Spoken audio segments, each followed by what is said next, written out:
At the police station, colleagues approached Detective Chae Jong-hyuk with an important message. A man with 3 stars on his epaulets categorically announced the closure of the case under investigation. Standing before his superiors, the young man was outraged by this unexpected decision. Jong-hyuk suggested that it was an April Fool's joke, since today was April 1st. His boss replied sharply that the order had come from above, and there could be no jokes here.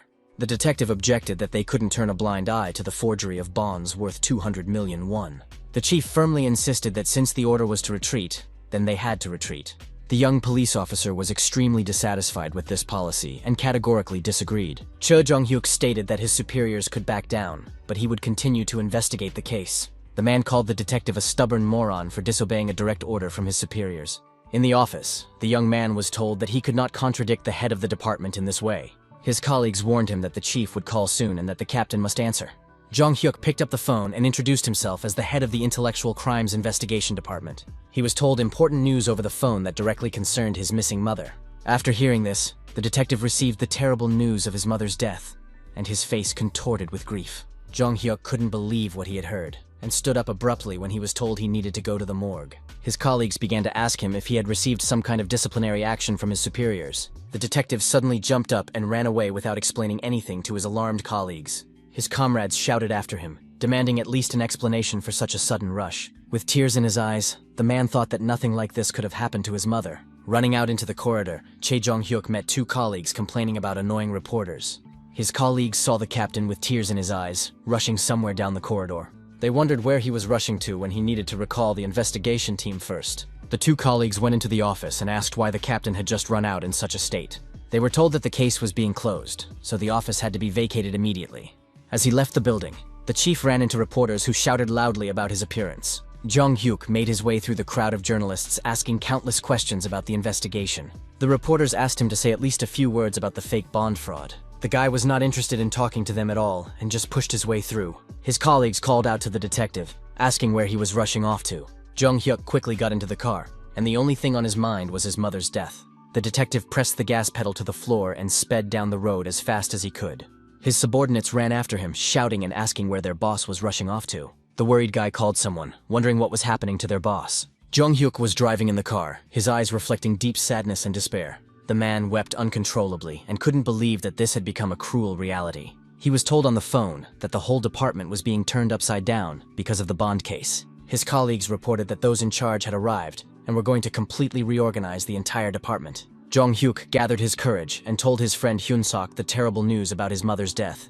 Upon hearing this, his friend told the detective that he would come over right away and asked him not to worry about anything. Jong-hyuk began to lose his mind, saying that he had spent his whole life working and had done nothing for his mother. His friend begged Jong-hyuk to pull himself together and pull over to the side of the road to avoid a serious accident. At this critical moment, the driver of an oncoming truck completely lost control of his vehicle. The detective saw a blindingly bright light and realized that a collision with the truck was now inevitable. A horrific accident occurred when a huge truck crashed head-on into his boss's car at full speed. The man hit his head hard on the steering wheel and lost consciousness from the serious injury. The truck driver was unharmed, got out of the cab, and began searching for the dash cam at the scene of the accident. Looking inside the wrecked car, he found that the department head was still alive after the collision. Chun Hyok had a severe head injury, but the detective was still conscious and trying to hold on. The truck driver said that if the guy had closed the case, his mother would still be alive today. Jong-hyuk wondered with horror if his own mother had died because of his stubbornness. The unknown villain began to reach for the wounded detective with some sinister intentions in mind.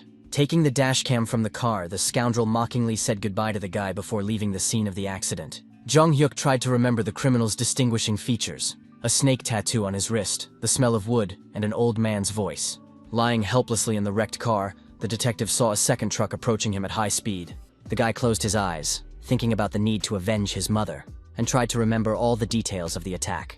While he was trying to memorize the details, the second huge truck completely crushed the department head's car. Jong-hyuk struggled to open his eyes and heard people talking in surprise about him waking up. When the detective opened his eyes, blood was running down his face, and he felt extremely heavy after the accident. The young man saw unfamiliar thugs with clubs in their hands, clearly preparing for a fight. Jong-hyuk thought that this situation seemed familiar to him, as if he were 17 again and spring had come. The detective decided that these were his dying memories, which exactly repeated the events of that distant day in the past. He reflected that if he hadn't been seriously injured by those thugs back then, he would have continued practicing judo. In that case, he might not have become a police officer, but chosen a completely different path in life. Perhaps Jung-hyuk would have become a champion, or even a judo coach instead of working in the police department. As memories flashed before his eyes before death, the detective thought about the need to see his beloved mother one more time. The guys from his memories said that he didn't care about their money, and advised him to mind his own business. Jung-hyuk remembered how he tried to stop their robbery and told his uncle that he was too busy for that today. The school children from his memories shouted that the guy was talking nonsense, and that he definitely needed to be beaten up for his insolence. Jung-hyuk narrowed his eyes in those distant memories and looked closely at his opponents before the fight. The detective looked at his opponent and wondered why he was moving so slowly and clumsily. The guy watched his opponent's steps carefully and tried to quickly analyze his fighting technique. Jung-hyuk's gaze focused on this inexperienced opponent, preparing for a decisive attack against him. The detective made a lightning-fast lunge forward to quickly deal with his annoying opponent in one move. With literally one swift movement, he grabbed his opponent and pinned him to the ground in a matter of seconds. Jung-hyuk told the kids that this was grievous bodily harm and even attempted murder. The guy added that even the stupid law on minors would not protect them from punishment under Articles 9 and 10. With a crazy, excited smile on his face, Jung-hyuk told the kids that now they were all finished, damn freaks. All the school children felt the terrible aura of murder emanating from the enraged guy in front of them. The gangsters started yelling and telling the detective not to come near them and not to even think about attacking them. The guy replied that he had absolutely no time to play around with these petty school bullies. Jung-hyuk ran to the fence with lightning speed and easily jumped over it in one leap. The detective thought that the only thing he needed right now was to see his beloved mother. The guy wondered if he had been that fast at that age. He had already forgotten what it was like. After jumping over the fence, Jung-hyuk saw a girl peacefully watering her home garden in the yard. The detective politely apologized to the stranger, saying he was sorry if he had accidentally frightened her with his appearance. The schoolgirl asked the guy to stop and said she had something important for him. The girl noticed the blood on Jung-hyuk's forehead and began to sincerely worry about his health. Jung-hyuk did not need anyone else's concern, as he only wanted to see his mother, so he ran on. The boy ran very quickly toward his home while he still had the strength to continue moving. The detective ran through familiar streets and tents, already out of breath from how far he had run. Jung-hyuk understood how difficult this run was for him in his weakened state after the accident.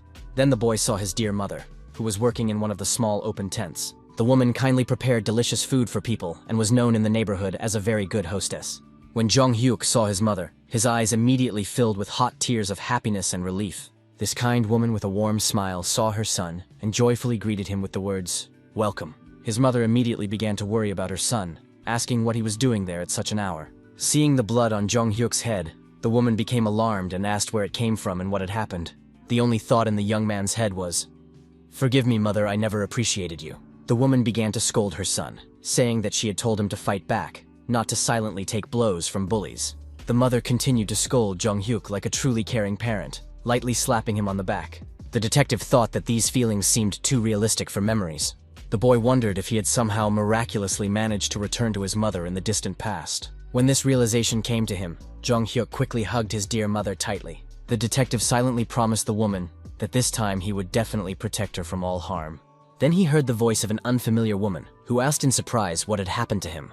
Isun turned out to be a woman who worked in a neighboring stall and was the same age as his mother at the market. The young man immediately remembered this person and thought that he remembered this cunning woman very well. Jung-hyuk's light expression instantly changed to anger at the sight of this suspicious person. The detective knew that her real name was Sun Yang-ja and that she had 5 convictions for fraud. Jung-hyuk realized that this was the same woman who had been involved in dirty real estate deals. This swindler gathered people who were willing to invest money and gained their trust for about 3 years. The mother, who had saved money her entire life, was devastated and upset by what had happened after being deceived. Jung-hyuk remembered how the woman cried and apologized to her son for being too trusting.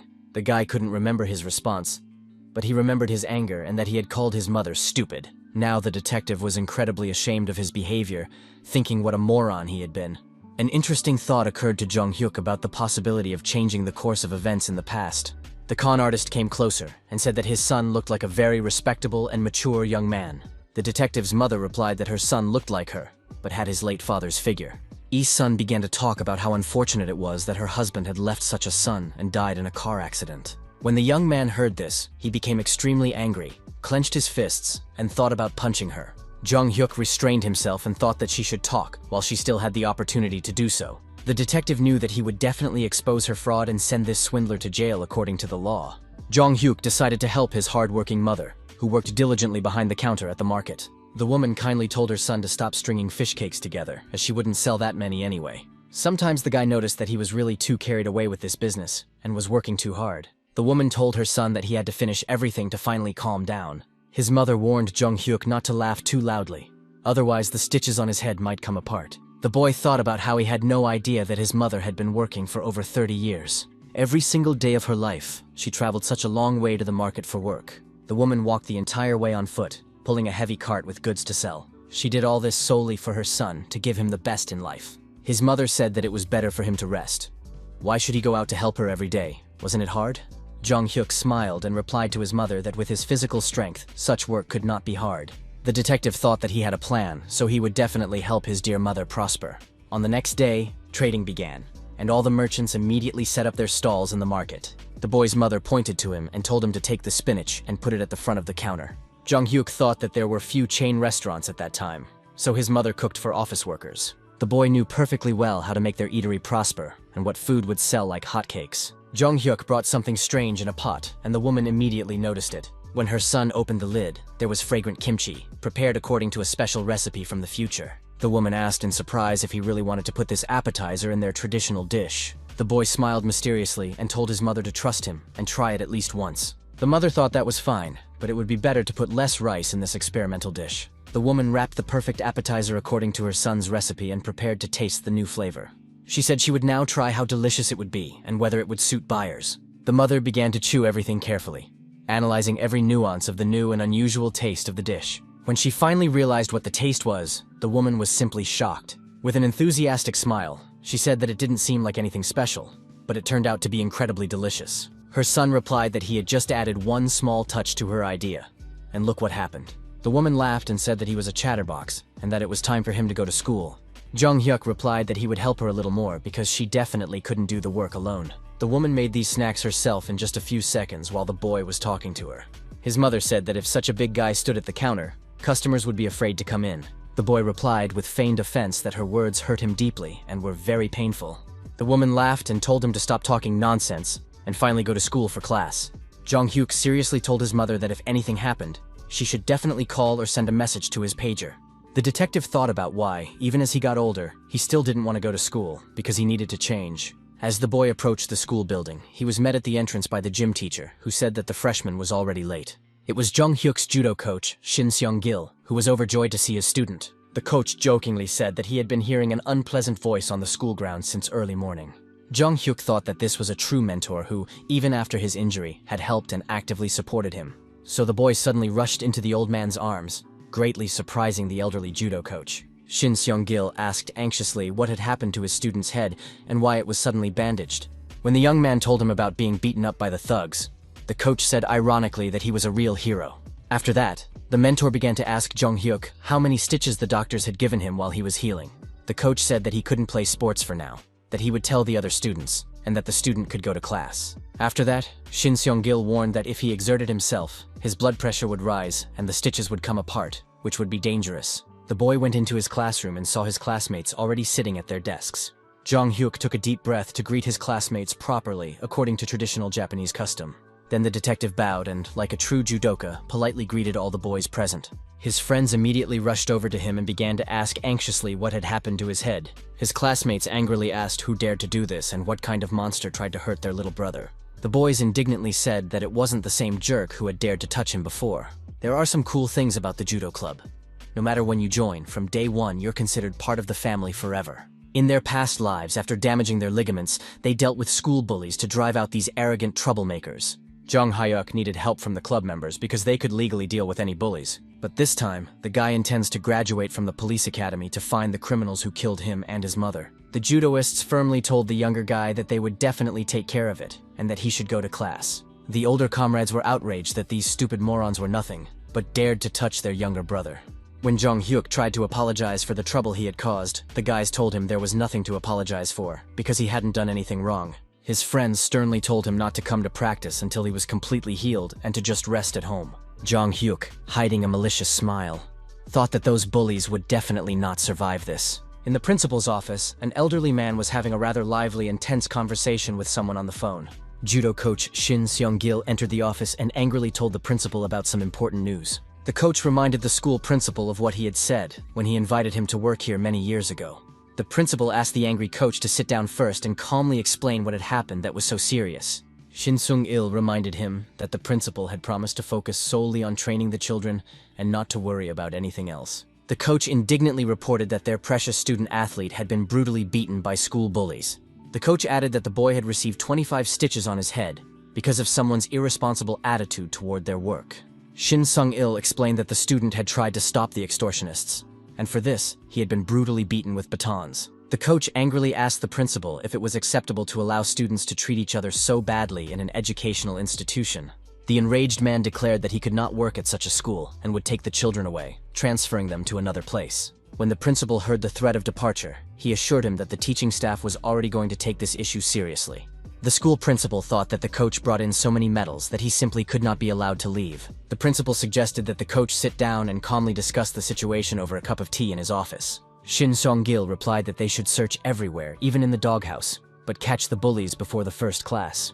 At that moment, Jong-hyuk entered the empty classroom, where none of his classmates were yet present. The boy began to calmly prepare for the upcoming lessons, and took out his worn school notebook for notes. The detective thought about how quiet and peaceful the classroom was when none of his noisy classmates were there yet. Jong-hyuk thought it was time to make a detailed plan of action and, for starters, a list of possible victims of the criminal. The boy assumed that whoever killed him in the future was probably an accomplice of the person who killed his mother. Suddenly, a pretty girl entered the classroom, and the boy immediately paid close attention to her and became interested. Jong-hyuk recognized her as the girl he had seen in the courtyard when he was running away from the bullies. She was watering flowers in the courtyard at the time, and was very surprised to suddenly see an unfamiliar boy. Jong-hyuk thought it was surprising that he and this girl had been in the same class all this time. The detective decided to approach her and apologize for that time, saying that it must have been noisy and unpleasant. The guy tried to make a joke out of it, but the conversation turned out to be incredibly awkward and strange for a schoolboy. Jong-hyuk thought, God, he's talking like an old man, not a normal 17-year-old student. Then the guy noticed that the girl had no reaction at all to his words and apologies. The detective realized that she hadn't heard a thing because she had her headphones on the whole time. Jong-hyuk immediately wondered what interesting things she was listening to on those headphones. Seeing the cassette player, the guy felt nostalgic, because in his future, everything was completely different. So the detective decided to talk to her, saying that this thing could be used as a voice recorder. The girl still couldn't hear him, so she turned to the guy and took her headphones off. Jong-hyuk introduced himself as the guy who knocked over the fence in the yard, while running away from the bullies. So the detective decided to apologize to his classmate again, saying that it must have been noisy at the time. The girl replied that she had called the police immediately, so everything ended quickly and quietly. The guy's eyes lit up with interest, and he asked her exactly what time and how she had called the police. His classmate explained that she called immediately after he ran away, but not to worry, she didn't say that he had broken the fence. Jong-hyuk objected that she should have said so, because then his testimony would have corroborated the police's version of events. His classmate asked how his head was, to which the guy replied that everything was fine, and it didn't hurt much. At that moment, some aggressive-looking guys entered the classroom. They were clearly in a bad mood, and said that their athlete seemed to be in good health today. The bullies complained that someone ratted out the beaten idiot, so they got scolded on the first day of school. They turned to Jong-hyuk and aggressively tell him to get up, you damn freak and jock. Jong-hyuk realizes that something is up and a serious fight is brewing, but he actually likes it. This bully classmate indignantly asks the detective if he is still laughing at everyone in the class. When Jong-hyuk stands up to his full height, he is several times bigger and taller than this bully. The detective, smiling, confirmed that yes, he had indeed laughed at this freak and his friends. The guy added that they were the pathetic cowards, not him, since they had beaten him up with batons as a group. Jong-hyuk pointed to his head, saying that because of them, he almost lost his mind. Look at the stitches. This classmate thought that if they left the athlete alone, the upperclassmen would come back to deal with them again. So, unexpectedly, this scoundrel took out a stationery knife and asked threateningly if the guy really wanted to die here. When Jong-hyuk saw the knife, he wondered why this bully was such a hopelessly stupid and narrow-minded guy.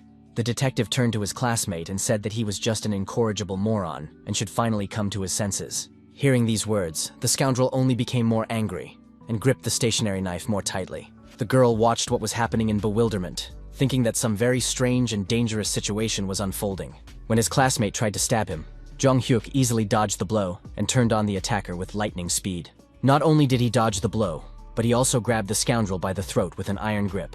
The detective pinned the bully against the office wall, lifting him slightly off the floor with one hand. The grip was so powerful that the office knife simply fell out of the attacker's trembling hands. The students immediately realized that the guy from the judo club was fighting with the local bullies and thugs. Jong Hyuk asked the bully if he really thought the detective was afraid of such jerks. The scoundrel couldn't even answer the question because he was simply unable to breathe normally. It was as if real evil, anger, and bloodlust had awakened in the boy, and it was impossible to stop him. But then his classmate shouted at him, saying that he could kill someone right there in the classroom. Jong Hyuk realized that he shouldn't break the law, so he let the bully go. The boy warned that if they ever extorted money from him again, they would surely die. The bullies, of course, did not want to let the incident go and promised to deal with him again. Jong Hyuk warned the jerks to leave him alone, or they would get what was coming to them for their insolence. The three bullies just got up and stormed out of the classroom, muttering threats under their breath. The detective thought his head was already splitting from the stitches, and now these jerks were getting involved. All of his classmates were stunned by what they had just witnessed with their own eyes. When the teacher entered the classroom, he told them to stop drooling and stand up, as the lesson was about to begin. All the students stood up in unison and bowed politely to the teacher in accordance with school tradition and etiquette. Some of the diligent students thanked the teacher for the upcoming lesson and the knowledge they had previously gained on the subject. Jong Hyuk was very surprised by his teacher's reaction to his bandaged head. The teacher simply did not react to the strange appearance of the student with his head wrapped in bandages. The boy thought it was strange to walk around with his head bandaged, but the teacher didn't even say a word about it. The detective realized that the coach might have told the teachers about his injury after the fight. Although in those days, teachers did not particularly distinguish between the character of students and their academic grades and subjects. Jong Hyuk thought that now his classmates probably considered him just another school bully and fighter. As he left the classroom, the teacher reminded everyone that tomorrow they would have independent work on the material they had covered. As he left, the teacher added that the students should quietly prepare for the next lesson and review what they had learned at home. Jong Hyuk was stunned by what he heard, and all the pieces of this unpleasant situation fell into place in his head. Hearing about the independent work, the detective thought with horror. How could that be possible in his condition? How could the school expect him to write a test at his age with a broken and bandaged head? The guy wondered how they imagined a 40-year-old man in the body of a 17-year-old could write this test successfully. Jong Hyuk remembered that their school was famous not only for its judo club, but also for its high level of education. The detective remembered how difficult it was to do the independent work he wrote every 2 weeks after sports. But that didn't last long, because in his senior year of high school, he decided to get his act together. It turned out that he was quite smart, and many subjects came fairly easily to him in his studies. If he had joined the patrol then, he could have definitely gotten into a prestigious police academy. In any case, it's just a first-year high school program, so it should be fine. Holding a math textbook in his hands, the boy realized that the material was quite difficult for him. Jong Hyuk thought he needed to urgently refresh his forgotten knowledge. Otherwise, he would really lose his skills for a long time. First of all, he knew and remembered absolutely nothing about what would be on tomorrow's test. The detective saw one diligent classmate, his eyes lit up, and he thought to himself that this straight-A student would definitely help. Jong Hyuk saw his classmate diligently preparing for tomorrow's test, so he decided to approach him. The boy greeted him and politely asked if he could ask his friend for a small favor to help him prepare. The detective explained that there would be independent work tomorrow and asked for help in preparing for it properly. Jong Hyuk added that if his classmate showed him his notes, he would be very grateful for his help. The classmate with glasses was surprised that it was Jong Hyuk who approached this diligent boy. The straight-A student did not understand why this judoist suddenly decided to turn to him for academic help. Although the boy felt awkward about the attention, he agreed to help, as there was no reason to refuse. Jong Hyuk said okay, and suggested they study together until lunchtime, addressing him by his nickname out of habit. Then the detective realized that he was not 40 years old, so he quickly corrected himself and said the more appropriate buddy. The classmate blushed even more at these friendly words, and thought that this was the first time in his life that someone had called him buddy. It was lunchtime, and the students began to take out their homemade food and rice from the containers they had brought with them. All the students chewed their food and actively communicated with each other, taking a break from their intense lessons. Jong Hyuk also ate delicious snacks prepared by his dear mother in her small snack bar. When the detective approached the designated spot, he noticed that his nerdy classmate had disappeared somewhere and was not around. Although they had agreed to study together, the boy began to look around carefully, searching everywhere for the missing straight-A student. Jong Hyuk thought it was very strange, because this diligent boy had just been here with him. A classmate approached the detective and said that if he was talking about Soo-ho, he was last seen near the cafeteria. The girl began to tell the boy that the top student had been taken away by the school bullies and hooligans. Jong Hyuk became very angry when he heard this, and thought that he had to find his friend as soon as possible. The classmate firmly told the detective that she would definitely help him find the missing Soo-ho. The two of them ran to the school cafeteria to start looking for their beaten classmate as quickly as possible. The boy and girl began to quickly search every corner of the cafeteria, looking everywhere for their missing classmate. They realized with horror that he wasn't there and wondered where the bullies had taken him. Then they both thought the same thing. It was quite possible that Suho had been taken to the school roof. Suho was indeed standing on the roof, trembling with fear and pain after being brutally beaten by the bullies. The poor guy had been beaten up by these scoundrels, and his face was covered in abrasions and bruises from the blows. Jong-hyuk knew that there was no time to lose, so he quickly started climbing the stairs. The detective and his classmate climbed onto the roof and began looking around carefully for their friend. But they couldn't see the nerd on the roof anywhere, which was very strange and incomprehensible. The guys decided that maybe he had returned to the classroom, so they should go and check if he was there. They agreed with this version and thought that yes, indeed, that was probably what happened to Suho. As Jong-hyuk was leaving the roof, he noticed something strange in the corner.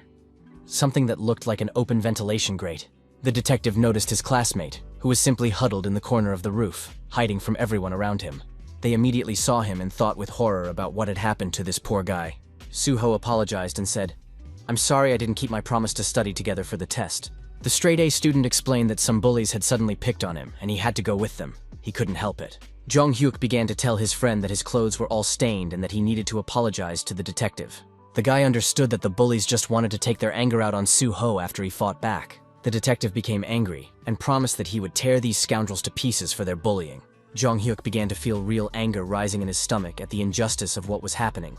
Then the guy apologized and said, "I'm sorry, I didn't eat enough at the school cafeteria today." His classmates didn't understand what he was talking about with his strange apologies and explanations about food. After that, the detective suggested that the guys go eat some delicious tteokbokki at a nearby cafe after school. They ate and talked to each other about how nice it was to finally have a normal meal after school. Jong-hyuk thought that after returning to the past, his body was so exhausted that he couldn't even eat one serving. The boys got some more coffee from the vending machine and started discussing which coffee tasted the best. Jong-hyuk started laughing and told his friends that there was no connection between coffee and height. The detective pointed to his tall stature as an example, and everyone laughed at the joke. Jong-hyuk turned to his friend and said that it must have been difficult for him to endure the bullies' taunts all this time. Suho, hearing this question, slumped down, and fear instantly reflected on his pale face. The honor student didn't even know how to respond, as he immediately recalled the most horrific images of recent beatings.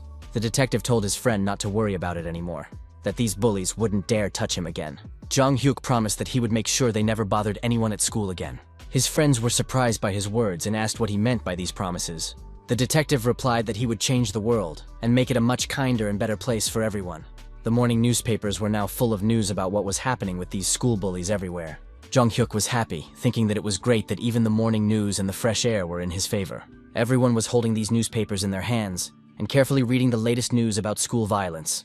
Reporters even came to the school and said they were going to film a story about why they were being prevented from doing their job. A school employee tried to stop the huge number of reporters, but they still rushed towards the building. Jong-hyuk was happy to see such changes, thinking about how fast things are changing. The reporters noticed a boy with a bandage on his head and thought that he had been beaten up by those same school bullies. So the journalists began to push even harder and ask if they could ask the guy a couple of important questions. They started asking the detective to tell them at least a little more about all these school bullies. The guy sarcastically asked the teacher nearby what had happened and why all the reporters had gathered there. The teacher immediately began to say that it was nothing special. Just go on to class. Don't pay attention. Jong-hyuk smiled contentedly, realizing that he was completely satisfied with himself for today and the results. The postal worker approached journalist Park Yeon-il and said that a package had arrived for him. Here, take a look. The journalist was sitting at his desk and thanked the postman, saying thank you very much for the delivery. When Park Yeon-il opened the package, he wondered who had sent it. A cassette with a letter, maybe a witness. The journalist shouted to his entire editorial office that the school children had earned 50 million won from extortion. He said that this money was enough to buy a small apartment, and that they were real gangsters. So the journalist ran even faster to the school, specifically looking for the boy with the bandage who had been beaten up by the bullies. So now everyone in this newspaper is talking about one thing: the growing number of school crimes in the city. The boy held the morning newspaper in his hands and thought that the reporter had described everything quite beautifully and convincingly. The teacher, who noticed Jong-hyuk with the newspaper, immediately asked what he was holding in his hands. The detective explained that it was a newspaper and that he had recently started reading and taking an interest in the news much more often. When the teacher heard this, he asked incredulously who the guy was telling about reading. Jong-hyuk's eyes lit up with curiosity, and he wondered what was going on with the teacher's behavior. The teacher quickly said that it was nothing special and told the boy to hurry to his class. When the detective heard this, he politely replied to the teacher that he would do as he said and headed for the classroom. Jong-hyuk thought that, judging by the expression on the teacher's face, all the teachers were well aware of what was going on. His judo teammates approached him and treated him like a younger brother in the club. The detective was busy handing out fresh newspapers to all his classmates in the school hallway. He decided to give copies to his judo teammates, saying, "Look at this interesting information." The athletes read the article and said that in Toronto they would have dealt with the hooligans quietly. The judoists added that they would have dealt with the situation themselves. So why was it necessary to report it to the newspaper? Jong Hyuk objected that it would be better to strike from two sides at once, as this would be more effective. The detective surprised his comrades with these words, asking if they thought the hooligans would voluntarily admit their guilt. The guy explained that even after a good beating, they would not be afraid. On the contrary, they would report the athletes. Then the judokas would have to pay compensation to the victims, and the coach would have serious problems. Jong Hyuk continued, asking if they weren't planning to go to university. Why would they want unnecessary problems with the law? Therefore, upon hearing these reasonable arguments, his friends agreed that the detective was indeed correct. Jong Hyuk explained that when the bullies saw this in the newspaper, they would be too afraid to say anything else. If someone got hurt by them, they could report it to the police, and then the victims would be satisfied with the outcome. Now all the classmates in the classroom were actively discussing whether all this had really happened at school. Suho approached his classmate So Yeon and asked if she had seen the reporters near the school building. The girl with glasses replied that it seemed to be the second stage of the plan their friend had talked about yesterday. Jong Hyuk unexpectedly approached the two friends and asked with a smile what they were doing. So-yeon replied that it wasn't necessary to report it to the police, that the problem could have been solved quietly in another way. Jong Hyuk replied that it wasn't necessary, because they would come to them themselves today after everything that had happened. The detective thought that the police would not sit idly by when there was such a headline on the front page of the newspaper. If they didn't take action, they would receive a real reprimand from their angry superiors for inaction. The guy told his friends that first they all needed to prepare for the upcoming independent work. Jong Hyuk recalled how he had interviewed Suho yesterday about what had happened in middle school. The straight-A student didn't have enough money for school, so he worked part-time at a gas station and handed out flyers. In total, the bullies took more than 3 million won from him, and about 2 other people are also suffering. Most likely, they take about 100,000 won from each student every month without exception. It turns out that if you take a minimum of 40 students, that's about 50 million won in income per year. Suho's eyes sparkled with joy when he heard that it was possible to teach these bullies a lesson. Independent work began, and everyone was given sheets of paper on which to fill in their personal details.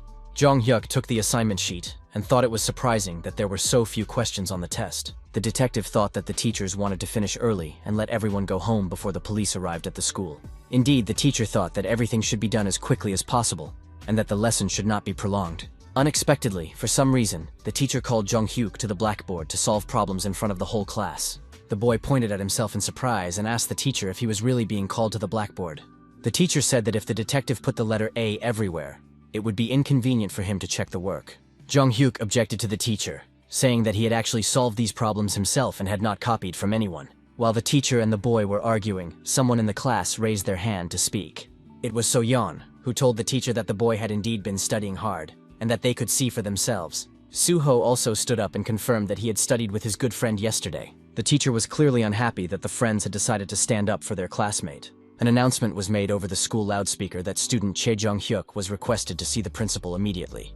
With a satisfied smile on his face, the boy told the teacher that he was going to see the principal at the request of the administration. A large crowd of anxious parents of students from the school had gathered outside the principal's office. When Jong Hyuk left the classroom, he smiled when he saw all these worried people gathered outside the office. When the parents noticed this tall young man, they wondered if it was really him. They began to talk among themselves about what strange abilities this guy had and why he was so tall. The teacher told the parents to wait while he talked to the guy, and if anyone asked, to say they didn't know anything. Jong Hyuk thought ironically, "Does this man really have the right to call himself a real teacher and educator?" The boy did not answer the teacher at all, and the teacher was clearly outraged by such silent disobedience. The detective told the teacher that he had no idea what he was talking about or what he wanted from him. The young man went into the principal's office and saw some unfamiliar people in suits sitting there. Jong Hyuk was literally stunned when he suddenly saw them sitting there calmly and waiting. The detective felt their intense, malicious stares scrutinizing him from head to toe. They were the very hooligans he had not expected to see here in the principal's office. The scoundrels were talking among themselves about the need to keep a straight face, since this was not their first time participating in such proceedings. He could hear the office door opening, and at that moment, Jong Hyuk walked in. The detective entered with a confident smile and greeted them saying, "Hello, gentlemen investigators from the police."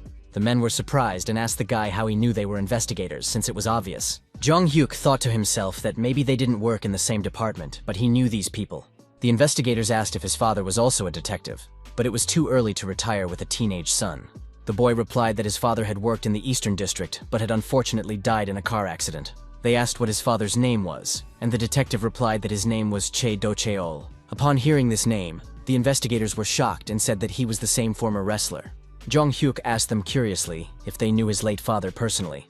The detectives immediately began asking how his mother was doing, and if everything was okay in her life. The investigator asked if the young man knew why he had been summoned to the director's office. The detective replied that yes, it was all because of the broken head, as he had seen the article in the newspaper. Jong-hyuk thought that since he was a former investigator, he would also be familiar with and understand all of this. Now, holding his breath a little, the guy told the detectives that he wanted to tell them something else important first. The detective explained that he wanted to file a complaint against these jerks and start a case for serious injuries. When the investigators heard this, they asked if that meant he had provided all the information to the newspaper reporters. Jong-hyuk pretended to be an innocent boy, smiling sweetly. But he didn't want to reveal all his cards to the investigators. Then, unexpectedly, the detective abruptly stood up, changing his behavior in the office. The young man apologized to the detectives for not following the proper procedure when contacting the police. Jong-hyuk explained that the bullies were tormenting the students, but it had gone too far, and the teachers thought it was a joke. The police agreed that the situation was terrible, and they also thought that the teenagers were just having fun among themselves.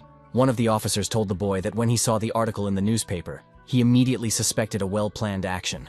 The investigator added that the detective had done the right thing. When there is nothing left, you need to enlist public support. So the detectives asked him to explain in detail how he wanted to proceed with the case. The young man replied that he would first like to catch those who beat him up, and then gather all the victims. Jong-hyuk wanted to give them the opportunity to testify without fear for their safety, as he was sure that his superiors were monitoring the case. The investigators replied that the kid was talking like a seasoned police officer with many years of experience in law enforcement. The detective said he wanted to charge them with attempted murder, which meant they would pay the amount he named. Jong-hyuk specified that those who beat him with sticks would pay 20 million each, and the rest would pay 10 million at most. The boy also said that he had written down all the names of the victims and the bullies, for which he was very grateful. The police officer said that was fine, and Detective Kim would invite the parents of the offenders and take their statements at the station. After this conversation, the first thing they did was call the parents into the principal's office for a talk. The angry parents indignantly asked the investigator what was going on and who dared to treat them this way at school. The employee replied to the dear parents that if they didn't want their children to go to prison, then they should behave more quietly. The adults were shocked by what they heard and were outraged as to why their children should go to prison. The parents shouted that they saw no reason for this, since the boy had stitched himself up and was just pretending to be a victim. The investigator replied that if they agreed with the victim to withdraw the statement, the children would face severe punishment. The detective added that, thank God, the boy had not yet filed an official complaint, and there was still a chance to fix everything. He told the parents that they understood that their children could indeed end up in prison for a long time. The investigator explained that they did not have to do anything to him, but they definitely had to think about the victim. The investigator explained to the parents that they must understand that their task is to reach an amicable agreement, since the law on minors would not apply to their children in this situation. Jong-hyuk listened to all this and asked the chief how much the average compensation for moral damages was for attempted murder. The investigator professionally replied that the amount for attempted murder was 25 million won, and for complicity, approximately 15 million. And then the guy said with satisfaction that he hoped everyone present had heard what fair amount he wanted to receive for the damage caused. The detective added that without full compensation, there could be no other agreements. He knew that in such situations, if no compromise was reached, the punishment would be the same as for adult criminals. And after the boy had clearly stated all this, he received full professional confirmation of his words from experienced investigators. When the hooligan's parents heard this, they were completely shocked by the audacity of this schoolboy, literally opening their mouths in amazement. And the boy said with a sly smile that they were so frightened by what they heard, that his heart skipped a beat at the sight of their distorted expressions. Jong-hyuk reminded them that they would also have to pay substantial compensation to the many other school children who had been victims of extortion. The guy pointed to an article in the newspaper, saying that they had seen the bullies extorting money from about 40 schoolchildren constantly for months. The parents were horrified when they realized how much they would have to pay for their kids' actions. Jong-hyuk did not stop there and warned that even if they paid full compensation, their children could still be sent to a juvenile detention center. Since this is a pretty serious crime and it all depends on the final decision of the court, all options for punishment are possible. And so the guy said decisively that it was time for him to leave and get on with his schoolwork. Before leaving, he turned to the defeated bullies and said that they had heard everything themselves, and that he hoped never to see them again. With tears of despair in their eyes, These bullies realized that they had clearly attacked the wrong guy, someone they shouldn't have messed with. And after all this drama, investigators started to professionally take confirming statements from other victims of school racketeering. Jong-hyuk was satisfied to see how perfectly his carefully thought-out plan had worked, which was an excellent result for him. And so the investigators and the boy stood together on the street near the school building, where they met his hard-working mother. The male investigator politely informed them that since all parties had signed an official compensation agreement, the lawyer for the guilty party would transfer the appropriate amount to their bank account.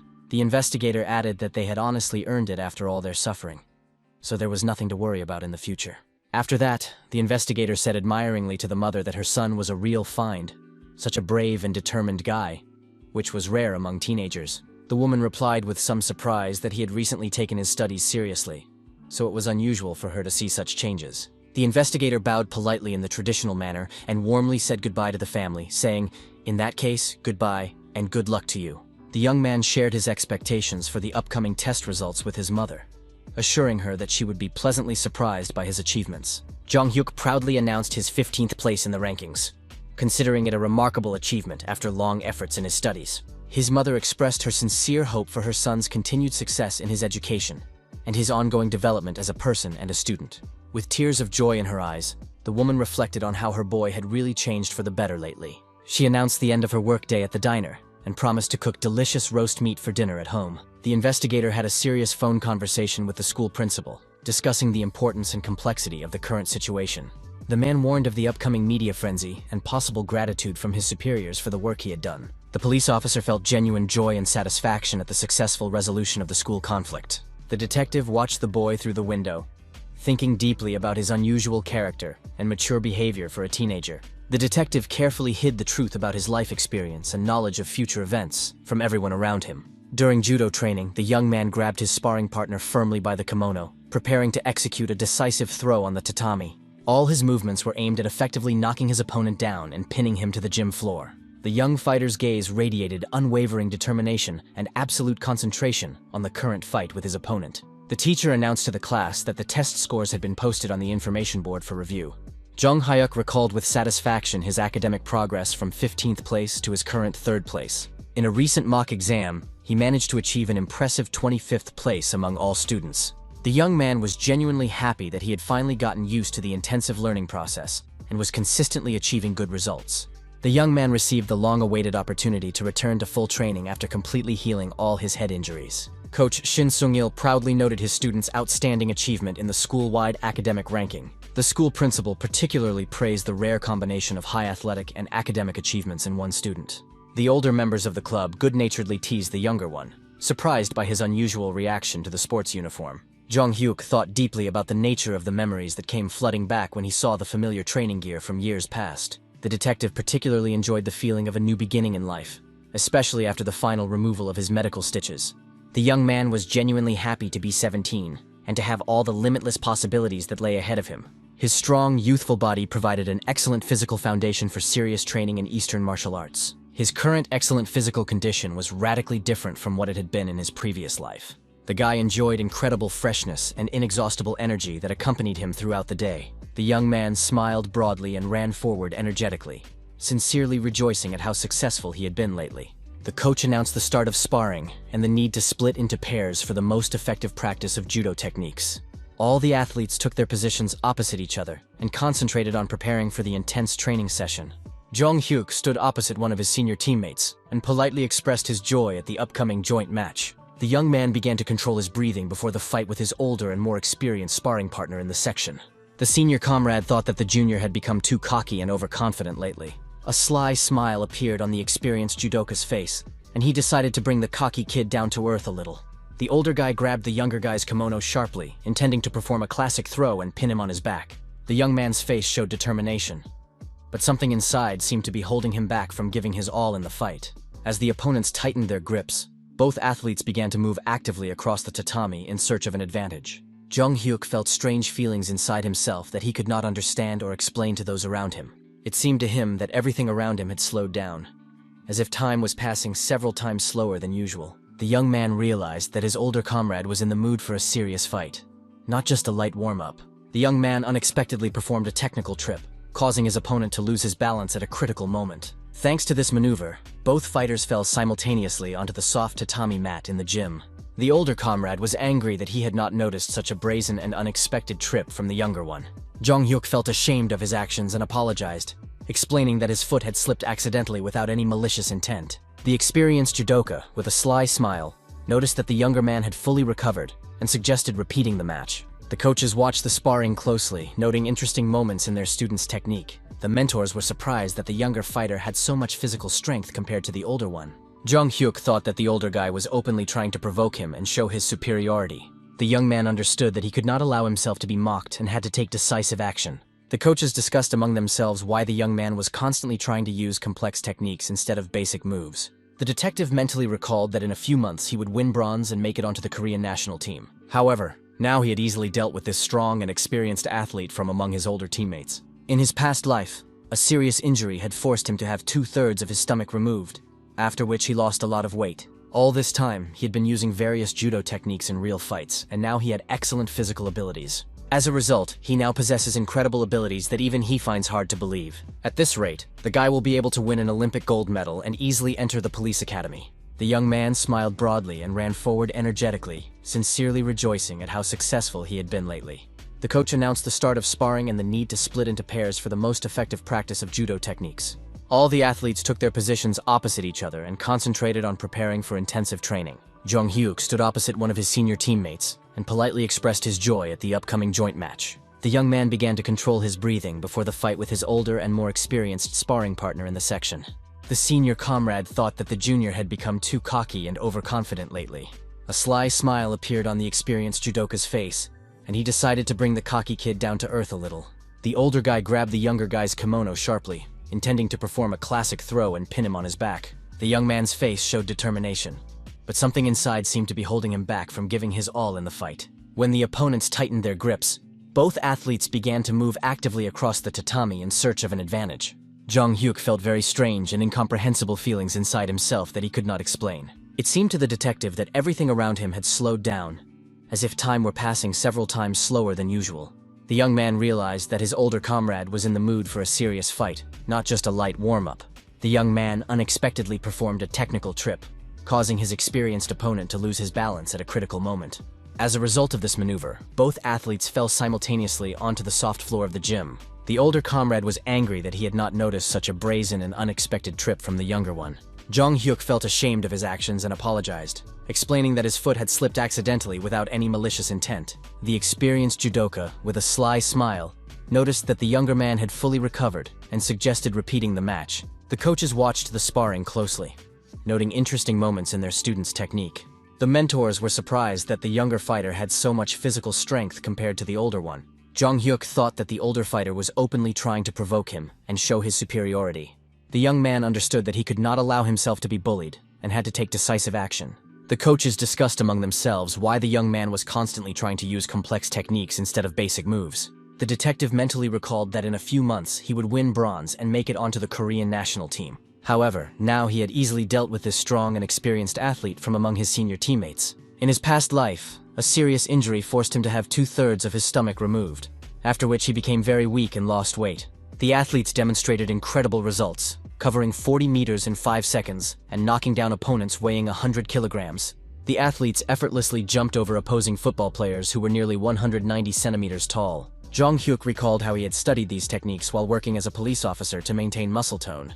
The coach noted that training with these monsters had clearly been beneficial, explaining the sudden changes in physical form. The young man confirmed his mentor's assessment and asked permission to leave if no one objected.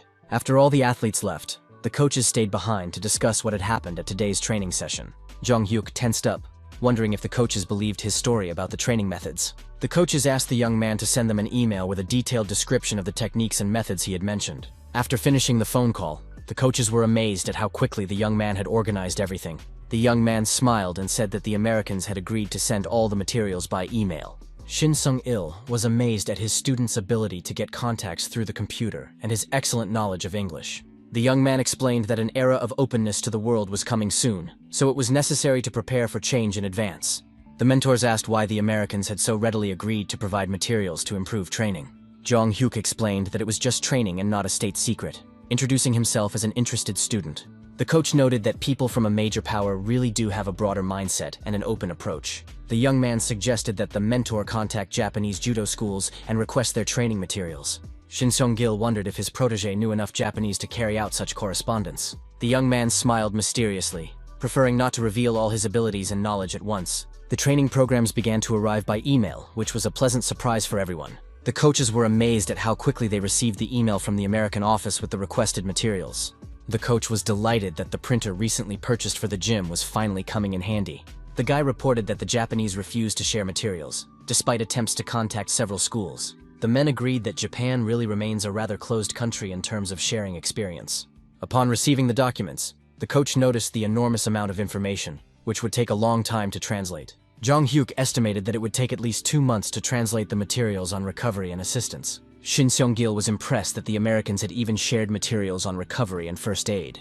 The mentor showed documents that described in detail how to bandage wounds and the correct methods of providing assistance. The coach admitted that he did not understand the English text, but considered it necessary to translate these materials first. The man talked about the importance of quickly applying knowledge, because injuries can happen at any moment during training. The second coach, Park Sang-muk, appeared in the hall, standing out in his signature green sports uniform. This man combined the roles of technical assistant to the head coach, team doctor, and section administrator. Park Sang-muk met with the students' parents even more often than the head coach of the sports section himself. Jong Hyuk took the printed materials and realized it was time to leave the gym and go home. The coaches were genuinely delighted that such a talented and proactive student had joined their section. Shin Seong-gil invited his assistant to have a cup of coffee and discuss the latest events. The men took a few sips of the invigorating drink, reflecting on the changes that had taken place in the section. The coaches were amazed at how much the young man had changed recently. The mentors discussed the possibility of temporarily switching the young man exclusively to academic activities. Park Sang-muk suggested simply observing the young man, as he had already begun to use new techniques. The head coach agreed to see what the young man would excel at more, judo or studying. The men agreed to check on the boy's condition and progress more often before the upcoming sports camp. Sun Oh, the senior student, was upset about losing today's match to his younger teammate. Park Sang-muk reminded him that Sun Oh's participation in the competition had already been paid for, and that promoting the younger man would create problems. The coach wondered whether it was worth sending the boy to study, but the training camp was starting very soon. The mentors understood how difficult it was to earn money to support the sports section. Jong Hyuk returned home in high spirits after a productive day at school and training. The young man smelled the pleasant aroma of beef ribs, which filled the entire apartment with the warmth of home comfort. The young man asked his mother if she had won the lottery when he saw the lavishly set table. The woman laughed and explained that there was no lottery, she just used her savings. Her son asked in surprise where they could have gotten the money from, given their modest family budget. The mother smiled and said that they now had 10 million won thanks to recent events. The woman spoke dreamily about the possibility of moving to a better apartment if she invested the money wisely. The young man was puzzled by these plans, considering their current home to be quite suitable for a comfortable life. The woman mentioned her Aunt Yesun, who advised investing money in dollars and gold to preserve capital. Hearing these words, Jong Hyuk looked away and thought deeply about the family's upcoming financial decisions. The young man asked his mother if she had told Yi-sun about his father and the compensation they had recently received. The next morning, the woman was already working in her shop, preparing food for numerous visitors. An incredibly long line of people wanting to buy delicious homemade food had formed near the store. Watching from afar, Ye-sung was angry, considering the woman's success in trade to be unfair. The swindler remembered the 300 million won she had planned to get from her scam. The woman lamented that she did not know about the guy's friendship with the police, but decided to take at least what she could. The swindler planned to take all the day's earnings from the trusting merchant and immediately disappear. At that moment, Jong Hyuk called his boss and politely inquired about his health and business. Investigator Kim asked anxiously if something serious had happened, since the guy was suddenly calling. The young man assured him that everything was fine. He just wanted to invite him to visit his mother at the market. The young man's mother smiled as she laid out freshly prepared food for satisfied customers in line. The woman cheerfully handed out orders to customers, inviting them to come back for more purchases. Yi-sun watched with envy, thinking about the unfairness of commercial success. The swindler approached Jong Hyuk's mother, pretending to be interested in whether all the goods had already been sold out. The merchant confirmed that the food had been selling quickly lately, and they had even run out of ingredients. The swindler gloated inwardly, planning to take all the naive woman's earnings today. Suddenly, the swindler became alert, sensing someone's presence behind her. Jong Hyuk approached the stall, calling out to his mother and attracting the attention of everyone present. The surprised woman asked her son why he was there, since he usually had training at this time. The boy explained to his mother that he had not come alone, pointing to the investigator standing behind him. The merchant was delighted to see Investigator Kim and asked why he had come to the market. His son was horrified by the unexpected appearance of senior investigators in this place. The young man's mother reminded those present how Investigator Kim had helped her son in a difficult situation. Detective Kim addressed the swindler by her real name, Song Yang-ja, instead of her made-up alias. The swindler tried to get indignant, accusing the police officer of abuse of authority and threatening an ordinary citizen. The investigator asked the woman if she read the newspapers, since she was wanted for fraud. The swindler instantly realized the seriousness of the situation and decided to leave the scene immediately. The police officer rushed after her, warning the swindler that it was pointless to try to escape justice. Around the corner, other police officers were already waiting for the criminal, blocking her escape route. The swindler realized with horror that she was trapped and had nowhere to run. A few minutes earlier, investigators had arrived at the market and greeted Jong Hyuk. The police told the young man that his mother's stall was very close to the scene of the operation. The young man understood the importance of blocking the escape routes so that the criminal could not get away. The young man identified two possible directions in which the swindler might try to escape. He suggested placing people at key points to cut off all escape routes. Jong Hyuk advised blocking the main road and the alley to ensure the criminal's arrest. The senior investigator was impressed with how quickly the young man analyzed the situation and proposed a plan. The detectives took up their positions according to the young man's instructions, preparing to arrest the fraudster. Investigator Kim asked how the young man knew about the woman being wanted. The young man explained that he recognized the swindler's face from wanted posters. Jong Hyuk knew that the swindler had been hiding from justice for a long time, being a very cunning person. The criminal was detained and handcuffed in accordance with police procedure. The police read her rights to remain silent and to have a lawyer, as required by law. The young man's mother was shocked by what was happening, not believing in the guilt of her acquaintance. The merchant, Yi-sun, angrily shouted that she should have taken the money yesterday, instead of waiting until today. The merchant indignantly accused the swindler of betrayal and treacherous deception of her trust. Jong Hyuk tried to calm his mother down, explaining the futility of arguing with professional swindlers. The criminal made offensive remarks about the woman's late husband, calling her too arrogant. The young man became angry when he heard the swindler insult his parents. The investigators noticed the young man's emotional reaction and tried to keep him from doing anything rash. The police officers calmed the young man down, convincing him not to pay attention to the criminal's provocations. The detectives reminded the young man that he was dealing with a common old swindler who was not worth his anger. The young man struggled to contain his growing anger at the insults directed at his family. The young man could barely contain the growing rage that was boiling inside him after hearing the insults. The investigators, who were trying to restrain the young man, were amazed at his incredible physical strength for his age. Jong Hyuk broke free from the police officers, demonstrating his excellent physical fitness. One of the detectives lost his balance and fell to the ground from the young man's sudden movement. The enraged young man grabbed another investigator who was trying to stop him from acting rashly. The young man threw the police officer aside so that he would not prevent him from reaching the swindler. Anger over the insults to his mother overwhelmed the young man, causing him to clench his fists in rage. Those present were shocked by the young man's behavior, especially his mother, who did not understand what was happening. The swindler feared for her life, seeing the young man's uncontrollable rage. The woman rushed to her son, begging him to calm down and not do anything he would regret. Thanks to his mother's words, the young man seemed to wake up from his rage and return to reality.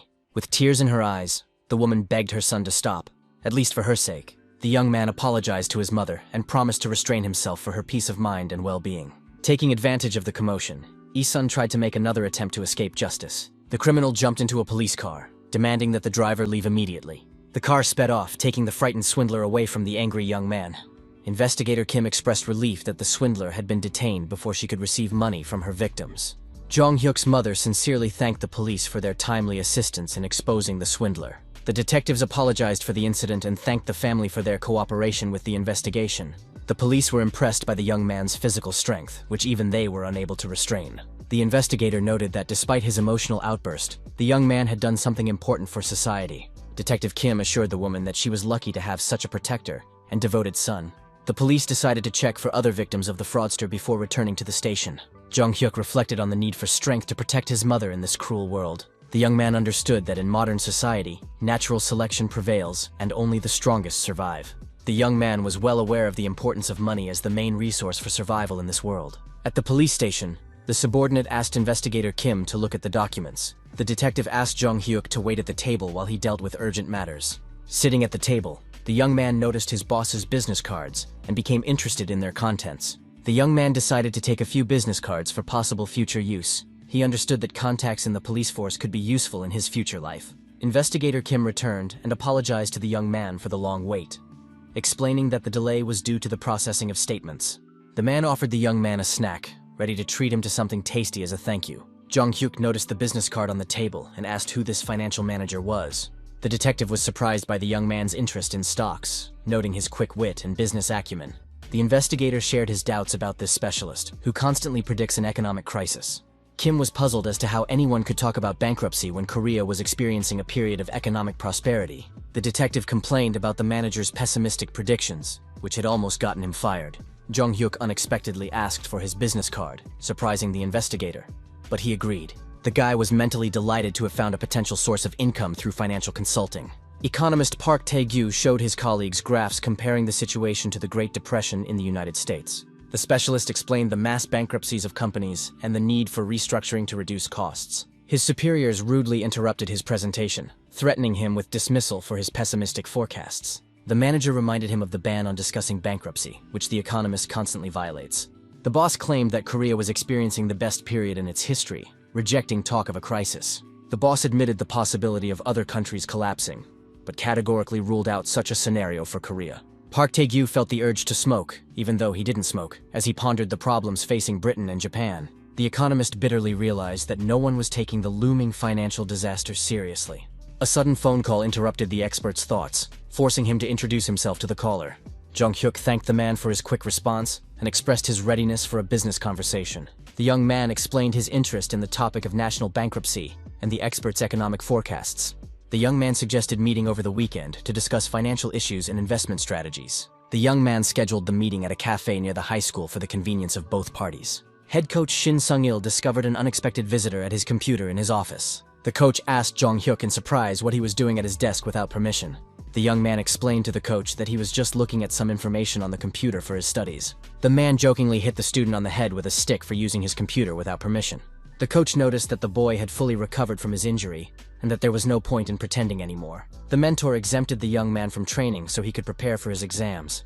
But instead, he was sitting at the computer. Jong-hyuk asked for understanding, explaining that he needed to check important information on the internet. The young man evasively explained that he just wanted to send materials to prepare for the upcoming exams. Shin Seong-gil noticed the attempt to hide the monitor and doubted that the athletes would be reading study materials. The coach advised his teammates to focus on physical training rather than studying. The young man politely asked permission to use his mentor's computer from time to time for important matters. The man ironically remarked that the young man was already using technology, but allowed him to continue after his exams. The mentor mentioned a recent call from an investigator who promised to make the young man a real police officer. Jong-hyuk complained of a headache from the abundance of information and upcoming plans. Shin Seong-gil warned his student about the hellish training that awaited him after passing all his exams. The young man smiled and accepted his coach's warning about the intense training ahead. The young man continued working on the computer, deciding to start his research from the beginning. The screen displayed a list of companies with powerful legal departments for further analysis. The young man recalled numerous instances of cooperation with the Federal Supervisory Service in his past life. Before being appointed head of the Intellectual Crime Investigation Department, he had accumulated a wealth of experience. Working with fraudsters, gangsters, loan sharks, and corrupt officials had given him valuable knowledge. Jong-hyuk compiled a table of data on economic criminals based on his memories from the future. The young man planned to use this information to prevent the murder of his mother and his own death. After another day at school, his friends discussed plans for the evening and ways to have fun. The boy felt tired from several sleepless nights spent preparing and compiling materials. His classmates argued about the correct answers to the 10th question on the test, discussing the options. Suho suggested forgetting about the exams, which were already over, and not worrying about the results. Jong-hyuk noticed the changes in his friends' faces, who had become happier after the school bullies disappeared. Suho was particularly transformed, smiling more often and looking more confident. Suho enthusiastically suggested that his friends go to the computer club to celebrate the end of the grueling exams. His classmates looked at each other in confusion, doubting their ability to pay for such an expensive entertainment at a gaming establishment. Jong-hyuk convincingly reminded his friends that constant studying without rest is harmful to the mental health of schoolchildren. The young man philosophically argued that even failures and losses would become valuable memories of a carefree youth. The guy sincerely believed in the importance of education for building a successful future and career growth. The young man mentally devised a special strategy to take revenge on his mother's killers from the past timeline. Jong-hyuk sincerely wanted his friends to enjoy their youth, not having the opportunity to live their lives over again. The young man urged them to spend their time as intensely as possible, creating vivid memories for future reunions. So Yan sarcastically compared the guy's manner of speech to a drunk ant after a corporate party, causing her classmates to laugh. The young man self-deprecatingly acknowledged the similarity to an old man, explaining it away as extensive life experience. The guy's attention was suddenly drawn to a suspicious scene unfolding at the school gate. An unfamiliar middle-aged man was harassing frightened schoolgirls who demanded an explanation for his presence. Jung-hyuk resolutely approached the stranger, intending to protect the girls from potential danger. The man turned out to be economist Park Tae-gyu, begging to be heard out as he explained the situation. The young man sternly demanded that the specialist immediately explain his suspicious behavior near the school. The young man persistently sought to ascertain the true reasons for the economist's unauthorized visit to the school grounds. The young man justified his vigilance with his professional habit of monitoring his surroundings. Park Tae-gyu explained that he was looking for a certain teacher, but the schoolgirls assured him that there was no such person. The economist unexpectedly asked about a man named Chae Jong-hyuk, stunning the young man. The young man stared at the specialist in bewilderment, frantically trying to figure out how to respond to the strange question. The young man slowly pointed to himself with his finger, confirming that this was indeed his name. Park Tae-gyu was shocked to discover that he had arranged a meeting not with a teacher, but with a schoolboy. The economist struggled to comprehend the absurdity of the situation, in which a high school student was interested in macroeconomic forecasts. Jung-hyuk began to recognize the characteristic intonations of the voice, which seemed surprisingly familiar to him. The boy finally remembered yesterday's phone call and the agreement to meet with the economist. The man apologized awkwardly for the misunderstanding, admitting that he had expected to meet an adult teacher. The man explained that he had mistaken the caller for a school teacher and had therefore rushed to the meeting at the cafe near the school. Park Tae-gyu suggested that he had been the victim of a prank or had completely misunderstood the situation from the start. Jung-hyuk showed understanding for the economist's embarrassment, noting that no one takes a serious topic lightly. The young man noted that the specialist had finally found an interested listener, but doubted the seriousness of his intentions. The young man reminded the man of their agreement to meet on Saturday to discuss economic forecasts. The young man apologized to his friends and suggested they go to the computer club without him. His classmates were concerned about their friend's safety and offered to accompany him to the meeting with the stranger. The interlocutors headed to a small cafe located directly opposite the school gates for a conversation. The economist formally introduced himself as Park Tae-gyu, manager of the Securities Management Department for the Western District. Jung-hyuk politely introduced himself as a first-year high school student and expressed his delight at meeting him. The young man emphasized his sincere desire to meet and discuss important economic issues with the specialist. The manager admitted that he had several questions for his unusual young interlocutor. Park Tae-gyu inquired how the student had managed to gain access to the confidential proposal. The boy gave an evasive answer about an acquaintance in the financial sector who had accidentally discovered an interesting report. The economist was surprised that a high school student had connections in the country's serious financial market. The man assumed that he was the son of an oligarch, although the young man gave the impression of being a serious person. Jung-hyuk took out the materials he had prepared from his backpack to demonstrate his competence in the matter. The young man pulled out a list of companies with powerful legal departments, which he'd compiled very recently. He explained that he had supplemented the economist's notes with his own analysis of the national bankruptcy situation. The manager was shocked as he studied the materials presented with a professional analysis of the financial situation.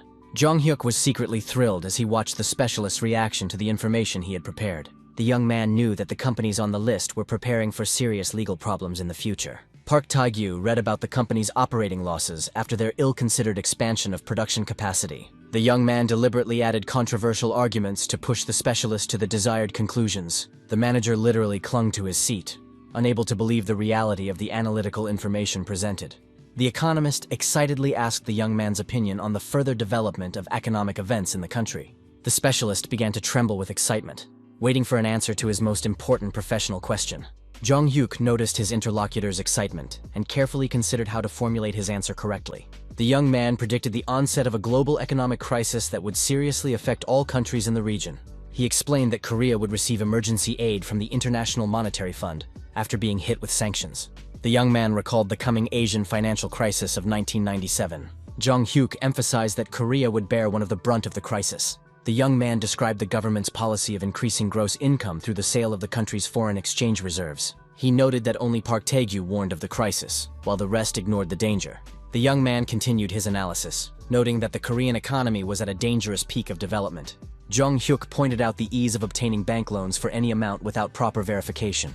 The young man warned of the catastrophic consequences of such irresponsible lending policies by financial institutions.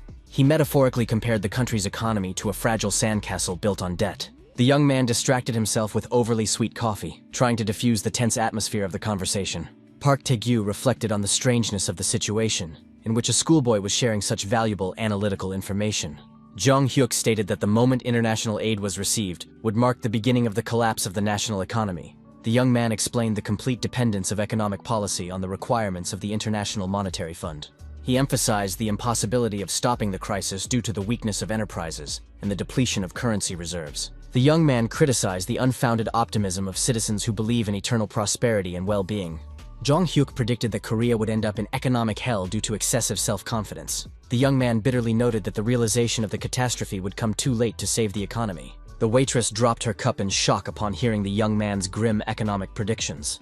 Jong Hyuk gallantly rushed to help the girl, worried that she might cut herself on the broken pieces. The young man advised her to collect the shards with a handkerchief, showing concern for the waitress's safety. The young man unexpectedly announced his willingness to invest 100 million won in the project. Park Tae-gyu was stunned by the amount of the investment and asked for time to consider the unexpected offer. Jong Hyuk referred to another meeting and suggested ending their conversation for the day. The young man left his phone number with the economist for further consultation on investment issues. After a productive meeting, Jong Hyuk headed to the computer club where his friends were waiting for him. The guy noticed his friends' complete immersion in the game, understanding their enthusiasm for virtual battles. His classmates complained about Soo-ho's poor gaming skills, as he constantly lost in battles. Jong Hyuk confidently told So-yeon that he was better at the game thanks to his past experience. The first battle in the legendary Mortal Kombat fighting game began between the guy and his classmate. The girl attacked first, ironically comparing the boy's gaming skills to the clumsy Soo-ho. The young man unexpectedly performed a complex combination, causing the character to deliver a spectacular kick. So-yeon was shocked by the boy's skill, not understanding how he managed to perform such a move. The classmate demanded a rematch, wanting to understand the secret of the young man's virtuoso playing technique. Jong Hyuk reminded the girl with a confident smile of his warning about her inevitable defeat. The boy was genuinely happy about his victory, enjoying nostalgic memories of his favorite childhood game. The young man's thoughts returned to the economist, who was surely analyzing the materials provided. The young man understood the inevitability of the specialist's decision, regardless of how long it took him to think it over. Several days of waiting passed, and Jong Hyuk reflected on Park Tae-gyu's agonizing doubts. The guy was worried that half of the materials should have been enough to make an investment decision. The young man feared losing his advantage in the negotiations if he called the impatient economist first. The young man recalled the specialist's past involvement in financial fraud due to carelessness. Jong Hyuk knew that Park Tae-gyu was a trusting lawyer who unwittingly defended financial criminals. The young man suffered from headaches, dreaming of learning about his potential partner's current thoughts. The teacher tapped the desk sharply with his pointer, drawing the class's attention for an important announcement. The teacher solemnly announced the long-awaited moment of the test results. The teacher announced the harsh rule of receiving blows for every point below 100. The teacher called on the first student with a score of 78 points for 22 strokes. The teacher began to methodically punish the offending student by hitting him with a pointer on a soft spot. The students froze in absolute silence, shocked by the corporal punishment taking place in the classroom. The teacher ruthlessly announced that each student would go through this humiliating procedure in turn. Jong Hyuk watched what was happening, noting that the teacher was not hitting too hard by his standards. The teacher continued to call out students with low scores to carry out the cruel punishment. The teacher pointed to Jong Hyuk, announcing his score of 95 out of a possible 100. The teacher noted with satisfaction that the boy was only entitled to 5 strokes for the missing points. At that moment, an elegant businesswoman got out of an expensive car and answered a phone call. The caller asked the girl why it took so long for her to answer the phone. Kwon Ayeon explained to her father that she had been driving and asked why he was calling. The girl's father sarcastically remarked that she was managing other people's financial assets. The banker irritably reminded her parent of her position as a private financial advisor. The woman emphasized her specialization as an investment and financial advisor. Her father continued to insist that his daughter was simply working at a bank and being used by other people. The man turned the conversation to his daughter's personal life, comparing her to her married sister. Kwon Ayeon pretended that the connection had been lost to avoid an unpleasant conversation with her father. The girl reflected on the different ideas of happiness between her and her married sister. The banker mentally promised to prove her worth to her father through success in her current endeavor. The woman warmly welcomed the visitors, inviting them into the office for negotiations. Kwon Ayeon professionally inquired with her colleagues about the progress of an important deal. The wealthy client assured the impatient banker that everything was going according to plan, thanks to the invested funds. The wealthy man mentioned his valuable employee Park Tae-gyu, who was working on the project. The economist politely greeted the banker, showing professional respect for his colleague. The girl noticed the manager's exhausted appearance and was surprised by his condition.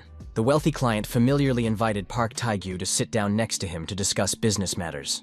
The manager smiled and reminded the banker of their previous meeting and document review. The wealthy man introduced the economist as his chief financial strategist and advisor. The rich man patted the manager on the cheek patronizingly, joking about his voluntary cooperation.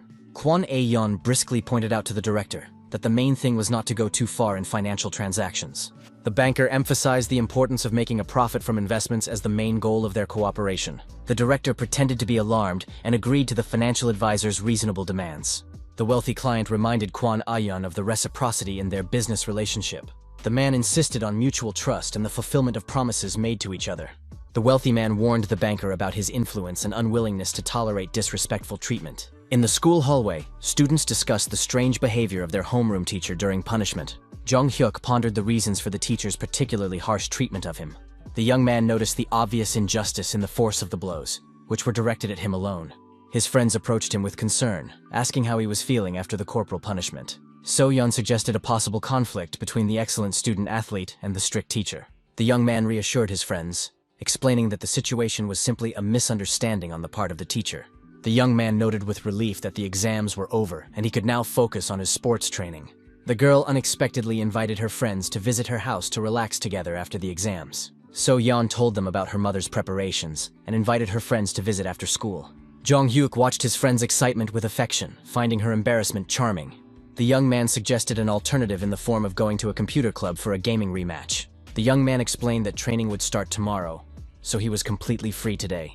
The girl was delighted with the guy's agreement, not believing in such a lucky coincidence. Suho timidly voiced his own suggestion to visit his house to celebrate. The honor student told her about his mother's desire to meet her son's friends after the exams.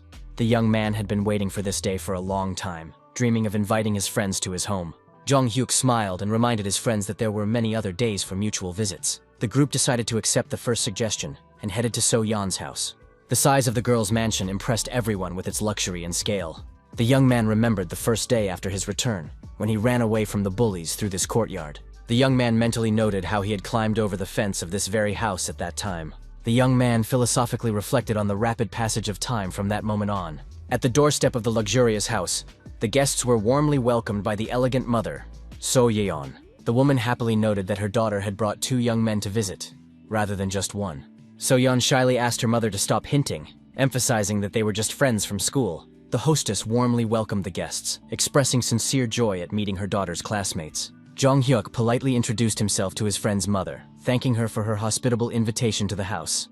The young man gallantly presented the woman with a modest gift, apologizing for its simplicity and insignificance. So Yeon's mother invited the young people to go up to the room, while she prepared refreshments for the guests. The young man admired the spaciousness of the house as he followed his girlfriend up the stairs. The girl noticed the open door to her aunt's room, anticipating future reproaches for the mess. Passing by, the friends couldn't help but notice the creative chaos in their absent relative's room.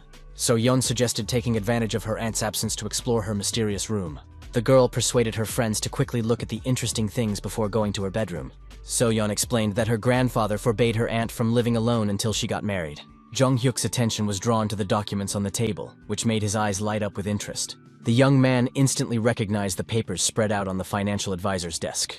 He realized that these were the revised materials he had given to economist Park Tae-gyu. The young man noticed the change in form while the content remained the same, relying on his police intuition. Jong-hyuk hastily asked his girlfriend about her mysterious aunt's professional activities. Suddenly, Kwon A-yeon returned home and found uninvited guests in her room.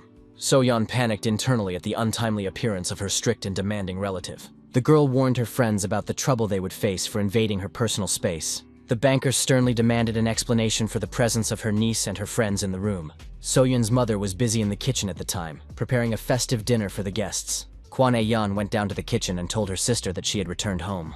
The woman immediately smelled the appetizing aroma of fried fish filling the first floor. The banker inquired about the reason for such a feast and a possible family celebration. Her sister explained that So-yeon had invited her school friends over, so she was preparing a special dinner. Kwon A-yeon was delighted to hear about the guests and went back upstairs to the young people. As she climbed the stairs, the banker heard lively voices coming from her private room. Kwon A-yeon instantly realized that someone had invaded her personal space without permission and was rummaging through her things. The banker's mood instantly soured, turning from joyful to extremely irritated and angry. The woman decisively threw open the door. ready to find out who dared to violate the boundaries of her territory. The banker sternly demanded an explanation from her niece for the mess in the room. Kwon Ayan reminded So-yeon of the strict prohibition on entering the room without the owner's special permission. The girl apologized sheepishly, saying that the open door had created a false impression of accessibility. So-yeon tried to shift the blame onto her aunt for leaving the bedroom door open and unattended. The niece hastily assured her relative that she had only looked inside and had not touched anything. Jong-hyuk gallantly took all the blame, admitting that he had persuaded his girlfriend to show him the interesting room. The young man explained his sincere interest in the professional finance books on the bookshelves. The young man offered a sincere apology for the unauthorized intrusion into the banker's personal space. Kwon Ayan was surprised by the high school student's unexpected interest in complex economic issues.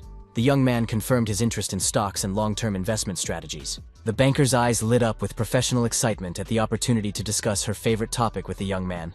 Jong-hyuk carefully studied the woman's features, finding her face strangely familiar and dear to him.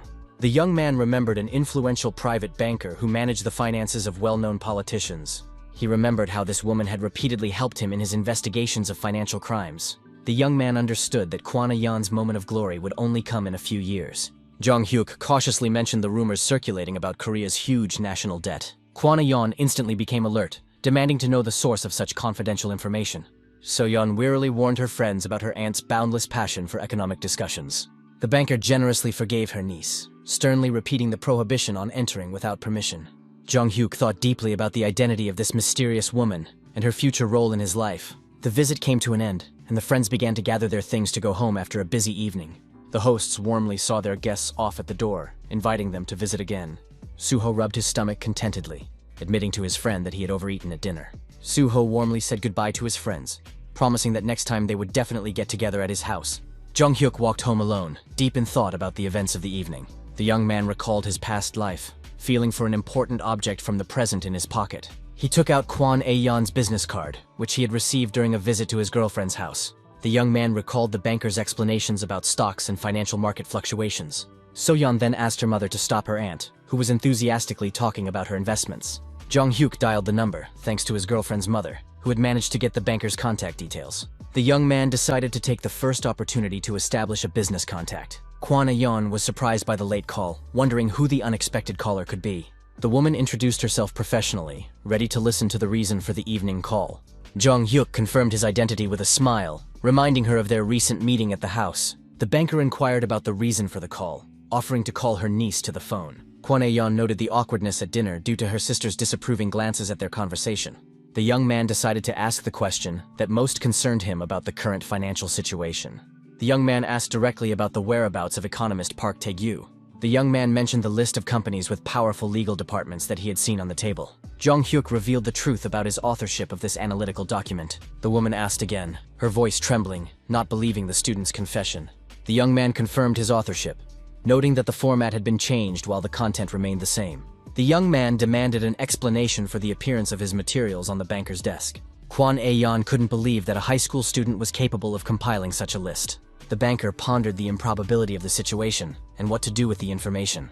Jong-hyuk advised her to return the money if she had been deceived and forced to invest. The boy metaphorically explained the need to enter the lair to catch the tiger. The young man emphasized the importance of looking for the money where it was originally placed. Park Tae-gyu heard the director praise him for his analytical work in the office. The wealthy client persistently praised the manager for his intellectual efforts. The wealthy man hinted to the economist about the importance of understanding the meaning of praise. The director let Park Tae-gyu go home after completing important analytical work. The manager cautiously asked the director about the promised investments and fair distribution of profits. The director cynically reminded Park Tae-gyu that he had saved him from dismissal, denying any obligation to make payments. The wealthy businessman suddenly stopped when he heard suspicious loud noises outside his office door. The man ordered the guards to immediately check the source of the strange noise in the office corridor. The gangsters indignantly discussed some lunatic who had caused a disturbance near their office. Noticeable dents began to appear on the massive door from powerful blows from outside the room. In an instant, the front door was completely knocked off its hinges with one crushing blow. Jong-hyuk burst into the room dramatically, demonstrating his excellent physical fitness. Park Tae-gyu was shocked by the unexpected appearance of his familiar senior in such a dangerous place. The young man radiated confidence and determination, as if he had really come to deal with the situation seriously. The boy imperiously ordered everyone present to stay where they were and not make any sudden movements. The director looked at the young intruder with contempt, demanding an explanation for his audacious intrusion. The rich man indignantly asked about the identity of the uninvited guest and the reasons for breaking into the office door. The man spoke insultingly to the young man, demanding immediate answers to his questions. Jong-hyuk said with a mysterious smile that he was not a police officer at all. The young man mentally noted that he was not yet a police officer, but had important business with the manager. The director visibly relaxed, confirming that the young man did not have police authority. The rich man suspiciously asked Park Tae-gyu if he knew the insolent young man. The man ordered his henchmen to properly greet the uninvited guest in the office. The guards moved threateningly toward the young man, promising harsh retribution for the broken door. Jong-hyuk spoke contemptuously of the bald thug approaching with aggressive intentions. The young man easily pushed the guard away and addressed the manager with one important question. The young man asked the economist if he was here of his own free will or against his will. Park Tae-gyu was shocked by the unexpected question, understanding the hidden meaning of the young man's words. The manager yelled at the young man, begging him to leave the dangerous place immediately without him. The director commented irritably on the strange behavior and words of the uninvited guest. The rich man repeatedly ordered the security guard to deal with the insolent intruder. The thug roughly grabbed Jong-hyuk by the shoulder, preparing to deliver a crushing blow. The young man smiled inwardly, remembering years of intensive training in the martial art of judo. Jong-hyuk reflected on how his intervention had radically changed the fates of Park Tae-gyu and Kwon Ah-yeon. In his previous life, the manager and his like-minded colleagues left the company to start their own business. The economist founded an investment company, but after reviewing the materials, he took out a dangerous loan from gangsters. The criminal loan shark sensed big money and kidnapped the manager to obtain valuable information. Jong-hyuk warned the banker that he couldn't call the police while the criminals had a hostage. The young man explained to his friend's aunt that she was not directly to blame for the gangster's kidnapping of the economist. The guy couldn't allow So-yeon's relative to become an accomplice to a criminal offense. The young man argued that the manager was helping voluntarily, and that the police were powerless to do anything about it.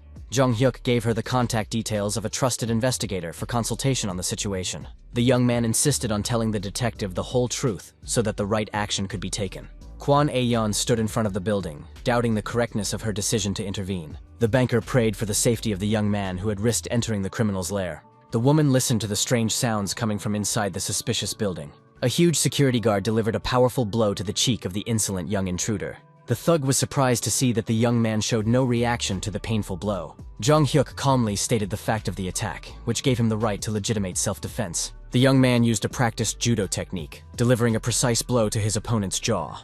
The thug instantly collapsed to the floor from the professionally executed combat move. The young man was genuinely surprised at the effectiveness of his blow against the massive security guard.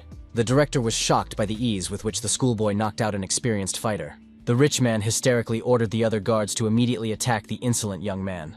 Park Tae-gyu watched the scene, trying to understand the identity of the mysterious savior. Park Tae-gyu was genuinely amazed by the young savior's incredible combination of sharp mind and impressive physical strength. Jong-hyuk focused entirely on the upcoming fight, preparing to act as effectively and accurately as possible. In his 26 years of police service, he'd encountered all kinds of dangerous criminals. The young man recalled drug addicts in withdrawal who grabbed knives, bottles, and sharp objects. He had to detain terrorists and former special forces soldiers with illegal firearms. The young man understood that thugs differed only in size, but did not pose a real threat. When the guard swung his fist, Jong-hyuk saw every movement as if in slow motion. The guy concentrated as much as possible to read the trajectory of all his opponent's attacks. He clearly saw the massive bodyguard slowly swing his huge fist for a crushing attack. The young fighter easily dodged the blow, greatly surprising the confident, burly security guard. Jong-hyuk counterattacked his opponent with lightning speed, landing a precise blow to the chin of the bewildered thug. The force of the blow was so great that the thug lost his balance and fell heavily to the hard floor. The second guard rushed to help his fallen comrade, asking in surprise about the young man's technique. For an experienced judoka, all these clumsy thugs moved unbearably slowly and very predictably. The young man knew perfectly well that in a street fight, weight categories lose their significance in the face of combat technique. The guy focused even more, preparing to deal with the remaining enemies as effectively as possible. The young fighter delivered a high kick to the head, sending another thug into a deep knockout. Jong-hyuk methodically dealt with another attacker, who tried to attack him from the side. The young man dealt with the thugs as easily as if he were swatting away annoying flies or mosquitoes in the summer. The guy understood that his opponent's weight meant nothing against his combat skills, honed over years of practice. The young man recalled his rich experience of street fights from his past life in the police department. The last remaining thug reluctantly acknowledged the physical strength of his young opponent before the final attack. The bald thug swung his massive fist, rudely demanding that the guy shut up and be silent forever. Jong-hyuk easily blocked the punch and respectfully noted the guard's superior technique. The young man sarcastically commented on the gangster's complete lack of hair follicles and physical fitness. The thug went berserk at the mockery of his shiny bald head, preparing for a decisive, furious attack. The guard quickly assumed a professional fighting stance, demonstrating some hand-to-hand combat skills. Jong Hyuk delivered a crushing kick straight to the solar plexus of his unsuspecting opponent. The power of the blow was so incredible that it created a real explosion effect in the gangster's stomach. The last bodyguard was completely knocked to the floor by the young fighter's powerful blow to the solar plexus. The young man mockingly suggested that the defeated thug try to get up and continue this senseless fight with him. The director, in a panic, grabbed a sharp knife, realizing the hopelessness of the situation with this dangerous young man. The rich man clearly realized that he had no other options to defend himself against his young opponent, who was clearly superior in strength. The man waved the sharp blade threateningly, demanding to know immediately who had ordered this daring attack. The director hysterically shouted questions about whether the young man belonged to any hostile gang or group. The thug began to wildly slash with his knife, but the young man easily dodged each dangerous attack. Jong Hyuk watched the angry director's ridiculous and clumsy movements with undisguised contempt. The young fighter professionally blocked the attacks with his bare hands, deflecting the sharp blade from vital points. The criminal raged as he pondered the mysterious identity of the young man who was able to dodge all his blows. The young man calmly explained his opponent's failures by saying that he preferred to fight with his bare hands without weapons. Jong Hyuk spoke contemptuously of the pathetic habit of weaklings, relying on cold weapons in fights. The young man expressed his firm opinion that only cowards and nobodies like to wave knives around in fights. The young fighter managed to knock the knife out of the director's hands with a powerful blow, sending the weapon onto the dirty floor. Park Tae-gyu watched the scene intently, wanting to call the police, but he was paralyzed with fear. The director struggled to break free from the young man's iron grip, trying to continue the hopeless fight. The rich man desperately resorted to elbow strikes, hoping to at least somehow hurt his superior young opponent. Jong Hyuk easily blocked the feeble blows and counterattacked with a powerful, precise blow to the criminal's stomach. The young man shouted loudly at the manager to immediately retrieve the important materials he had handed over earlier. The specialist frantically began rummaging through a huge pile of scattered papers on the cluttered desk. Park Tae-gyu panicked, not understanding where the most important financial documents could have gone. After a long moment, the economist finally found the necessary materials among the multitude of other papers. Outside the building, the loud wail of police sirens rushing to the scene could be heard approaching. Jong Hyuk understood perfectly well that he could have simply called the police to rescue the manager without visiting in person. The young man's real goal was to prevent his girlfriend's aunt from becoming involved in a dangerous criminal scheme. The young man also wanted to retrieve his secret materials so that they would not fall into the wrong hands. The director maliciously accused the insolent young man of calling the police to completely ruin his business plans. Jong Hyuk sarcastically inquired about investment plans with such a hopelessly stupid head at the helm. The young fighter grabbed the criminal firmly by his dirty clothes, preparing to execute a painful throw. The young man skillfully flipped the heavy director over his back with a classic judo move. The gangster crashed onto the table with a deafening crash, scattering ashtrays and documents all over the office. Jong Hyuk contemptuously repeated that the director was too stupid to understand financial transactions. The young man reminded the criminal that he was not yet a police officer, but just an ordinary schoolboy. The boy promised in a threatening voice that he would become a police officer and punish criminals like the director. Loud voices of police officers demanding that everyone stay where they were could be heard in the stairwell. Investigators burst into the room, asking the young man about his condition and assessing the situation in the office. The police officers were shocked as they surveyed the ransacked office, with defeated gangsters lying on the floor everywhere. The detectives noticed saliva dripping from the main gangster's mouth after a powerful blow to the jaw. The law enforcement officers handcuffed all the criminals and began leading them to the police cars. Investigator Kim wondered in surprise where these idiots, who looked like brothers, had come from. The gang leader brazenly told the police that making money was not a crime at all. The detective barely restrained himself from punching this insolent man for his cynical and vile words. Jong Hyuk thanked the police for arriving in time to save him from possible trouble. The investigator praised the young man for his courage, noting his outstanding abilities and physical fitness. The detective reminded the young man that even experienced police officers rarely risk acting alone. The investigator considered scolding the young man, but his confidence spoke of an awareness of his own strength. The police officer sternly asked the young man what he was hoping for when he rushed in there unarmed. The young man replied with a smile that he had completely hoped and believed only in the timely assistance of the police. The detectives asked the young man if he knew the victims of these gangsters. Jong Hyuk explained that the female banker was his girlfriend's aunt and was worried about the kidnapped man. The investigator told him about the gangsters' despicable scheme to kidnap and blackmail the city's financiers. The detective suggested continuing the conversation at the station, once again praising the young man's courage. The young man was glad that the owner of the office had indeed kidnapped the manager, and that his aunt knew nothing about it. The young man felt relieved that the case had ended safely without any serious incidents. Jong-hyuk approached the manager and banker, congratulating them on the end of this nightmarish day. Park Tae-gyu sincerely apologized for the trouble he had caused, not expecting such a turn of events. The first bodyguard who had been defeated was named Jong-sik, which made the young man think about the familiar name. Jong-hyuk remembered with surprise that he was his former classmate, now working for the gangsters. The specialist justified himself by saying he wanted to make money quickly to solve his family's financial problems. The young man now understood the manager's true motives for agreeing to such a risky deal with the gangsters. Kwon Ae-yeon sympathetically asked the economist about his terrible experience as a hostage of the criminals. The manager thanked the woman for saving him and wished her success in her financial endeavors. Park Tae-gyu admitted his greed for money and considered giving up on the deal altogether. Jong-hyuk reminded the specialist that the materials shown were only half of the information. The young man emphasized the possibility of doubling or even tripling the potential return on investment. The young man asked the manager if he was really ready to give up such a huge amount of money. The female banker offered to negotiate with the young man about a joint project. Kwon Ae-yeon said she was ready to invest more than she had planned to put into the gangsters' scam. The banker did not want to abandon the project halfway through, which made the young man very happy. The woman understood the risks of falling stock prices and the possible loss of invested funds. It was not only about money and time, but also about trust between business partners. Jong-hyuk promised to provide the rest of the materials and his investment ideas soon. The young man understood that by removing the gangsters from the game, they would be able to continue their financial venture together. In the parking lot, Kwon Ae-yeon suggested that everyone get into her car to drive home after the stressful situation. Suddenly, a loud cell phone ringtone sounded from the woman's bag, interrupting the conversation. The banker apologized and asked them to wait while she answered the unexpected important call. The woman picked up the phone and introduced herself to the unknown caller with a professional smile. The caller turned out to be her uncle, Lee Yong-chan, anxiously asking about leaving the station.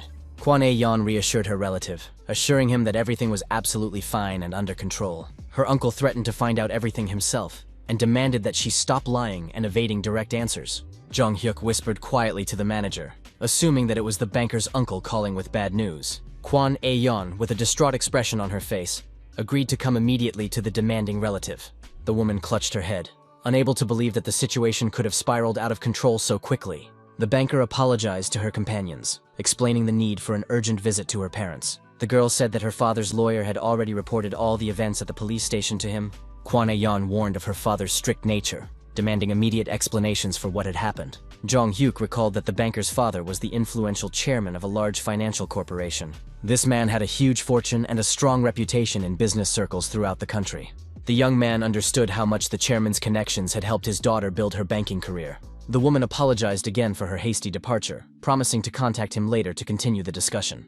Kwon Ae-yeon quickly got into her car and rushed to meet her angry parents. The chairman's mansion was strikingly luxurious, built in the traditional national architectural style. Standing in front of the massive doors of her parents' house, the girl fought the urge to turn around and run away. The banker took a deep breath, trying to pull herself together before the inevitable difficult conversation with her father. Opening the heavy doors, the woman convinced herself of her own courage and determination to go inside. The chairman greeted his daughter coldly, gesturing briefly for her to sit down opposite him immediately. Uncle Lee Yong-chan, leaving the room, sympathetically wished his niece fortitude in the upcoming dialogue. Kwon Ae-yeon nervously sank onto the cushion, carefully placing her bag on the floor next to her. The woman watched as her father slowly sipped traditional tea from an expensive porcelain cup. The chairman slammed the cup down on the table, making a loud noise in the tense silence of the room.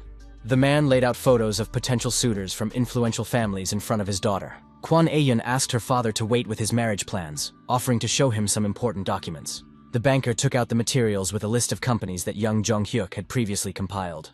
The chairman angrily demanded an explanation for his daughter's presence at the police station today. The woman suggested that her father first study the documents and then make a final decision. Kwon Ae-yeon promised to get married in 6 months if the materials did not change the chairman's mind. Her father asked her in surprise if she was really ready to fulfill this promise. Sitting in front of her father, the girl asked him to trust her business acumen and intuition for the only time in his life. The chairman took the documents to study and was shocked by the content of the company's financial analysis. The man was puzzled about the origin of such valuable information and the source of such accurate forecasts. Kwon Ae-yeon watched her father's reaction with a satisfied smile, asking his opinion on the materials. The chairman asked his daughter if she had compiled this impressive analytical list. The banker admitted that the author was a brilliant student with incredible analytical skills. The woman emphasized the value of the materials, wondering if they would seem trivial to her father.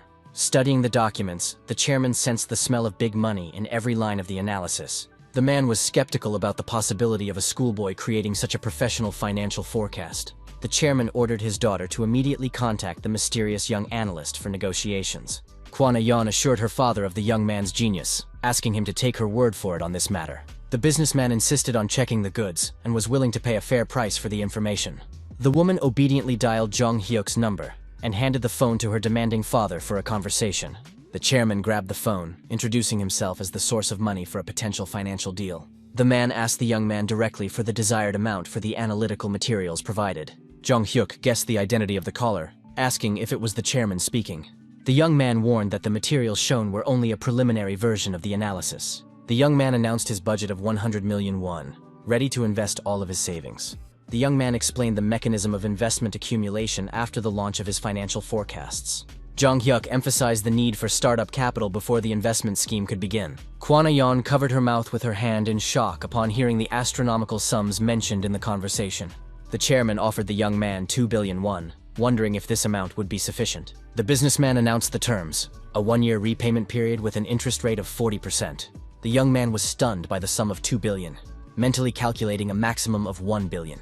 Jong Hyuk caught himself and introduced himself to the chairman, apologizing for the late introduction. His daughter asked her father incredulously if he was serious about investing 2 billion won in the schoolboys project. The chairman sarcastically remarked that his daughter only loved him when he was financially generous. The man explained that he had planned to leave the money to his daughter as an inheritance anyway. Kwana Yan bowed gratefully to her father, promising never to forget his generosity. Saying goodbye to her uncle, the woman waved cheerfully, promising to see her relative again soon. Lee Yan-chan asked the chairman about the results of his tense conversation with his niece. The businessman asked the lawyer to take on an important legal case immediately. The chairman emphasized the seriousness of the case, which was directly related to this amazingly brilliant schoolboy.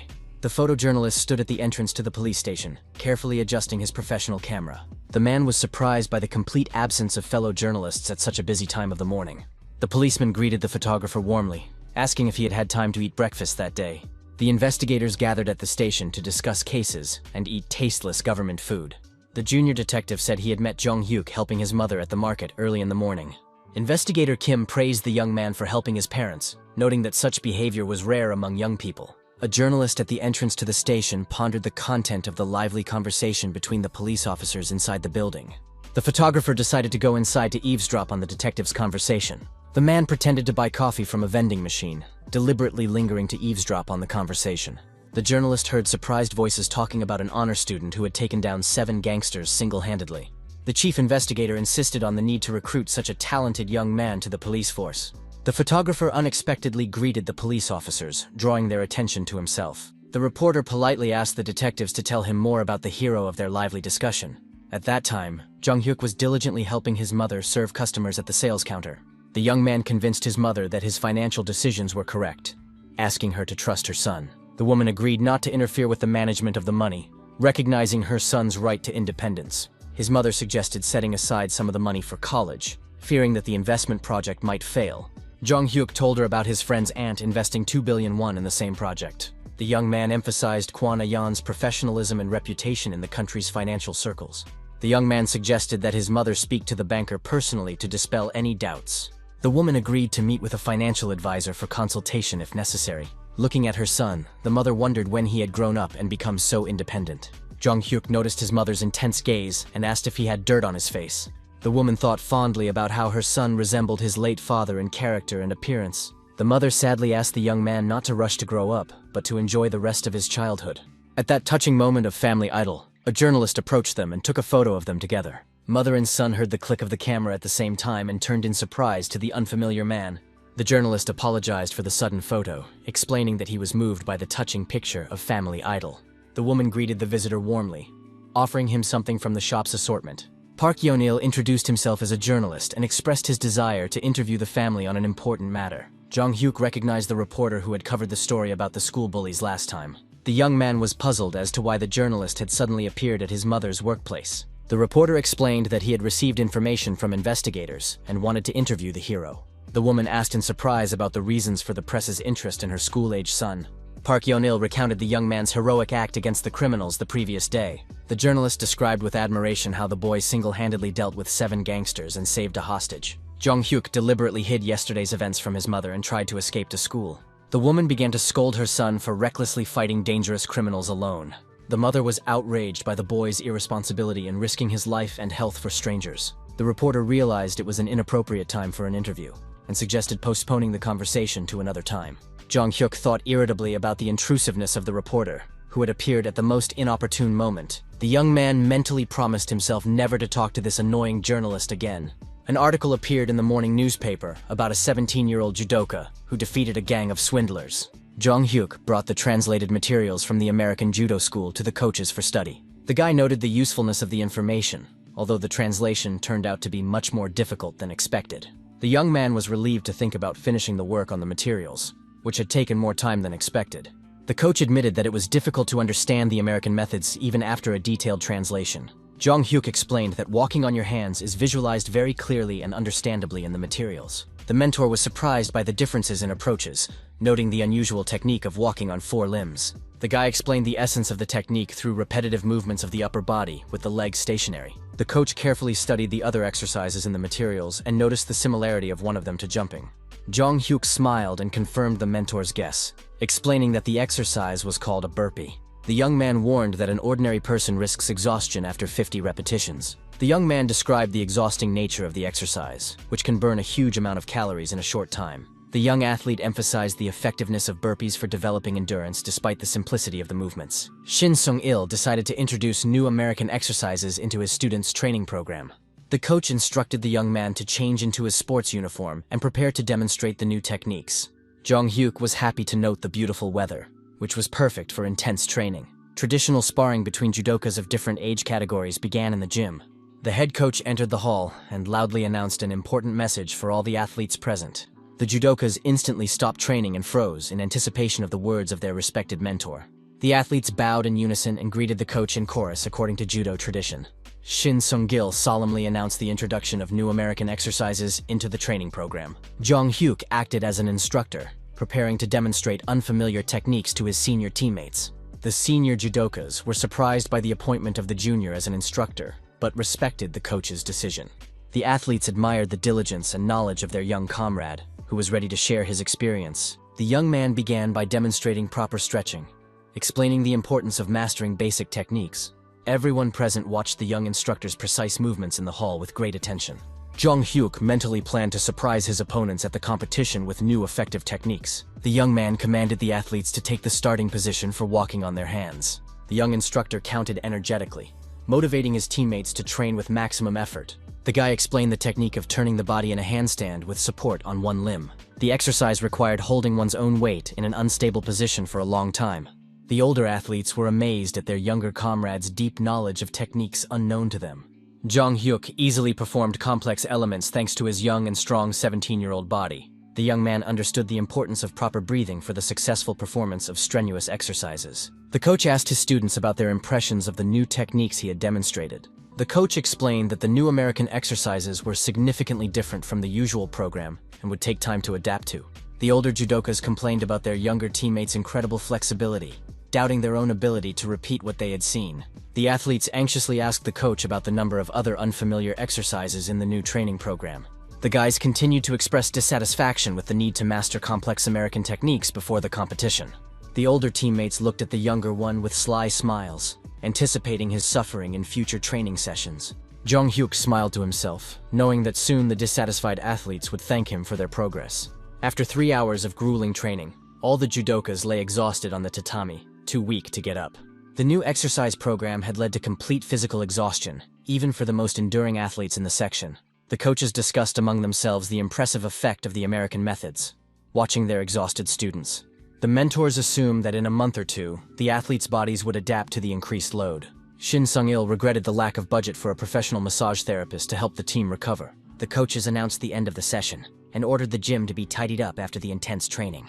Sun-oh slowly got up from the tatami, complaining about the unbearable heat after the exhausting exercises. The team captain watched with respect as his younger teammate performed all the exercises on par with his seniors. The senior athlete suddenly decided to approach and sincerely thank Jong-hyuk for his new knowledge. Sun-oh reminded him that all the judokas in their class had given up their graduation trip for the summer training camp. The team captain was a first-class athlete who consistently won medals at prestigious competitions. Already in his second year, the guy received offers from sports universities, but remained modest. Jong Hyuk, saying goodbye to the captain, promised to train hard to reach his level of skill. The young man suddenly remembered the important regular selection for the main team for competitions. The selection of honorary members of the section to represent the school at major tournaments was held twice a year. The winter and summer training camps became a platform for the rigorous selection of the best athletes in the judo section. Only 5 were selected from 50 applicants, and the young man understood the need to make it into the main team. The young athlete mentally prepared himself for grueling training sessions to achieve the desired result. Jong Hyuk tied his shoelaces in the locker room, preparing to leave the gym after a hard day. The coach approached the young man, asking if he had forgotten anything important in the locker room. His mother lovingly gave her son some parting words before he left for training camp, asking him to call her when he arrived and to be careful on the road. The boy reminded his mother with slight irritation that he was an adult, although inwardly he was grateful for her concern. Jong Hyuk expressed concern about his mother's health, working outside in the unbearable summer heat all day long. The young man worried about how the woman endured the scorching sun, standing at the counter from early morning until late at night. He couldn't imagine what it was like for his mother to sell snacks outdoors in such hellish weather. The woman reassured her son, reminding him of her many years of experience working in the market and her ability to adapt to any weather conditions. His mother warmly said goodbye to Jong Hyuk, asking him once again to be extremely careful during summer training. The young man thought about the onset of summer, when sweat pours down even from simply standing still. The young man realized that time had flown by unnoticed thanks to the intense training and preparation for the important training camp.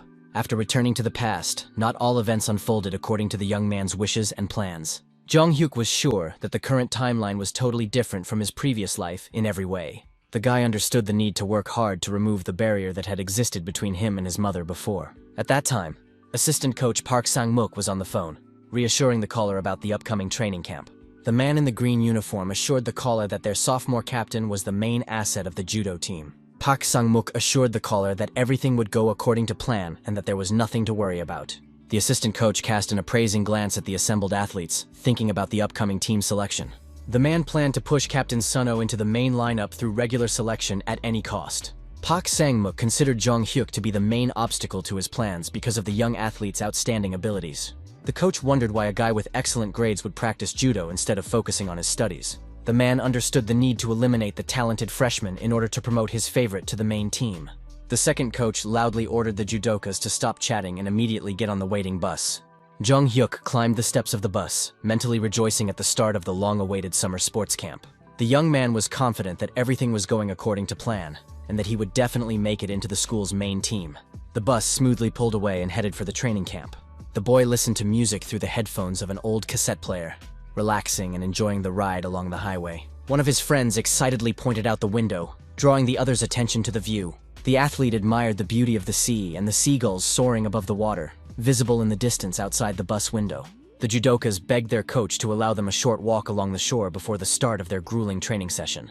The boys marveled at the azure color of the water, as if they were seeing such a beautiful and clear sea for the first time in their lives. Suddenly, the bus began to shake violently on the bumpy road, causing all the passengers to grab the handrails in surprise. The driver turned sharply toward the training center, away from the inviting seacoast. The judokas realized with disappointment that their summer training camp would take place far from the beautiful sea they had dreamed of. The senior athletes quietly agreed to drink the traditional bottle of soju in the evening after their grueling training sessions. The sophomores invited Jong Hyuk to join their evening drinking session, calling him the trump card among all the freshmen. The young man politely declined the invitation, explaining that he wanted to focus entirely on his athletic training. The young man was mentally surprised at the irresponsibility of his older comrades, who were planning to drink alcohol during an important training camp.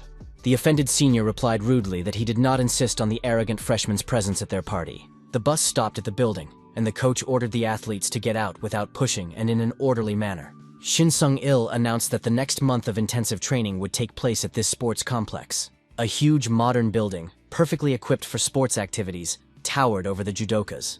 Next to it was a spacious new stadium with high-quality surfaces for various sports. The coach impatiently ordered the guys to stop staring and start unloading their stuff from the bus's luggage compartment. The athletes were surprised to see another bus arrive at the training center at almost the same time as them. Girls in sports uniforms began to get out of the second bus, attracting the attention of the male judokas. The boys excitedly discussed which school the girls were from and what sports they played. The coach watched with irritation as his students were once again distracted by extraneous matters. Shin Sung-il loudly reminded them of the goals of the judo training camp, demanding that they immediately gather their thoughts and focus.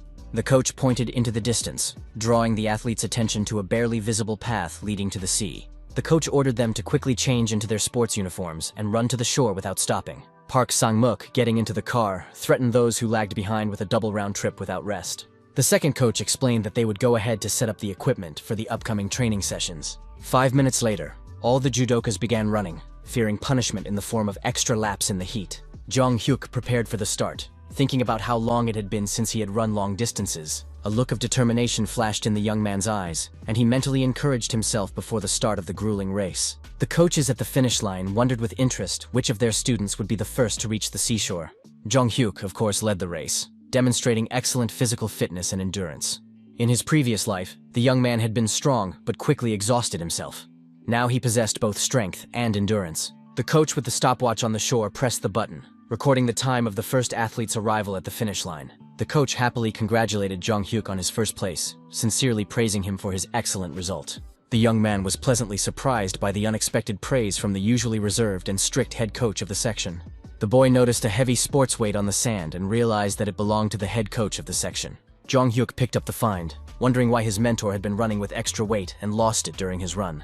Putting the weight on his arm, the young man estimated its weight to be about 5 kilograms, which was quite a significant load. His senior teammate, who had come running up behind him, remarked admiringly that the younger man continued to set records in all disciplines. Team captain's son barely made it to the finish line, breathing heavily and holding his knees in exhaustion. The judo leader was extremely disappointed with his result, realizing that he was lagging behind his younger teammate. Shin Sung-gil ordered everyone to catch their breath and put weights on both arms for the next exercise. The coach announced the arrival of graduate instructors who would help conduct intensive training at the camp. The mentor loudly commanded everyone to prepare for an exhausting training session of walking on their hands with weights. The judokas reluctantly confirmed their readiness for the exercise, knowing the torment that awaited them under the scorching sun. The athletes began to perform the task without stopping, trying not to show their fatigue in front of the coaches. Jong Hyuk was fully prepared to demonstrate his professionalism and excellent physical fitness to his teammates. The coach announced the end of the warm-up and the transition to strength training on special exercise machines. Shin Seong-gil said that it took a lot of effort to rent professional equipment for the training camp. The athletes whispered among themselves that the new exercise machines looked like medieval torture devices. Jong Hyuk was mentally surprised at the seriousness of the coaches who had rented so much professional equipment for the training camp. Normally, the section had a modest set of 50 weights and a pair of old dumbbells. Simple rubber bands were used for training, with which the athletes developed muscle strength. The young man understood that for the other guys, these modern training machines were a complete novelty and a rarity. The senior coach called on Jong Hyuk to come forward as an instructor to demonstrate how to use the equipment. The young man, forgetting his role as assistant coach, hastily responded to the call and stepped forward. The coach asked the young man about his previous experience with similar strength training equipment and exercise machines. The young man confirmed his familiarity with the equipment, mentally recalling years of working with iron in his past life. The young man understood the athletes' natural fears of new equipment, because their bodies are their capital. Jong Hyuk realized the importance of a visual demonstration to overcome his teammates' fears of unfamiliar exercise machines. While doing barbell squats, the young man felt that the weight was insufficient and decided to add additional plates to the bar. The young man decided to add extra plates to the bar to increase the weight to a comfortable level for his workout. Park Sang-muk suspiciously asked the young man what he was going to do with such a heavy weight on the barbell. The second coach warned of the risk of knee injury, insisting that half of one's own weight is sufficient for beginners. The other judokas watched with concern, fearing for the health of their younger teammate. The coach continued to intimidate the young man with warnings about possible injuries and the consequences of improperly lifting heavy weights. Shin Sung-il stood up for his student, noting his obvious familiarity with strength training and barbells. Park Sang-muk mentally planned to use the situation to discredit the talented freshman in front of everyone. The second coach, with a fake smile, encouraged the guy to lift even more weight, hoping he would fail. Jong Hyuk felt a strange negative energy coming from the assistant coach in his direction. The young man was puzzled by the hostile attitude of a person he barely knew personally.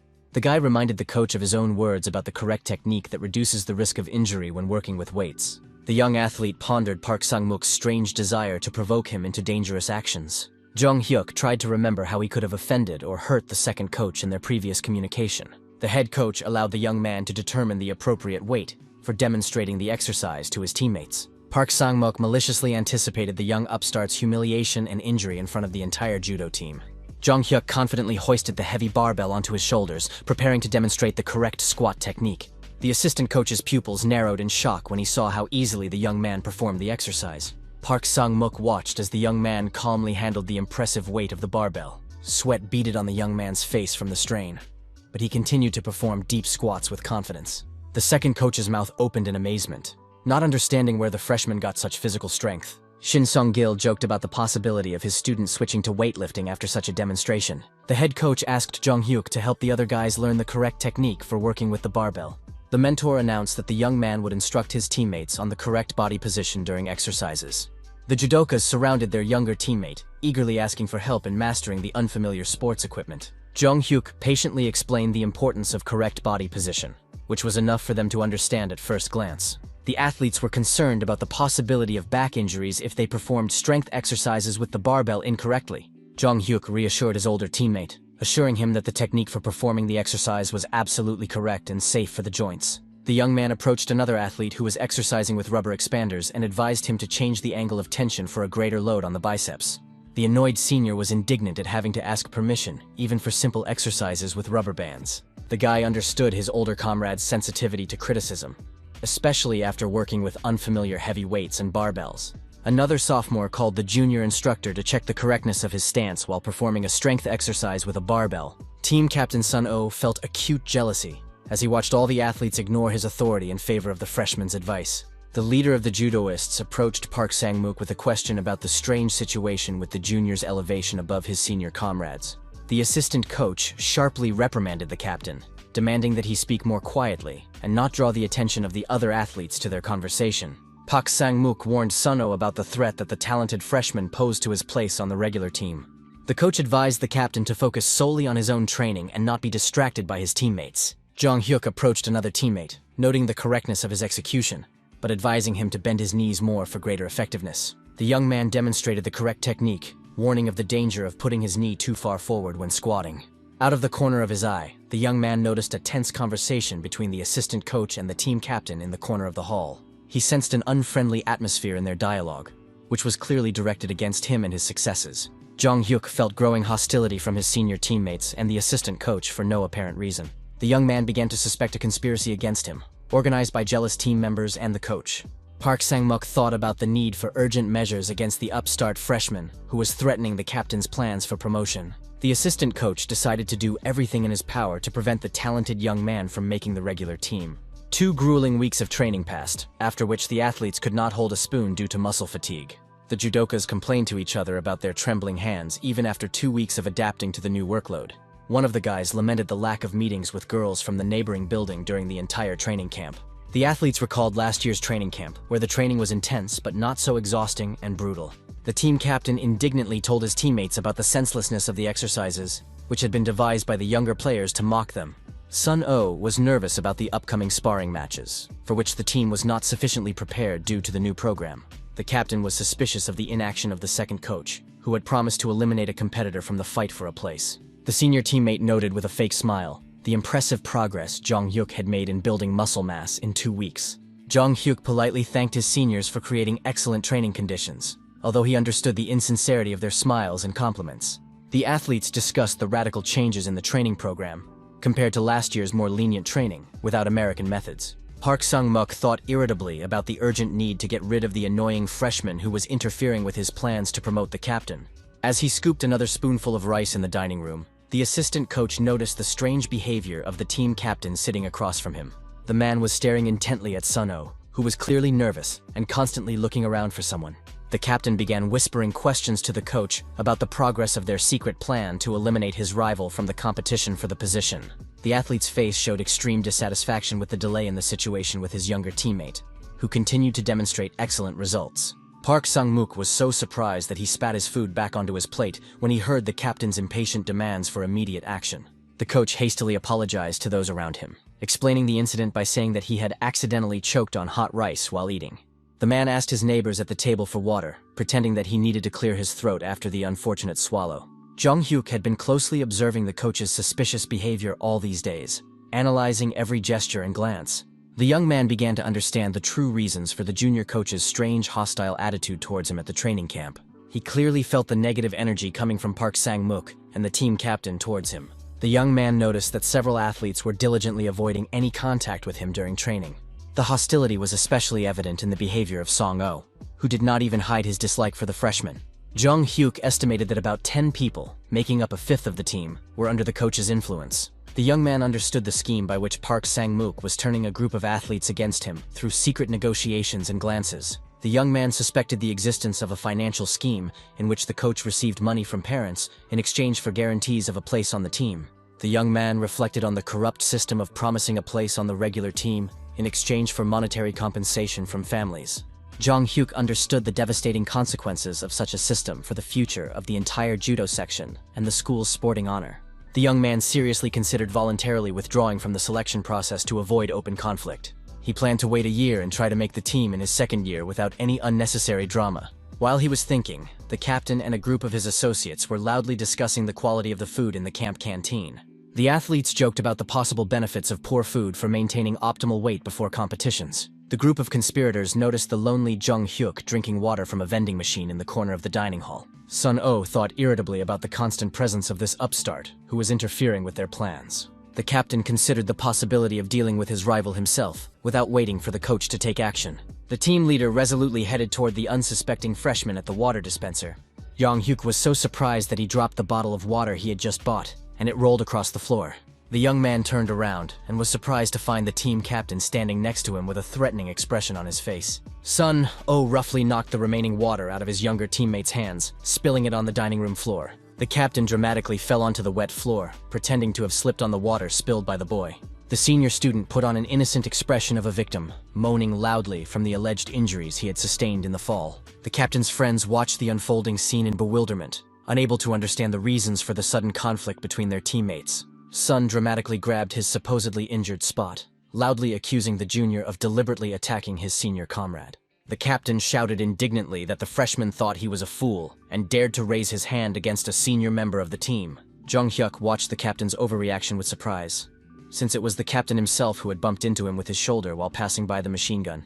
Sun-oh continued to complain loudly to those around him that the junior was behaving too arrogantly and did not respect his seniors. Witnesses to the incident began calling the coaches to sort out the conflict between the athletes from different courses. Park Sang-mook approached with feigned indignation, demanding an explanation for the disturbance in the dining hall during lunch.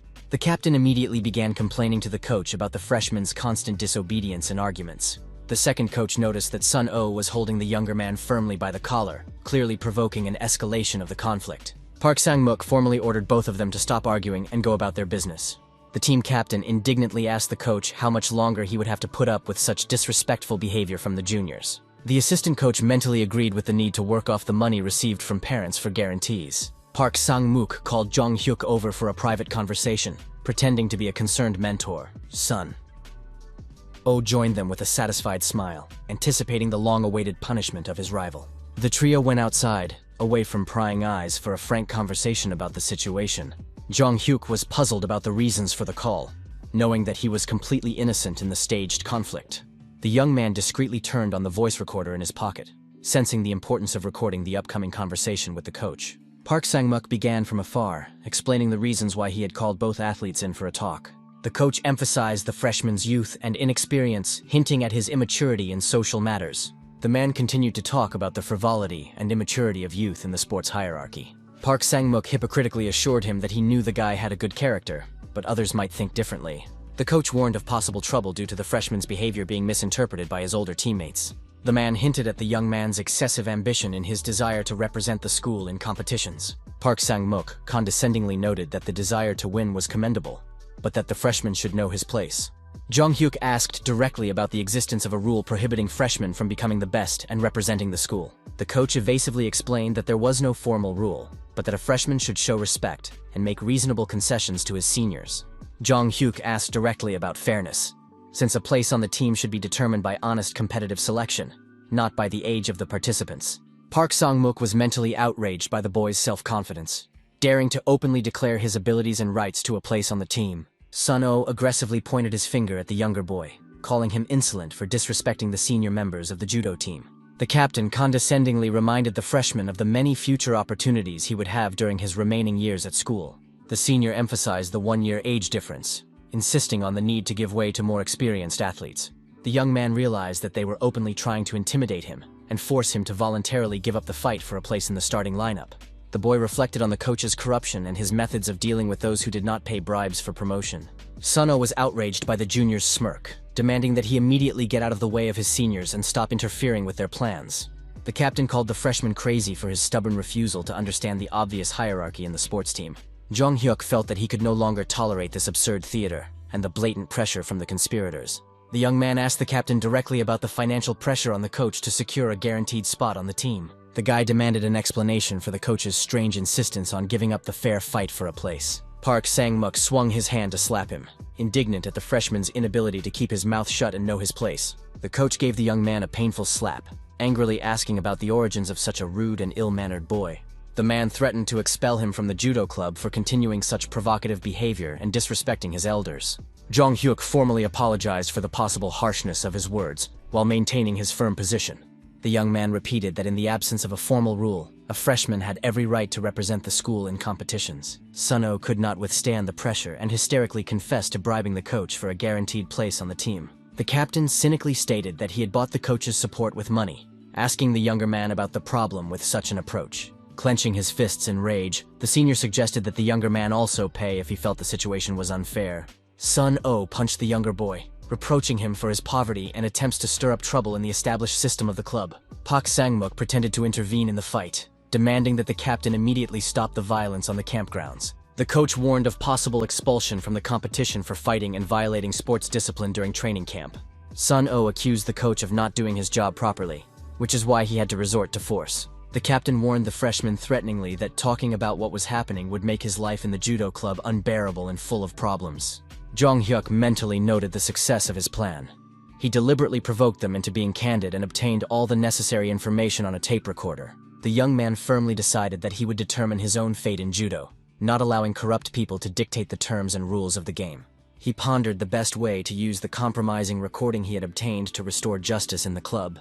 Jong Hyuk approached head coach Shin Sung-il and respectfully thanked him for all his training and guidance. The young man bowed, expressing his gratitude for the knowledge he had gained and the wise guidance he had received throughout his training. Shin Sung-il was shocked and asked his student about the reasons for his sudden decision to quit judo, demanding a calm explanation. The mentor carefully examined the young man's face, looking for signs of beatings or other signs of physical abuse.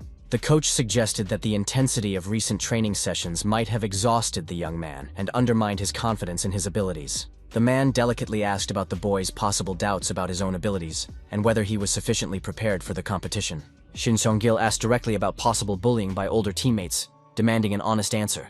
Jong Hyuk looked away and unconvincingly denied the bullying, which only reinforced his mentor's suspicions. The coach persistently asked about specific offenders, wondering why his talented student had kept quiet about the problems. The young man silently handed over a cassette tape with a recording, asking him to listen to the contents before making any decisions. The boy suggested that his mentor assess the situation himself after listening to the audio material on the tape. Shin Sung-il took the tape with trepidation, wondering about the possible contents of this mysterious recording. At that moment, Park Sang-muk nervously bit his nails in his room, worrying about the possible consequences of the conflict. The assistant coach hoped that the freshman would not blow the scandal out of proportion and would quietly leave the club without causing any unnecessary fuss. A sudden knock on the door made the man jump in surprise and interrupt his anxious thoughts. The messenger announced an urgent summons to the school principal to discuss the situation in the judo club. The man added that rumors had spread throughout the school about Jong Hyuk's intention to leave the sports club. Park Sang-muk cried out in panic, demanding that the shocking information about the boy be repeated. The coach stood in the middle of the room, realizing how disastrous the situation was for his reputation and career. The man frantically wondered what exactly this crazy freshman could have told the school principal. Park Sang-muk entered the office with a forced smile, wondering why the administration had called him in so urgently. The second coach feigned surprise at the serious atmosphere in the principal's office when he entered. The man approached Jong Hyuk with feigned concern, asking about the reasons for his sudden decision to quit judo. Shin Seong-gil addressed his assistant in a very serious tone, preparing for an unpleasant conversation. Park Sang-muk pointed to the boy's tense shoulders with feigned sympathy, pretending to be concerned about his pupil's stress from training. The second coach continued to feign concern, asking about the suddenness of the decision to leave the club and the real reasons for such a step. The man hypocritically advised the young man to clear his head of unnecessary thoughts and focus exclusively on his athletic achievements. Shin Sung-il abruptly called out his assistant by name, interrupting his feigned speech about care and understanding. Park Sang-muk was alarmed by the head coach's stern tone, realizing the seriousness of the situation unfolding in the office. The school director contemptuously asked the assistant coach if he even understood the position he had put himself in. Dong-ik, one of the senior judoists, was also present in the office, watching the tense scene. The head coach asked the senior to take Jong-hyuk outside for some fresh air to let him calm down. The young man was relieved to leave the stifling atmosphere of the office, filled with hostility and lies. He mentally said goodbye to Park Sang-muk, realizing that the corrupt coach's career had come to an end. Dong-ik sat down next to his younger friend on a bench, genuinely interested in his intention to leave his beloved club. The older athlete sympathetically noted that the younger one should have told him about the problems and bullying earlier. Jong-hyuk apologized for the inconvenience caused during the team's intensive preparation for an important tournament. The young man recalled how he had prudently turned on a tape recorder before the provocative conversation with the coach and captain. The entire conversation, complete with insults and accusations of him being a spoiled boy, was clearly recorded on tape. The young man reflected that the situation with the coach was fully documented thanks to the tape recorder. The young man acknowledged his role in provoking emotional reactions in order to obtain the necessary confessions on tape. Jong-hyuk was surprised at how angry Suno had become, exceeding all expectations in his rage. The young man was delighted with the unexpected receipt of direct evidence of bribery and corruption in the section. Dong-ik left his younger comrade alone, advising him to collect his thoughts after the stressful situation. The senior judoka said goodbye and left, leaving the young man alone with his thoughts about what had happened. Jong-hyuk remained seated alone, thinking about his next steps and the consequences of his plan. The young man wondered what steps Park Sang-muk would take to save his reputation. Meanwhile, the second coach sat nervously in the principal's office, awaiting the inevitable punishment. The man naively hoped that the school administration would not take serious measures against him. The principal clutched his head in despair, unable to believe the absurdity of the corruption scandal in the sports department. The school principal angrily asked the coach if he understood the seriousness of his situation and the consequences. The principal reminded him of his status and authority, before which the guilty subordinate was sitting. The man emphasized that Park was only an assistant coach, not an irreplaceable school employee. The second coach was terrified that the freshman had told the administration everything, putting him in a hopeless situation. Park Sang-muk desperately tried to justify himself, claiming that everything the young man had said was a lie and slander against his good name. The director silently handed him the tape recording, cutting off any attempts by the coach to wriggle out of the situation with evidence. The second coach recognized the tape recorder with horror, realizing that his criminal machinations had been fully documented and exposed. The man fell to his knees, begging the director to allow him to continue working and not deprive his family of their livelihood. The school principal cynically admitted that he knew about the small bribes from parents, but turned a blind eye out of respect for the coach's experience. The director added that he was aware of the systematic extortion of money from other athletes in exchange for guaranteed places on the team. The man offered a quiet dismissal without scandal in exchange for non-disclosure and no criminal prosecution. The headmaster recognized Park Sang-muk's professional skills in teaching judo and did not want to completely deprive him of his future in sports. The second coach knelt and thanked the director for his mercy and for giving him the opportunity to avoid public disgrace and prison.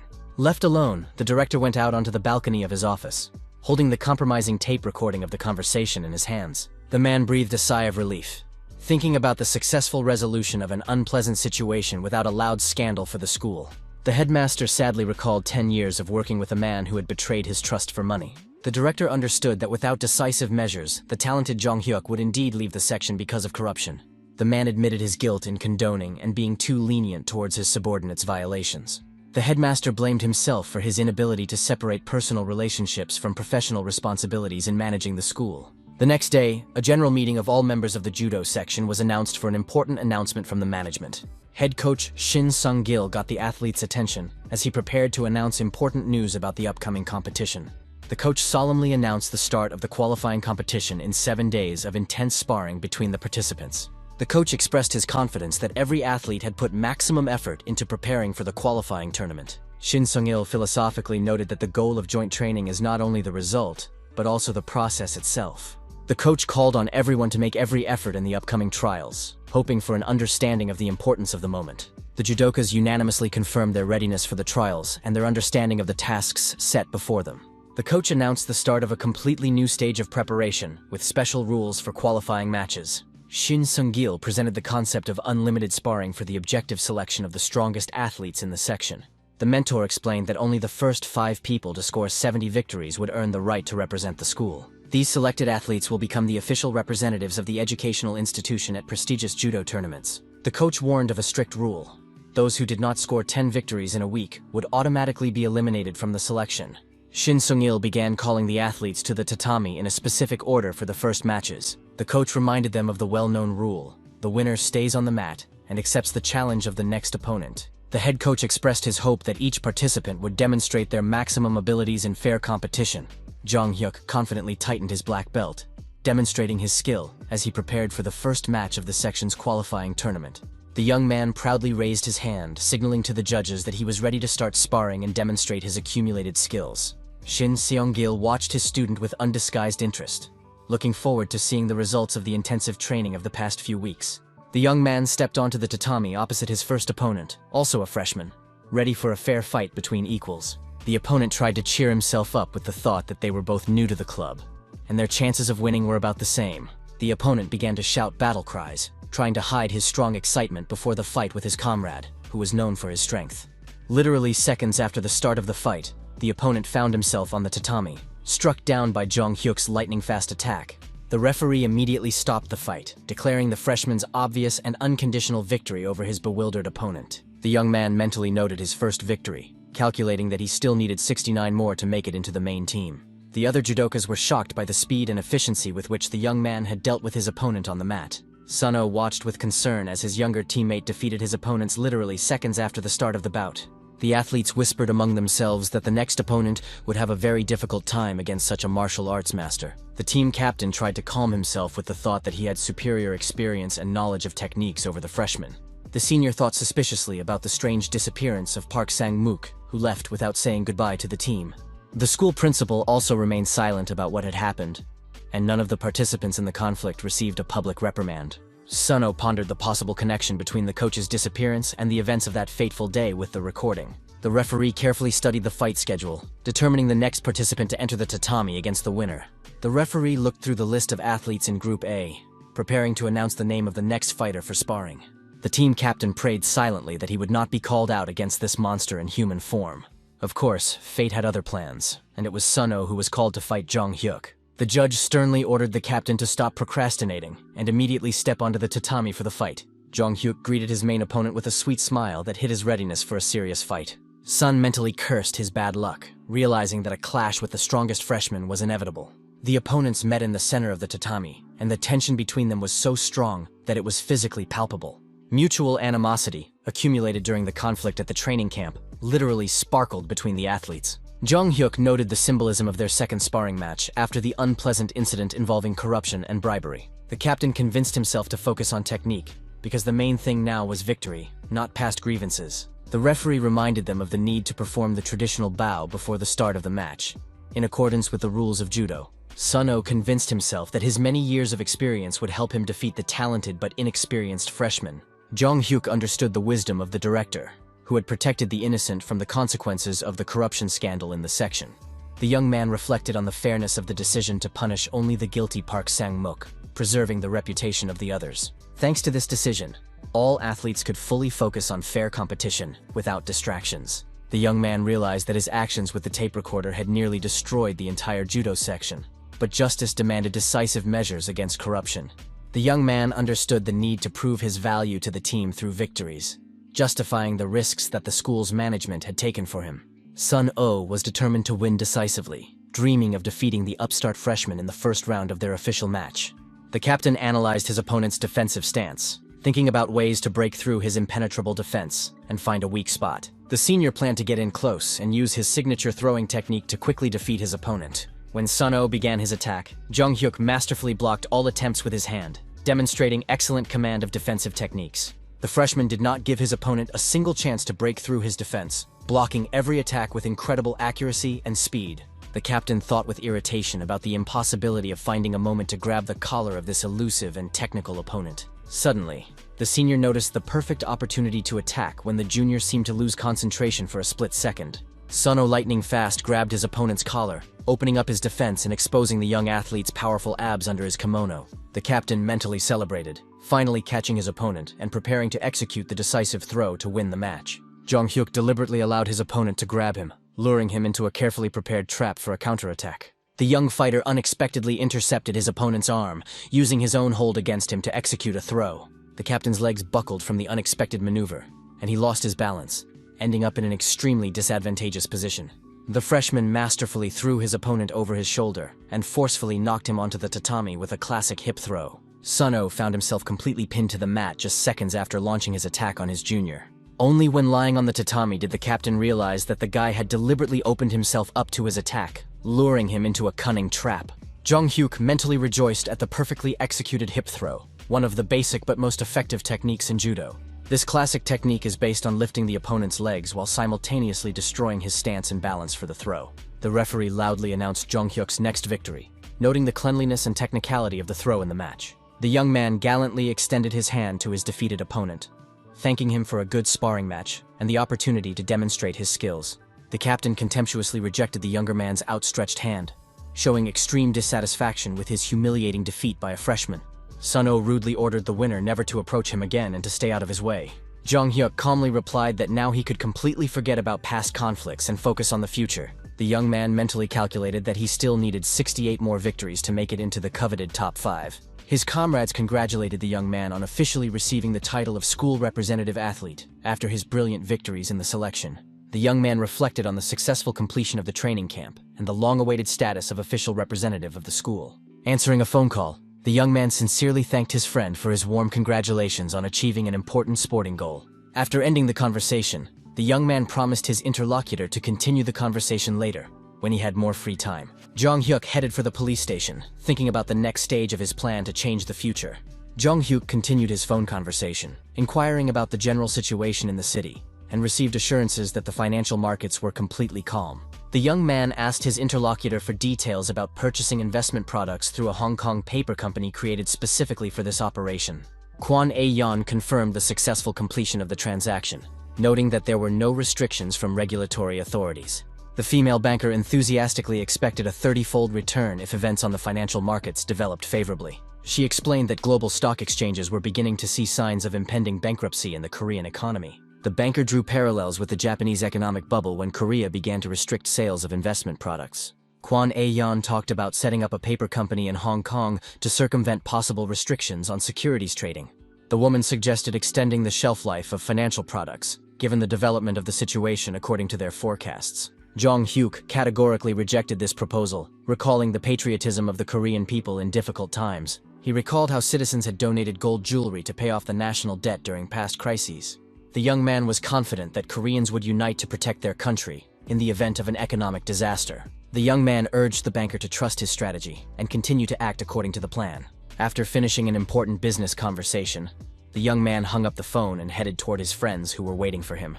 Jong Hyuk happily greeted his classmates Suho and So-yeon, who were already waiting for him at the police station. Suho noted that they had not seen each other since the end of the training camp and summer judo camp.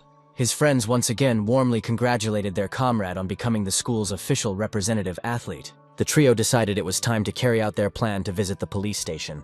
The young people entered the station building under the pretext of doing volunteer work to help the police. The students arrived just in time for lunch break, when the police officers were relaxing and eating at their workplaces. The law enforcement officers turned around curiously, looking at the young visitors who had unexpectedly appeared at the station. One of the police officers began to explain the way, assuming that the teenagers were lost and looking for another place. Jong Hyuk politely explained the purpose of their visit, mentioning senior investigator Kim Jong-do's recommendation for volunteering. The young detective, who was eating lunch at his desk, reacted with interest to the mention of his superior's name. The police officer asked in surprise about the senior investigator's recommendation, not expecting such a turn of events. The man carefully wiped his mouth with a napkin, noting that the volunteers had arrived earlier than planned. The detective asked the visitors' ages, making sure that they were indeed high school students. The police officer warmly introduced himself as Park Chang-do, the local police chief, welcoming the young volunteers. The chief warmly noted that senior investigator Kim had praised the diligence and abilities of the young people, especially one of them. Park Chang-do invited the students into the meeting room, genuinely interested in the real reasons for their visit to the police station. The man noted the unusual nature of the situation, as most students diligently avoid police stations out of fear and prejudice. The chief confidently assured the young people that they had absolutely nothing to fear within the walls of the station, and that they were completely safe. The students involuntarily flinched at the loud and confident tone of the police officer, but quickly calmed down when they saw his friendly smile. So Yeon explained her desire to learn from her own experience what the daily work of real police officers and detectives is like. Park Chung-do nodded thoughtfully, reflecting on the seriousness of the young girl's intentions and her sincere interest in the profession. Jong-hyuk stated outright that his dream of becoming a police officer had driven him since early childhood and defined his life goals.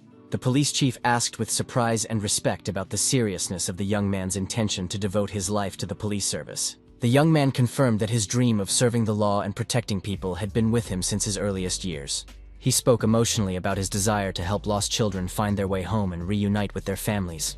The young man added that he wanted to support elderly citizens in need through volunteer work at the station. The chief warned him about the difficulties of police work, which involves much more than just helping citizens. Park Chan-do expressed doubts about the possibility of entrusting patrols to teenagers, given the risk of encountering dangerous criminals.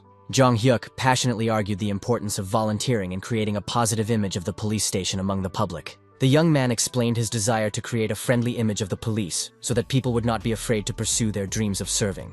The chief felt sincerity in the young man's words, which set him apart from ordinary school volunteers. The man recalled that most students come for the sake of it and quickly leave without showing any real interest. Park Chan-do assumed that the senior investigator was talking about this bright and determined young man. The chief rose decisively from the table, having made a final decision to allow the students to volunteer. The man officially approved 30 hours of volunteer work, considering this time sufficient for a first experience. Park Chang-do strictly emphasized that the safety of volunteers was the absolute number 1 and 2 priority. The chief ordered the officer on duty to issue the students with official patrol group armbands for identification on the streets. The young people enthusiastically received the uniform armbands with the inscription Patrol Group, feeling like part of the police force. The students eagerly anticipated an exciting time and the invaluable experience of police work. The trio took to the streets of the neighborhood and began their first official patrol as volunteers. Jong-hyuk suddenly heard desperate cries for help and demands to let go coming from a nearby alley. The young man became alert, trying to determine the source of the sounds and understand how many people were involved in the conflict. Jong-hyuk stared intently into the alley, trying to make sense of what was happening, and his tension did not escape the attention of the accompanying police officer. The patrolman asked the young volunteer with concern what had caught his attention and caused such an anxious reaction on his face. The young man evasively replied that he had a bad feeling and needed to check on the situation, asking permission to leave, ostensibly to use the restroom. The police officer let the young man go without suspicion, reminding him to hurry up and not stay away too long during the patrol. Jong-hyuk did not go to the restroom, but instead headed toward the source of the suspicious noises, cautiously approaching the scene. The young man hid around the corner of the building, listening carefully to the aggressive voices and sounds of commotion in the alley. Peeking cautiously around the corner, the young man saw a group of local thugs surrounding a frightened foreign tourist. The usual sounds of trade could be heard in the bustling market, drowning out what was happening in the dark alley next to the stalls. A foreigner in a bright yellow suit was enthusiastically talking to himself about Korea as a country of instant noodles and large markets. The tourist was excited about the possibility of finding unique and high-quality goods at the famous Korean market. The man pushed his way through the crowd of shoppers, thinking about additional souvenirs for friends and relatives back home. The foreigner had his hands full of various purchases, barely holding on to numerous bags and bundles of goods. Suddenly, someone roughly grabbed the tourist by the shoulder, causing him to turn around sharply and drop some of his purchases. The thugs began aggressively pushing their special goods, ignoring the polite refusals of the frightened foreigner. The tourist tried to explain in broken Korean that he had already bought enough things and did not need any additional purchases. The criminals persistently continued to offer their goods at a discount, gradually surrounding their helpless victim. After another refusal from the foreigner, several more suspicious individuals joined the first 2 thugs. The 4 criminals completely blocked the tourist's path of retreat, driving him into a dead end in the alley. The gang leader menacingly insisted that the tourist simply look at the goods on offer before leaving. Jong-hyuk watched the dangerous situation with the frightened foreign tourist unfold from his hiding place. The gangsters switched to broken English, demanding that their victim look them in the eye and touch the goods. The criminals showed him a white powder in a bag, asking the tourist if he had tried it in his home country. The frightened foreigner was confused, wondering what kind of strange white powder they were trying to sell him.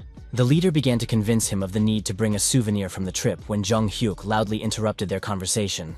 All the gangsters turned sharply toward the source of the voice, trying to remember if they had seen this guy before. The criminals exchanged glances, confirming that no one knew this brave young man.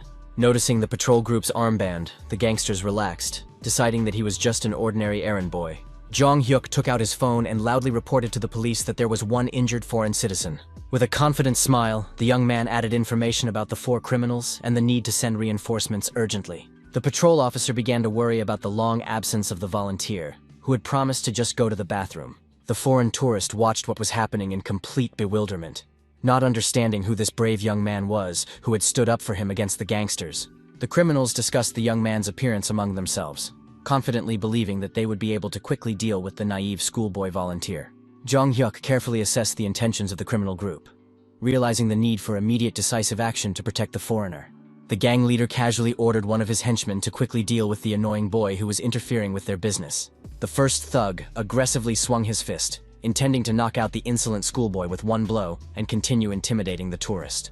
The young man lightning fast intercepted the attack, using his opponent's momentum against him, and powerfully pinned the attacker against a brick wall. The criminal instantly lost consciousness from a precise blow to the solar plexus and slid limply down the wall onto the dirty asphalt. The leader shouted furiously at his accomplices to stop acting like action movie stars and attack the young man all at once. Jong Hyuk calmly assumed a fighting stance, preparing to repel a simultaneous attack from several opponents thanks to years of training. The young fighter masterfully used his fists and elbows, simultaneously neutralizing two attackers with precise strikes to their vulnerable points. The foreigner and the gang leader watched in equal shock at the incredible display of martial arts skills by the young police volunteer. Everyone present could not believe how a schoolboy had professionally neutralized 3 adult criminals in a matter of seconds. The boy slowly moved towards the last remaining gang member, realizing the need to detain the leader with material evidence. The young man ironically demanded to see the contents of the pocket where the criminal was hiding bags of illegal substances for sale. The leader desperately threw a heavy brick at the boy's head, shouting demands to leave him alone and get out. Jong Hyuk easily blocked the blow with his forearm, and the force of the impact split the brick into several pieces without causing any harm. The criminal panicked and tried to climb over a high fence, hoping to hide in the maze of narrow alleys in the area. The young man instantly assessed the situation and rushed forward, not allowing the drug dealer to escape justice. The young man managed to grab the criminal by the shoulder as he was climbing over, ignoring his hysterical cries to let go and threats. The sudden jerk caused the leader to lose his balance and fall headfirst from a height of 2 meters. The criminal landed with a thud on a pile of garbage bags, which burst from the impact, and his face was buried in the stinking waste. The criminal lay helplessly among the rotting garbage, breathing heavily, and moaning in pain from his bruised ribs and spine. Jong Hyuk warned the defeated leader not to do anything stupid and to calmly wait for the police to arrive. The young man officially announced the arrest for threats, assault, and obstruction of justice by a police volunteer. The young man heard a familiar voice calling his name from the beginning of the alley, where a small crowd had gathered. A patrol officer reported via radio that the missing volunteer had been found, and that a support team needed to be sent urgently. The senior officer anxiously questioned Jong Hyuk about the incident and any injuries he may have sustained in the fight. The young man calmly reported that the rest of the gang members had been detained and sent to the police station. The shocked foreigner stood aside, culturally shocked by the scene of the criminal's arrest. The tourist addressed the police in broken Korean, trying to understand what had happened in this alley. The leader lay helplessly on the ground in handcuffs, unable to move after a rough arrest and fall. Jong Hyuk noticed a suspicious package with a white powdery substance of unknown origin that had fallen out of the criminal's pocket. Jong Hyuk concluded that the detainees were involved in the organized trade of illegal substances on the black market in the area. The young man recalled that after 1990, Korea began an active fight against the spread of drugs in the country. In 1997, the government proposed stricter measures to regulate the circulation of dangerous substances. As the number of cases of illegal substance abuse among young people grew, the problem reached critical proportions. The authorities decided to introduce strict legislation regulating the handling of harmful and medicinal substances. At the police station, the chief patrol officer admitted that despite the statistics showing an increase in such incidents, he did not expect to encounter this personally. Police Chief Park Chan-do was shocked by what had happened, calling the situation a real apocalypse for their district. The man demanded that all those involved in the drug trade be caught and that a thorough investigation of the criminal network be conducted. Jong Hyuk listed the need to arrest all participants in the chain, including manufacturers, distributors, and consumers of drugs. Investigator Kim noted with surprise that the young man's volunteer work had unexpectedly led to the discovery of a serious crime. The detective considered the need to transfer the case to the prosecutor's office if the connection with illegal substances was confirmed. The young man argued that even without final confirmation, this case would significantly increase the department's clearance rate.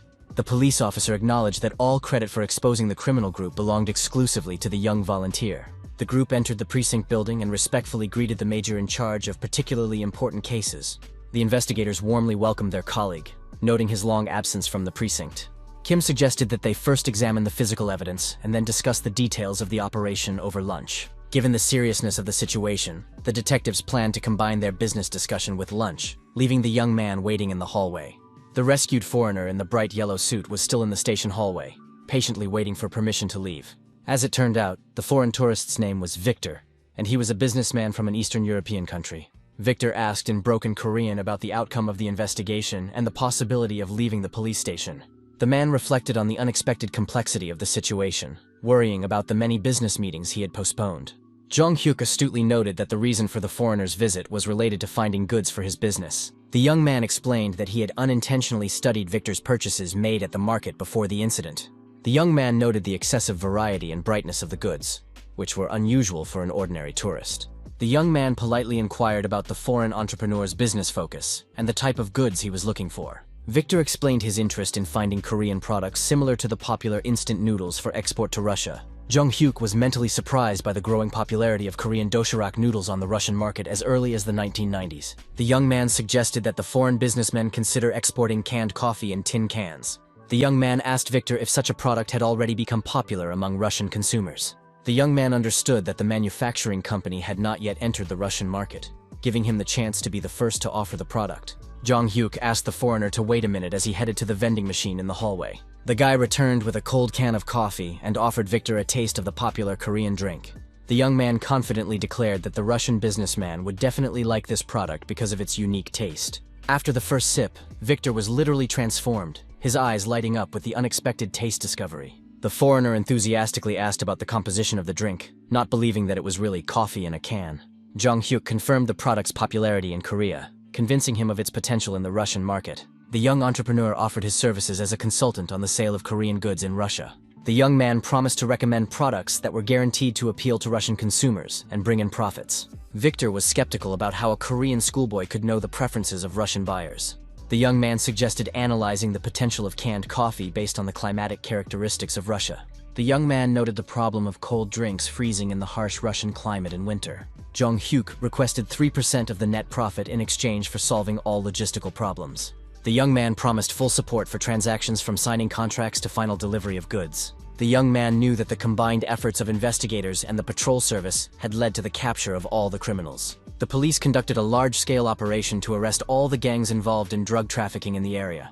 Newspapers were full of headlines about the successful arrest of criminal groups thanks to the vigilance of a volunteer. After signing the contract, Jong-hyuk accompanied Victor in search of additional goods for Russian export. After completing the purchases, Victor thanked the young man, regretting the limited time for more large-scale deals. The businessman assured that the assortment collected was sufficient for the first trial batch of goods. The foreigner admitted that without the young man's help, he would never have been able to find such high-quality products. Jong-hyuk offered to give Victor another valuable gift in the form of useful information about Russia. The young man reminded him that Boris Yeltsin was the current president of Russia. The young man hinted at an important person in the election headquarters with whom it would be worthwhile to befriend for successful business. Jong-hyuk advised Victor to buy warm clothes, warning him about the approaching harsh Russian winter and the need to prepare for it. The young man confidently stated that Korea would survive the crisis and get back on its feet in a couple of years, surprising the whole world. Victor asked again, skeptical about the forecast for the Korean economy to recover in just a few years after the crash. The young man confirmed his confidence in the country's rapid recovery, which would amaze the world community with its speed. The Russian businessman acknowledged that the young consultant's advice was indeed worth the $300,000 fee.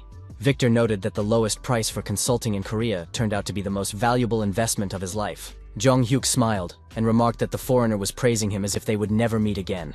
The businessman assured him that the next time they met, he would bring even more money for new large-scale deals. The partners said a warm goodbye, knowing that future business meetings and continued cooperation were inevitable. The young man waved goodbye to Victor as he walked away, thinking about the prospects of a new partnership. He was mentally delighted to have established an important connection in Russia for future international business. The young man remembered the need to urgently contact the economist to discuss the new information. Jong-hyuk reported by phone that Russia was likely to announce a moratorium at the end of this year or the beginning of next year. The young man explained the reliability of the information by a chance meeting with a Russian friend who knew the situation from the inside. Park Tae-gyu was surprised, because a moratorium is equivalent to national bankruptcy, although he knew about the serious inflation. The young man agreed that it was difficult to believe in the bankruptcy of Russia, which had emerged after the collapse of the powerful USSR. The young investor suggested considering unconventional investment methods in the context of the impending crisis. The economist admitted that he had a risky but potentially profitable investment idea. After the conversation ended, Jung-hyuk stood on the street, reflecting on the incredible luck he had had in recent days. The young man felt lighthearted and confident that all his actions and decisions had been correct. The autumn chill reminded him of the upcoming national competitions after his Russian partner's departure. The young man began intensive training for the upcoming national high-level judo competition. High school students, college students, and adult athletes from all over the country were preparing for the main tournament of the year. At national competitions, each participant demonstrates skills honed through years of persistent training.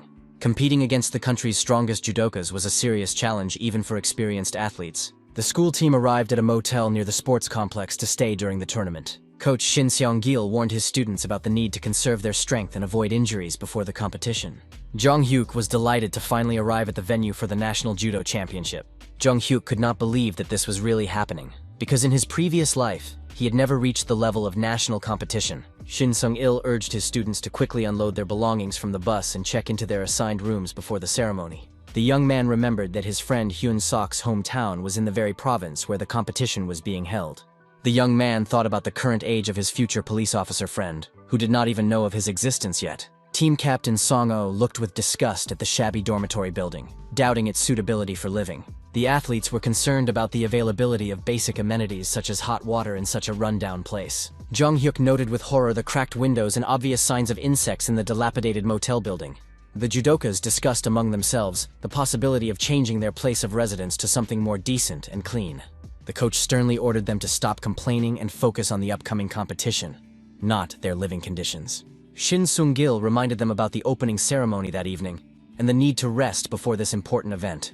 The coach warned of immediate disqualification for any disciplinary violations during the national tournament. The young man understood that the condition of the accommodation was much worse than he had expected, even taking into account the modest budget. He suspected that the team's funding had been deliberately cut by ill-wishers in the school administration.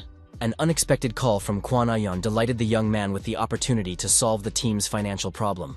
Jung-hyuk asked the banker to pay part of the investment profits to cover the accommodation costs. The young man assured the woman that the amount required was relatively small and that they would easily agree on the terms. 5 minutes later, the coach was enthusiastically shouting about the possibility of moving from a shabby motel to decent accommodation. The young man explained that a sponsor had appeared who was willing to cover all the team's accommodation and food expenses. Shin Seong-gil snatched the phone from his student's hands to personally thank the generous patron for his support. Jung-hyuk confirmed that he would cover the cost of accommodation and 3 meals a day for the entire judo team.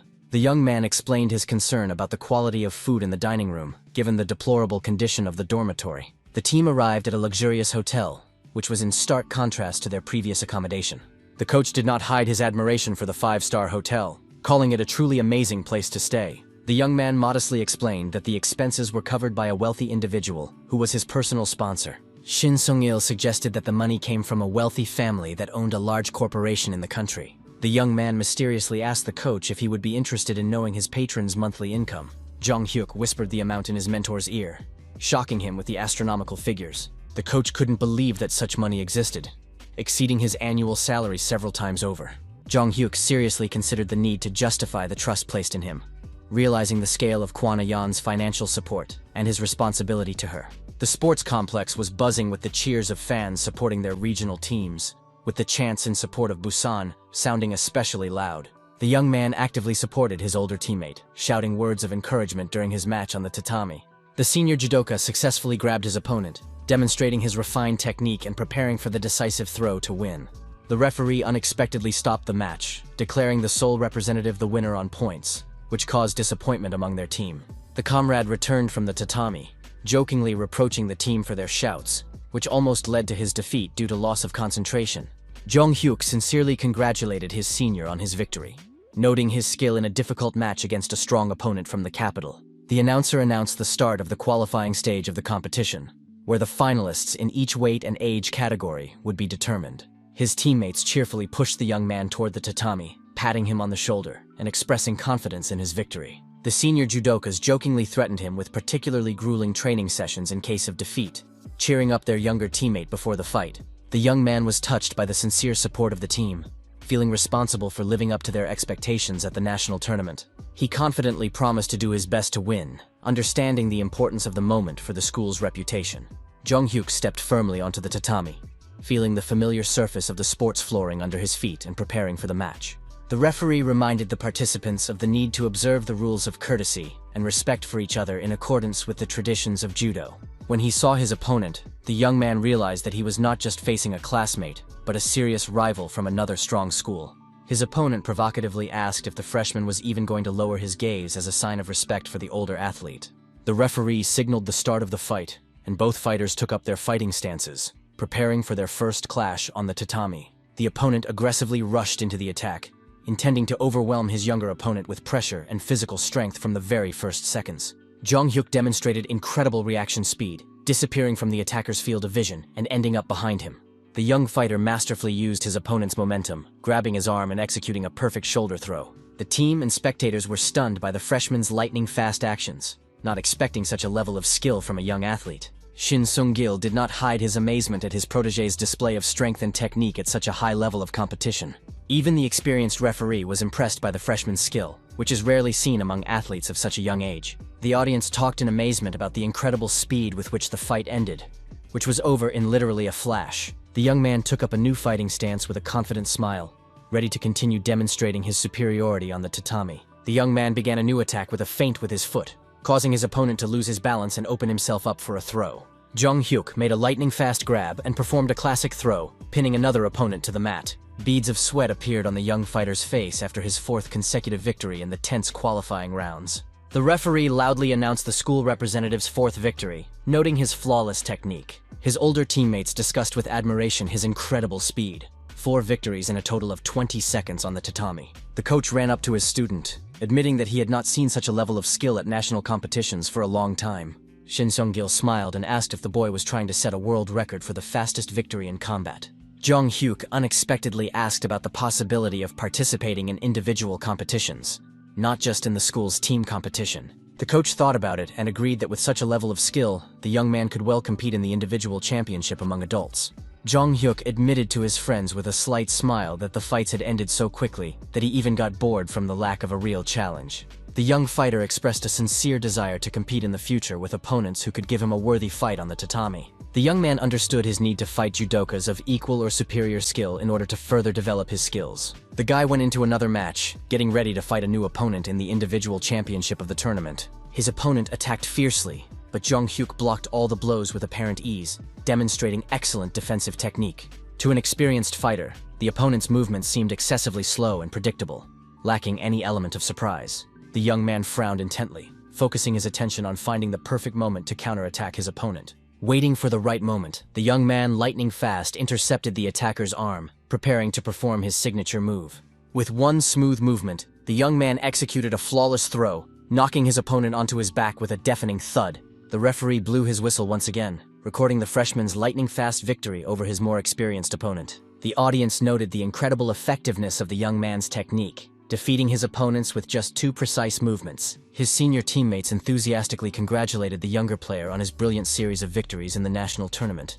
Jong Hyuk dramatically fell to his knees and shouted with joy, releasing the emotions that had built up after the intense matches. The judo team surrounded the young man, showering him with praise for his skill and the glory he had brought to the school. The young man modestly dismissed his personal achievements, emphasizing the team's contribution to the overall success of the competition. One of his older teammates smiled and noted that their younger treasure also possessed a rare modesty. The athletes discussed the end of the tournament with regret and the upcoming return home without the opportunity to celebrate their victories. Hearing the talk of returning, Jong Hyuk remembered his desire to meet Hyun Sok from his past life. The guy suggested that the team celebrate their success by going to the seafood market to try fresh sashimi. The judokas enthusiastically supported the idea and headed to the bustling market, where merchants were eagerly calling out to customers. Upon arriving, the athletes were horrified to discover that the prices of seafood far exceeded their modest budget. After calculating the total amount of pocket money, the team realized with disappointment that they could not afford the desired treat. Jong Hyuk showed his savings with a mysterious smile, assuring his friends that he could feed everyone to their heart's content. His friends gratefully agreed to trust their younger comrade, knowing his resourcefulness and quick wit. The young man carefully examined the rows until he noticed the familiar sign of his future police friend's shop. Approaching the counter, the young man was met with a rude question from an unfamiliar man about the purpose of his visit. The large bandit aggressively demanded that he make way, looming menacingly over the young customer. The female saleswoman rushed to the extortionist, begging him not to take all the day's earnings, which were necessary for trade. The unpleasant creditor cynically reminded her of the debt, demanding immediate repayment of the borrowed money with interest. Suddenly, a loud voice rang out from a young man, addressing the insolent extortionist with a demand to stop the lawlessness. The rude moneylender indignantly asked how some greenhorn dared to call him insolent and open his mouth in the presence of adults. The large man in a cheap suit swung his massive fist threateningly, intending to strike the little boy for his insolence. The child's mother screamed in horror, begging the thug not to touch her son and asking how he could even raise his hand to a child. At this tense moment, Jong-hyuk's calm voice rang out, politely greeting the owner of the fish shop. The young man demonstratively stood between the loan shark and the family, calmly asking about the price per kilogram of fresh fish. The enraged extortionist rudely demanded that the young man leave, stating that the shop was closed and not serving customers. The woman apologized to the young man for the inconvenience, promising to give him a good discount on his next visit. The loan shark continued to aggressively demand that the stranger not interfere in their business conversation about the repayment of the debt. Jong-hyuk swiftly kicked the insolent man in the shin, causing him to double over in sharp pain. The thug collapsed to his knees, clutching his bruised leg and shouting curses at the insolent young man. The young man coldly advised the loan shark to get lost, contemptuously referring to his dirty business of extorting money. The fat man, limping, threatened revenge, saying that the young man was lucky to have caught him without his henchmen. Jong-hyuk calmly continued his conversation with the saleswoman, asking if she had any fresh perch in stock. The young man looked warmly at the beautiful woman and her little son, his future friend, the policeman Hyun-sok. The curious boy approached his savior and asked with childlike innocence if he was a gangster. The young man smiled and explained to the child that he disliked gangsters and asked him to just call him his older brother. Hyun-sok objected that the guy looked like a real gangster when he was dealing with the nasty extortionist uncle. The boy continued to ask the mysterious savior who he was and how he was able to chase away the adult gangster. Jong-hyuk mysteriously advised the child to watch TV in November, hinting at the broadcast of national competitions. The guy instructively explained to the boy the need to become stronger in order to protect loved ones from such scoundrels. The judokas happily discussed the hearty seafood dinner, thanking their younger comrade for the generous treat.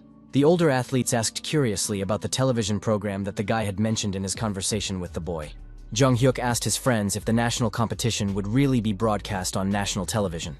The young man recalled that Hyun-suk had joined the police force immediately after passing the entrance exams in his previous life. The young man thought about the need to help his future friend with his studies so that he could successfully enter the police academy. A month later, Jong-hyuk's mother eagerly awaited the start of the broadcast of the 1997 presidential competition finals on television. With a mother's anxiety, she thought about her son at the competition, praying that everything would end well and that he would return home safe and sound. The television commentator enthusiastically told viewers about the unique biography of athlete Chae Jong-hyuk and his outstanding abilities in martial arts. The host announced that the talented freshman had been nicknamed Lightning Boy for his incredible speed of victories, calling him the rising superstar of Korean judo. The commentator added the intriguing information that the young champion not only performs excellently on the tatami, but also demonstrates excellent results in his studies. Amidst the enthusiastic cheers of the crowd, the final match of the presidential championship began, where the winner of the gold medal would be determined. Jong-hyuk confidently met his opponent's attacks, masterfully blocking all attempts to break through his iron defense with precise hand movements. His opponent took a few steps back, clearly not expecting such stubborn resistance from a young freshman in the final. The young man was puzzled by his opponent's strange tactics, who in the decisive match preferred to retreat instead of actively fighting for victory. His opponent nervously glanced at the scoreboard, where the seconds of the round were ticking away inexorably without a single point scored on his side. The young man realized that his opponent had run out of strength after an unsuccessful attempt to overwhelm him with aggressive pressure at the beginning of the fight.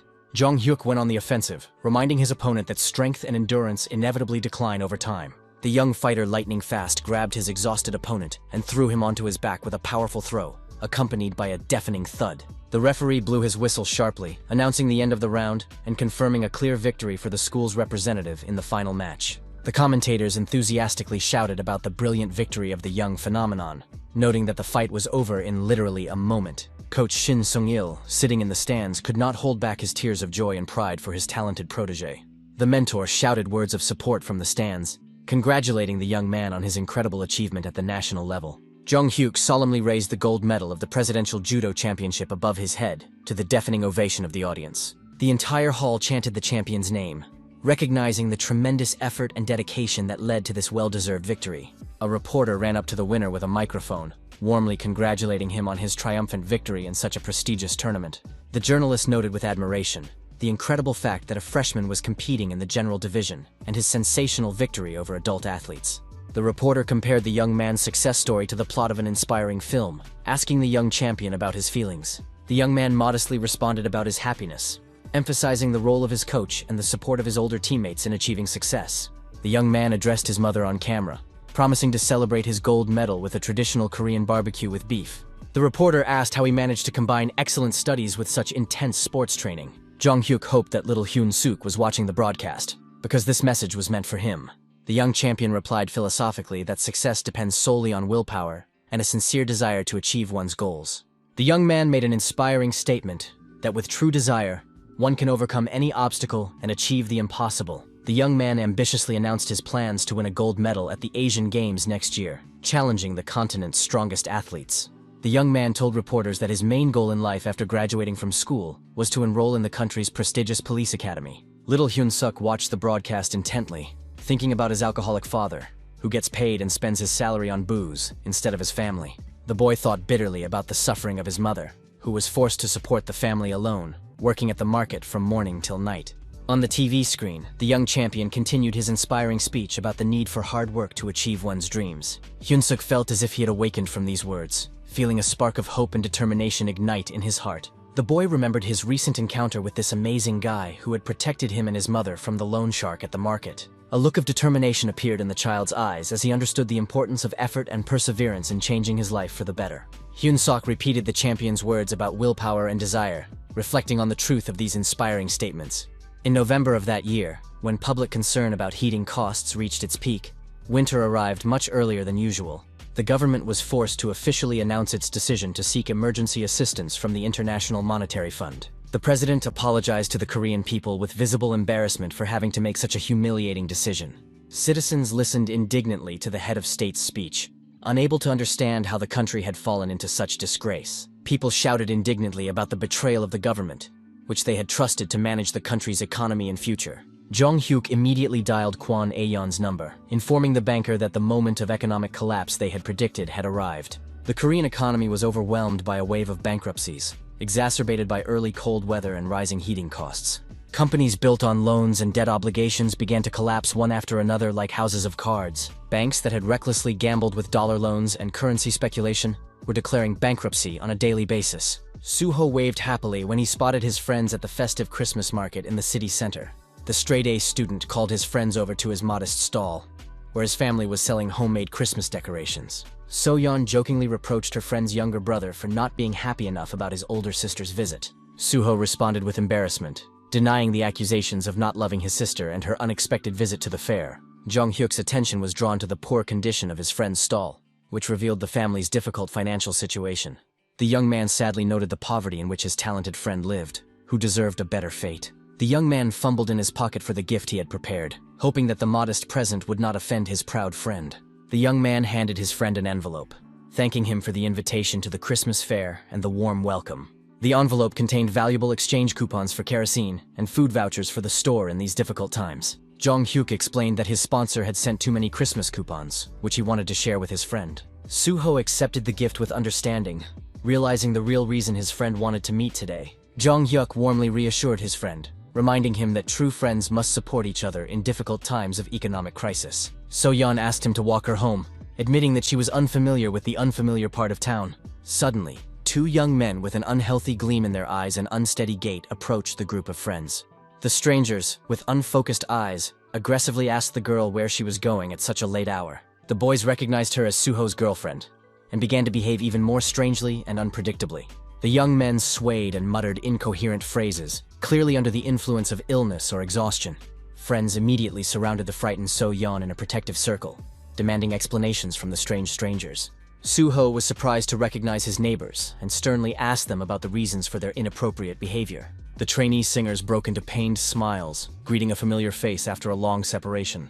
The top student explained to his friends that these guys lived nearby and were training at an agency, dreaming of becoming idols.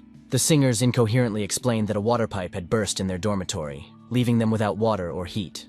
Jong-hyuk stared intently at the boys' faces, experiencing a strange feeling of déjà vu from their manner of speech and movements. The young man was shocked to realize that he was looking at the future members of a famous national music group from his past life. He remembered their incredible success in the future, when they would become some of the most popular artists in Korea. The young man couldn't believe his eyes, seeing the future stars in such a pitiful and emaciated state. One of the trainees suddenly staggered and collapsed onto the cold asphalt, losing consciousness from weakness. Jung Hyuk immediately asked about the condition of the fallen man, to which the singer's friend replied that he had been complaining of weakness since the morning. The young man firmly stated that it was necessary to call an ambulance immediately for the unconscious guy. The trainee anxiously suggested the possibility of tuberculosis infection from his roommate in the dormitory. The young singer described his friend's symptoms: a persistent cough, high fever, and coughing up blood. Upon hearing about the coughing up of blood, Jung Hyuk was horrified by the possibility of a tuberculosis outbreak among young people. At the hospital, a nurse reassured everyone, explaining that it was not tuberculosis, but a severe cold caused by exhaustion. The medical worker explained that malnutrition deprives the body of energy due to a lack of essential nutrients. Jung Hyuk breathed a sigh of relief, but insisted on the need to test all interns for tuberculosis. The singer bitterly admitted that he did not have the money for a medical examination due to his poverty. The trainee blamed himself for his comrade's illness, explaining that his American origin made things more difficult for everyone. Suho silently handed the envelope with coupons to the singer, insisting that they needed the vouchers more in their situation. The honor student apologized to Jung Hyuk for passing on his gift, but his friend nodded understandingly in response. Suho reflected that his family situation, despite their poverty, was still much better than that of the starving interns. Jung Hyuk handed the singers money with the wish that they would not forget their friends when they became famous artists in the future. The trainee leaned over his sick friend's bed, happy that now they wouldn't have to worry about heating in the dormitory. Leaving the hospital, the friends bought hot meat pies, enjoying the aroma of fresh pastries in the frosty air. Suho suggested washing down the pies with milk at home, warning his friends not to eat everything in one bite out of hunger. Jung Hyuk thought warmly of his friend's incredible kindness, willing to share his last with those in need. The young man reflected on the importance of mutual aid and willingness to share even in situations of extreme need.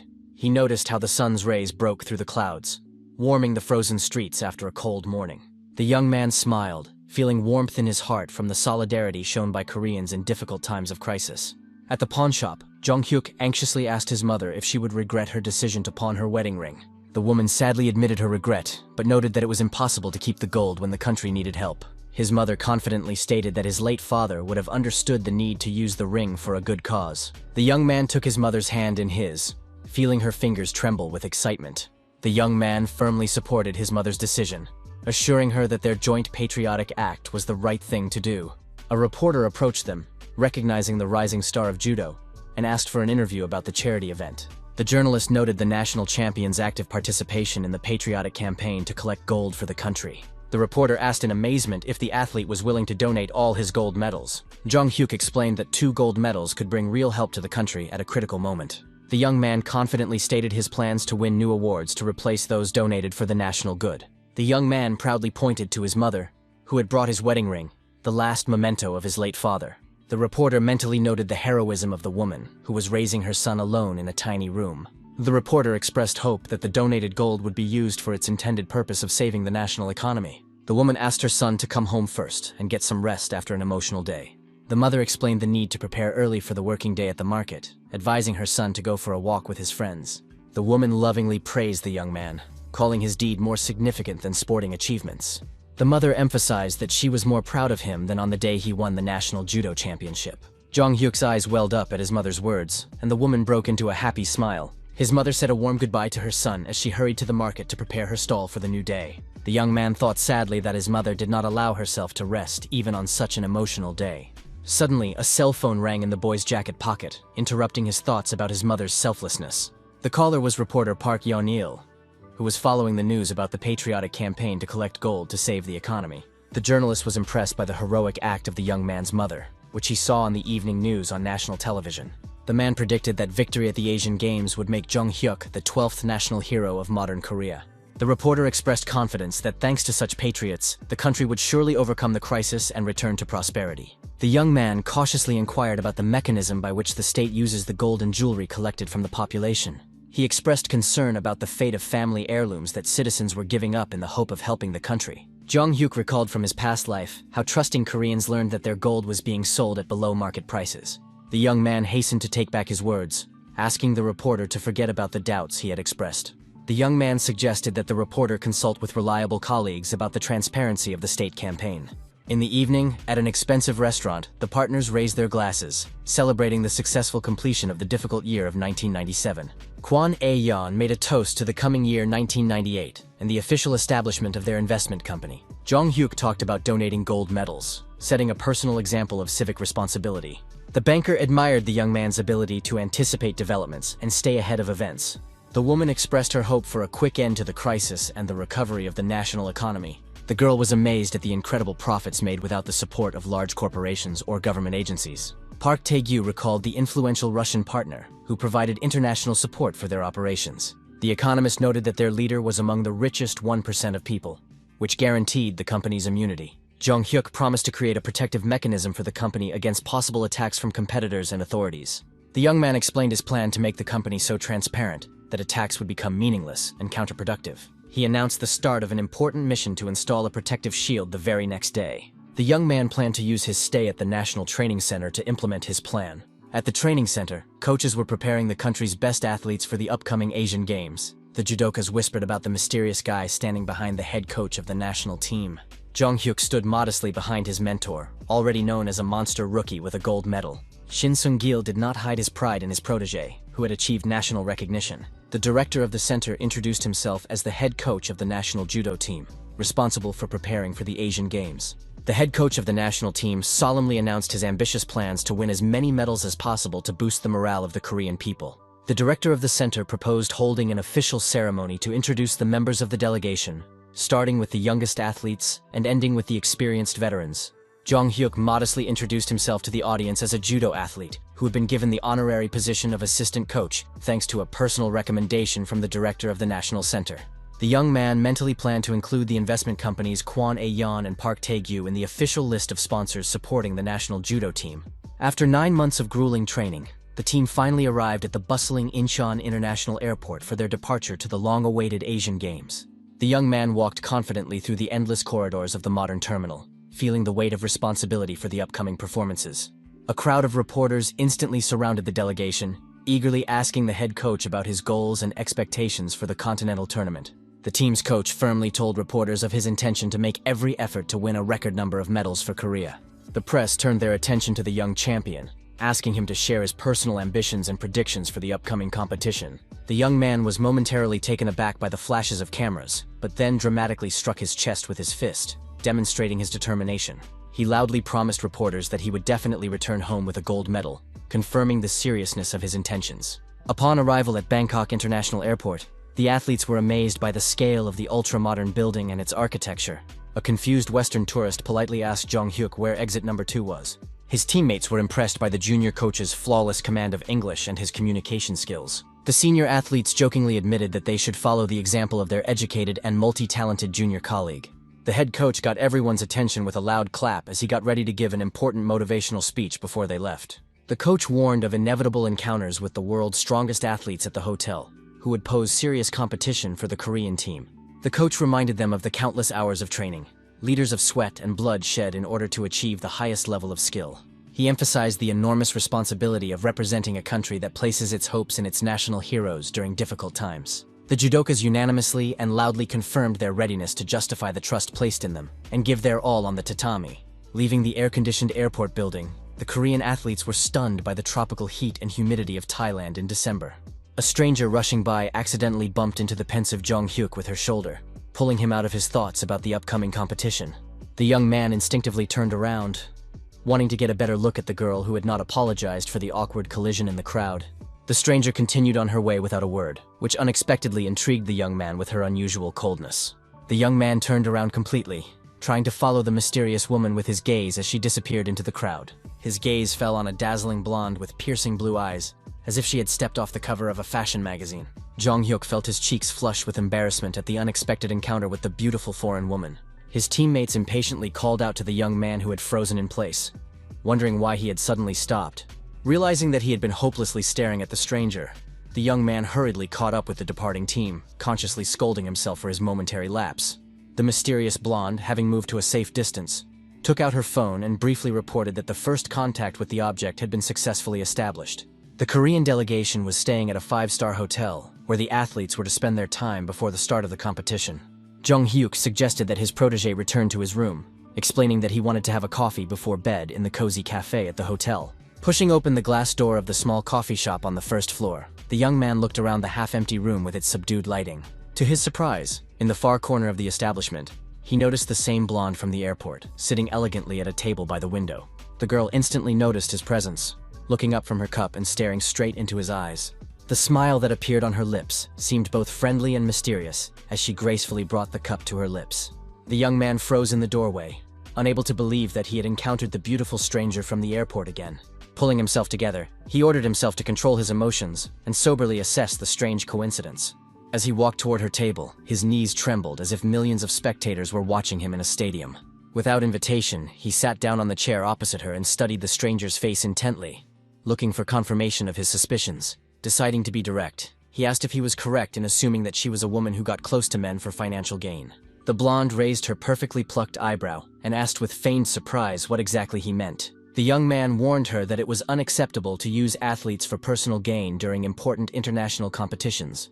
The waiter who approached interrupted the tense dialogue with a polite question about the order, but was gestured to wait. Natalia mentally analyzed how this young Asian man had so quickly figured out her professional legend. Jong Hyuk repeated his warning not to use men for her own purposes.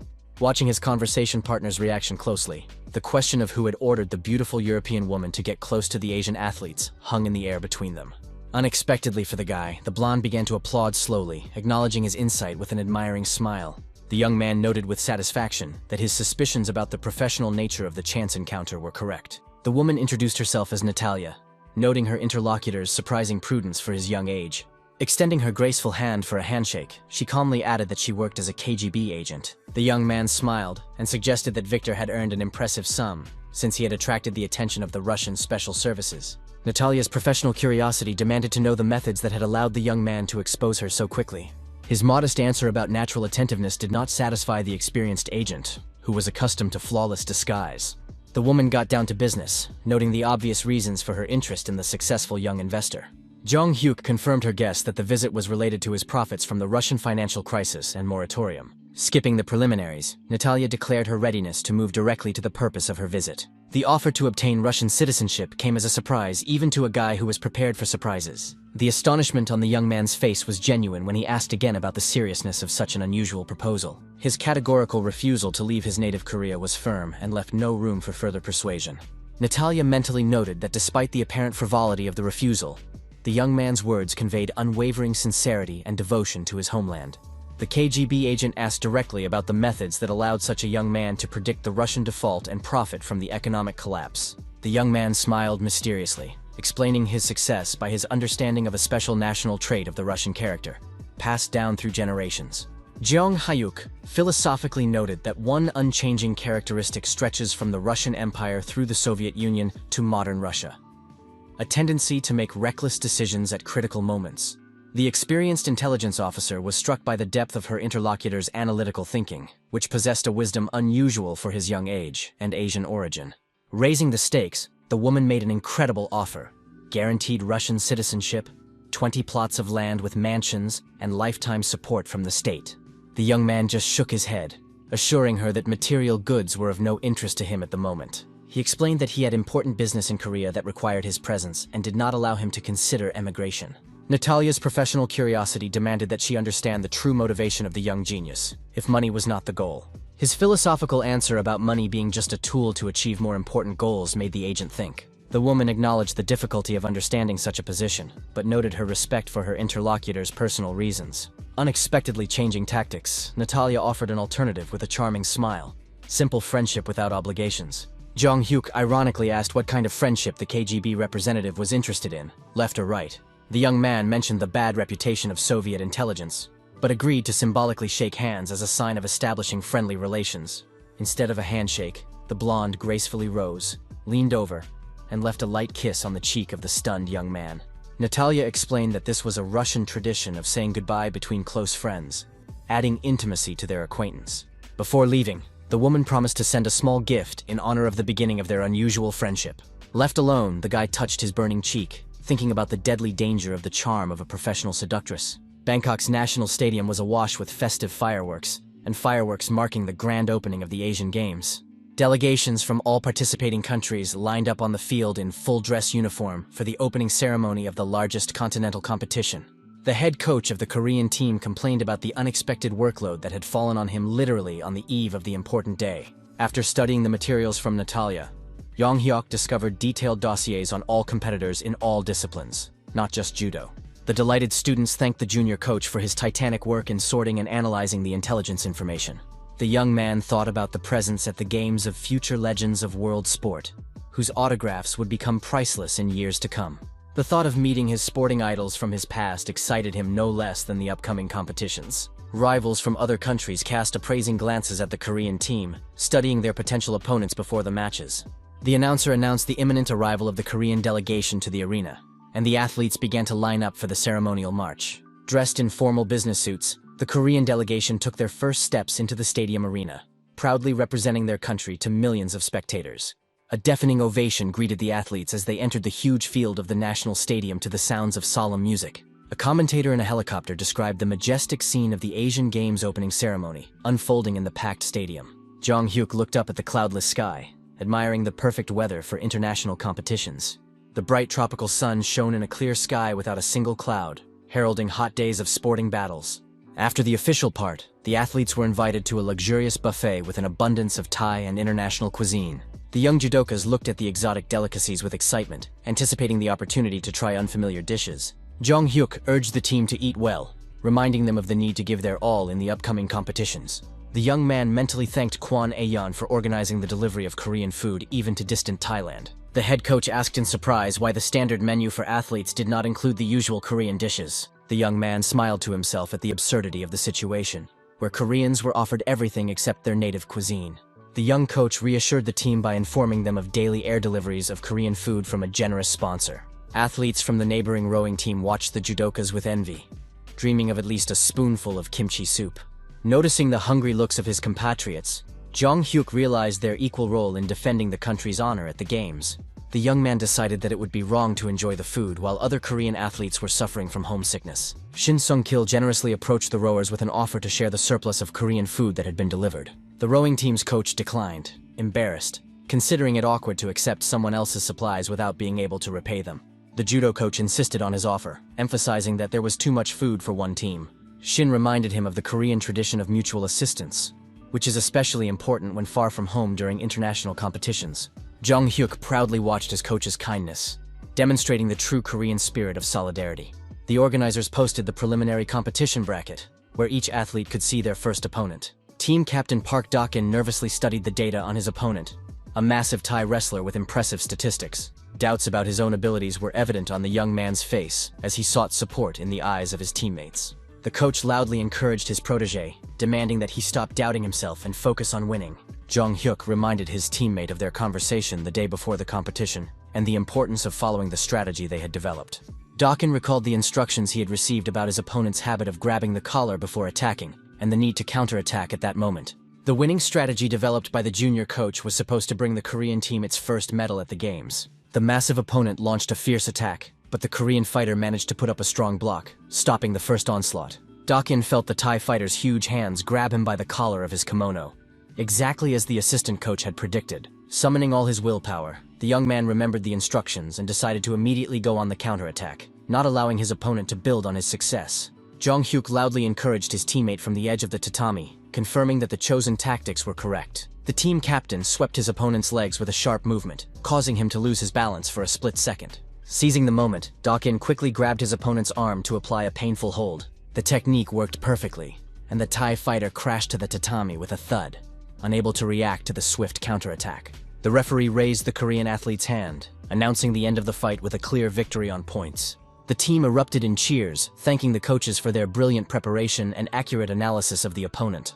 His teammates surrounded the winner, patting him on the back and congratulating him on his first international victory. Dokin could not hold back his tears of joy, thanking the junior coach for the strategy that allowed him to pass the preliminary selection.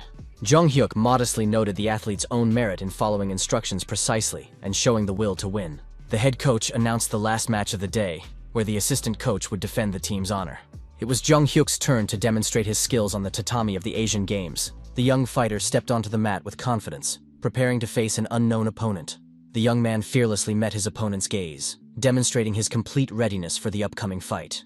The Japanese wrestler towered over the Korean like a mountain, forcing him to tilt his head back to make eye contact. Commentators presented Yamashi as a 140-kilogram heavyweight with impressive winning statistics. Experts doubted the young Korean's ability to withstand such a formidable opponent without weight restrictions. Jong Hyuk focused intently on the fight, his gaze radiating an unwavering determination to win at any cost. Suddenly, the Korean burst forward, catching his opponent off guard with the speed of his attack. He managed to grab the Japanese fighter by the collar of his kimono, preparing to execute his signature hip throw.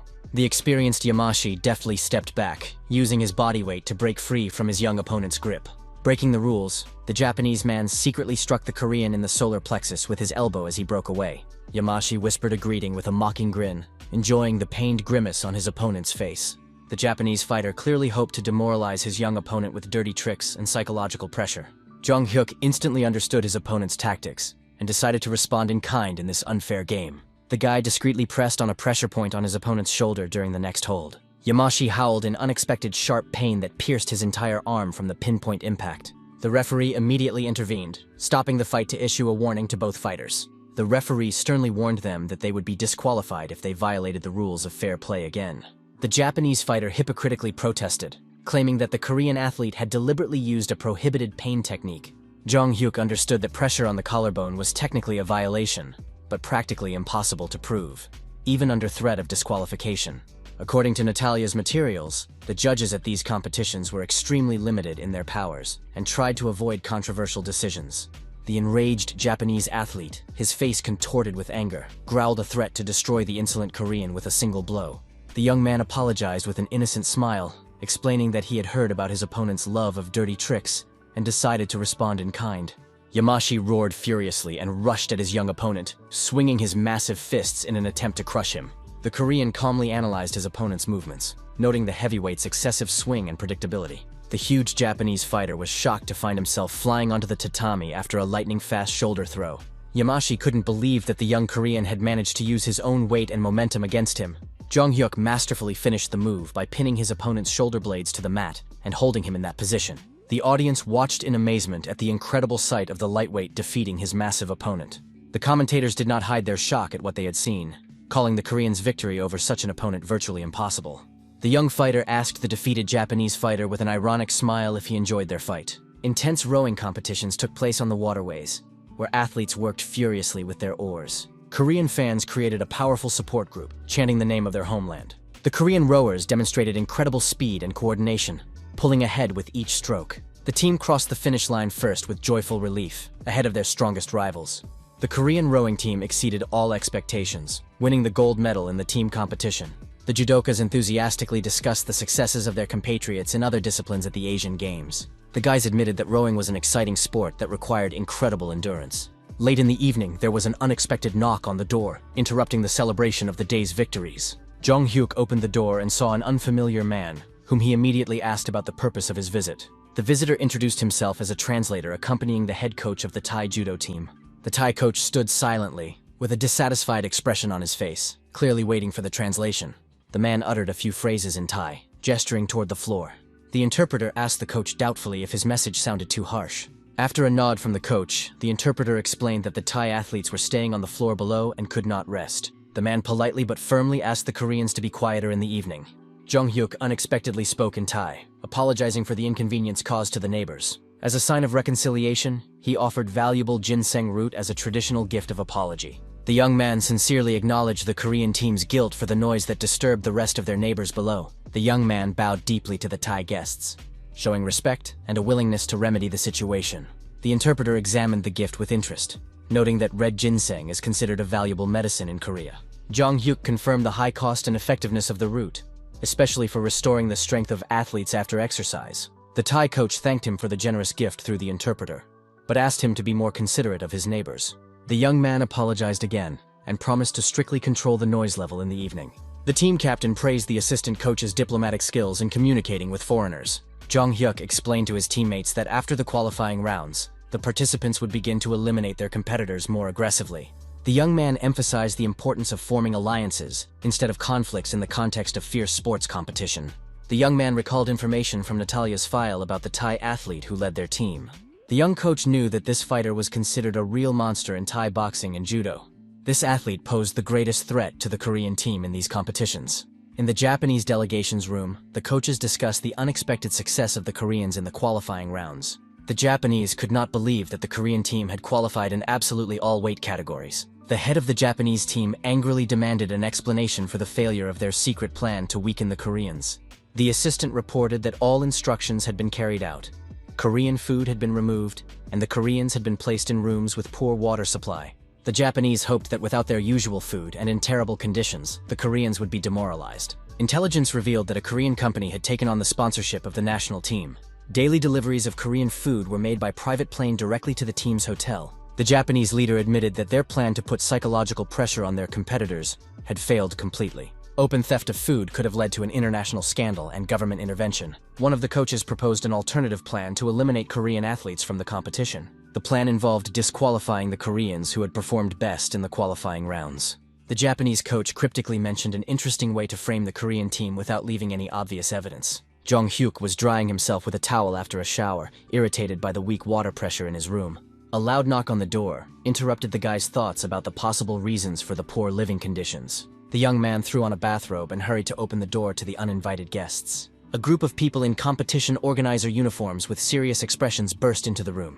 The Korean athletes looked at the sudden visitors in bewilderment, not understanding the reasons for the intrusion. The senior member of the group officially announced a temporary ban on leaving the room until further notice. The young man immediately demanded an explanation of what was happening and the reasons for restricting the team's freedom of movement. The official representatives of the organizers announced in a stern tone that from that moment on, the entire Korean judo team would be under special supervision by the competition administration. The senior member of the inspection team coldly announced the immediate start of testing all athletes for banned substances. Jong-hyuk felt his blood boil with indignation. The absurdity of the doping allegations seemed to him to be a blatant provocation. The next morning, the competition continued as scheduled, despite yesterday's scandal with the sudden inspection. Enraged by the injustice, the young man dealt with his opponents on the tatami with particular cruelty, venting his pent-up anger. Between fights, the young man agonized over who could have organized this vile provocation against the Korean team. The young man suspected that someone was deliberately trying to prevent them from demonstrating the results of many years of training.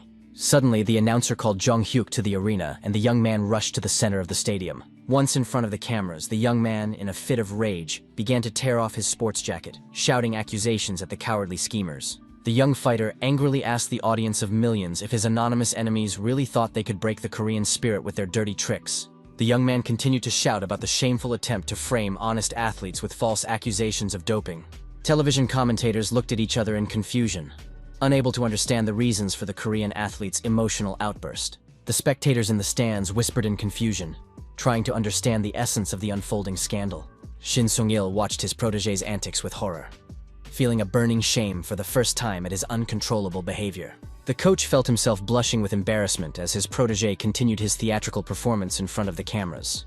Jong-hyuk demonstratively tore his shirt, demanding explanations and proof of the alleged use of banned substances.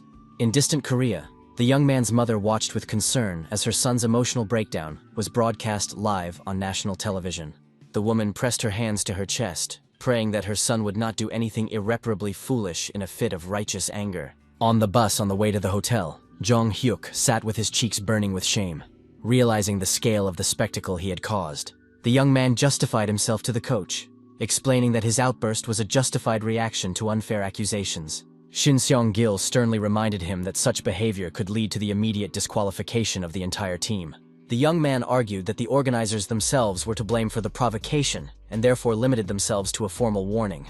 After listening to his pupil's arguments, the coach reluctantly acknowledged a certain logic in his reasoning about deliberate provocation. The coach noted with concern that someone was clearly trying to systematically set up the Korean team throughout the competition. Shin Sung-il sternly warned his pupil that such emotional outbursts were unacceptable in the future, regardless of any provocations. The young man obediently agreed with his mentor, assuring him that he was well aware of the wrongness of his impulsive behavior. The young man reflected on the increased attention of the world media to the current Asian Games, which led to a thorough investigation of the scandal. The young man understood the absurdity of the situation. Doping tests of an entire national team without good reason were unprecedented. Jong-hyuk politely asked permission to leave the bus if the coach had finished his lecture. At the exit, the young man was met by his concerned teammates, who were waiting for him outside. The judokas anxiously asked if the angry coach had imposed a severe punishment for the scandalous incident. The young coach reassured his friends, explaining that he wanted to take a walk alone to gather his thoughts. In fact, the young man headed for a secluded spot with the firm intention of making an important phone call. Finding a quiet spot under a spreading tree, the young man took his cell phone out of his pocket. Jong Hyuk dialed his mother's number, wanting to make sure that his behavior hadn't upset her too much. His mother was relieved to hear her son's voice and admitted that she had been eagerly awaiting his call after what she had seen. She wisely noted that her son's success was causing envy among ill-wishers who were looking for ways to discredit him. His mother expressed confidence in her son's innocence, advising him not to worry about the machinations of envious people. The woman asked her son to eat well and take care of his health, assuring him of her unconditional faith in him. Hanging up the phone, Jong Hyuk shivered from the unexpected cold wind in the tropical country, deciding to figure out the strangeness. The young man's attention was drawn to a group of Japanese athletes walking past on the park path. The young man instantly recognized the members of the Japanese judo team, his main competitors at the games. The young man remembered their strange, appraising glances at the opening ceremony of the competition. He particularly remembered the dishonest fighter who used dirty tricks during their match. Jong Hyuk forced himself to put aside his suspicions, realizing that accusations without evidence were unfounded. The young man reminded himself of the importance of objectivity and the inadmissibility of baseless accusations against competitors. Suddenly, the Japanese athlete stopped and asked the Korean with a mocking smile if he had taken another dose of doping. The young man stared at the insolent man with an icy gaze, outraged by the audacity and shamelessness of the insult. The Japanese athlete continued his provocations, advising him to hurry up before the banned substances were detected in his blood. Jong Hyuk felt rage boiling in his veins, his fists clenching involuntarily with the desire to strike. An inner voice told the young man that these scoundrels were well aware of the real reasons for the doping test. Looking more closely at the Japanese athletes, Jong Hyuk noticed strange bald spots on the backs of all the team members' heads, as if from regular shaving. The skin around the Japanese athletes' necks had a characteristic reddish tint, reminiscent of marks from frequent injections or irritation. A terrible thought pierced the young man's mind. Could it be that the Japanese team was using banned substances themselves and trying to divert suspicion? His thoughts were interrupted by an unexpected call from an unfamiliar international number. The young man looked suspiciously at the unfamiliar country code on the display, wondering whether to answer. Curiosity overcame caution, and the young man accepted the incoming call from the mysterious caller. Natalia's familiar female voice inquired about the young man's well-being after the unpleasant incident with the inspection. The Russian intelligence agent spoke with a slight flirtatious tone in her voice, clearly enjoying her interlocutor's confusion. Jong Hyuk was amazed at the KGB agent's knowledge of the inner workings of sporting events. The young man understood that Natalia was well informed about all the behind-the-scenes intrigues of the Asian Games. The woman offered her help in resolving the unpleasant situation, reminding him of their special relationship. The blonde playfully emphasized the status of their friendship, hinting at mutual obligations. The young man smiled and agreed that the help of a true friend really could not be refused. In a small cafe at the hotel, a middle-aged man in a business suit fidgeted nervously in his chair. The representative of the organizing committee could not believe that Soviet intelligence agents had approached him. The man feverishly ran through possible reasons for the KGB's interest in his humble person.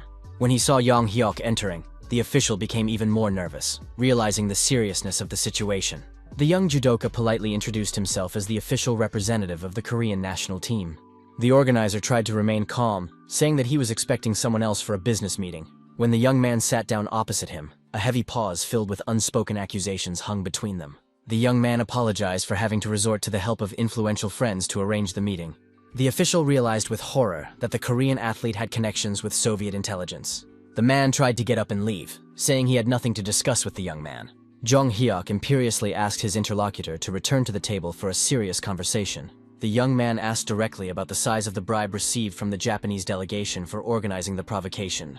The young man demonstratively placed a compact cassette with a recording of the compromising conversation on the table. The young man noted with a smirk the excessive talkativeness of one of the organizer's subordinates.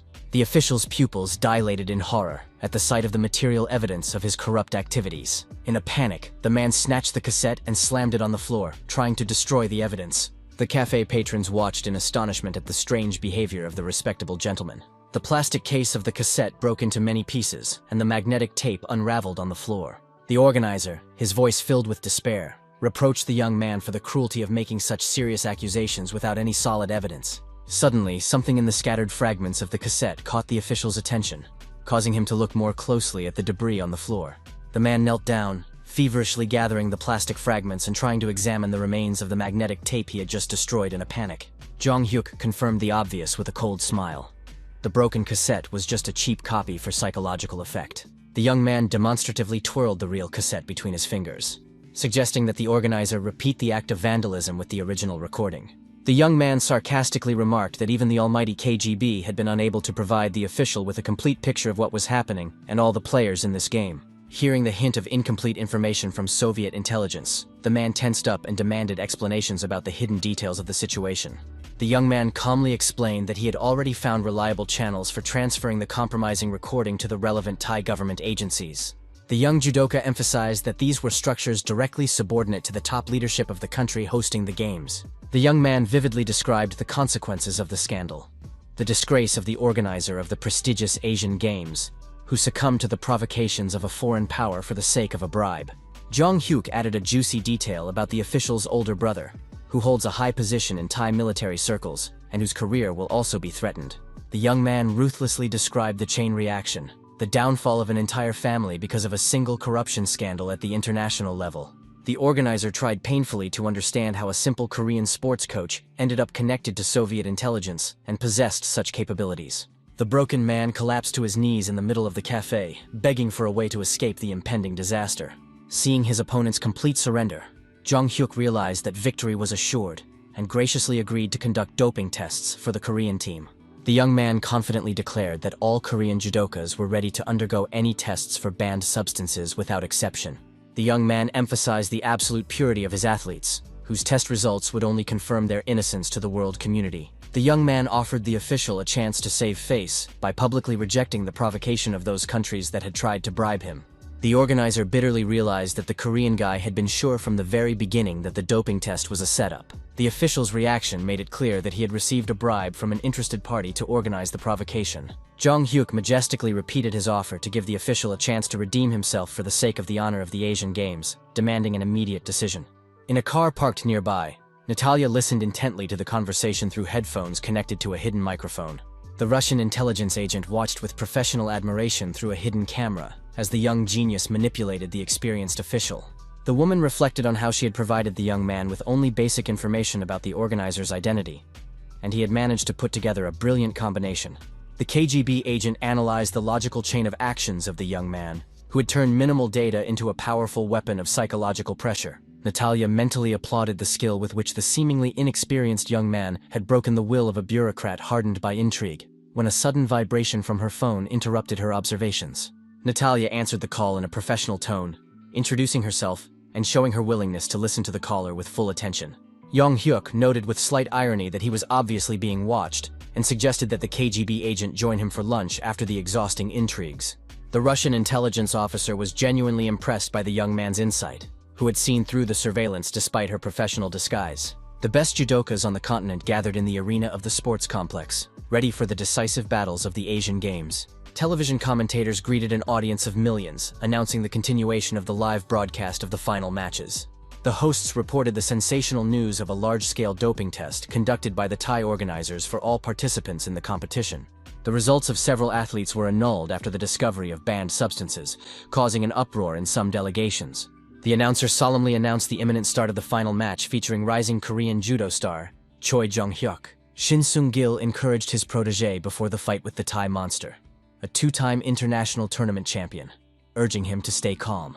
The coach warned of the danger of his opponent's lightning-fast interceptions, his signature technique that had brought him many victories.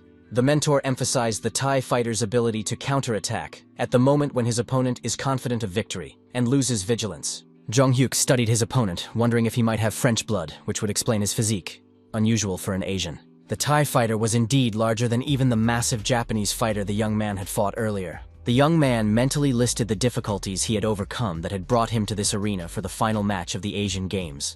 In such moments of extreme tension, the young man felt an acute sense of existential loneliness, as if he were the only person in the universe. The guy was surprised to realize how deeply he had immersed himself in judo, which he had initially considered only as a tool for achieving his goals.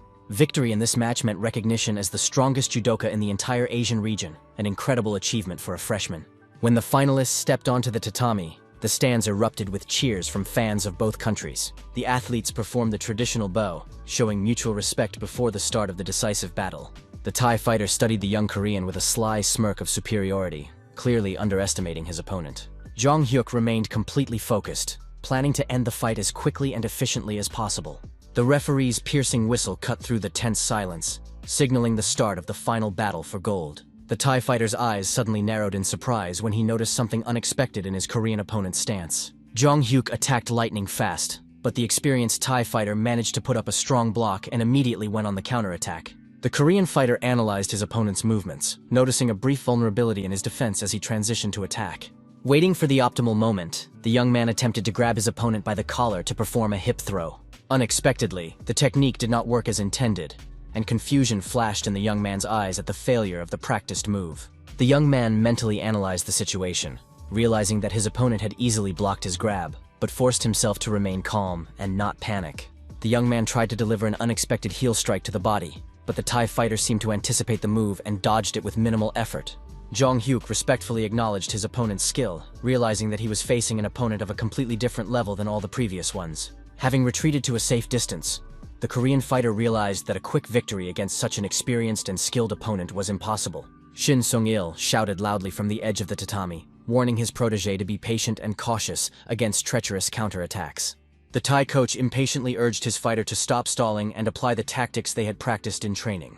The Thai coach furiously demanded that his fighter immediately break the resistance of the insolent Korean and end the fight with a convincing victory. Hearing his coach's calls, the Thai champion seemed to wake up from a slumber, his eyes burning with fighting spirit. The fighter from Thailand unleashed a barrage of punches and holds on the Korean, attacking from different angles in an attempt to break through his defense. Jong Hyuk decided to focus on defense, masterfully repelling every attempt by his opponent to find a breach in his defense. After the young Korean blocked absolutely all attacks, the Thai champion's face showed genuine amazement. Both fighters were breathing heavily, standing opposite each other in a tense confrontation of wills and techniques.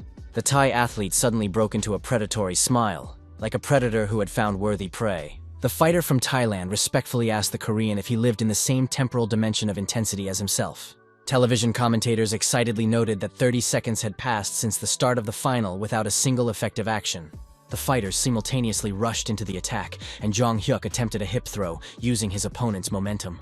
The Thai master masterfully twisted out of the hold and instantly counterattacked, trying to take advantage of the Korean's loss of balance. The ferocity of the attacks on both sides amazed the audience, who had never seen such intensity in the final bouts.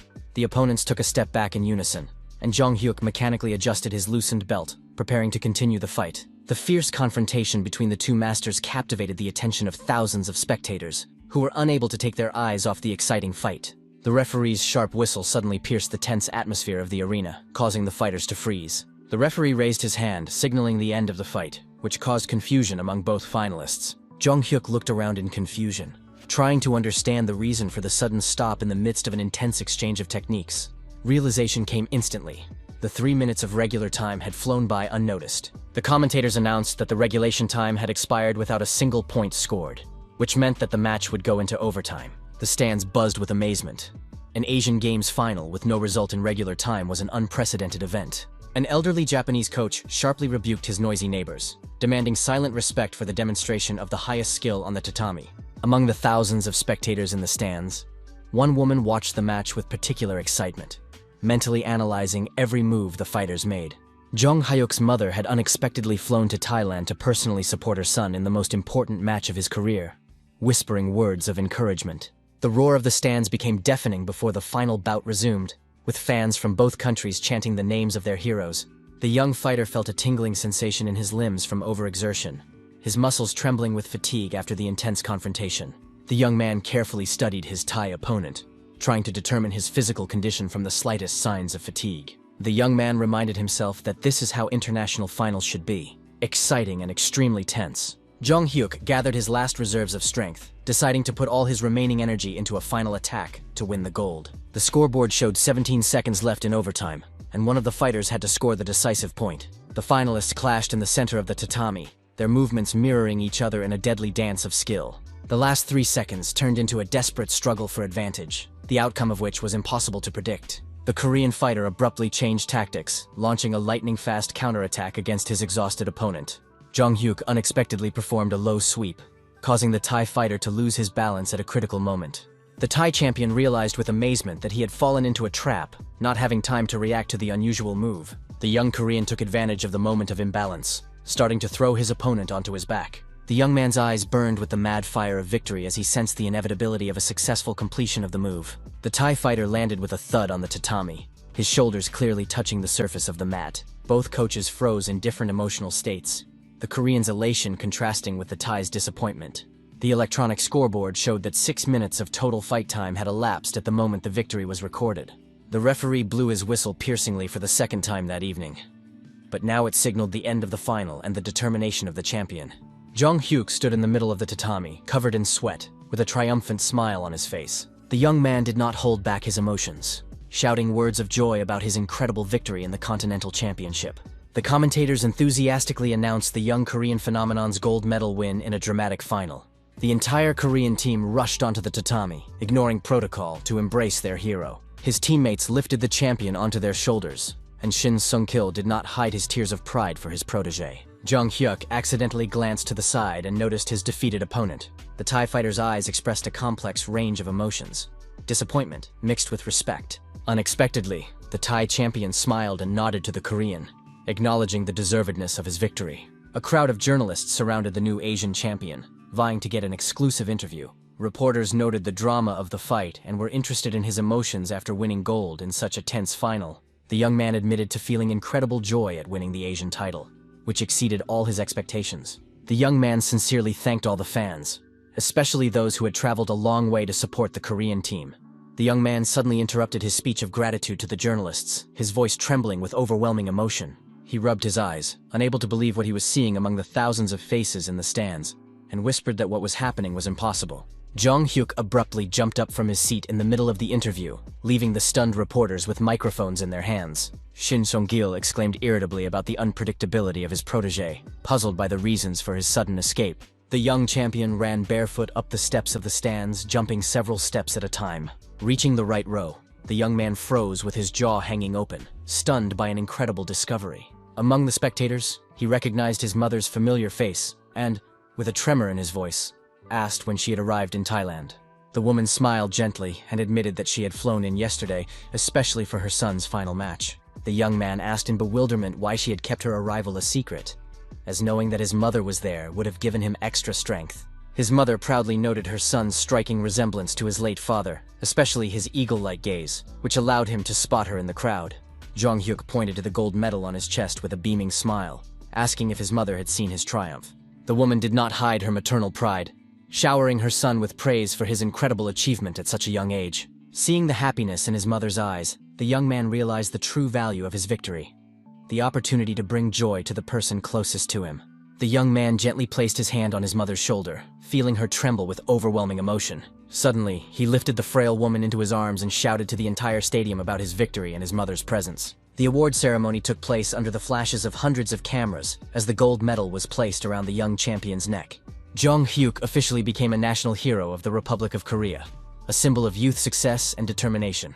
The 18-year-old's victory at the Continental Championship became a sensation in the world of martial arts. In the Seoul office, Park Tae-gyu seriously asked his partner if she had any regrets about the financial decision she had made. Kwon Aeon confidently confirmed the correctness of the investments, noting their strategic importance for the future of the company. The economist pressed the enter key, launching a large-scale financial transaction in which millions of dollars began to flow between accounts. The female banker expressed her hope that their risky strategy would be approved by their young boss. The partners raised their glasses to the success of the operation, allowing themselves a small celebration in anticipation of the profits. Returning home, Jong Hyuk hung his well-deserved medal in a place of honor in his modest room. Physically and emotionally exhausted, the young man collapsed onto his bed, instantly falling into a deep sleep. Through his drowsiness, the young man sensed someone's presence, causing him to open his heavy eyelids. His mother leaned over her awakened son with a warm smile, asking how he was feeling after yesterday's triumph. The woman apologized for the intrusion, explaining that it was a rare opportunity to be close to her perpetually busy son. The boy panicked and asked what time it was, realizing he might be late for an important meeting. He jumped out of bed, explaining that he needed to visit a certain place urgently on important business. The young man announced his plans for the day to his mother, insisting that she accompany him on an important errand. The woman asked in surprise if her son was serious about spending his day off with her, and not with his friends. Quickly getting ready, they went out onto the busy streets of Seoul, where the morning sun was already beginning to warm up. The mother wondered about the reasons for the urgency, reminding her son of his well-deserved rest after the exhausting competition. The young man noticed his mother's uncharacteristic haste, as she was usually measured and calm in her movements. The woman asked her son, somewhat embarrassed, why he was so excited, noticing his barely contained excitement. Jong-hyuk stopped in front of a modern office building made of glass and concrete, asking his mother's opinion about the structure. The woman stood frozen with her mouth open, staring at the 30-story tower in the capital's prestigious business district. The young man asked if his mother would like to move her small business to this impressive building. The young man clarified his question about renting space in this elite complex. With a mysterious smile, the young man suggested not renting, but purchasing the entire building outright. His mother scolded her son for his inappropriate jokes, suspecting that he was tired after the competition. Jong-hyuk handed his mother a bank statement, insisting on the seriousness of his intentions and capabilities. Seeing the numbers on the account, the woman turned pale with shock, not believing her eyes. The sum of $100 million seemed unreal, causing his mother to doubt the reality of what was happening. The young man calmly explained that the capital came from successful investments he had made while in school.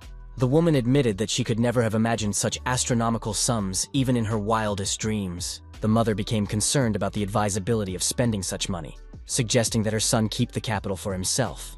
She reminded him of the upcoming expenses for his university education and unforeseen circumstances in life. The young man insisted that she trust his financial intuition and business acumen, promising to take care of everything.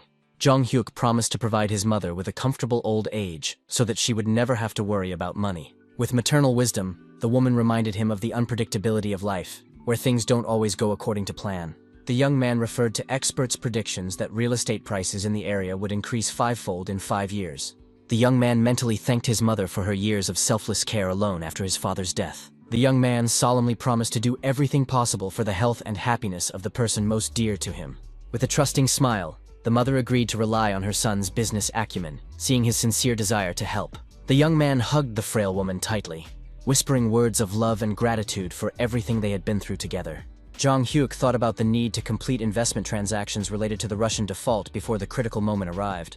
Approaching the office of his investment company, Jong-hyuk noticed through the glass door a suspicious commotion and an empty bottle of expensive whiskey on the conference table. Kwon Aeon reproached her colleague with annoyance for violating the agreement about one symbolic glass, pointing to the chaos of documents and overturned glasses. The sound of the door opening made both employees jump in surprise, frantically trying to tidy themselves up. Park Tae-gyu assumed with horror that only their young boss could have come to the office on a day off for a surprise inspection. The female banker hurriedly stood in front of the desk, trying to use her body to block the compromising evidence of yesterday's celebration of a successful deal. The young man ironically noted the unexpected meeting with employees on a day off, wondering why they were in the office. The young boss looked around the room suspiciously, noting the strange nervousness of the usually imperturbable financial market professionals. Kwon Aeon hastily explained her presence by the need to check the profitability of recent transactions and prepare a quarterly report. Jong-hyuk continued to study the faces of his employees closely, trying to understand the real reason for their confusion and obvious panic. The economist explained uncertainly that they had completed complex calculations and decided to allow themselves a short break for tea. The young man remarked with a smile on the strength of their tea, judging by the characteristic smell of expensive alcohol and the blush on their cheeks. Unexpectedly for the employees, the young man nodded approvingly, acknowledging their right to celebrate after working hard on the deal of the century. The young boss added with a sly smile that he did not condemn office romances, which completely confused his subordinates. Noticing their shocked faces, the young man innocently apologized for any possible misunderstanding of the situation between colleagues. The guy mentally noted the obvious mutual attraction between the partners, evident in their synchronized movements and glances. Deciding not to embarrass his employees any further, Jong-hyuk turned his attention to studying the financial documents spread out on the table. The figures he saw made him forget about the romantic atmosphere in the office. The amount of profit exceeded his wildest expectations. The young investor's face reflected a mixture of shock and delight at the realization of the scale of the capital earned. The young man could not believe that their risky strategy had yielded profits several times higher than the initial forecasts. Addressing his employees, the young man noted that the expected income from the Russian crisis had been significantly exceeded. Russia's announcement of a moratorium created an information vacuum, which they successfully exploited, even ahead of the IMF. Kwon Aeon proudly announced that each of the partners had decided to reinvest 70% of their personal profits. Upon hearing this decision, Jong-hyuk anxiously asked about the reasons for such a risky reinvestment of funds. The banker explained the logic of creating a closed investment cycle for exponential growth of the company's capital. The young boss seriously asked the partners if they had any regrets about investing their personal funds in the joint venture. Both employees assured him with sincere smiles that the decision was correct and that they were ready to share the company's risks. Jong-hyuk respectfully acknowledged the complexity and courage of their decision to reinvest their personal capital. The young boss smiled mysteriously, hinting at a surprise he had prepared for his loyal employees who had risked their personal funds for the sake of the company. Jong-hyuk adopted a businesslike tone as he prepared to outline an ambitious strategy for the next stage of their investment fund's development. The young man uttered the keywords .com bubble, instantly drawing his partner's attention to the impending technological collapse. Kwon Ae-yeon struggled to contain her excitement as she clarified her boss's intention to once again bet on a decline. As with the Russian default, the young man confirmed that Kwon and Park's company was preparing for a new large-scale operation in the financial markets. The young strategist announced plans to profit from the collapse of overvalued internet companies, whose shares had skyrocketed without any real basis. Both employees looked at each other in amazement at the audacity of the plan to play against the entire technology sector of the global economy. Jong-hyuk shared his prediction that the first cracks would appear in 2000, with a complete collapse occurring a year later. The young man ironically noted the absurdity of a situation where adding .com to a name guaranteed millions in investment. Recalling data from his past life, the young man knew about the $5 trillion in damage caused by the bursting of the tech bubble. The female banker immediately got to work, suggesting that a detailed list of all IT companies be compiled for analysis. Park Tae-gyu took it upon himself to study the real indicators through a network of insiders among large investors. A sudden vibration from his phone interrupted the strategic meeting, demanding the young manager's attention. His friends were eagerly asking about his whereabouts, and he promised to arrive at the meeting soon. Apologizing to his employees, Jong-hyuk announced that he had to end the work meeting due to personal commitments. Kwon Ae-yeon noticed her boss's increased busyness after his triumphant return from the Asian Games. The young man philosophically noted the need to balance his roles as a son, friend, and national sports hero. A cheerful group of school friends was already waiting for him at the entrance to a trendy cafe. The young man was genuinely happy to see them, warmly greeting his friends after a long separation. Jong-hyuk was surprised to note the drastic changes in the clothing style of his usually conservative friends. Suho and So-yeon explained sheepishly that they had decided to match the atmosphere of the radio station and modern trends. His friends laughed, admitting that the new look suited them surprisingly well, and asked who was responsible for the transformation. Behind their friends appeared familiar trainee singers, who proudly admitted to the stylistic experiment. The young artists looked healthy and energetic after recovering from exhaustion and illness. Jong-hyuk's gaze lingered on a vaguely familiar face that he couldn't immediately identify. His memory helpfully reminded him that this was Jin-hyuk, the rising star of the popular drama Pearl Hunters. The young man enthusiastically shook the actor's hand, confessing his long-standing admiration for his talent. The group entered the radio station building, where the modern interior and professional equipment made a strong impression on everyone. Jong-hyuk looked around the spacious lobby of the radio station, surprised to recognize many faces from the future among those present. Politicians, businessmen, and media personalities who were not yet known to anyone. The young man mentally noted the official who would be caught taking bribes in a few years, and the producer whose scandalous antics would be heard throughout the country. The young man thought ironically about the future elite of society gathered here, many of whom would find themselves at the center of corruption scandals, but paradoxically, would receive promotions after serving their sentences. A young woman in a strict business suit politely interrupted his thoughts, introducing herself as the producer's assistant, and inviting him to a preliminary interview. Jong-hyuk smiled charmingly at the stranger, greeting her politely and showing his willingness to cooperate with the media. Something about the woman's features seemed vaguely familiar, as if he had seen her in a completely different context in a past life. Upon entering the small recording studio, the assistant explained the procedure for pre-selecting material before the main recording of the program. David, an American intern, patted his friend on the shoulder and, with his characteristic accent, promised to look around the building while he gave the interview.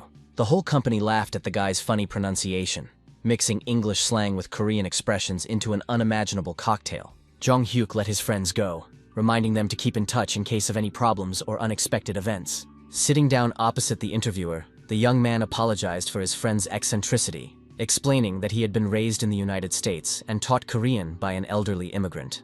The young man added that despite his oddities, David was a talented producer who was training a promising music group. The female interviewer nodded in agreement, noting the obvious charisma and creative potential of the unusual American. The assistant busily looked through her notes, announcing that she was ready to begin the official part of the preliminary interview. Meanwhile, in the hallway, actor Jin-hyuk was reprimanding David for his careless remarks, which could cause problems with the press. The young artist patiently explained the importance of neutral wording when communicating with media representatives in Korea. The American waved it off casually, calling the actor "dude" and praising him for his intelligence, which lived up to his expectations. Suddenly, loud voices and the sound of heavy footsteps from several people could be heard ahead in the hallway. Jin Hyuk looked warily into the dimly lit hallway, trying to determine the source of the suspicious noise. A group of burly men in expensive suits appeared from around the corner, turning to the children with fake smiles. The young people looked at each other in confusion, not understanding who these strangers were and what they might want. The leader of the group, with an unpleasant smirk, suggested they talk to their uncle, clearly hinting at something sinister. At that moment, in the studio, the interviewer noted with satisfaction that Jong Hyuk had answered almost all of the prepared questions. The ringtone of an incoming call interrupted the recording, forcing the young man to apologize and glance at his phone's display. The young man asked for a short break, explaining that he needed to answer an important call. So Yeon's voice sounded alarmed as she asked about her friend's well-being and whereabouts. The girl excitedly reported a serious problem that required Jong Hyuk's immediate intervention. In the background, David's shouts in a mixture of English and Korean could be heard, urging everyone to leave the building immediately. The American snatched the phone from his friend and shouted about some kind of trouble, with the sound of a scuffle in the background. The sound of the struggle intensified, and the connection was interrupted. Someone had forcibly taken the intern's cell phone. The singer's indignant voice came through the phone, demanding that his phone be returned, and that the chaos stop. Director Lee took the phone from the singer and addressed Jong Hyuk with feigned friendliness, noting how long it had been since they last met. The young man did not immediately recognize the voice, trying to orient himself in the chaotic situation and understand who was calling and what was happening to his friends. The man formally introduced himself as a prosecutor from the Seoul Central District Prosecutor's Office, asking to speak immediately about an important matter. Jong Hyuk tensed at the mention of the prosecutor's office, cautiously asking about the subject of their potential conversation and the reasons for their interest in him. The prosecutor suggested meeting at a cafe near the radio station to discuss sensitive details that could not be discussed over the phone. The young man feverishly pondered the situation, torn between concern for his friends and the need to find out the essence of what was happening with the representative of the law. Apologizing to the female interviewer, the young man cited a critical matter that required his immediate attention. The assistant tried desperately to keep the guest, reminding him that the recording was almost complete and that the material was important for broadcast. Jong Hyuk had no time for explanations. He quickly left the studio, heading for the source of the problem. In the cafeteria, he saw an imposing man in an expensive suit surrounded by several stone-faced assistants. In the corner of the room, his friends were pinned against the wall by burly security guards, their faces expressing fear and confusion about what was happening. One of the security guards rudely ordered the kids to stop making noise, clenching his fists threateningly to intimidate them. Jong Hyuk carefully studied the prosecutor's face, trying to understand his true intentions and the seriousness of the situation. The young man tried to remain calm, analyzing the situation and the possible reasons for the prosecutor's interest in their company. The man at the table turned out to be the very prosecutor whose voice he had just heard on the phone. Prosecutor Kang gestured for the young man to join him at the table, displaying ostentatious politeness.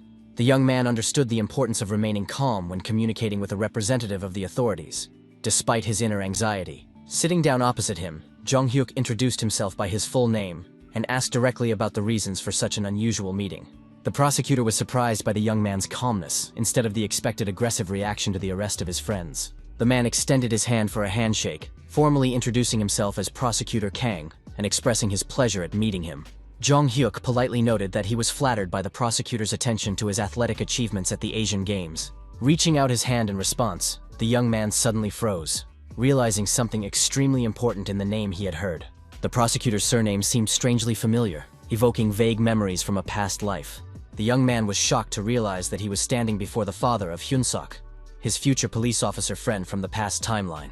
His memory helpfully reminded him that this man would later be transferred to the department for investigating particularly important crimes. Gathering his thoughts, the young man asked permission to introduce himself more formally, buying time to think. The young man asked directly if he was suspected of committing any crime that required the attention of the prosecutor's office. Jong Hyuk noted the unusualness of the situation, where a prosecutor from the Criminal Investigation Department was personally dealing with students. Prosecutor Kang was clearly puzzled by the young man's knowledge of the exact name of his specialized unit. The young man explained with an innocent smile that he knew about it because he had friends in law enforcement, and he remembered the department when he heard the name Kang. The prosecutor got to the point, reporting the discovery of a suspicious organization with questionable financial flows linked to the young man's bank account. The man demanded an immediate explanation for the large sums of money in the 18-year-old student's accounts. Jong Hyuk mentally compared what was happening to a primitive telephone scam, where the victim is intimidated with non-existent accusations. The prosecutor increased the pressure, hinting at connections with a certain American-Filipino criminal organization. Suddenly, Kang stopped mid-sentence and looked away, as if remembering something important. The man abruptly changed the subject, mentioning a suspicious friend named David with dubious origins. The guy laughed at the absurdity of the accusation, explaining that his friend was an ordinary American of Korean descent who had grown up in the United States. The prosecutor skeptically noted the strangeness of poor Korean language skills for an ethnic Korean. Kang demanded to see identification documents, deciding to start the investigation with basic formalities. The young man became wary, wondering about the legality of the prosecutor's access to banking information without a court order and his consent. The oddity of the situation was that the prosecutor had come to him himself, instead of officially summoning him to the prosecutor's office with a subpoena. Plucking up his courage, Jong Hyuk asked directly if there was an official warrant for the investigation. The prosecutor's face changed instantly, his eyebrows furrowed, betraying his irritation at the unexpected question. The young man watched Khan's reaction closely, trying to detect signs of bluffing or abuse of authority. The prosecutor's negative reaction confirmed his suspicion that the necessary documents for a legal investigation were not present. The young man continued his offensive, pointing out the illegality of detaining his friends and forcing them to talk without a court order. The young man logically concluded that in the absence of a warrant, he could only be a witness, but not a suspect. The prosecutor tried to appeal to common sense, avoiding a direct answer about the existence of official documents. Jong Hyuk reminded him of the prohibition on accessing citizens' personal information without a court order. The young man mentioned the law on the protection of personal data, the violation of which carries serious consequences. He emphasized that protecting his rights did not constitute obstruction of official duties. Kang claimed to have a warrant, but refused to show it even to the national sports hero. The young man understood the absurdity of the situation. The sudden accusations of financial fraud seemed like a crude attempt to pressure him. Suddenly, a flash of insight struck the young man's mind as the scattered facts came together to form a coherent picture. Jong Hyuk looked away, his face reflecting the shock of realizing the true reason for the prosecutor's visit. Jong Hyuk slowly turned his head, carefully examining the interior of the cafe, as if noticing the details of his surroundings for the first time. Among the decorative flowers in a hanging planter, he noticed the faint glint of a professional camera lens. The young man smiled to himself, finally understanding the true nature of what was happening. It was a setup for a television show. Realizing the prank, the young man couldn't help but smile sincerely, appreciating the scale and thoughtfulness of the prank. Such an unexpected reaction clearly threw the prosecutor off his game, causing him to blink in confusion. The actor covered his mouth with his hand, trying to hide his own smile, realizing that the victim had spotted the hidden camera. The man was amazed at how quickly the young athlete had figured out the carefully prepared scenario. In the next room, director and producer Kim Seok-gyu watched the proceedings on monitors. The film crew was amazed at the guy's insight, who had uncovered their plan in a matter of minutes. The actor decided to play out the scene to the end, demonstratively producing a fake arrest warrant with official seals. The man suggested continuing the conversation in the interrogation room, trying to keep the intrigue alive for the audience. Jong Hyuk realized that the prop looked so realistic that it could pass for a real document. So Yeon and the other friends behind the prosecutor could barely contain their laughter at the comical situation. Seeing the cheerful faces of his friends, the young man was finally convinced that he was right. It was a carefully staged prank. The young man mentally reproached himself for falling for the provocation, even though his intuition had told him from the very beginning that something was fishy. The young man politely asked the prosecutor to lend him a pen, ostensibly to write down important information. The actor handed over the stationery with surprise, not understanding his victim's plan. Jong Hyuk took the pen and thanked him with a mysterious smile, preparing his next move. On the back of the fake order, the young man began to quickly write illegible symbols. From the outside, it looked like the young man was simply scribbling meaningless squiggles on an official document. When the actor looked closely at what was written, his eyes widened in amazement. The message read, "I understand everything. Let's end this nicely so as not to spoil the show. Will you play along?" The actor playing the prosecutor was impressed by the quick-wittedness of the young man, who instantly joined in the game. The guy wondered how long his friends had been in cahoots with the show's producers. The actor held the piece of paper with the message, thinking about how to improvise further within the script. The man decided to test the young athlete's acting skills by continuing the prank. The prosecutor offered to withdraw the warrant in exchange for a certain service, creating intrigue for the audience. Jong Hyuk asked permission to call home, explaining the need to bring an important document. The actor insisted on making the call right there, portraying the suspicion of an experienced investigator. The man sarcastically asked if the young man was hiding something, since he wanted to step away to talk. While dialing his mother's number, The young man thought about how to play the scene naturally for the cameras. The young man understood the importance of creating engaging content for the television audience. Pretending to talk to his mother, the guy mentioned the bank documents at home. Jong-hyuk masterfully improvised, talking about his meeting with the prosecutor and his unusual request. The young man instantly assessed the criticality of the situation, realizing the need for immediate action to maintain the intrigue of the TV show and solve the problem that had arisen. Suddenly, a real call came in from the Financial Supervisory Service, which was definitely not part of the show's pre-planned script. An official voice reported the discovery of suspicious transactions totaling an astronomical $1 billion through his bank accounts. Jong-hyuk anxiously recalled the recent transfer of a large sum of money to purchase an office building for his mother's business. The young man's face reflected genuine concern as he turned to the actor-prosecutor and apologized for having to interrupt the conversation. The young man quickly improvised an explanation about the need to return home for important bank documents from the home safe. The actor playing the prosecutor frowned dramatically and asked suspiciously if the young man was planning to use the excuse to escape. The young man turned around with a look of bewilderment, his gaze darting between the actor and the cameras, showing a mixture of acting and real anxiety. The guy shifted his gaze to the barely noticeable camera in the flower pot. Realizing the irony of the situation, the prank intertwined with real problems. Suddenly, Jong-hyuk grabbed the unsuspecting David by the arm, deciding to use the moment for a dramatic finale to the show. The young man shouted at his American friend that he needed to leave the radio station immediately, creating a dramatic scene for the audience. The young man continued to improvise, pleading with the prosecutor that he was completely unaware of the criminal nature of the financial assistance to his friend. David, in utter confusion, shouted questions about the nature of the charges, not understanding the line between staging and the real threat of arrest. The actor-prosecutor instantly appreciated the young athlete's creative approach and decided to support the improvisation by developing the plot further. The man loudly ordered the immediate arrest of both young men for participating in an international financial scam and money laundering. The guy's friends stood with their jaws dropped, their brains refusing to process the chaos unfolding between reality and the TV show. The prosecutor continued to shout convincingly, telling everyone present that this was no longer a hidden camera, but a real arrest.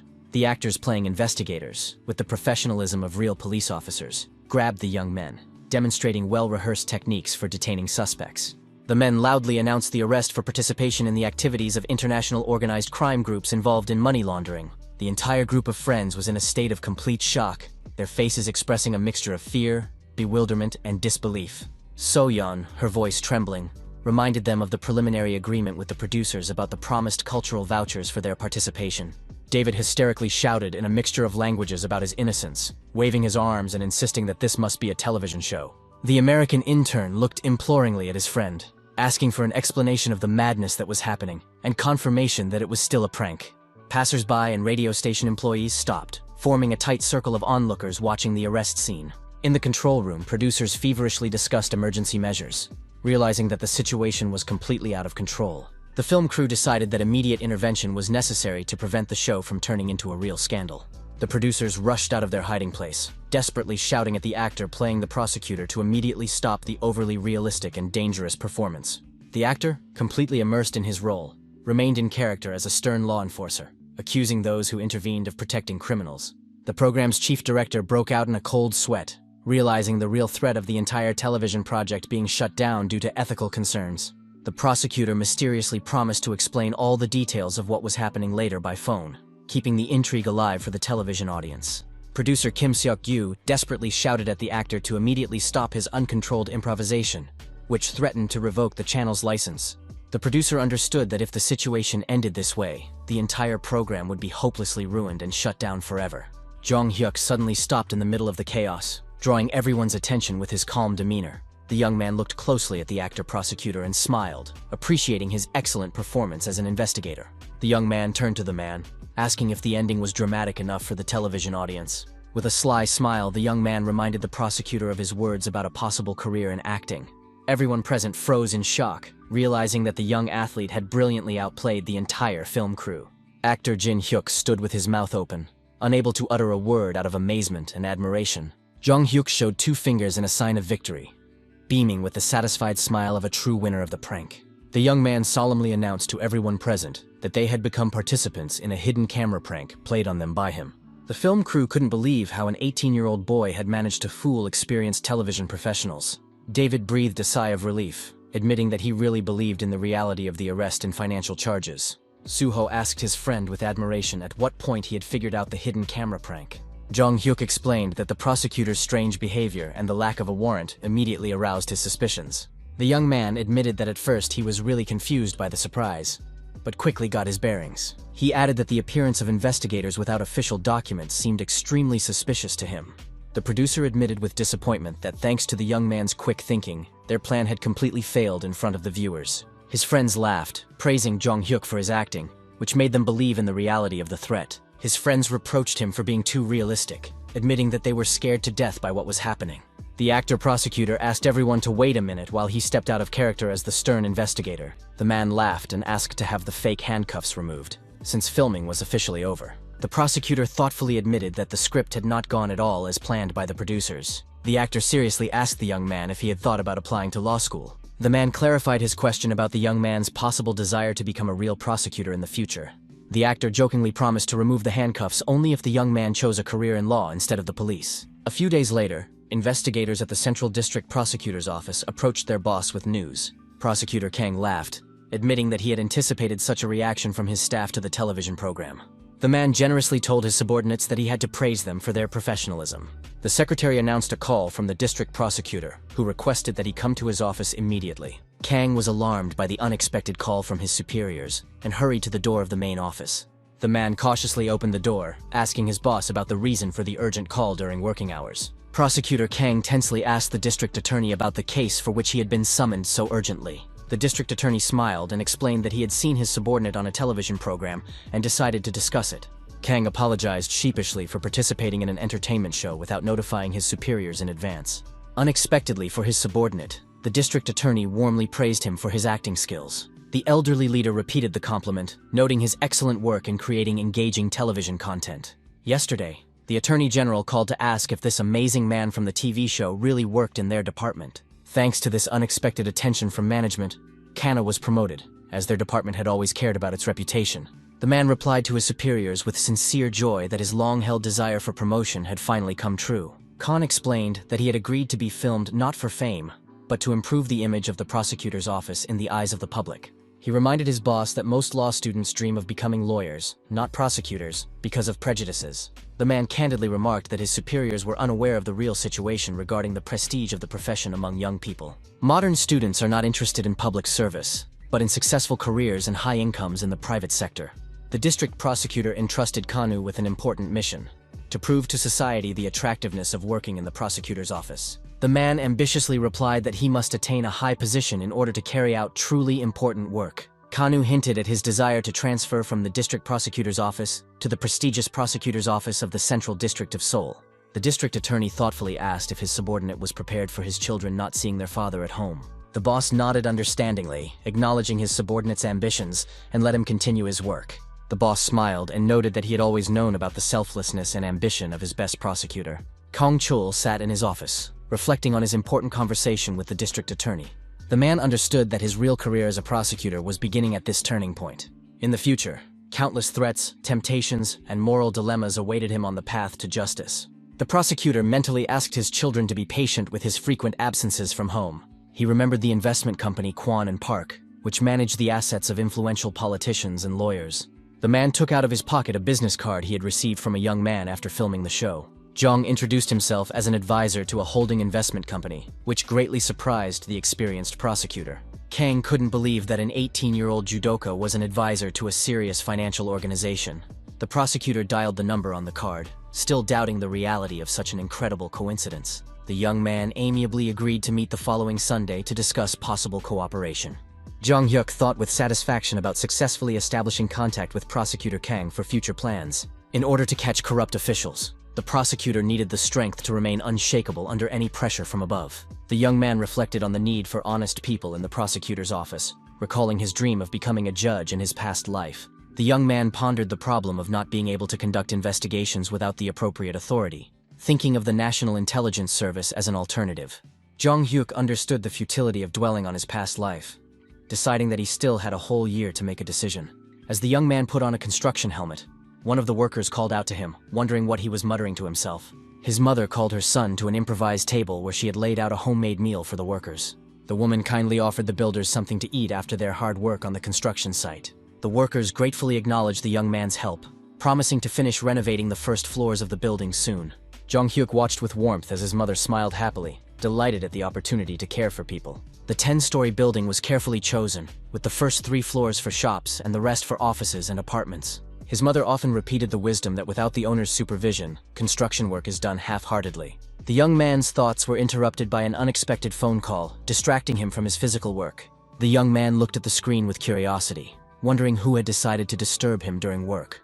David's voice sounded excited as he shared the wonderful news about a major agency's interest. The American explained that the agency's director had seen their performance on a hidden camera and offered to sign a contract. Jong-hyuk congratulated his friend, ironically asking if it was the same director who had ignored them for 2 years.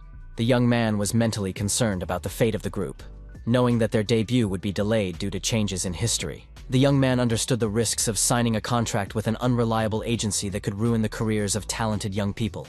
David announced an upcoming meeting with actor Jin-hyuk and the director to discuss the details of the contract. Jin-hyuk apologized to his mother, explaining that an urgent matter had arisen that required his immediate attention.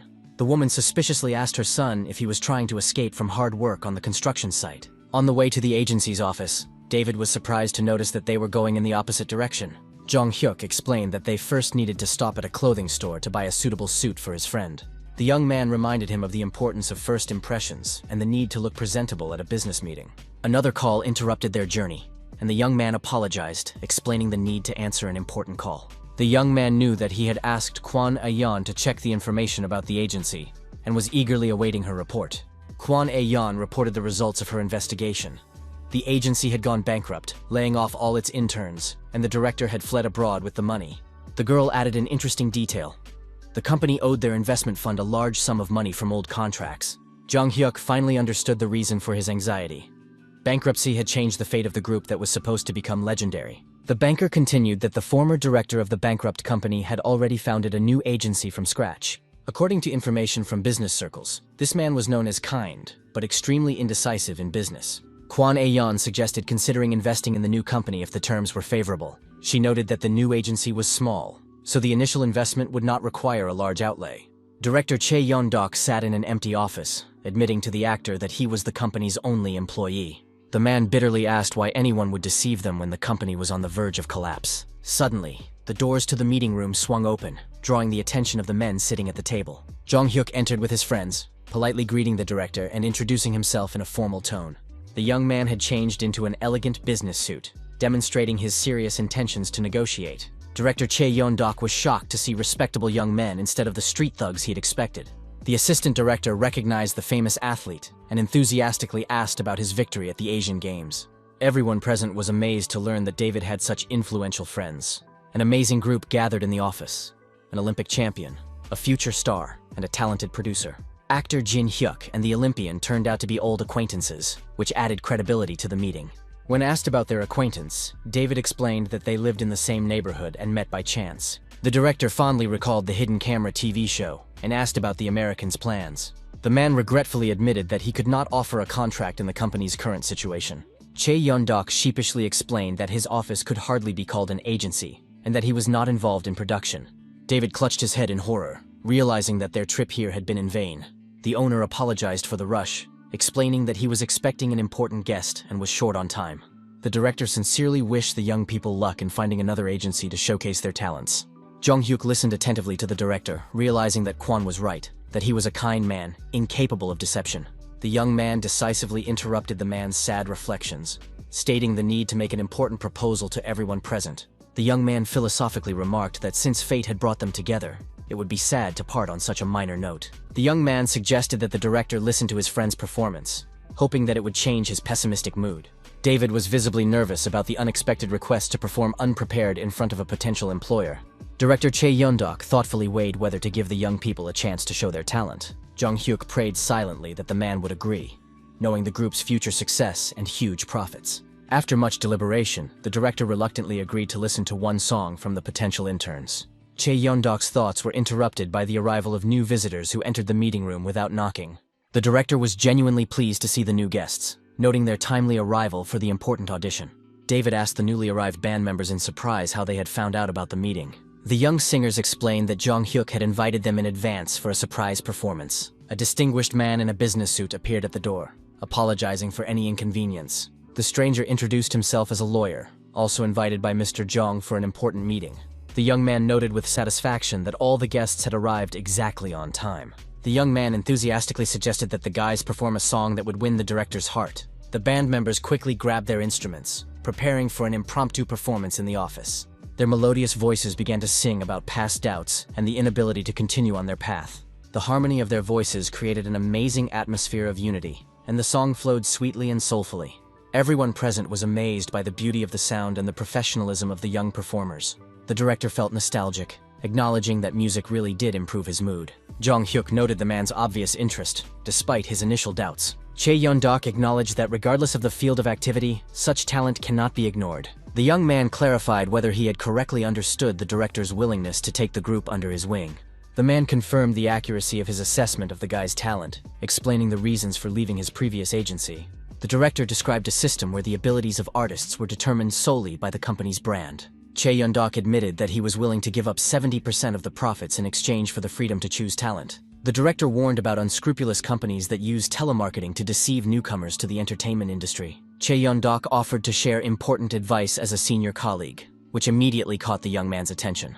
The man seriously warned not to trust anyone in this field, where unscrupulous people constantly try to take advantage of inexperienced artists. The director strongly recommended reading every clause of the contract carefully, regardless of the producer's attractive promises. Glancing at his wristwatch, Chae Yeon-dok noted with regret that the meeting was coming to an end. The man apologized for having to end the conversation because he was expecting an important investor guest. Jong Hyuk unexpectedly interrupted the director's apology, asking for one more minute for an important message. The young man philosophically remarked how nice it would be if there were more sincere people in the entertainment industry. The young man apologized for the late introduction, preparing to reveal his true role in this meeting. The young man officially introduced himself as an investment consultant for Kwon and Park Holding. The director froze in shock at what he heard, and Jong Hyuk added that even his friends did not know about his position. Chae Yeon-dok couldn't believe his ears, repeating that it was completely impossible and unbelievable. The man struggled to utter a guess that this young man was the expected investor. The group members watched in amazement at the sudden change in the potential employer's behavior. The director literally collapsed into a chair in shock, unable to stand on his feet from the shock. Jong Hyuk calmly announced his proposal to start investing with 2 billion won. Chae Yeon-dok's eyes widened to the size of saucers at the astronomical investment amount. Leaving the office, the young man noted with regret that the director was unable to immediately accept the generous offer. The man asked for time to consider such an unexpected and large-scale proposal for cooperation. The young man understood the director's shock and believed that he would soon realize the benefits of the proposal for all parties. The young man was confident that his friends would become even more popular than they had been in their previous lives. David approached his friend, sincerely thanking him for his help, but stating his desire to solve problems on his own. The American explained that the group had to learn to cope with difficulties without constant supervision. Jong Hyuk supported his friend's decision, reminding him of his double debt for the help he had received. The future stars emotionally shouted words of gratitude and love to their patron and friend. The guy accompanied the group to the bus stop, warmly wishing them luck on their musical journey. Jong Hyuk watched the bus drive away with a warm smile, sincerely happy for his friends, knowing what a bright future awaited these talented young men in the music industry. Meanwhile, Hyun-suk climbed the stairs to his apartment with a tired gait after a long day at school, carrying a bag with a few small purchases. As soon as he opened the door, the joyful cries of his younger brother and sister filled the small apartment as they greeted their older brother. The little ones rushed to him with sincere joy, hugging his legs and looking into his eyes with childish adoration. Noticing the bag of food in their brother's hands, the children eagerly reached for it, hoping for something tasty. His younger sister asked disappointedly why it was only appetizers again, and not the fried chicken she had been dreaming of. Hyun-suk wearily explained that prices in Seoul were incredibly high, and he couldn't afford expensive food. Her younger brother sadly remarked that even soy paste was hard to find in the capital, and it was so necessary for a good mood. A sudden knock at the door interrupted their conversation, and the girl happily ran to open the door for the uninvited guest. Her sister shouted from the hallway that a friend of her older brother's had come and was waiting at the door. Hyun-suk frowned in surprise, wondering who could have come to see him, since he had only recently transferred to a new school. A familiar voice from the intercom said his name, asking him to open the door and let him into the apartment. The boy instantly recognized the voice of the athlete who had helped them at the market a few months ago. Hyun-suk rushed down the stairs, unable to believe that the famous champion remembered him. A broad smile spread across the young man's face at the sight of the unexpected but welcome guest. Jong Hyuk warmly greeted his future friend, sincerely asking about his affairs and well-being. The young champion smiled and asked if Hyun-suk remembered their meeting at the market a few months ago. Hyun-suk excitedly admitted that he had watched the athlete's interview after the Asian Games countless times. Jong-hyuk had found out the family's address in advance through prosecutor Kang, with whom he had arranged a meeting on Sunday. The young man mentally noted that he had worried in vain about the inappropriateness of the visit, seeing Hyun-suk's sincere joy. Going up to the apartment, the young man correctly assumed that prosecutor Kang and his wife were still at work. The younger children were thrilled to meet the famous judoka, who had been shown on television after his victory. Hyun-suk admitted that he was frightened by the realism of the arrest scene in the hidden camera TV show. Jong-hyuk laughed, agreeing with the realism of the production, and asked if they had had dinner yet. The young man took out several boxes of pizza, knowing that it was the favorite food of all children and teenagers. The younger children enthusiastically thanked him for the treat, inviting their brother's cool friend to come over more often. The young man explained that he had deliberately bought enough food for everyone, wanting to share dinner with the family. Jong-hyuk asked about his friend's academic progress, understanding the importance of education for his future career. His younger sister proudly revealed the family secret that their brother was the best student and ranked first in his class. Hyun-suk modestly declined the compliment, noting that Jong-hyuk's achievements in sports and academics were incomparably higher, with a gold medal at the Asian Games and a place among the top 10 students at a prestigious school. The younger brother declared with childlike spontaneity that their older brother would definitely become a prosecutor, as their father had always dreamed, continuing the family tradition of serving the law. Hyun-suk sharply objected to his younger brother, categorically denying any plans to follow in his father's footsteps into the prosecutor's office, which caused confusion among everyone present. Jong-hyuk asked his friend with sincere surprise why he had turned down the prestigious career of a prosecutor, which seemed predestined for the son of such a man. The young man sadly explained that the job of a prosecutor meant constant absence from home, and he did not want to repeat the fate of his father, who rarely saw his family. The young man nodded understandingly and looked at the younger children, who were eagerly eating pizza and happily chatting about school. Jong-hyuk noticed with concern the numerous patches and holes in the children's clothes, revealing the prosecutor's family's difficult financial situation. The young man mentally noted the sad irony. Both parents worked late for the sake of their children, who were forced to stay alone in a small apartment. At that moment, Prosecutor Kang was climbing the stairs to his apartment with a weary gait after a long day at work, thinking about the cases that had piled up. Jong-hyuk patted Hyun-suk on the shoulder in a friendly manner, advising him to eat more and exercise for physical development. The young man noted that his friend was a good guy, but he needed to eat better to grow and strengthen his body during adolescence. The prosecutor opened the door to his apartment and, tired but smiling, announced his return home after a hard day. The children happily rushed to their father, hugging him and eagerly telling him about the events of the past day and the unexpected guest. The little ones hung on the tired man's every word, sharing their impressions of the delicious pizza and their older brother's cool friend. Kang glanced around the small living room with his usual gaze, checking that everything was in order in his modest home. Suddenly, the prosecutor's expression changed when he noticed an unfamiliar young man at the family table. The man sharply asked the young man why he was in a private home without an invitation from the owner. Jong-hyuk noted the prosecutor's surprise, realizing the inappropriateness of the visit before the scheduled Sunday meeting in an official setting. Kang sternly demanded an explanation as to why the young man was in his house without permission. The prosecutor raised his voice, accusing the young man of an unacceptable violation of personal space. The man indignantly pointed out the unacceptability of the situation, with a stranger dining with his children in the absence of their parents. Jong-hyuk tried to explain that he had known Hyun-suk since the incident at the market a few months ago. Kang skeptically noted the absurdity of a friendship between a famous athlete from Seoul and an ordinary schoolboy from the provinces. The prosecutor categorically refused to believe in the sincerity of the young man's intentions and demanded that he leave the apartment immediately. The man raised his voice to a shout, ordering the uninvited guest to get out of his house without delay. Kang harshly announced the cancellation of the planned Sunday meeting after such a flagrant breach of etiquette. The prosecutor was seething with indignation at the audacity of the young man who dared to invade his inner sanctum, his family. Jong-hyuk bitterly realized his mistake. He had not thought about his father's reaction to an unplanned visit to the house where the children lived. The young man bitterly realized the paradox of the situation. He knew Hyun-suk from his past life, but in this timeline, they were essentially strangers. The young man understood how his offer of cooperation could be interpreted by the prosecutor, an attempt to gain trust through the children. Jong-hyuk bowed deeply, sincerely apologizing for the inappropriateness of his visit and for violating the boundaries of the family's space. The young man explained that after receiving the address for a business meeting, he'd been overcome by an impulse to visit a friend he hadn't seen in a long time. The young man assured the prosecutor that there was no malicious intent or hidden motives behind his unexpected visit. He swore that he had no selfish motives for visiting the civil servant's home unannounced. Hyun-suk asked his father in confusion about the reasons for such a sharp reaction to the presence of his school friend. Jung-hyuk apologized again for the awkward situation and hurried to leave the apartment so as not to exacerbate the conflict. The young man said goodbye to his friend, promising to meet at a more appropriate time and under different circumstances. The young man already had his hand on the door handle, ready to leave the tense atmosphere of someone else's home. Prosecutor Kang began to doubt the correctness of his harsh reaction, seeing the sincerity of the young man. The man noticed the upset faces of the children, especially his eldest son, who was upset by the rude treatment of the guest. Hyun-suk indignantly demanded an explanation from his father for such disrespectful behavior toward his friend. Kang waved him off wearily, telling his son that he did not understand the complexity of the situation and should calm down. The eldest son reminded him of their friendly interaction on a television show, not understanding the reasons for the sudden hostility. The prosecutor irritably asked his son to stop questioning him while he changed after work. Hyun-suk insisted on his respect for his friend and his right to know the reasons for his father's rudeness. The man sternly reminded the children of the rule not to take food from strangers, hinting at the danger.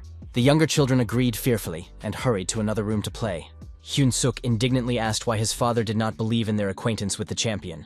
The boy reminded his father of the incident at the market when an unknown young man protected them from loan sharks. The young man revealed that it was Jung-hyuk who was the hero who saved their family from the gangsters. Hearing this revelation, the prosecutor abruptly turned off the TV and turned to his son. Kang was shocked to realize that he had driven away the man who had protected his family from danger.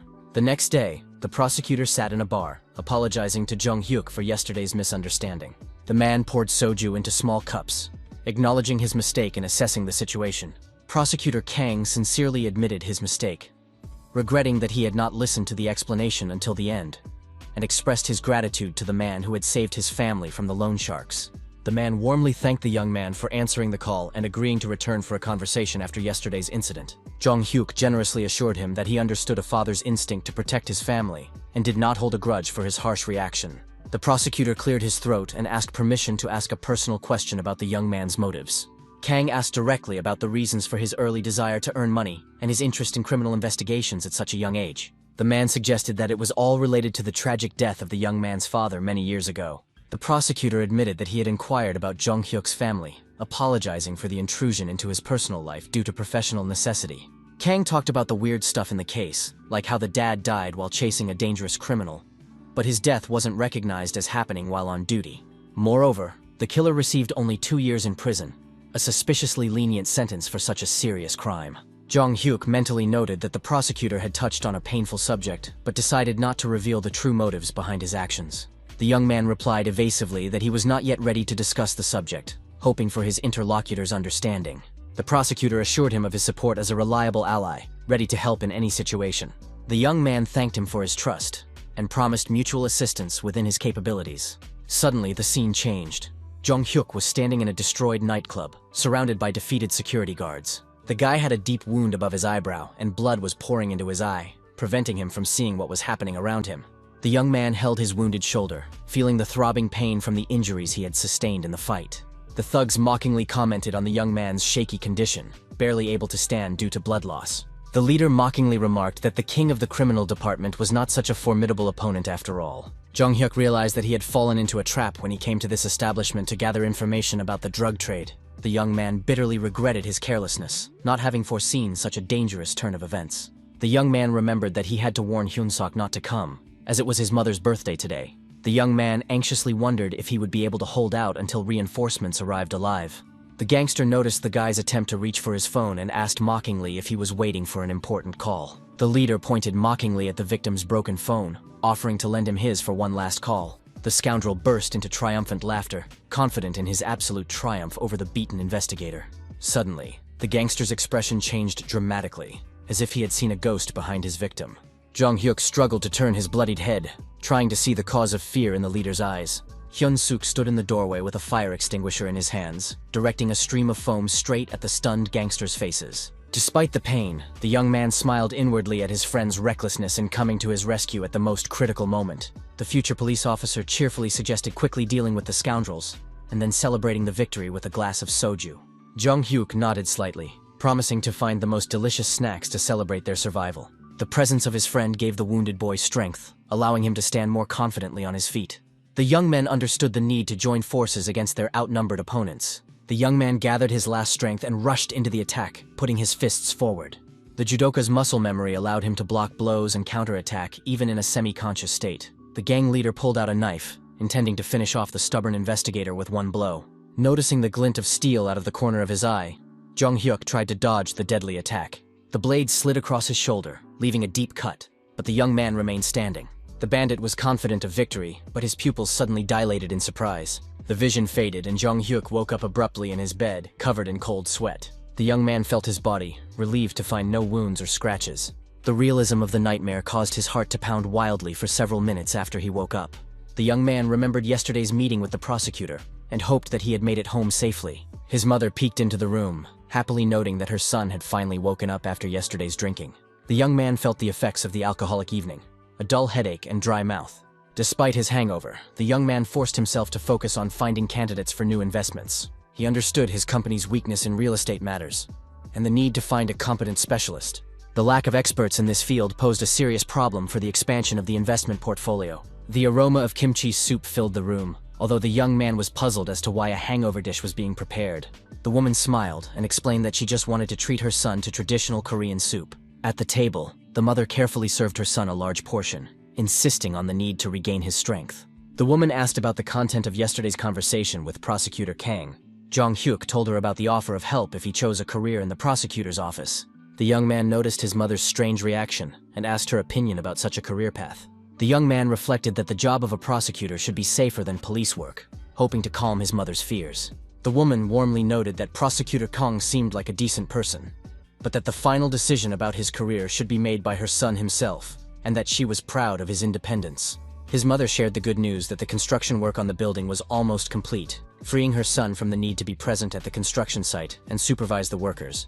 Jong-hyuk was delighted to have a day off, as he had planned to hold an important meeting with potential partners in the new office space after the renovation was completed. The young man pushed open the glass door of a trendy cafe in central Seoul, where he had an appointment with representatives of the police department. As soon as he entered, he noticed the familiar faces of the investigators and greeted them cheerfully, noting how long it had been since he had seen them after his return from the Asian Games.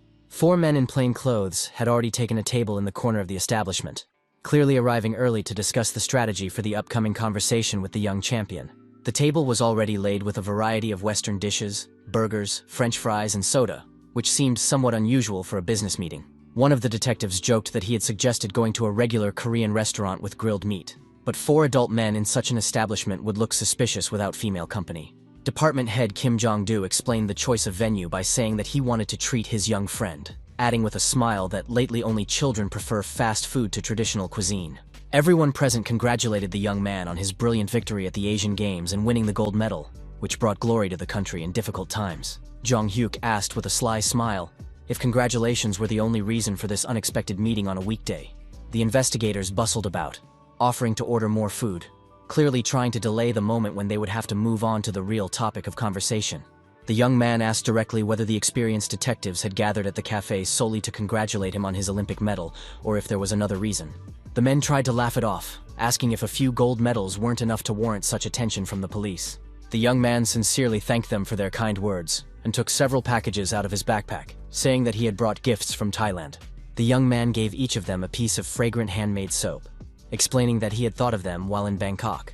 The stern investigators were taken aback by the unexpected gift, their faces expressing a mixture of surprise and sincere gratitude for the attention. Jong-hyuk theatrically took the package back, saying that he first wanted to hear the real reason for the meeting. The young man demanded an honest answer about the real plans and motives behind this supposedly chance meeting in the cafe. The department head laughed, acknowledging the young man's insight and his ability to see people's hidden motives. Kim Jong-do admitted that they had all watched a hidden camera TV show where the young man had brilliantly communicated with the prosecutor. Jong-hyuk was surprised that a recording of an entertainment program had aroused such interest among serious people from the criminal department. The detectives expressed concern about rumors that the talented young man might transfer to the prosecutor's office instead of the police force. The young man mentally noted the straightforwardness of the department head, whose thoughts were as clear as day, without any tricks. The young man honestly replied that he had not yet made a final decision about his future career in law enforcement. Kim Jong-do began to convince him of the advantages of working as an independent investigator over the strictly regulated service of a prosecutor with constant pressure from above. The other detectives interrupted their boss, suggesting that he stop trying to lure the young man and simply enjoy the food before it got cold. The chief pointed to Jong Hyuk's untouched plate, reproaching him for his lack of appetite during their friendly conversation.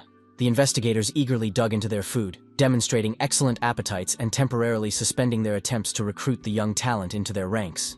Jong Hyuk watched the lively conversation of the investigators, realizing that it was this relaxed atmosphere of camaraderie that had always attracted him to police work more than the formal atmosphere of the prosecutor's office. Despite their different backgrounds and education, these men had gone through many trials together, creating a special bond between them that could not be broken by time or distance. The young man was aware of the depth of his friendship with these stern-looking detectives, whose rough manners hid their loyalty and willingness to help in any situation. Suddenly, two high school girls in school uniforms approached their table, timidly asking if they were really the famous athlete from television. The young man politely confirmed their guess and asked how he could help the excited girls. The schoolgirls squealed with delight, confessing their fan adoration and longtime following of his athletic career. Jong Hyuk smiled sheepishly, not expecting to meet fans in a regular cafe during a business meeting. The girls proudly announced their membership in the Champion's official fan club, created after his triumph at the Asian Games. The high school students talked excitedly about how they follow every interview, every performance, and every news story about their idol. Introducing themselves as activists of the Choi Jong-hyuk fan club, the girls held out their notebooks for autographs. The young man kindly signed the autographs, sincerely thanking them for their support and wishing them success in their studies. The investigators did not miss the opportunity to joke with their young friend, saying that they also wanted to join his fan club to receive privileges. The young man laughed and asked them to stop teasing him, feeling his ears redden with embarrassment. The TV in the cafe switched to a news channel, where the announcer reported on the 300th day of the search for the dangerous criminal Han Sang-won, whose whereabouts remained unknown. The report mentioned the police's plans to set up special investigation committees in 6 regions of the country to coordinate the search for the fugitive. Hearing the familiar name, Jong Hyuk tensed, remembering from his past life that Han Sang-won would become Korea's most wanted criminal, terrorizing citizens for several years. The young man knew that this psychopath would wreak havoc on the night streets, leaving a bloody trail of victims across the country. The department head pushed his plate away in disgust, saying that such news completely ruined his appetite. The young man recalled how, in his previous life, dozens of police officers who had failed to catch this maniac had been fired. The other detectives also frowned, realizing that sleepless nights and exhausting shifts awaited them as the manhunt intensified. Jong Hyuk was aware of the uniqueness of his position. He knew not only the true identity of Han Sang-won, but also other dangerous criminals, who were still living ordinary lives. Many future murderers and rapists now lead a measured existence, unaware that their dark side will manifest itself in years to come.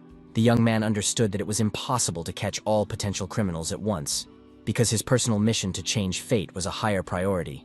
The young man decided to start with the most dangerous ones, and Han Sang-won topped this grim list of those who needed to be stopped. His aunt met her nephew at the doorstep of her house in Busan with a suspicious question about his escape from his parents' home. Jong Hyuk was genuinely surprised by this assumption, not understanding where such thoughts came from. The young man pointed to his large backpack and suitcase, noting that runaways don't usually take so many things with them. The young man mentally acknowledged that his mother's lie about traveling with a friend could technically be considered running away, but it was necessary for his secret mission. His aunt apologized for her suspicions, explaining that in these difficult times of economic crisis, young people were increasingly running away from their parents' homes in search of a better life. The young man assured his relative that he really liked the area and planned to stay here for a long time to study. The woman warned him about the need to pay rent in advance, noting the modesty of the accommodation without any special amenities. Jong Hyuk was secretly delighted with his good fortune. Having money would allow him to conduct covert surveillance without attracting attention to himself. The young man made a list of necessary purchases, starting with thick curtains for the windows to hide his activities from curious neighbors. He checked the stability of the surveillance equipment he had installed and was satisfied with its reliability. A knock at the door interrupted his preparations, forcing him to hastily cover the equipment with newspapers. The courier delivered the box he had ordered, containing special equipment disguised as ordinary household appliances. The second package contained expensive rice cakes from a well-known pastry shop, an important element of his cover story. The young man remembered the main rule of undercover investigation: complete assimilation into the environment without the slightest sign of suspicious activity. After installing surveillance cameras, the young man began to methodically study the daily routine of the residents of the neighboring house. Jong Hyuk understood that the smarter the criminal, the faster he would notice the surveillance and change his hiding place. Han Sang-won was renowned for his exceptional powers of observation and ability to sense the slightest changes in the familiar surroundings of the neighborhood. In his previous life, despite the mobilization of enormous police resources, it took almost 2 years to arrest the maniac. The young man knew the approximate location of the hideout thanks to his memories of the criminal's diary he had found. Unfortunately, the diary did not specify the exact floor, which made it difficult to find him quickly. The young man was confident of success, thanks to his knowledge of future events and the criminal's behavioral patterns. According to his calculations, it would take at least a week to establish a relationship of trust with the local residents. A group of elderly women who gathered in the courtyard every day was an ideal source of information about all the residents. Establishing contact with the local gossips required delicacy and naturalness, so as not to arouse suspicion. As he approached the bench where the women were sitting, the young man heard them discussing the new student tenant. The elderly ladies greeted the young man warmly, noting the thoughtfulness of the treats he had brought. The most talkative of the women thanked him with a warm smile for the expensive rice cakes. The young man explained that he planned to treat all his neighbors when they returned from work in the evening. The landlord noticed the young man's generosity, hinting at the extravagance of such an expensive gift. Jong-hyuk clarified that he would only treat his closest neighbors, not the entire neighborhood. As if by accident, the young man pointed to the gloomy building opposite, asking about its residents. The atmosphere changed instantly. The women exchanged anxious glances, and their faces darkened. The young man innocently asked if there was any reason to avoid that house. The landlady lowered her voice to a conspiratorial whisper, informing him of the bad reputation of the girls from the house opposite, who led a dubious lifestyle. The elderly woman described with disapproval how these individuals leave during the day and return drunk at dawn, disturbing the peace of the respectable neighborhood. Jong-hyuk mentally rejoiced, as the information about the night butterflies perfectly matched his knowledge of the fugitive criminal's preferences. The young man remembered from the case files that Han Sang-won always sought refuge with women of easy virtue, using their apartments as temporary shelters. The young man innocently asked for the apartment number, explaining his desire to avoid awkward situations with questionable neighbors. After receiving information about apartment 204, the young man thanked the women and hurried to his observation post. Through the installed equipment, he saw a sleeping couple, the criminal and his temporary girlfriend, in an untidy room. Han Sang-won woke up abruptly to the insistent ringing of the doorbell, his body tensing with sudden alarm. The man cautiously got up, listening to the sounds behind the door and trying to determine the degree of threat. The sleepy girl asked him discontentedly why he was so agitated, not understanding the danger of the situation. The criminal gestured for her to be quiet, and cautiously crept up to the peephole to see who the uninvited guest was. The daylight and the quiet of the neighborhood somewhat calmed his paranoid suspicions of a police raid. The insistent voice outside the door continued to politely ask if anyone was home. The girl offered to open the door, seeing no reason for concern during the daytime. The woman stood up decisively and headed for the door, ignoring her guest's warning gestures. Opening the door slightly with the chain still on, she asked irritably why they were disturbing her so early in the morning. With a charming smile, Jong-hyuk introduced himself as the new neighbor, asking for a moment of her time to get acquainted. The girl looked the handsome young man over appraisingly, noting his obvious youth and innocent appearance. The young man handed her a box of expensive rice cakes, explaining the tradition of treating neighbors when moving in. The young man told her about his recent move for school and his desire to get to know the residents of the building. The woman accepted the gift with polite gratitude, but did not rush to invite the stranger inside. Through the slightly open door, the young man noticed a man's watch on the table, car keys, and a lighter. Jong-hyuk innocently asked if the girl lived alone in such a large apartment. The young man added that he had also just started living on his own and understood the difficulties of loneliness. The woman coldly suggested that he leave if he had no more questions, clearly wanting to end the conversation. The young man understood the need to stay longer to confirm the identity of the man hiding in the apartment. The young man asked to at least find out the neighbor's name for future encounters in the stairwell. Jong-hyuk complained about the lack of friends in the new neighborhood and suggested that they were close in age. The girl smiled, asking his age and noting the obvious difference in their ages. The woman told him to come another time. The woman handed him a business card for a wine club with the name Yumi and the address of the entertainment establishment where she worked in the evenings, hinting at the possibility of a future meeting in a more suitable setting. Jong-hyuk mentally rejoiced at receiving important information about the criminal's accomplice's place of work, which would greatly simplify further surveillance of their movements. The young man was absolutely certain of the woman's identity. She was the one who had been helping Han Sang-won hide from the police, providing temporary shelter in exchange for money and gifts. The young man dramatically declared the rarity of such a gesture on his part, emphasizing the uniqueness of the moment and the importance of their acquaintance in creating an atmosphere of trust. The young man took a medium-sized teddy bear out of his backpack, explaining that he had won it at an amusement park and wanted to give it to his new acquaintance as a gift. Jong-hyuk demonstrated how the toy made a sound when pressed on the stomach, feigning childlike delight at its simple mechanical function. Handing the gift to the slightly confused woman, the young man hurried to take his leave, not wanting to arouse suspicion with a visit that lasted too long. After the unexpected guest left, Yumi called her secret roommate to try the sweets she had brought, unaware of the danger. The woman smiled as she talked about the strange but sweet teenager who had brought expensive treats and even given her a stuffed toy. Han Sang-won snatched the bear from the girl's hands with a sharp movement, his eyes narrowing with suspicion, and his hand squeezing the toy so hard that the seams cracked. The criminal took out a knife and mercilessly ripped open the toy, methodically checking the stuffing for listening devices or GPS trackers. Yumi indignantly asked why he was destroying the gift, not understanding the fugitive killer's paranoid caution. The man found only a simple mechanism that played the phrase, "I love you," when pressed, which somewhat allayed his suspicions. Han Sang-won insincerely apologized to the upset woman, promising to buy a new toy to replace the damaged one, blaming his behavior on a bad premonition. The remains of the teddy bear flew into the trash can, along with the rest of the junk that had accumulated in the dirty apartment. The criminal had no idea that a miniature camera and a latest generation transmitter were cleverly hidden in the music box. In his apartment, Jung-hyuk watched the clear image on the monitor with satisfaction and listened to the conversations through his headphones, preparing for the next stage of the operation to capture one of Korea's most dangerous criminals. Yumi's wife kindly asked her secret partner if he needed anything before he left the apartment at night. Han Sang-won reassured the girl, promising to return at dawn, trying not to arouse unnecessary suspicion about the nature of his nighttime activities. Jung-hyuk lay in his room, listening intently through his headphones to the conversation in the neighboring apartment, thanks to the bug he had installed. The young man noted with annoyance that the sound quality had deteriorated.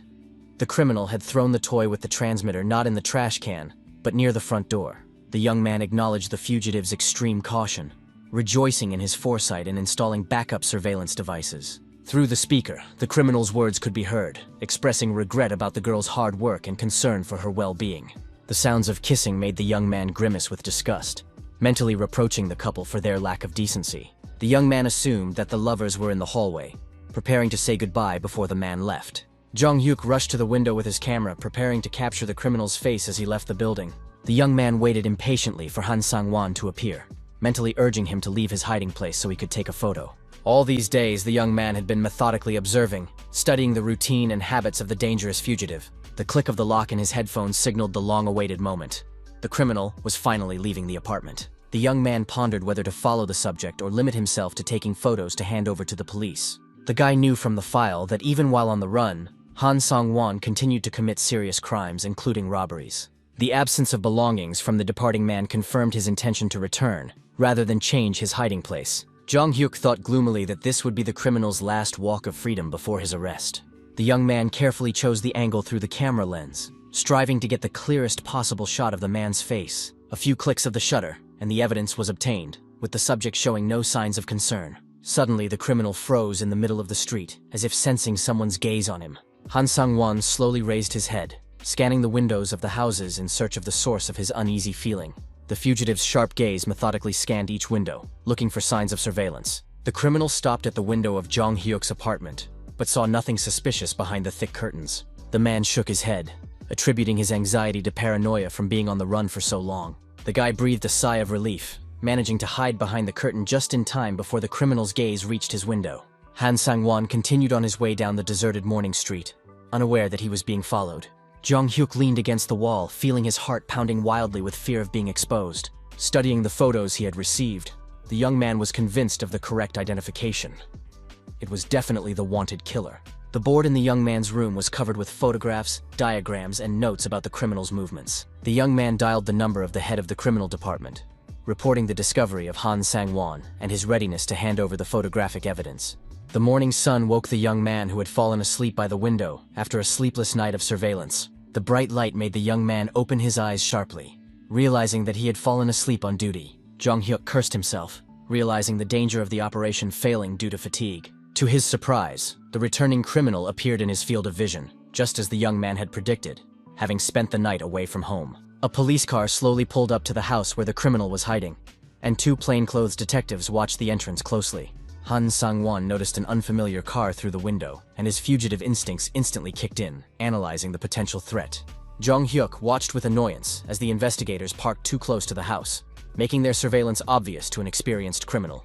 The fugitive returned to the apartment with a teddy bear in his hands, maintaining the appearance of a normal morning for his neighbors. The man silently walked past the girl, heading straight for the window to get a closer look at the suspicious car. The criminal carefully pulled back the edge of the curtain, carefully examining the car's license plate and the faces of the people sitting inside. Years on the run had developed Han Sang-won's almost animalistic sense of danger and ability to recognize surveillance. The man noted that he had not seen these black sedans in the area before, and that the owner of the neighboring shop had recently changed. Yumi asked in surprise why he was returning so late, not understanding the tension in her roommate's posture. The criminal handed the girl the promised teddy bear, trying to maintain an appearance of normality. The woman was genuinely delighted with the gift, thanking him for his care and for keeping his promise. Han Sang-won abruptly ordered her to pack her things and go to her friend's place, arranging to meet her in the evening at the agreed location. Jong Hyuk understood the criticality of the situation. The criminal had sensed he was being followed, and now it was important not to scare him off completely. The young man pondered the problem of not having an official warrant for covert surveillance, which limited the police's options. The bug picked up words about House 137, which belonged to a recently deceased old man and was obviously a new hideout. The young man quickly wrote down the address on a piece of paper, realizing the importance of this information for the further investigation. The young man decided to go outside and take up a position to watch the criminal's exit. Han Sang-won sat in the room, methodically preparing to escape from the now dangerous hideout. The man had a wig and makeup in his hands to change his appearance, part of a carefully thought-out plan of disguise. Jong Hyuk went down to the street and headed for a grocery store, which offered a good view of the entrance. The detectives in the car were talking on their radios, reporting that they had been waiting for 3 hours with no signs of activity. The young man asked the shopkeeper for 10,000 won worth of buns, using the purchase as an excuse to observe. The young man glanced impatiently at the entrance door, expecting the criminal to appear at any moment. The sound of a cane hitting the asphalt caught the attention of all the observers on the street. A hunched old man in worn clothes appeared from around the corner, the perfect disguise for a fugitive murderer. The criminal masterfully imitated the frail gait of an elderly person, leaning on a cane. Jong Hyuk watched the pseudo-old man furtively, analyzing the details of his movements and appearance. Han Sang-won was confident in his mastery of disguise, honed by years of living on the run. The young man noticed inconsistencies in his gait, movements that were too confident for a frail old man. The position of the cane at his side, rather than in front of him, revealed a man who did not need real support when walking. The wide, energetic strides did not match the age the criminal was trying to portray. The young man recognized the distinctive sneakers he had seen on the criminal during his previous observation. This detail finally confirmed his guess that the wanted murderer was hiding under the old man's mask. Jong Hyuk was confident in his identification. The same sneakers gave the criminal away despite the makeup. The trick of the disguise was to completely change his silhouette and manner of movement. But small details gave away the deception. The young man forced himself to remain calm, realizing that a careless movement could scare off his prey. The salesman investigator leaned toward the young man, whispering to ask about the suspect's whereabouts. Jong Hyuk approached his boss's car and knocked on the window, informing him of the need to find a girl named Yumi for questioning. Jong Hyuk explained to the department head that a woman named Yumi was the criminal's partner, and was providing him with temporary shelter in exchange for money. The young man gave the name of the entertainment club where the girl worked, suggesting that the staff be questioned to quickly establish her whereabouts and arrest her. The young man gave the address of 137, where the police were to arrive in 10 minutes to carry out the arrest operation. The young man explained the need for independent verification, without taking his eyes off the pseudo-old man with a cane walking away. Han Sang-won cautiously entered the abandoned house through the back door, making sure there were no witnesses on the street. The criminal took off his suffocating mask and wig with relief, throwing the cane into the corner of the dusty hallway. The man smiled smugly, thinking about how easy it was to fool the police, who did not recognize his disguise. Hunger drove the fugitive to the kitchen in search of food, hoping to find at least a packet of instant noodles. Opening the old refrigerator, the criminal was disappointed to find a complete lack of food. Not even the traditional kimchi. A suspicious noise in the yard made Han Sang-won alert and listen to the sounds outside. The man cautiously crept up to the window, trying to make out the source of the noise through the dirty glass. Jong Hyuk nimbly jumped over the rusty fence, trying not to make any unnecessary noise when he landed. An elderly gardener who was trimming bushes asked fearfully about the identity of the uninvited guest, threatening to call the police. The young man put his finger to his lips, gesturing imploringly for the old man to remain silent and not raise the alarm. The young man apologized for the intrusion, explaining that he needed to get to the second floor for an important matter. The young man showed a fake ID, saying he was looking for a dangerous criminal hiding in the house. Using the gardener's master key, Jong Hyuk silently opened the front door and began climbing the creaky stairs. The young man mentally thanked his luck for the trusting old man's possession of a universal key. The young man prepared for battle, understanding the advantage of surprise in a confrontation with a dangerous killer. Han Sang-won thought intently about his young neighbor's connection to the police and the source of the leak. The criminal feverishly went over the possibilities of betrayal, trying to figure out who could have given away his hideout. The man hid behind the door with a sharp kitchen knife, ready to attack anyone who entered. Jong Hyuk slowly turned the doorknob, well aware of the danger of an ambush on the other side. The criminal jumped out of his hiding place like lightning, aiming the blade at the throat of the unexpected visitor. The young man barely had time to put his forearm out, blocking the deadly blow at the last moment. The young man grabbed the attacker's wrist, using a painful hold to weaken his grip on the weapon. The young judoka clenched the fist of his free hand, preparing to deliver a decisive blow to his opponent's jaw. The blow hit its target, and the criminal's head jerked back from the force of the impact. Han Sung-won flew several meters, crashing into the wall with a dull thud. The force of the collision was such that an antique vase on a stand swayed and shattered on the floor. The criminal sank heavily to the floor among the shards, trying to catch his breath after the blow. Coming to his senses, the man grabbed a sharp shard of the broken vase, turning it into an improvised weapon. Jong Hyuk instantly noticed the new threat in his opponent's hands and prepared to continue the fight. The wounded killer let out a wild scream and lunged at the young man, swinging the sharp piece of pottery. The young athlete used a classic judo technique, grabbing the attacker's armed arm. With his other hand, the young man grabbed the criminal by the collar of his shirt, preparing to throw him over his hip. Using his opponent's momentum, the guy made a perfect throw, sending the killer flying. Han Sang-won landed with a crash on the coffee table, which collapsed under his weight. The criminal's head hit the hard floor, stunning him and preventing him from continuing to resist. Jong Hyuk caught his breath, noting that the fight had been easier than expected. In the past, he had had to fight more dangerous opponents. Jong Hyuk thought with relief about the successful arrest of the criminal. Listening to the sounds of approaching police sirens on the street, the young man's attention was drawn to the whistling kettle on the stove, steam pouring from its spout and filling the kitchen with a damp mist. The young man noted with disgust that the killer felt so confident in someone else's house that he even cooked himself a meal. While the young man was distracted by the boiling kettle, Han Sang-won struggled to his feet, holding onto the wall. The criminal grabbed a pair of sharp tailor's scissors from the table and, with a desperate cry, swung at the young man's back. A blow from a police baton struck the killer's wrist, knocking the improvised weapon from his numb fingers. Investigators burst into the room at the most critical moment, preventing the attempted attack from behind. Jong Hyuk gratefully noted the timely arrival of reinforcements and the professionalism of the police officers. The detectives patted the young man on the shoulder with admiration, congratulating him on the capture of one of the country's most wanted criminals. The head of the criminal division personally handcuffed Han Sang-won, savoring the moment of long-awaited victory. When Kim Jong-do realized the magnitude of the achievement, his stern face lit up with a broad smile of triumph. The man could not contain his emotions and shouted loudly about the capture of the criminal, his voice echoing throughout the neighborhood. At the police station, the chief officially thanked Jong Hyuk for his invaluable assistance in solving the high-profile case. Kim Jong-ho acknowledged that thanks to the young man's courage, they had managed to close a case that had been dragging on for more than 300 days. The young man modestly declined the praise, emphasizing the merit of the police officers who had not stopped searching all this time.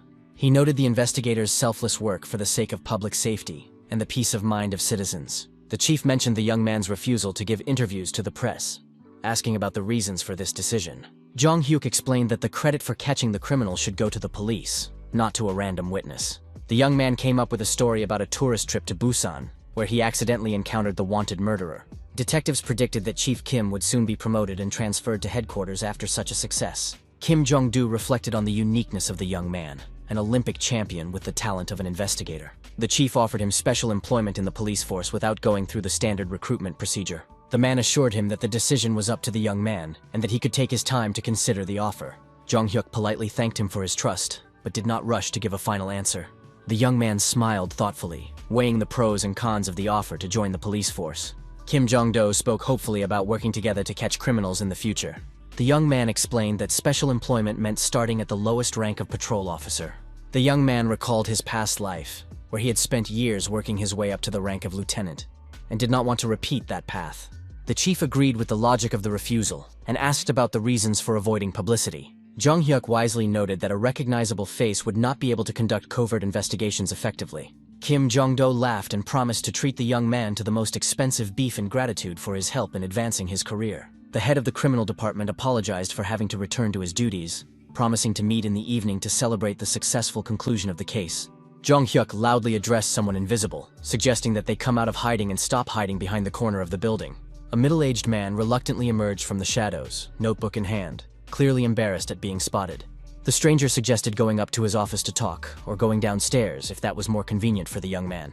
Reporter Park Yeon-il, with whom the young man had already dealt with after his victory at the Asian Games, came down the stairs. The journalist apologized for eavesdropping unintentionally, explaining his professional interest in the details of the capture of a dangerous criminal.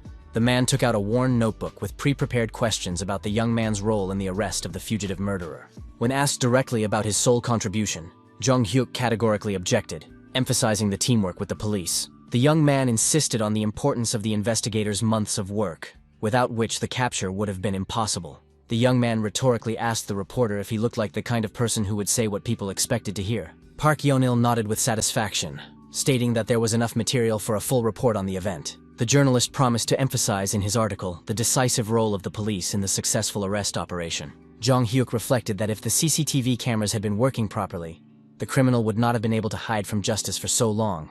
At that time, people were suspicious of cameras on the streets, fearing invasion of privacy and total control. The young man mentioned the upcoming personnel changes in the upper echelons of the police force, following the scandal over the lengthy manhunt. He added that he had heard his superiors talking about the need for more thorough checks on the competence of high-ranking officers. The reporter thanked him for the candid interview, noting the value of the insider information for readers. The young man hoped that the publication would force senior police officials to be more vigilant and responsible in their work. All the news outlets covered the story of the capture of the talented fugitive and the heroes who apprehended him in detail. Newspapers were full of headlines about the dramatic arrest, turning the story into a real media sensation on a national scale. Prosecutor Kang carefully studied the morning newspaper article, analyzing every detail of the report. His attention was drawn to a quote from athlete Chae Jong-hyuk about problems in the police system. The man immediately grabbed his phone and dialed the young man's number to find out more details. The prosecutor was delighted when the young man answered the call quickly, despite the noise in the background. Kang inquired about the cause of the loud noises and the location of his young ally. Jong-hyuk explained that he was at a corporate party with a team of investigators celebrating the successful conclusion of a case. The young man apologized for the noise, explaining that all his colleagues were celebrating the capture of the criminal and their boss's promotion. The prosecutor mentioned a newspaper article he had read, which described in detail the young man's role in the operation. The man noted with slight envy the young man's strong ties with the police department's leadership. Kang half-jokingly warned him not to give in to persuasion to become a police officer, hinting at better prospects in the prosecutor's office. The young man confirmed his refusal of the police offer, assuring the prosecutor that his decision was final. Kang tactfully ended the conversation, not wanting to distract the young man from celebrating with his fellow investigators. After a brief farewell, the prosecutor hung up the phone, tapping his fingers thoughtfully on the table. The man's mind was preoccupied with the idea of creating a reliable legal team, where the talented young man would find a worthy place. To Khan, wasting such potential in the ranks of the regular police seemed like a real crime against common sense. Meanwhile, in the district prosecutor's office, there was a heated discussion about the latest events and the police department's response. The door burst open and Khan stormed into the room, demanding an immediate audience with his superiors. Those present stared in surprise at their agitated colleague, wondering about the reasons for such haste. The man insisted on a personal meeting with the district attorney to discuss an urgent matter. The chief nervously wiped the sweat from his forehead, anticipating another headache from his subordinates' initiatives. Khan's words about the need to immediately hire a distinguished investigator made everyone tense up. The prosecutor excitedly told the story of a gold medalist who had become a key witness in a high-profile case. The story of how the young man had tracked down and helped apprehend a dangerous fugitive on his own made a lasting impression. The mention of the police's plans to poach the hero of the day made the district prosecutor think seriously. The need to stay ahead of the competition in the fight for valuable personnel became obvious to everyone present. A few days later, Jong Hyuk was holding an official badge that said Honorary Prosecutor. Kang proudly introduced the young man to his colleagues, emphasizing the importance of his joining the team. The head of the department and a young female prosecutor nodded warmly to their new colleague. A large investigator nicknamed Clubfoot shook the young man's hand warmly, assessing the strength of his grip. His gratitude for the warm welcome sounded sincere, although the young man felt somewhat awkward from the attention. Internally, Jong Hyuk was surprised by the speed of the prosecutor's office's response and the unexpected offer of an honorary title. Boleg asked Khan about his plans for the upcoming management meeting. The mention of the invitation from the boss left no choice. Attendance was mandatory. All the key employees had already gathered in the conference room, eagerly awaiting the late prosecutor. The creak of the opening door interrupted the quiet conversations of those gathered. The appearance of a young man next to Kana drew curious glances and whispers from those present. The prosecutor officially introduced Jong Hyuk as a new intern whose presence had been specifically requested by the authorities. The announcement of the Olympic champion's one-month internship at the prosecutor's office came as a surprise to many. A polite request to take care of him was accompanied by a charming smile that encouraged cooperation.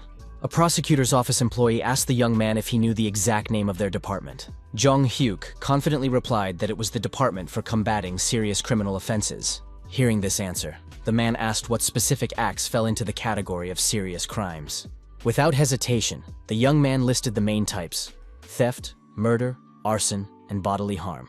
The young man added harassment and intimidation to the list, noting the department's responsibility for combating gangsterism. The detailed answer impressed the man, confirming the rumors about the young man's abilities.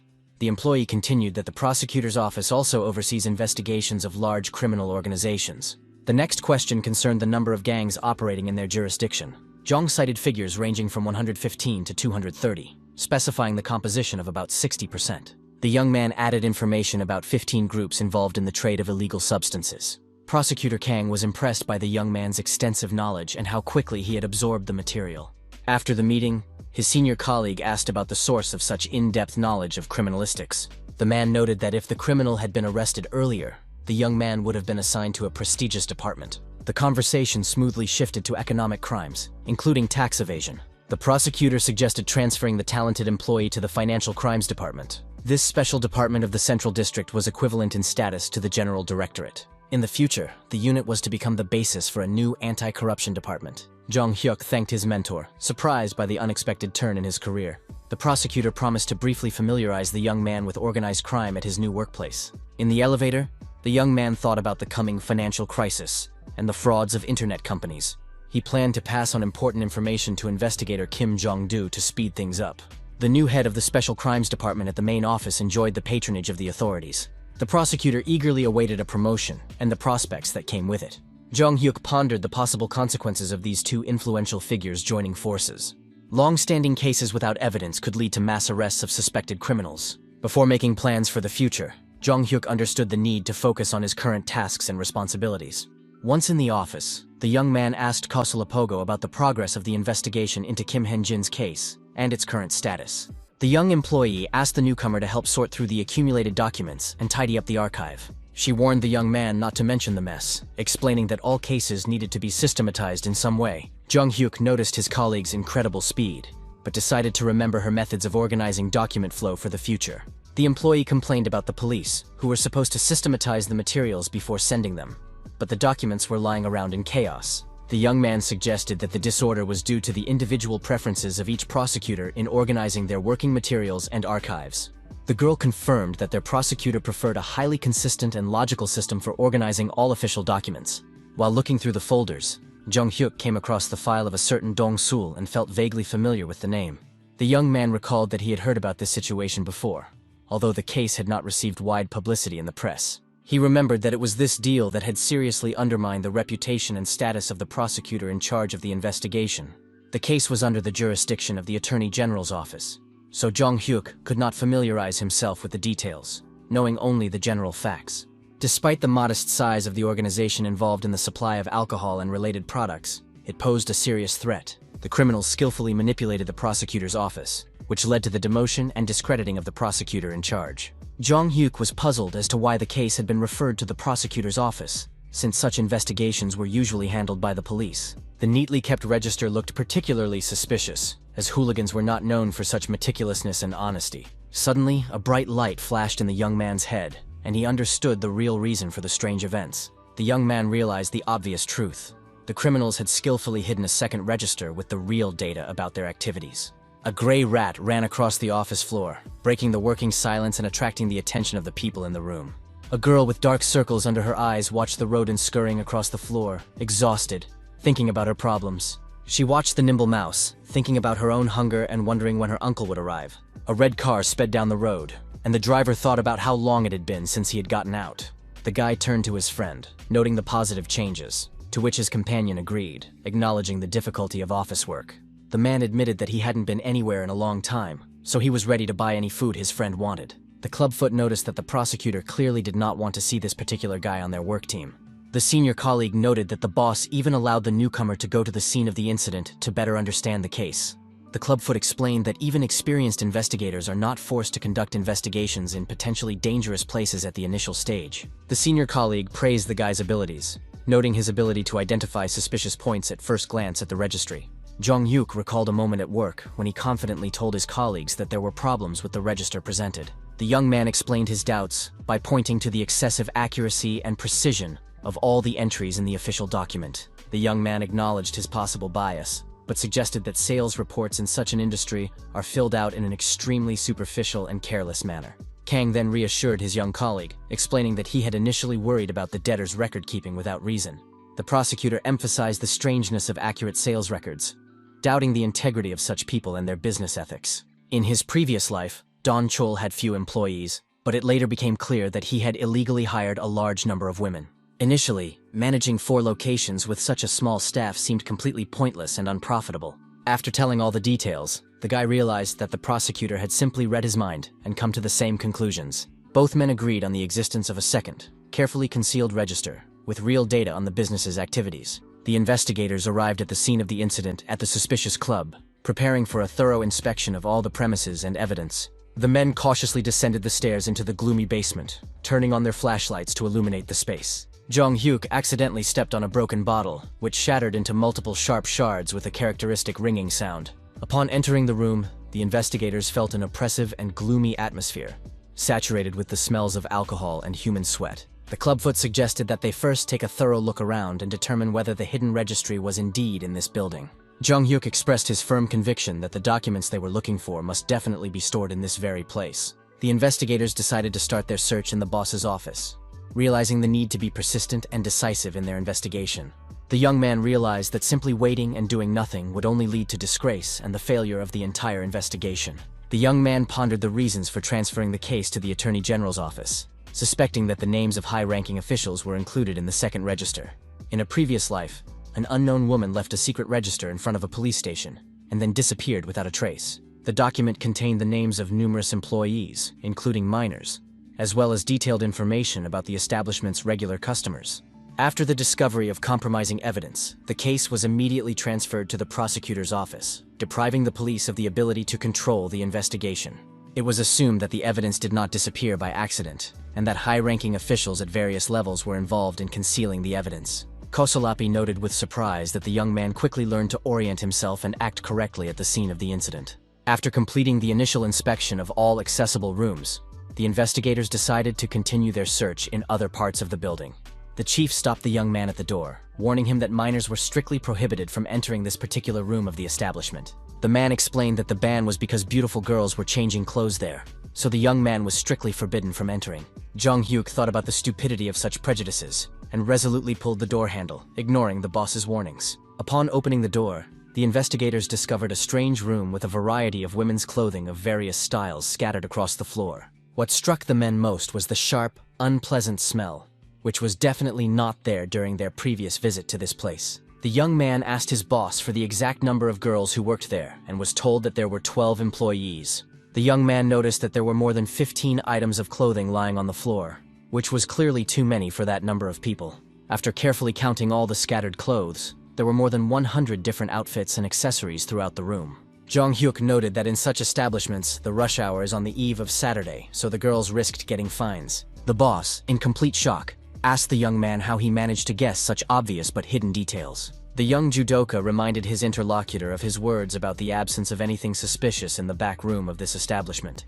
The man confirmed that there were indeed police officers there who were simply guarding the area and doing nothing else. Hearing this answer, the young man suggested the possibility of secret rooms or hidden storage areas for evidence in the building.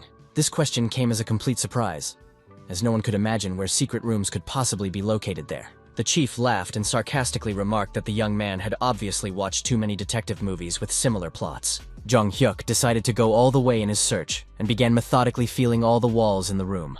The young man tapped on each section of the wall, trying to check all suspicious places and irregularities as thoroughly as possible. The guy noticed a strangely hollow sound on one side, different from the dull thuds on other sections. The investigators realized that they needed to work together to press on the suspicious section of the wall and see the result. Upon discovering the hidden room, the men were in shock at the confirmation of their wildest assumptions about secret rooms. The secret passage did not lead to an ordinary closet, but was a staircase leading straight down to an underground room.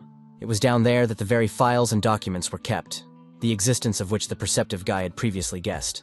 The girl sat in hiding, thinking about her uncle's words to hide until he arrived, feeling on the verge of exhaustion. The exhausted woman heard the sound of doors opening and became alert, expecting a familiar person to appear in the room. It turned out that she was not alone in the secret room, and her companion volunteered to look at the source of the noise. Upon entering the secret room, the investigators noticed an even stronger and more unpleasant smell than in the previous rooms of the establishment. Standing at the entrance to the secret room, the men clearly heard a woman's voice asking if it was her uncle who had come. Both men were in shock at the unexpected discovery of a woman's voice in such an unusual and hidden place. The exhausted girl struggled to her feet and asked in a weak voice if it was possible to finally get out of this terrible place. The woman realized with horror that she was facing complete strangers, not the relatives she had been expecting. Jong-hyuk and Kosolapi wondered why there were people in the secret room and whether they had really been locked up there by force. Soon, the investigators heard another female voice and realized that the first girl was not alone in captivity. A second woman emerged from the depths of the secret room, looking as exhausted and emaciated as the first. Prosecutor Kang called Kosolap and asked irritably why he had not returned his previous calls. The investigator explained to his boss that the reason for his silence was the discovery of a secret room in the basement of the suspicious establishment. At that moment, Jong-hyuk thoughtfully offered the starving women some cookies, advising them to wash them down with milk for better digestion. The clubfoot told the prosecutor about the discovery of not only the secret room, but also the women locked up there in a terrible condition. Dong-chul sat calmly in his office, sipping alcohol and humming a tune to himself. The man was in a state of complete relaxation when someone suddenly burst into his private office without knocking. Prosecutor Kang threw the door open, his face showing genuine outrage at the lawlessness going on in the establishment. Don Chul asked him to stop this intrusion and inquired about the reasons for such aggressive behavior on the part of the representative of the law. The prosecutor silently approached the table and struck the vile scoundrel and criminal hard in the face. The blow was so powerful that Don Chul lost his balance and fell from his office chair onto the floor. The man, in complete shock, asked the prosecutor if he had lost his mind, deciding to suddenly use physical force. Kang accused Don Chul of concealing the second register and additional employees, as well as creating a prison cell. The criminal swore and stated that these women could not be released under any circumstances. The prosecutor noted the inadequate state of his interlocutor and suggested ending the conversation for the day until better times. Kosolapi was still in shock from what he had seen in the secret room and could not recover. The women looked terribly emaciated and had great difficulty chewing the cookies and milk offered to them. The investigator lamented that during his previous visit, he had failed to notice any signs of such a crime. Jong-hyuk felt intense anger at the situation that had befallen these unfortunate and defenseless girls. He saw how the women struggled to eat and realized that the problem was not their unwillingness to talk. The girls owed such a large amount of money that they could not repay their debt, and they were threatened with violence if they tried to escape. The unfortunate women began to cry loudly, looking like real living dead after the torment they had endured. The chief investigator thought about how hard it must have been for these poor girls to endure their captivity. The man decided to explain to the women that he was not angry with them, but with himself for not finding them sooner. Kosolapogo's face truly reflected sincere regret for his own omissions during the investigation. Jong-hyuk suggested that his colleague go to the store and buy the victims some hot and tasty food to help them regain their strength. The investigators discussed the obvious inadequacy of milk buns for the emaciated women, realizing the need for urgent medical care for the victims. Jong-hyuk unexpectedly heard one of the girls say that she had not wanted to talk for another day. The woman admitted that she thought she would die of hunger if they had to remain in captivity even a little longer. She considered it her duty to escape at any cost before she died, even if she were beaten to death for escaping. The girl regretted not knowing about the criminal's plans to lock up the other women. Otherwise, she would not have listened to the scoundrel. The young man instantly knelt before the exhausted woman, showing deep respect and sympathy for her suffering. The young man expressed his joy at their rescue and cautiously inquired what they had been told during their imprisonment. The girl was in severe shock from the young man's unexpected behavior and asked if he meant their overseer. The woman explained that the man was only an accomplice to the crime and would be quickly released from prison even if arrested. The criminal claimed that he would be released from the detention center in a day or two and would immediately return to take revenge on the girls who had escaped. He threatened not only the women themselves, but also their loved ones, friends, and family members if they escaped. The girl thought about the possibility of a collective escape to a place where no one could find them, despite the IOUS. The chief turned to his colleagues and reported a completely different problem that required immediate attention and resolution.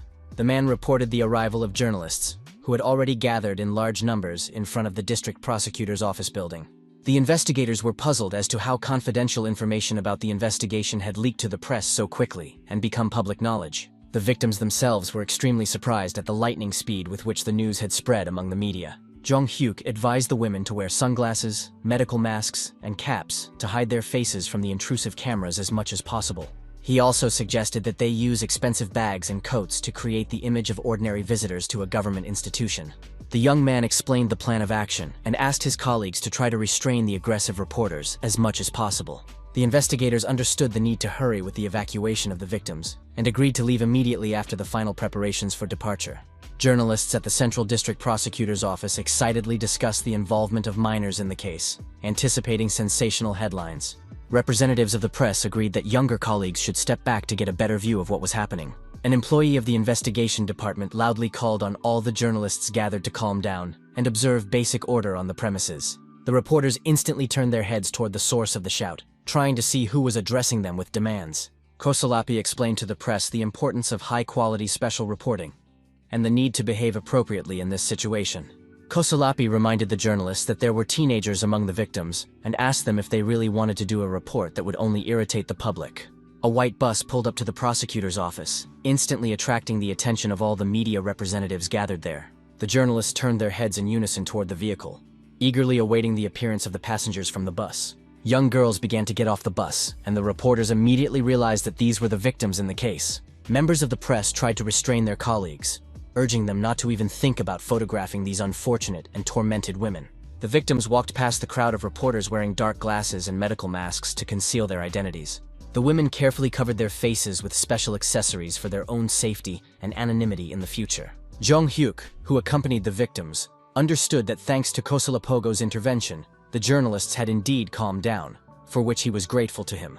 Prosecutor Kang and the head of the department ran out of the prosecutor's office and headed towards the group of investigators and victims. The leadership turned to the young man with the hope that the investigator had managed to properly punish all those guilty of the crime. Prosecutor Kang officially addressed the assembled press representatives, asking for their attention for an important announcement. The man announced that the press conference would be postponed for 3 hours, explaining that it was necessary to complete a preliminary investigation into the circumstances of the case. The prosecutor emphasized that holding the briefing immediately would lead to confusion, so he suggested taking a reasonable break. After this statement, all participants entered the building, discussing the successful completion of the rescue operation. The prosecutors agreed to first enter the premises and ask all the victims in detail about the circumstances.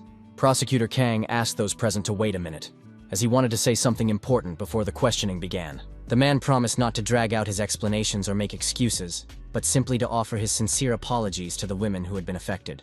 The prosecutor bowed low to the girls, expressing his deep regret for the tragedy that had befallen them.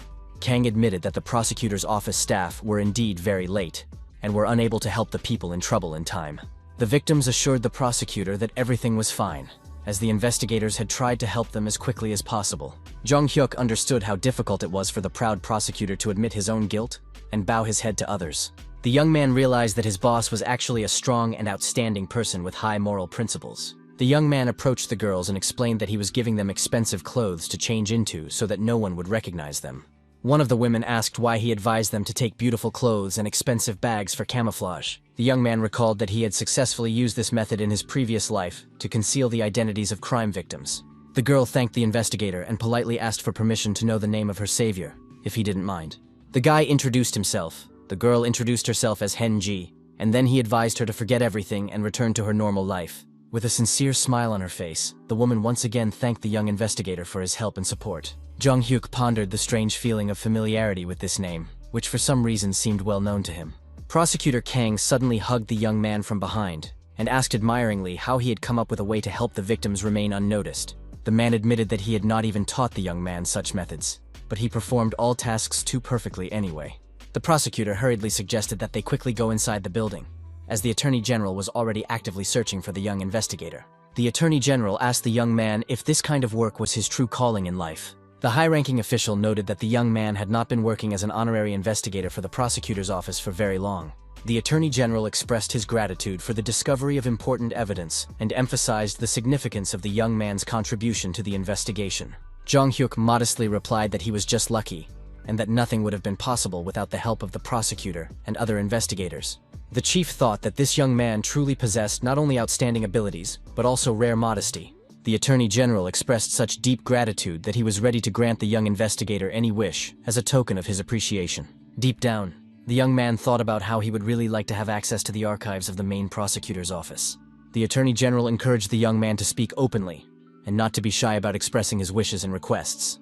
The young man knew of rumors about the existence of countless high-profile cases in the Central Investigation Department that could shake the entire country. The young man assumed that he might find information there about the very criminal organization he had to take revenge on for the past. Jong-hyuk replied that he had simply done his duty, and that his only personal desire was for Korea to become a safe place. The Attorney General noted the similarity of their desires and suggested that they work together for the good of the people and national security. The leadership suggested that the young investigator take a break while they finished their conversation with the Attorney General about future plans. The chief remained alone with his high-ranking colleague and confirmed his words about the extraordinary nature of this young man.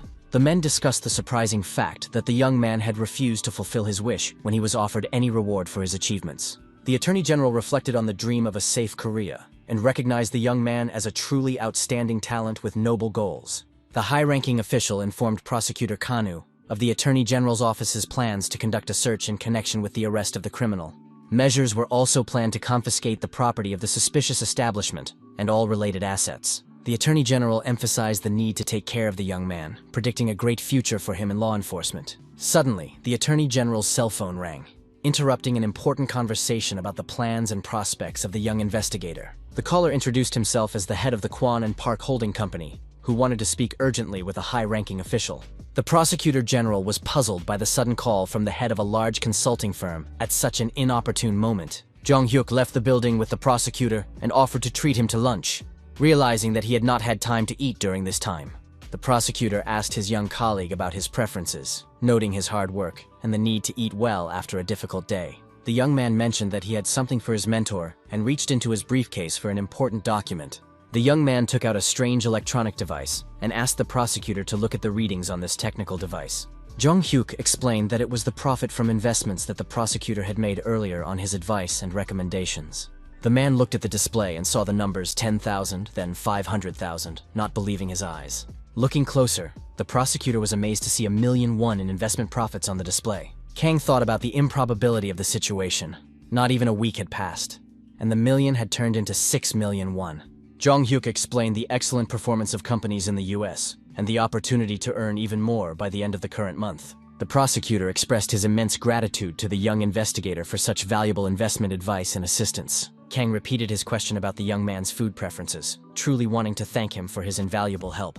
The young man thought that if his mentor was so insistent on treating him, he had one small request. Jong-hyuk left the restaurant with a bag of delicious food, planning to take it home for a family dinner. The young man walked with fish dishes as appetizers, hoping that his mother would enjoy such a treat. The young man realized that he had been neglecting his mother under the pretext of being overly busy with work and investigations. Thanks to the prosecutor's permission to study the archives of the special departments of the General Prosecutor's Office, he spent a significant amount of time there.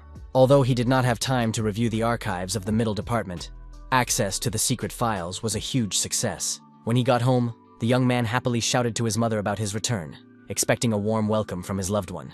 Looking around, the young man was surprised to find his mother missing from her usual places in the house. Jong-hyuk carefully placed the snacks he had bought on the way back on the kitchen table for dinner with his mother. The boy decided to knock on his mother's bedroom door, hoping to hear her voice in response. Receiving no answer, the young man headed to the bathroom, assuming that his mother might be there at that moment. Jong-hyuk realized how strange the situation was, as there was no sign of his mother even in the bathroom. Continuing his search of the house, the young man noticed unusual disorder in one of the rooms, which had clearly been left by someone. The young man was completely baffled by the chaos he saw, not knowing how to react to such a situation at home. Jong-hyuk saw scattered items lying on the floor without any order or system. Fortunately, his mother opened the front door and asked in surprise when her son had managed to return home from work. The young man was very worried about his mother's fate, admitting that her absence had frightened him greatly. The young man anxiously asked his mother where she had gone alone so late at night without warning. The woman told him that she had visited her neighbors to treat them to homemade snacks and enjoy pleasant conversation with friends. Looking at her watch, the mother admitted that she had indeed chatted with the neighbors and did not notice how late it had gotten. The son confessed to his mother that he was very frightened and worried about her safety, not hiding his emotions from his loved one. The woman asked her son with concern what had happened to him and what events had caused such an alarming reaction. The boy simply hugged his mother tightly and asked her never to scare him again with such unexpected absences from home. The woman tenderly remarked that her son was already so grown up, yet he was still frightened by his mother's absence from the house.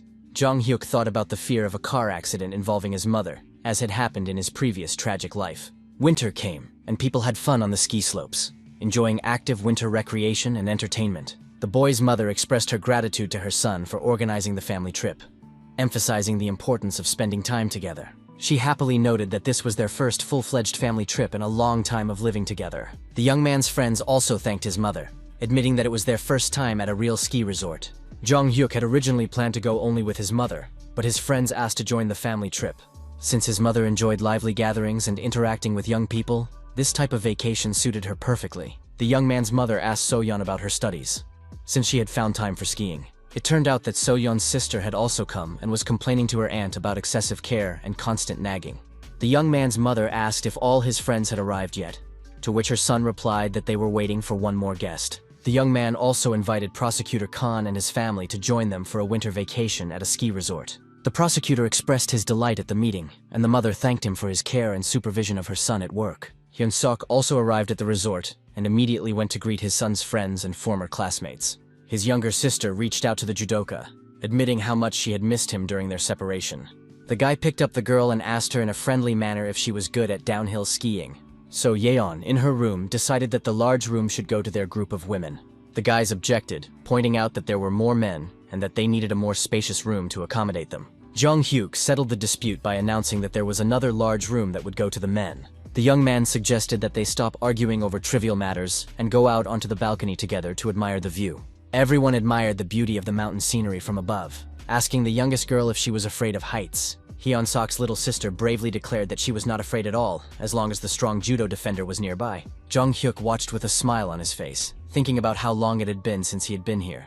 The guy remembered that sometimes criminals hid at the resort under the guise of ordinary ski resort workers and staff. Jong-hyuk turned to Suho with surprise, wondering if he was telling the truth when he said he had never skied before. The guy honestly confirmed his inexperience in winter sports, admitting that he was indeed calm about it and not worried. So-yeon suggested a competition to see who could ski down the highest mountain the fastest, expressing confidence in her own skiing abilities. The girl proposed an interesting bet. Whoever got down the stairs fastest would receive free ice cream from the losing contestants. Jong-hyuk laughed and questioned So-yeon's experience, asking her about her confidence in her own abilities and chances of winning the competition.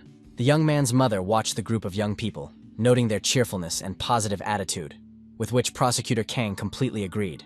The woman felt boundless joy that her son had found such wonderful and loyal friends in his new life. At the Ski Master class, the instructor explained the technique of stopping, demonstrating the correct foot placement and body position on the slope. The coach showed how to position your feet and descend a winding route, drawing smooth turns on the snow-covered mountain slope. During the explanations, the instructor noticed something surprising that caught his professional attention and aroused genuine interest in what was happening.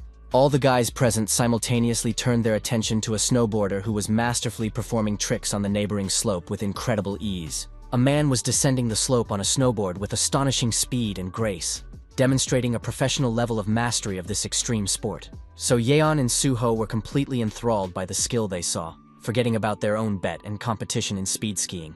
It turned out to be Jong-hyuk, who, like a true master of extreme sports, rode his snowboard with professional technique. The guy approached his friends and asked with a smile if they had managed to warm up properly before the main skiing session. His friends expressed their doubts about Jong-hyuk's claims that this was his first time skiing, as his skills suggested otherwise. The young man confirmed with a sincere smile that it was indeed his first time skiing, although he understood that this only applied to his current life. Suddenly, someone screamed in panic, warning everyone to immediately move the children away from the dangerous trajectory. Jong-hyuk turned toward the source of the scream, trying to understand who was warning of the danger and what was happening on the slope. He saw a girl skiing down the slope at breakneck speed, clearly unable to control her skis and losing her balance. The unfortunate skier was screaming "Oh my God" in English, expressing her horror at the critical situation she was in on the slope. The girl was rapidly approaching a crowd of vacationers, and a collision seemed inevitable, threatening serious injuries for everyone involved in the incident. So Yeon was already mentally preparing herself for the terrible collision, realizing that in a few seconds, the uncontrollable skier could knock her off her feet. The unfamiliar girl fell into the snow, her protective mask flying off her face, revealing her frightened features and confused expression. The victim's ski goggles flew off and fell straight into the deep snow, making it difficult to find and retrieve them. The unknown skier crashed into Jong-hyuk, and they both fell onto the snowy surface of the slope, tangled up in their skis and poles. When the red-haired girl flew straight at the guy, he instinctively tried to catch her and soften the blow against the hard surface of the slope. Both fell straight onto the cold snow, experiencing painful sensations from the strong impact with the icy surface of the ski slope. After the incident, the whole group gathered in a warm cabin, where they ate corn for dinner and asked about the condition of Jong Hyuk's injured wrist. His friends were puzzled as to why the young man had so recklessly rushed to rescue a stranger, risking his own health and well-being. Those present offered the young man a glass of alcohol to disinfect the wound and relieve the pain from his wrist injury. Prosecutor Kang supported the suggestion, assuring everyone that it was okay for an adult to offer a therapeutic dose of alcohol for medical purposes. Jong Hyuk looked at his mother, waiting for her approval or permission to drink alcohol to treat his injury. The boy took the glass and handed it directly to his mother, wanting to get permission from her specifically. Jong Hyuk explained his desire by saying that he wanted his mother to pour him his first drink. The woman was so surprised by her son's request that a gentle blush appeared on her cheeks from embarrassment and the touching moment. The prosecutor approved of the young man's decision, noting that it was right to get his first permission to drink alcohol from his parents, not from strangers. His mother explained to her son that he had worked hard and deserved it, asking him to try a little harder before graduating from high school. The young man agreed with his mother's words and in response asked her to take care of her own health and well-being. The prosecutor admitted that although he was not good at making speeches, he would try to say a few appropriate words for a toast. Kang proposed a toast to the happiness of their family, asking everyone to join in the congratulations and support his words with a friendly response. The man raised a glass filled with Korean vodka and solemnly proclaimed a toast to the happiness of their large, friendly family. Everyone present responded to the toast with sincere smiles, responding in unison, "To us," and raising their glasses in a sign of unity. After a pleasant family dinner, Jong Hyuk drank a little, and a slight blush appeared on his face from the first alcohol in his life. The young man was standing on the balcony, enjoying the mountain air, when the prosecutor approached him and asked if he was cold. The young man explained that he wanted to breathe some fresh air and asked if the prosecutor had come out onto the balcony to smoke alone. Mr. Kang admitted that he actually wanted to tell the young man something extremely interesting and important for their common cause. The prosecutor asked the young investigator if he remembered the register they had found in the secret room of the suspicious establishment. Jong Hyuk thought that his mentor was referring to the second hidden register of the criminal Dong Chul with real data. Kang shared the surprising news that the investigation had reached the level of a high-ranking municipal councilor in the city administration. Hearing this information, the young man was extremely surprised, not understanding how the case could have risen to such a high political level. The prosecutor explained that Representative Kim Seong-ren did indeed have connections with a second-class municipal councilor in the city administration. The man spoke about plans to redevelop the area and speculated about the existence of influential patrons backing the deputy. The prosecutor warned that this was not all the surprising news, as the investigation had revealed even more shocking facts and connections. Kang reported that all ties connecting the deputy to the highest echelons of power had disappeared, as if they had vanished without a trace. The man explained that all contacts and documents had quietly disappeared, as if they had never existed in the first place. Jong Hyuk inquired about the fate of the deputy himself, assuming his arrest or detention in connection with the disclosure of the criminal scheme. The prosecutor reported the tragic news of the deputy's death on the day he was summoned for questioning. The man had hanged himself at home. Upon hearing about the suicide, the young man suspected the possibility of murder disguised as the voluntary departure from life of an influential politician. Kang explained that the National Forensic Service had officially registered the case as a suicide, not a murder. The prosecutor noted the suspicious nature of the careful elimination of connections, suggesting the existence of a larger organized crime group in the upper echelons of power. Jong Hyuk was horrified by the thought of an entire organization in the highest echelons of power, unable to imagine the scale of the corruption scheme. Investigators understood the possibility of influential business figures being involved in this complex criminal scheme with political connections. The prosecutor continued the conversation, advising the young man to pay more attention to his mother while he still had enough time to communicate with her. Kang warned that after entering university and becoming a prosecutor, the young man would have significantly less free time for his family. The man noted the remarkable qualities of the woman who had raised her son alone and the importance of not limiting oneself to professional success in life. The young man promised to do his best, although he thought to himself that he did not yet know for sure whether he would become a prosecutor. After a serious conversation with his mentor, Jong Hyuk sank into deep thought about his future and family priorities. The young man stood on the balcony, breathing in the frosty air and thinking about the existence of an entire criminal organization in the highest echelons of power. He wondered if this organization could be connected to those who had harmed him and his mother in his past life. Jong Hyuk firmly decided that no matter what happened, he would never stray from his goals and principles. The young man suggested that his mother go down the slope with him, reminding her that they had come here to ski, not just to watch others. The woman agreed, expressing interest in seeing her son's skiing skills and spending time together on the ski slope. The red-haired girl who had crashed into the boy yesterday approached them and asked about the condition of his injured wrist. Jong-hyuk explained that it was her he had collided with yesterday, assured her that everything was fine, and invited her to dinner. The girl politely asked if they would mind if she and her father joined their friendly company for dinner. The young man noted that he had not had the opportunity to introduce himself yesterday, and introduced the stranger to his mother and other friends. The girl's father expressed his deep gratitude for saving his daughter, and introduced himself as Mr. Kozel Shak, a university professor.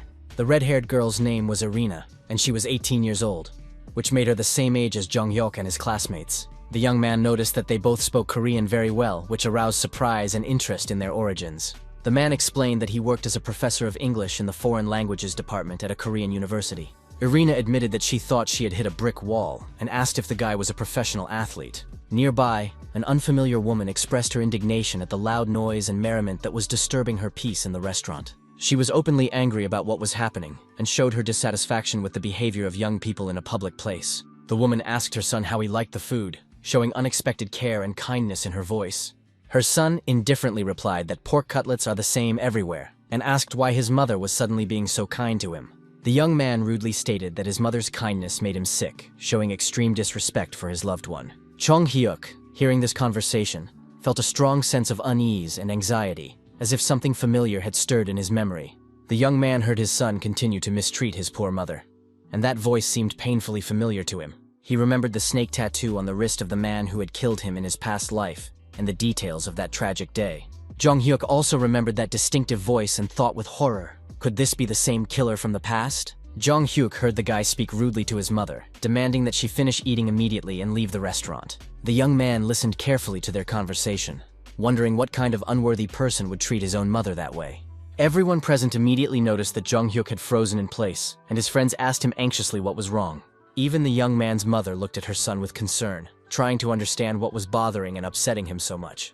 Jong-hyuk thought that although the voice sounded a little younger, it was definitely the voice of the killer from his past life. The young man abruptly got up from the table and apologized to the company, saying that he would be away for a short time on important business. The young man wondered why he hadn't thought of this obvious possibility of meeting the killer in his youth before. At the time of the tragic incident in his past life, that man was clearly not a young guy. Now, having gone back in time, the murderer appeared before him as a very young man with no criminal experience. Jong-hyuk realized that it was quite possible that the criminal was now his age, and attended the same school or university. The guy approached a stranger, put his hand on his shoulder and started talking, but then realized his mistake. The young man apologized for the confusion, explaining that he had mistaken the man for someone else, and continued his search for his real target. Jong-hyuk looked around, still hoping to find the guy among the restaurant patrons and other patrons. The young man realized with horror that the suspect had already left the building, and now the search had become much more difficult in the resort environment. Jong-hyuk jumped up and quickly ran out into the street, hoping to catch up with the potential killer from his past. The guy's mother followed her son anxiously, asking him why he was behaving so abruptly and unexpectedly in the restaurant. Jong-hyuk looked around, realizing he had missed his target, and explained to his mother that he had seen something on the street. The killer from his past life and his mother walked slowly along the snow-covered street of the ski resort, discussing the previous evening. The woman stopped abruptly on the sidewalk, wanting to ask her son important questions about their time at the restaurant. The mother cautiously asked her son how he liked the dinner and spending time in pleasant company. The scoundrel didn't even understand what she was talking about, so he indifferently asked what exactly he was supposed to like. The woman continued the conversation, admitting that she should have taken her son out more often in the past and apologizing for her past mistakes in raising him. Her son responded harshly, saying that such a mother was still better than his father, who had gone bankrupt because of the IMF and died of stress. The young man rudely demanded to go home as soon as possible, showing a complete unwillingness to continue the conversation with his mother. The woman asked him to wait for her, explaining that she needed to return to the restaurant to retrieve a scarf she had left on the table. The son noticed his mother's strange behavior and her unusual nervousness throughout the evening at the resort. The young man thought that the scarf his mother had supposedly forgotten was actually on him at that moment. The young man reflected that a whole night had passed since their arrival, but his mother was behaving extremely suspiciously. The scoundrel noted his mother's strange behavior, believing that she had no shame or conscience in her relationship with her son. The young man threw the scarf into the snow, thinking that his mother was just as much of a failure as his late father. The boy decided that he did not need parents who abandoned their children for their own interests and hobbies. The boy contemptuously threw his mother's scarf on the snow-covered ground and began to walk away in the opposite direction, showing complete indifference to his parents' concern. The next day, a suspicious man was walking through the ski resort, talking on the phone about how there was no need to worry anymore. Suddenly, the man heard the crack of breaking tree branches somewhere in the distance, as if someone was making their way through the thick forest to the resort. From behind the trees appeared the very same villainous killer with a distinctive snake tattoo on his wrist who had pursued Jong-hyuk in his past life. The man was greatly frightened by the unexpected appearance and exclaimed in surprise, not understanding what was happening in this deserted place. He rudely asked the young man what the hell he was doing there, and inquired if he knew about the ban on walking there. The young man quietly replied that he was unaware of any rules or restrictions on walking in the forest. The man's phone rang, and he heard questions from the other end about what was going on and what was happening. He explained to the caller that some young kid had appeared out of nowhere, disrupting his plans and peace of mind. The man continued his conversation on the phone, warning his interlocutor not to stick his neck out and to sit quietly until his superiors called him. After finishing the phone call, the suspicious man turned to the young guy and asked him to wait a second. The guy turned around and asked irritably what this stranger wanted and what he wanted from him in this place. The man rudely asked the youngster what he was doing there at such an hour and why he was in the forest. He continued his interrogation, asking if the boy had run away from home, or if something else had happened that caused him to be here alone. The insolent stranger took the cap off the teenager's head without permission, showing complete disregard for the young man's personal boundaries. He quickly raised his voice in protest, insisting that the man's actions were completely out of line. The stranger continued to mock the teenager, making offensive remarks and demonstrating his superiority over the defenseless child. The young man gritted his teeth in anger, realizing that he did not like the humiliating situation he was in. The boy clenched his fist in readiness for a fight and demanded his cap back, calling the man an old goat for his behavior. The man jumped aside, clearly not intending to return the cap to the young man and continuing his taunts. Then he pulled the cap down over the young man's eyes, completely blocking his view and preventing him from seeing what was happening around him. After this mockery, the man tripped the unsuspecting teenager, wanting to humiliate him completely. The young runaway, who had indeed been abandoned by his parents, fell to the snow-covered ground, finding himself in an extremely vulnerable position. The adult man grabbed the helpless boy by the throat, demonstrating his physical superiority and threatening further violence. The teenager called the attacker a beast and demanded to be released, warning him not to do anything bad to him. The bearded man mockingly remarked that the boy liked to wave his arms around, but now he was caught like a wild animal in a trap. This real devil suggested that the boy go with him, promising to feed him properly and take good care of him. The young man's face reflected his shock at the unexpected offer and his incomprehension of the true intentions of this strange stranger. The guy wondered with surprise if anyone in this world really wanted to take care of him and help him. In the library of the Seoul Central District Prosecutor's Office, Jong-hyuk happily exclaimed that he had finally found the documents and evidence he needed.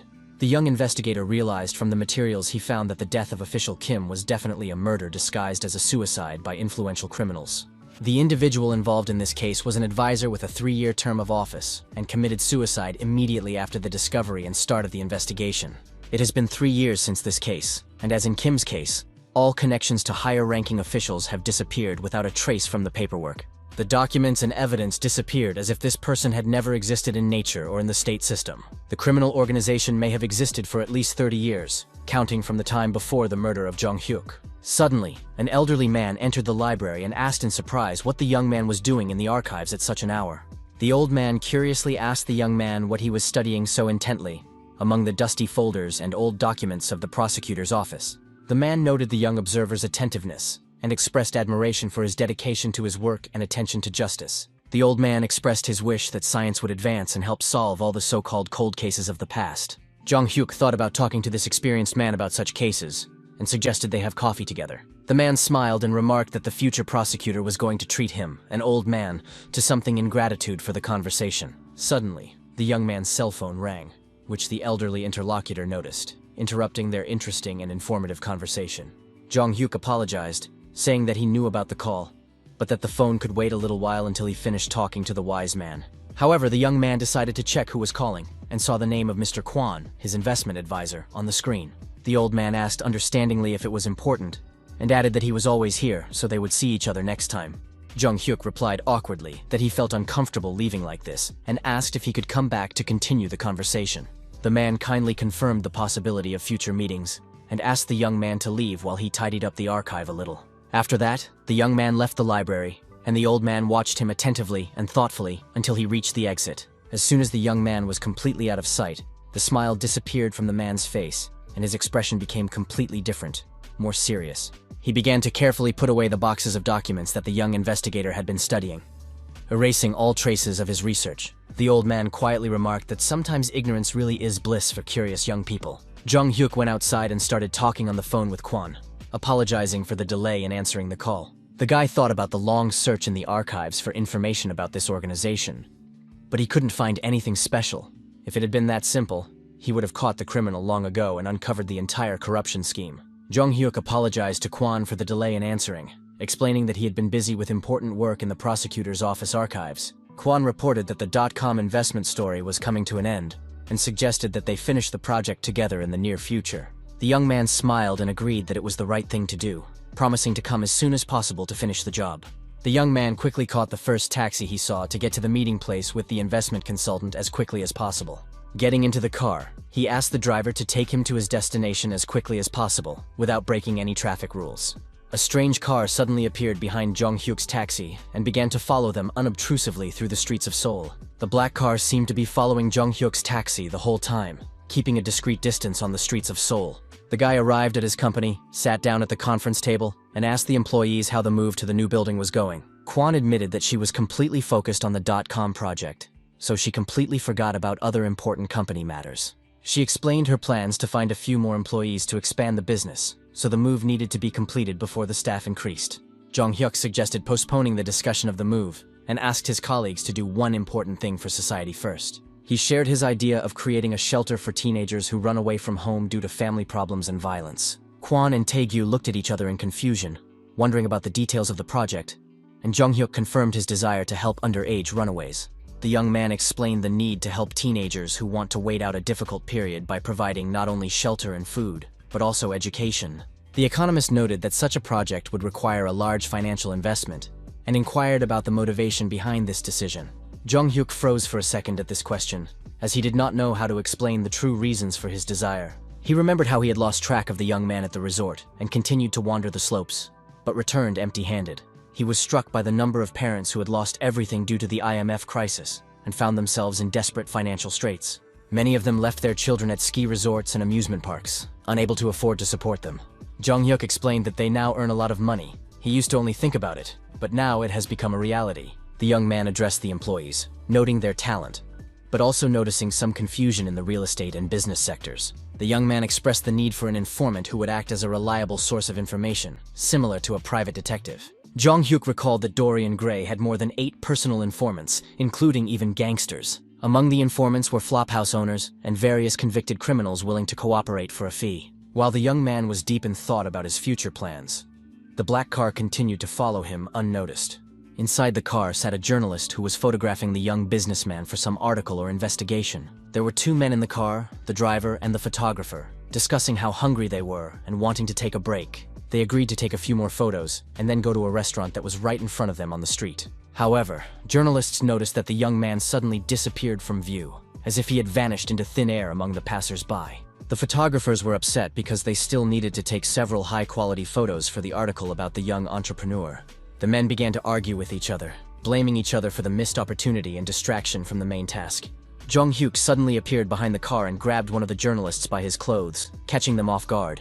The guy quickly threw the photographer out of the car, causing him to fall painfully onto the asphalt of the city street. The driver of the car was in complete shock, not understanding what was happening or who had attacked his colleague. The frightened journalist's face changed dramatically, and he began to tremble with fear in front of the angry young man. Jung Hyuk viciously asked the only question about who exactly had sent the journalist to follow him and for what purpose. The young men talked among themselves, discussing the possibility that it was a private investigation agency. The 2 journalists who had been following him were clearly ashamed and did not dare to look at each other after being exposed.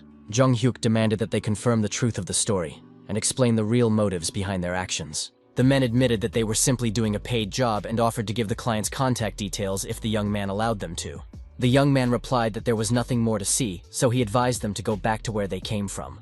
The young man thought about the strangeness of the situation and the number of the person who had made the journalists follow him around the city. Jung Hyuk received a piece of paper with a phone number and carefully studied the numbers written on it before calling. First, he decided to dial the number immediately to find out the identity of the person who had ordered him to be followed. An elderly man with a gray beard answered the phone, speaking in a calm and confident voice. The man asked who was calling and why he was calling so late. Jung Hyuk arrived at the designated location in central Seoul, surprised by the traditional style of the building and its imposing appearance. An assistant who introduced himself as Lee Yan-chan, an elderly man with respectful manners, greeted the young man. Upon hearing this name, Jong-hyuk was shocked, as he realized he had heard it somewhere before in some important context. The young man looked at the badge on the man's jacket and thought of a lawyer, but wondered why he looked like a butler. Then a memory of that name popped into the young man's head. It was the lawyer who was Chairman Kang's right-hand man.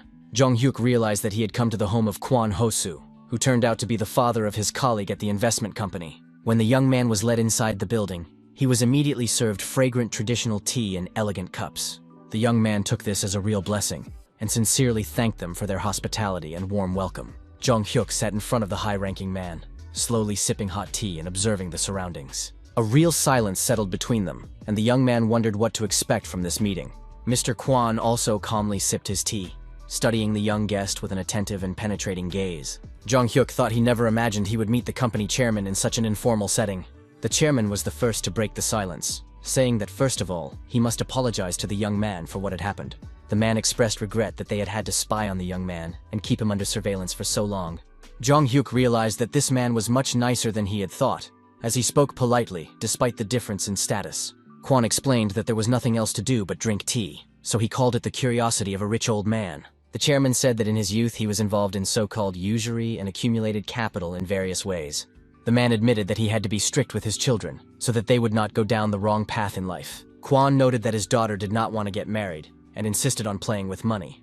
In a sense, she was like him in his youth. Therefore, the chairman was extremely interested to find out how much money the young man had spent on a secondary topic, which turned out to be so magnificent and profitable that it was worth all the investments. The man admitted that he had made much more profit than he had initially expected, as the investment had multiplied his wealth several times over in a short period of time. Jong-hyuk modestly noted that without the chairman's initial investment, the entire project would not have worked so brilliantly and would not have yielded such results. Hearing such words of gratitude, the elderly man smiled and said, "Here we go again." Showing his attitude towards his young partner's excessive modesty, Jong-hyuk seized the moment and expressed his desire to make his own business proposal, since they had met in such an informal setting for discussion. The young man handed over documents titled Shelter for Runaway Youth, the very project he had discussed that morning with his colleagues at the company office. The young man suggested using some of the money they had earned for something truly important and meaningful, that could bring real benefits to society and people in need. After reading the name of the project, Kwon did not immediately understand the meaning of the term Shelter for Runaway Youth and its social importance for modern society. Jong-hyuk already had a confident smile on his face, as he knew he would definitely be able to get support for his charity project. When the young man shared all the details of his plan, the old man became clearly interested in the idea and thoughtfully stroked his gray beard as he considered the proposal. The chairman asked for some time to think, to carefully digest all the information he had received about the social project and its potential results. The elderly man thought to himself that the young man was saying the right things, but he was not at all what he had initially imagined him to be. After these reflections, the old man suddenly began to laugh very loudly, which embarrassed even his loyal butler lawyer behind the wall. The lawyer outside the door was puzzled by the content of the conversation between the chairman and his guest, not understanding the reasons for his master's cheerful mood. At that moment, Mrs. Kwon approached her father's office, greeted him, and noted that they had not seen each other for a long time for family communication. The girl also noticed the strangeness of the situation, hearing the unusually loud and cheerful laughter of her usually serious and reserved father from behind the closed door. She announced her arrival and was given permission to enter the office to talk to her father about family and business matters. When the door opened, the chairman invited his daughter to sit directly opposite him at a massive wooden table for a serious conversation. The girl asked if the guest had left yet, but her father unexpectedly asked why such a grown woman was still unmarried. As always, the girl did not like such conversations about her personal life, so she asked directly about the real reason for her father's summons. Kwon Jr. was surprised and asked what had happened, and why her father had suddenly decided to have tea and a family conversation during working hours. The chairman explained that they had something to talk about, as a young man had approached him with an interesting business proposal and a request for cooperation. Hearing this, the girl suggested that the visitor wanted sponsorship for his business, and expressed doubt that her father would agree to help. The old man replied cryptically that he would help this young man only for her sake, but did not explain what he meant by this. The chairman explained to his daughter that the young man wanted to open a special place for teenagers who had run away from home and expressed interest in the results of this project. The girl replied that it was not just about doing good deeds, as creating a positive image through charitable shelters would improve the public's perception of their company. She added that this way, if their company were to face a crisis, it would not collapse so easily thanks to the reputation it had built as a socially responsible business. Mr. Kwan thought that anyone involved in serious business should be able to see the benefits in absolutely all endeavors and projects. Her father handed his daughter a stack of documents, suggesting that she take on the organization and launch of this charitable social project. The girl was surprised to find that these were documents registering real estate in her father's name, which came as a complete surprise to her. The man explained that he thought about the prospect of losing much more if nothing changed in their approach to business in 5 years. The young man told the chairman that he was earning money that he would not be able to take with him to the so-called afterlife. Therefore, if he was going to spend money, why not do so in a meaningful way that would benefit society? Hearing this, the daughter was outraged about the dirty money and expressed her bewilderment that the guy had actually done this to her father. The chairman said he did not know all the details, but would still support the shelter for young people who had run away from their problems. Leaving the office, he stood up and uttered this phrase as his last word, which greatly surprised and puzzled his daughter. The news reported that the remains of 5 missing school students, known as the Dragonfly Boys, had been found. The program hosts announced that they would now connect with a reporter who was at the scene of the tragic events for a live broadcast. Jong-hyuk and his mother sat together in front of the TV, watching the news about the remains of the Dragonfly Boys found in the nearby mountains. The mother explained to her son that the boys had disappeared after going to catch dragonflies in the vicinity of their village. Jong-hyuk noted that this was excellent news, but the woman responded with a question about who had used this pseudonym. The son realized that this was one of South Korea's cold cases, which he had studied in the prosecutor's archives, and anonymously reported it to the police. The case was solved much earlier than before the regression, and the children would be returned to their parents safe and sound. Jong-hyuk thought that a day had passed since the conversation ended, but he had already found a building for the shelter and a person for the position. The guy thought that wasn't enough, but he had already managed to talk to the administration of the future shelter for runaway youth. Suddenly, he heard voices behind him arguing about something and a suggestion to ask Jong's opinion to resolve the disagreement between colleagues. The prosecutor asked the guy's opinion on the number of something, assuming that it was a matter of dozens of units or cases. Jong-hyuk stated that the price was not important, as their prosecutor had been promoted to the Economic Crimes Investigation Department. Prosecutor Kang expressed his deep gratitude for this wonderful gift and sincerely thanked the young investigator for his support. Kang asked his colleagues if they were done celebrating to go about their business, as he had a lot of work to do. Jong-hyuk and the prosecutor were left alone, and the young man asked if everything seemed too complicated for the new appointment. The man admitted that throughout his career as a prosecutor, he had only dealt with murderers and gangsters, doubting his ability to handle economic crimes. The young man suggested that the prosecutor was concerned about innocent victims who could suffer from financial fraud and scams. Jong-hyuk remembered his transfer to the Intelligence and Criminal Investigation Department in his previous life, so he could understand his mentor's concerns. The young man thought to himself that this was precisely why he liked the prosecutor. Instead of simply chasing criminals, he cared about preventing crime. The young man expressed confidence that Kang would definitely cope with his new responsibilities and promised to do everything possible to help. He added that the prosecutor was someone who could be trusted completely in any circumstances and difficult situations. Hearing these sincere words of support from his young colleague, the man felt deep satisfaction and gratitude for the trust placed in him. Jong-hyuk understood that there was only 1 week left before the end of his term as an honorary investigator, and after the winter break, he would become an ordinary high school student.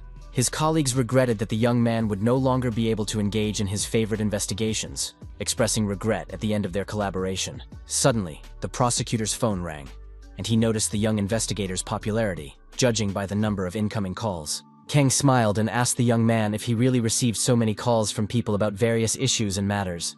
Mr. Tae-gyu called with news about the discovery of suspicious activity related to Jong-hyuk's recommendations. The employee reminded him of a portal called Next, which the guy had advised his boss to buy for investment purposes. Tae-gyu reported that some operatives were trying to shut down this portal at that very moment. The man noted the strangeness of the situation, as it should have been an excellent gift to the prosecutor for his promotion. Jong-hyuk explained that this was exactly what they needed right now, as a group of fraudsters had been operating during the Korean .com boom. The guy added that economic crimes are difficult to prove, and unlike the police, prosecutors cannot act solely on the basis of statements. Jong-hyuk was concerned about how to warn the prosecutor about the existence of fraudsters without revealing the source of his knowledge about the future.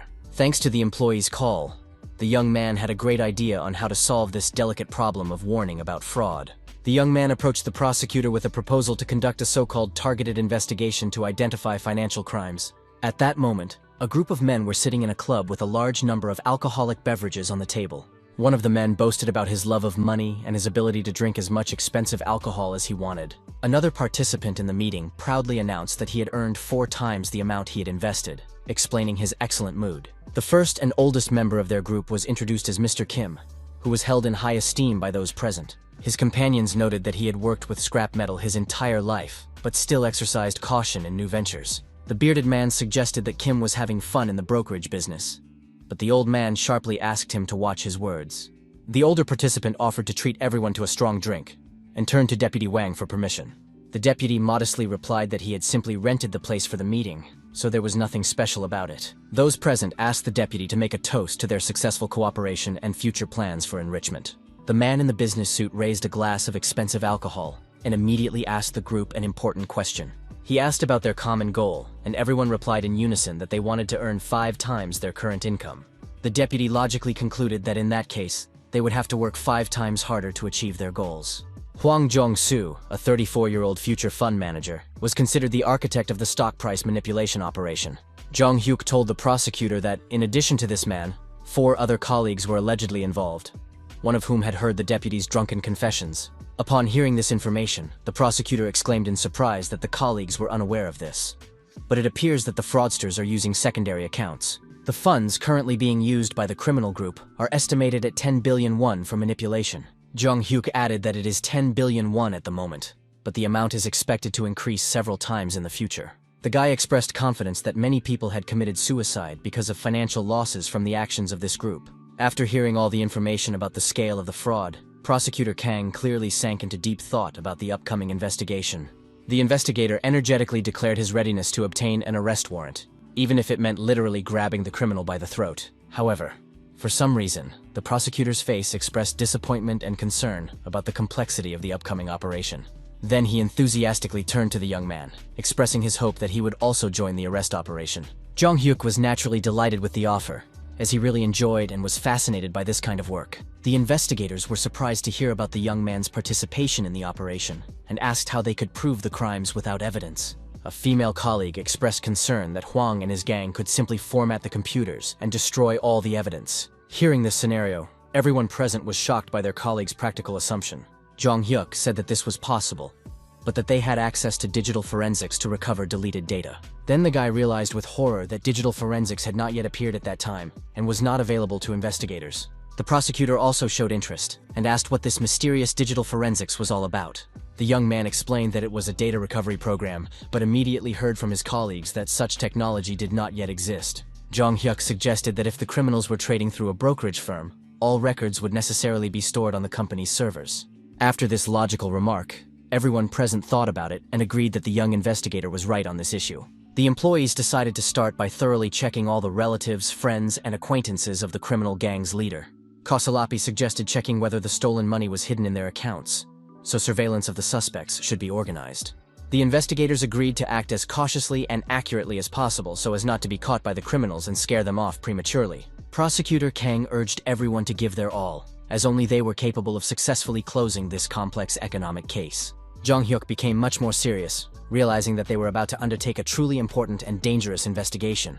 The young man and investigator Kosolapi arrived at the surveillance location in an official vehicle to organize the stakeout. Sitting in the car, the colleagues discussed how yesterday after work, the criminal had gone to room 306, the monthly rent for which was deducted from his brother's account. Zhang Hyuk noticed that the windows of the building were opaque and wondered how to organize effective surveillance under such conditions. The young man understood that the only option was to break into the building, but such a move seemed extremely risky. The young man said that before joining the prosecutor's office, he had been involved in investigations in a similar secretive manner. Kosolapi confessed his love for secret investigations, but regretted the lack of money for such operations, which surprised the young man.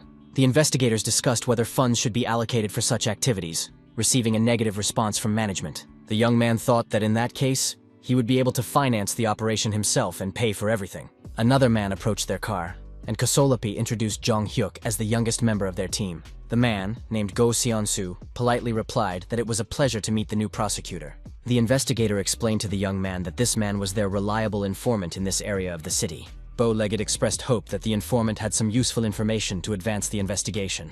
The man confirmed that he had carefully researched the situation and was almost certain that the meter tampering was taking place in the same location. The informant reported that, according to his information, there were at least 8 people there, one of whom seemed to drink every day. The informant added that another person was constantly sleeping, and there was another suspicious character who was the first to arrive. The man reported an important detail. Today, the criminals did not order lunch from the Chinese restaurant, which was a break from their usual routine. When he heard about the Chinese restaurant, Jong Hyuk was very surprised by this information, as it opened up new possibilities for surveillance. Kosolapi praised the informant for his truly excellent work, and expressed his gratitude for such valuable information about the group's activities. The young man turned to the investigator with a rather anxious expression on his face, anticipating the complexity of the upcoming surveillance operation. Jong Hyuk suggested going to the Chinese restaurant immediately to take advantage of the opportunity that had arisen for the investigation. The basics of covert surveillance are to act in such a way that no one suspects the true intentions of the observers. Disguising oneself as a courier is an excellent opportunity, as most people do not pay attention to the faces of food delivery personnel. This is a great way to avoid suspicion, as delivery services are extremely important in the daily life of modern people. A new courier was approaching the building, as the popular advertisement said, with an iron briefcase. You can go anywhere in the country. The courier stopped after another delivery and was ready to finish his working day at a Chinese restaurant. The clubfoot immediately approached the delivery man, apologized, and showed his service ID for official identification. The investigators invited the courier to talk, noting the difficulty of his work, but the man said he could not help them. The delivery man explained his refusal by saying that the restaurant owners were simply closing their shop in the near future. Jong Hyuk asked if the delivery man could work for at least a few more days to complete their operation. The man replied that he would like to help, but his son had been in an accident, so he urgently needed to find money for treatment. After hearing the sad story, the young man said that in that case, they simply had no other choice but to continue their surveillance. Jong Hyuk asked if the courier had also signed a contract to rent the premises to other people. The young man slammed his fist on the table and said that in that case, he would simply buy the Chinese restaurant for the purposes of the operation. With a serious expression on his face, the young man asked the owner how much the shop cost and what the final purchase price was. After the unfinished conversation, the guy quickly rode off on his motorcycle, hurrying to complete all the formalities for the purchase of the establishment. Judging by the smile on Jong Hyuk's face, the negotiations ended favorably for the purposes of their secret investigation. The young man entered the restaurant and happily informed his colleagues that the delivery of information and documents had been successfully completed. Prosecutor Kang yelled at the investigator on the phone, indignant that they had been sent to find out the number of people, but instead, they had bought a Chinese restaurant. The investigator justified himself, explaining that he could not do anything else because there was simply no other way to continue the operation. The bow-legged man added that even if they banned these people from trading, they would not be able to stop the manipulation of Next Portal stock prices. Jong Hyuk thought that by quickly becoming the main shareholder of Next, they could minimize the damage caused by Hwang Jong-soo's actions, so buying the restaurant was justified. The chief investigator said he would go fry some dumplings and prepare for the operation to observe the criminals. Picking up a dumpling, he exclaimed in surprise at how insanely delicious and appetizing this food was. Jong Hyuk heard the phone ring in the restaurant and told his colleagues that he would answer the call from customers himself. The young man picked up the phone and heard an order for 3 servings of some dish, but did not immediately understand the details of the order. Not understanding the details of the order, the young man asked the caller again what exactly 3 portions of were and to what address they should be delivered. The customer clarified that 3 portions should be delivered to room 603 as soon as possible for a group of people. Jong Hyuk understood perfectly well that these criminals had finally revealed themselves and made it possible to determine their exact location. The young man asked for the exact delivery address to be repeated to ensure that he had understood the order correctly and to avoid any mistakes. The annoyed employee rudely asked if the delivery guy was deaf, since he couldn't hear where exactly the food should be delivered. The man repeated that he had clearly stated that the order needed to be delivered to room 603 and not to any other location. Jong Hyuk politely apologized for the misunderstanding and assured him that everything would be as usual, so he should just wait for the delivery. After this brief conversation, the young man carefully hung up the phone and prepared to carry out the undercover operation. The investigator was surprised to admit that his young colleague was indeed right in his assumptions about the whereabouts of the criminals. A confident smile appeared on Jong Hyuk's face as it became clear that everything was ready for the secret operation. Now they knew the exact address of the criminal group's headquarters, room 603 in this building. In the office, one of the swindlers asked his colleagues how their stock price manipulation was going. He also asked the employee if he had ordered food and what he had decided to choose for the group's dinner. The employee replied that he had ordered Chinese food, as they usually did for their evening get-togethers during working hours. The man also said that their boss would not be coming again because he had too much other work to do. The guy with the beard was outraged that this was too much, as they also needed to rest, and suggested deceiving their boss. Another member of the group reminded them about the money, explaining that if they deceived their boss, they would not receive the promised payment. The bearded man promised that as soon as he was paid for the work he had done, he would simply leave the group. During their conversation, there was a sudden knock at the door, and a voice announced that the food they had ordered had been delivered. One of the scammers replied that he would go to the door to accept the delivery from the restaurant courier. Jong Hyuk, dressed as a delivery man, appeared at the door and asked if they had indeed ordered Chinese food from the restaurant. The scammer immediately noticed something suspicious. Why was there a new delivery person? And why was he so tall and unusual? Without even listening to the question completely, the guy calmly replied that he had been sent to work in place of his older brother, who was sick. Jong Hyuk crouched down to take the food ordered by the customers out of the bag and hand it over to them. The young man analyzed the situation in the room, wondering why the lights were off everywhere, and it was so dark that he couldn't see anything. The young man curiously asked the scammers how they could work in such darkness, and whether it interfered with their activities. The scammers rudely told Jong Hyuk to mind his own business and not ask unnecessary questions, showing irritation at the courier's curiosity. One of the criminals suspiciously asked the guy why he was looking at him so strangely and insistently during the delivery. The young man cleverly replied that he envied them because they could work in an office, and asked if it would be possible to get a similar job someday. The bearded man replied condescendingly that if he tried hard and made an effort, everything in life would indeed work out and be fine. Jong Hyuk feigned interest and asked permission to visit their office to see the workplace and the atmosphere from the inside. The young man noticed one of the scammers playing a turn-based strategy game on the computer, clearly distracted from the group's main criminal activities. Jong Hyuk curiously asked if they were developing software or something similar in the field of technology. One of the group members approached him and asked mockingly if a simple courier understood stocks and financial instruments. The swindler boasted that if the courier knew how many billions they were making, but immediately called him ignorant, incapable of understanding their activities. Jong Hyuk decided he had seen enough for the operation, so he politely mentioned that he had other orders and wished them bon appetit. As soon as the young man left the building, he immediately took off his courier mask and took out his cell phone to urgently contact his colleagues. The young man called the chief investigator and confirmed the location of the criminals, reporting the successful completion of the reconnaissance mission.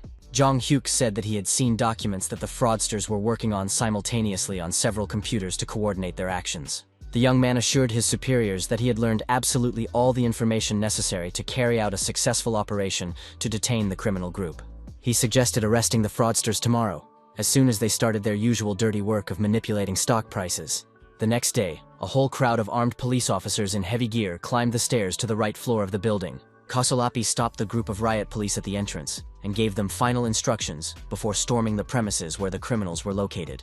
The investigator emphasized the priority importance of protecting computers containing evidence from attempts by fraudsters to destroy compromising data. At this crucial moment, the criminals in room 603 were discussing plans for tomorrow, unaware of the impending danger of arrest. Kosolapi knocked on the door and politely said that he had come to pick up the dirty dishes from yesterday's Chinese food delivery. One of the fraudsters was surprised by the strangeness of the situation, as the dishes should have been picked up much earlier, not now.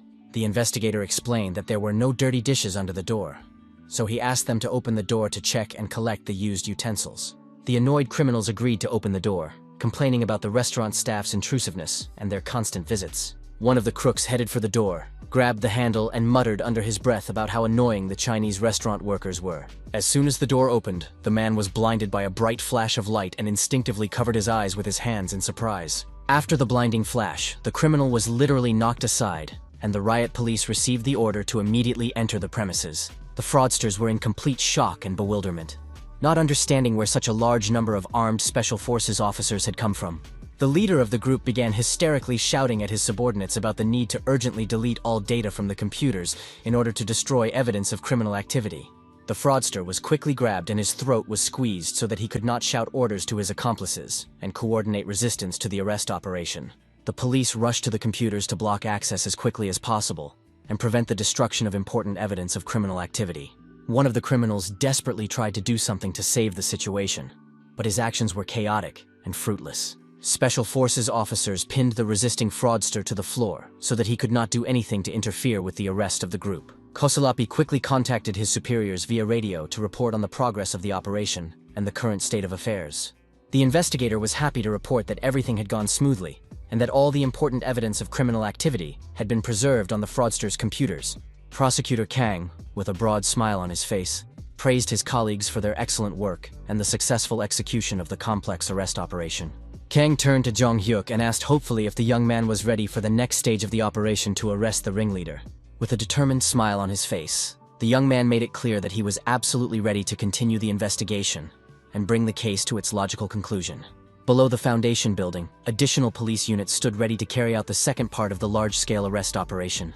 Prosecutor Kang smiled confidently, thinking that the time had come to launch the decisive assault on the criminal organization's headquarters. Law enforcement officers, including Jong Hyuk and the prosecutor, headed in an orderly fashion to the Hanwol Foundation building to conduct a search. The people inside the Foundation's office were in a state of panic and confusion, not understanding the reasons for the sudden appearance of so many police officers. Hwang Jong-soo nervously bit his nails and desperately wondered how everything could have gone so wrong and who had betrayed them. The deputy manager of the investment fund was angry at his subordinates, wondering why these idiots had forgotten to warn him and were not calling with reports. A man in a business suit approached him and politely asked for just a minute of his time for an important conversation. As it turned out, it was not a subordinate, but a prosecutor who was interested in the manager's activities and reminded him of a meeting with the team from room 603. When the fund manager heard the specific number mentioned, he instantly understood the seriousness of the situation and the danger to himself. Hwang quickly turned his head and asked the stranger in horror who he was and what he wanted from him. The prosecutor introduced himself as an employee of the Seoul District Prosecutor's Office and showed an official warrant for the arrest of a suspect in financial fraud. The swindler instantly thought of his computer and the urgent need to destroy all incriminating evidence of his criminal activity. Jong Hyuk noticed the scoundrel's pathetic attempts to reach the equipment and took decisive action to prevent the destruction of evidence. The young man quickly grabbed the criminal by the arm and asked him harshly where he was going and what he was planning to do. The young man began to twist the swindler's fingers and arms so that he could not reach the computer and keyboard to delete the files. Jong Hyuk firmly pressed the scoundrel's face against the table, completely immobilizing him and preventing him from resisting arrest. At that moment, the prosecutor officially read out the charges, stating that they had a warrant and that the fraudster was being arrested on charges of fraud. Kang listed the detainee's rights, including the right to remain silent and the right to contact a lawyer for legal defense. The prosecutor warned that absolutely everything the suspect said could and would be used against him in court as evidence of his guilt. The criminal began to scream hysterically and demand to be released, threatening law enforcement officers and refusing to acknowledge the legality of the arrest. In the interrogation room, investigators explained to the detainee that it was in his own best interest to cooperate with law enforcement. The prosecutor offered a deal. If the suspect provided all the necessary information about the criminal scheme, he would be able to avoid the maximum punishment. Kang asked the fraudster if he understood what was being discussed, and if he was ready to cooperate constructively to mitigate his sentence. Hwang Jong-soo smiled insolently as he thought of his father's friend, the chief regional prosecutor, and decided to remain silent and wait for his release through influential connections. Therefore, the fraudster did not respond at all to Prosecutor Kang's questions and offers to cooperate with the investigation. Seeing the suspect's insolent attitude, the prosecutor demonstratively closed the folder with the case documents and put it aside. Khan stated that people like the arrested man think they have real power and immunity in society. The prosecutor added that the fraudster was hoping to be saved by influential patrons, but that silence would certainly not help him in the current situation. The man explained that in the current climate, the authorities simply ignore petty criminals such as the detained financial fraudster. Kang firmly stated that he would not sit idly by and approached the table, picking up a heavy katana. The prosecutor raised this huge weapon and meaningfully remarked that the world would definitely be a better place without such criminals in it. Kang, with a predatory expression on his face, promised that this time he would not back down and would see how long the suspect would remain silent. Hearing the threats with a weapon, the fund owner, in shock, asked to wait and declared his readiness to talk and tell absolutely everything. Jong Hyuk and Kosolapi, who heard the screams from the interrogation room, noted among themselves that it seemed the case had finally moved forward. The guy suddenly heard a strange sound from the side, which caught his attention and made him wary. The head of the department appeared and noted with surprise that all the employees had already gathered here to discuss the results of the operation. The head asked about the current state of affairs and how the financial fraud investigation was progressing in general. Kosolapi reported that the prosecutor was currently busy with questioning. The situation had become more complicated, but they had managed to detain the criminals before they committed the main crime. Jong Hyuk added that if the fraudsters had succeeded, it would have been a disaster for the country's economy and ordinary investors. After listening to the explanation, the chief acknowledged his understanding of the situation, but reminded them that they were still representatives of the police, not the prosecutor's office. The chief noted that he had heard about Jong Hyuk's huge investment in this operation, which made him feel uncomfortable and anxious. The young man assured his boss that everything was fine and there was no need to worry, as he was pleased to know that his efforts had not been in vain. Jong Hyuk explained that the fund manager who managed his assets had warned about the stock market overheating recently. The young man understood the need to act, as inaction could have dire consequences for the entire financial system. The chief agreed with the need to counteract speculators and fraudsters, so law enforcement officers are obliged to act as quickly as possible. The man thought to himself that he himself had noticed strange fluctuations in stock prices on the stock market recently. Kosolapi noted that the most important thing now was to wait for the fraudster's testimony in the case and get a complete picture of the criminal scheme. The employee noted that the suspect looked like a tough nut to crack, so it would not be easy for the investigation to break his resistance. At that moment, the fraudster shouted that he was ready to tell everything he knew, but asked for the physical pressure on him to stop. The prosecutor replied that they were still far from completing the case and would not stop until they had obtained information about all the participants in the scheme. The female employee confidently stated that it would actually be very easy to get the necessary information from the detainee and would not take much time. At that moment, workers were standing in a garage, realizing that it was time to finish their dirty work. A young man was trembling with fear, holding a control panel with a single red button to start the press. The young man was extremely agitated, and beads of cold sweat from nervous tension and horror appeared on his pale face. The workers asked him why he still couldn't press the red button and finish the job. His colleagues wondered if he really wanted to be punished for refusing to press the button as ordered by his superiors. The poor young man, trembling with fear and tears in his eyes, replied fearfully that of course he didn't want any problems with management. The huge man rudely told the trembling young man that if he wanted to eat today, he had to finish the job as soon as possible. The boss also ordered the other workers to hurry up, as they needed to wrap up the operation and get out of there immediately. The poor young man, holding the button in his trembling hands, felt deep regret about what was happening and his involvement in it. His hand trembled violently as he brought his finger closer and closer to the fateful red launch button. The guy closed his eyes, and tears of despair rolled down his cheeks at the impossibility of avoiding this terrible act. Finally, he pressed the button. The press began to move slowly and was about to crush the car inside. The car, which was standing in this powerful press, was completely deformed under the monstrous pressure of the industrial equipment. The young man looked away so as not to see the horrific sight of the car and its contents being destroyed. A thick black liquid, similar to motor oil, began to slowly leak from the destroyed car onto the floor. After completing this gruesome task, all the workers sat down at the table, offering drinks and discussing plans for the afternoon. The team leader said he would think about what to do next after the lunch break in the garage. The poor skinny guy who pressed the button on the press also got himself some simple food to snack on with his colleagues. He sat down at the table with the other workers, who complained about the monotony of their diet and dreamed of home-cooked meals. The unhappy young man thought with tears in his eyes about how much he missed his loving mother. If he had known that things would turn out this way, he would never have run away from home. It was a big mistake. Suddenly, the boy heard shouts that, damn it, they hadn't been able to reach Hwang Jong-soo for several hours. An elderly man arrived at the scene and said on the phone that the president was already on his way. But first, they needed to find someone.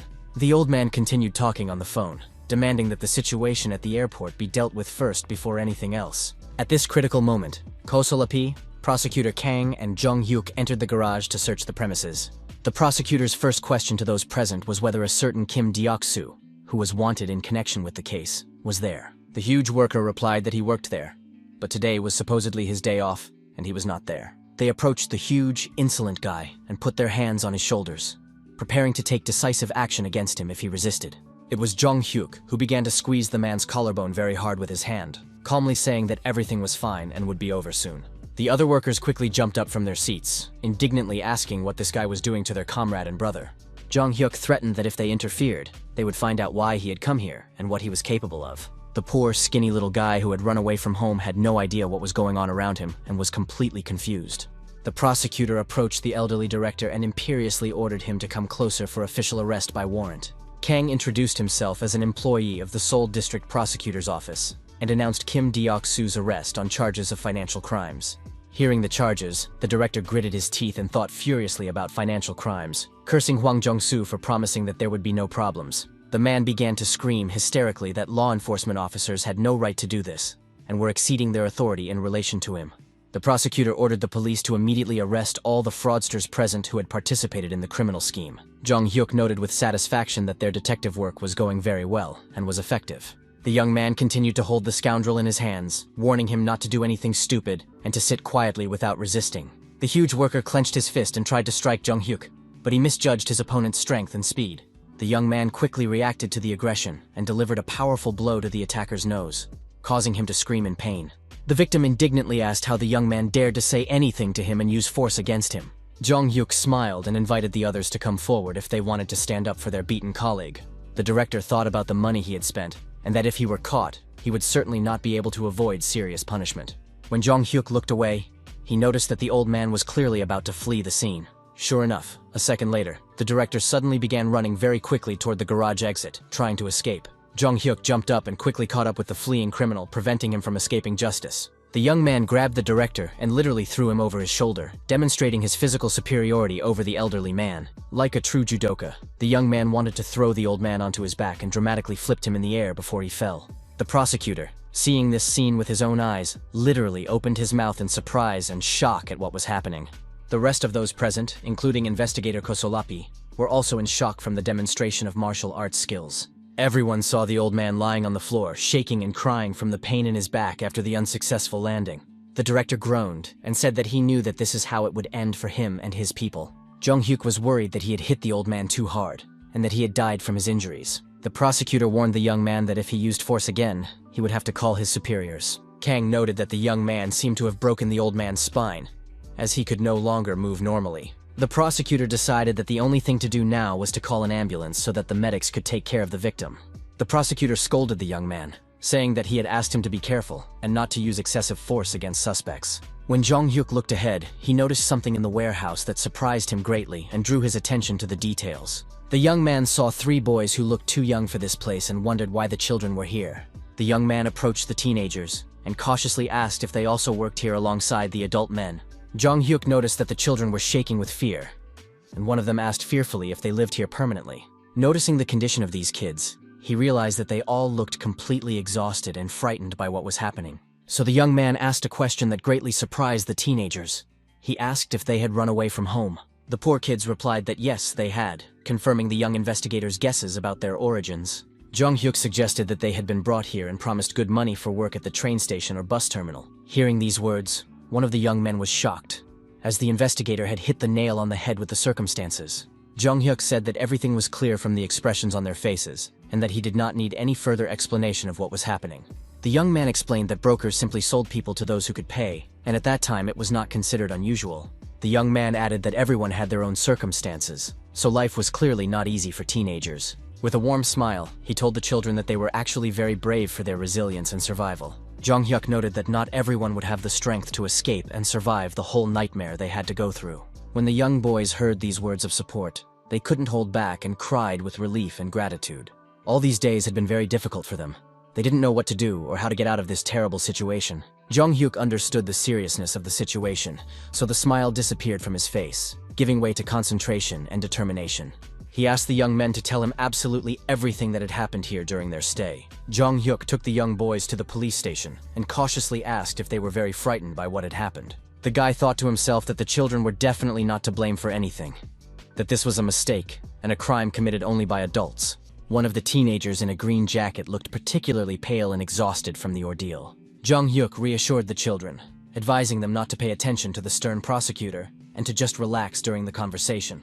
The boy in the green jacket began to stutter a little and struggled to find the words to tell his story. He admitted that he thought the same people had come back, and he was afraid that it would all start again, and they would be sold again. Jong Hyuk asked who he was talking about, and it turned out that the teenager was referring to people from China. The investigator asked the boy to tell him a little more about these people and their activities in relation to children.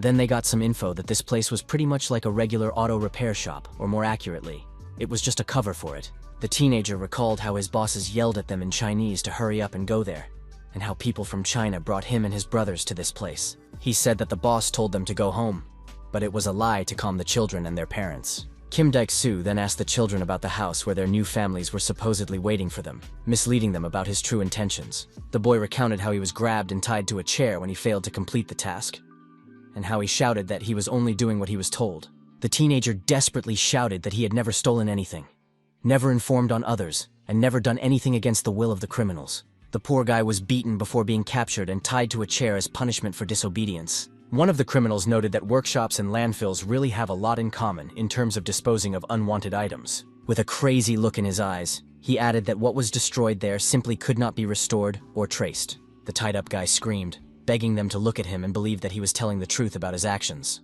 He asked them to wait and give him some time to figure out the situation and correct his mistakes. But the criminals replied that it was too late, and one of them swung a hammer, holding it over the victim's head. The huge hammer was almost touching the face of the poor man, who had already been through so much in this terrible place. The next day, the criminals discussed how the entire conflict had been completely resolved by their radical methods. The teenager recalled how he was there at the time and was called upon to witness the punishment of his friend.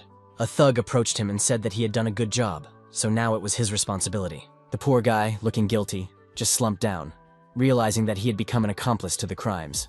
The teenager told everything that had happened and shared his feelings about the experience. After listening to the story, Jong-hyuk thought about how the criminals had destroyed the evidence while disposing of the cars. The boy, looking guilty, said that perhaps he shouldn't have told anyone about these terrible events. Finally, the teenager gave his name, Han Soho, and tried to remember the faces of his accomplices. He admitted that he didn't really remember them well because they wore hats and sunglasses to hide their identities. Jong-hyuk asked for any details that might come to mind to help identify the criminals. The pale teenager tried to remember at least the voice of one of the thugs he had seen in the workshop. Suddenly, Han Soho remembered that one of the criminals had a distinctive tattoo on his arm. The boy clarified that, if he was not mistaken, the tattoo was not simple, but depicted a snake. Upon hearing about the snake tattoo, Jong-hyuk was shocked, as it was very familiar to him from his past life. Jong-hyuk thought that the man with the snake tattoo was clearly not the only one of his kind, and that it was not worth jumping to conclusions. The teenager continued his story, saying that there was a car they had been working on that night, and it was still there. When investigators arrived at the scene, the boy pointed out that the car was at the top of a pile of scrap metal. The prosecutor noted that the criminals seemed to have flattened the car into a pancake using an industrial press. It became clear that this gangster was not just playing with money, but was a much more vicious and dangerous criminal. The investigators summoned Kosolapi to coordinate further actions to examine the crime scene. The prosecutor ordered a call to the police to ask them to thoroughly examine the white car for evidence. Kang explained that the criminals had been working with this car tonight, so there could be fingerprints or other traces left behind. Jong-hyuk understood that it would be quite difficult to find usable evidence due to the large amount of dust and dirt at the landfill. But if they managed to find something, it would be a real stroke of luck for the investigation. The young man reasoned that if they found evidence and the man with the tattoo was connected to the case, the evidence from the landfill could be the key to fully exposing the organization.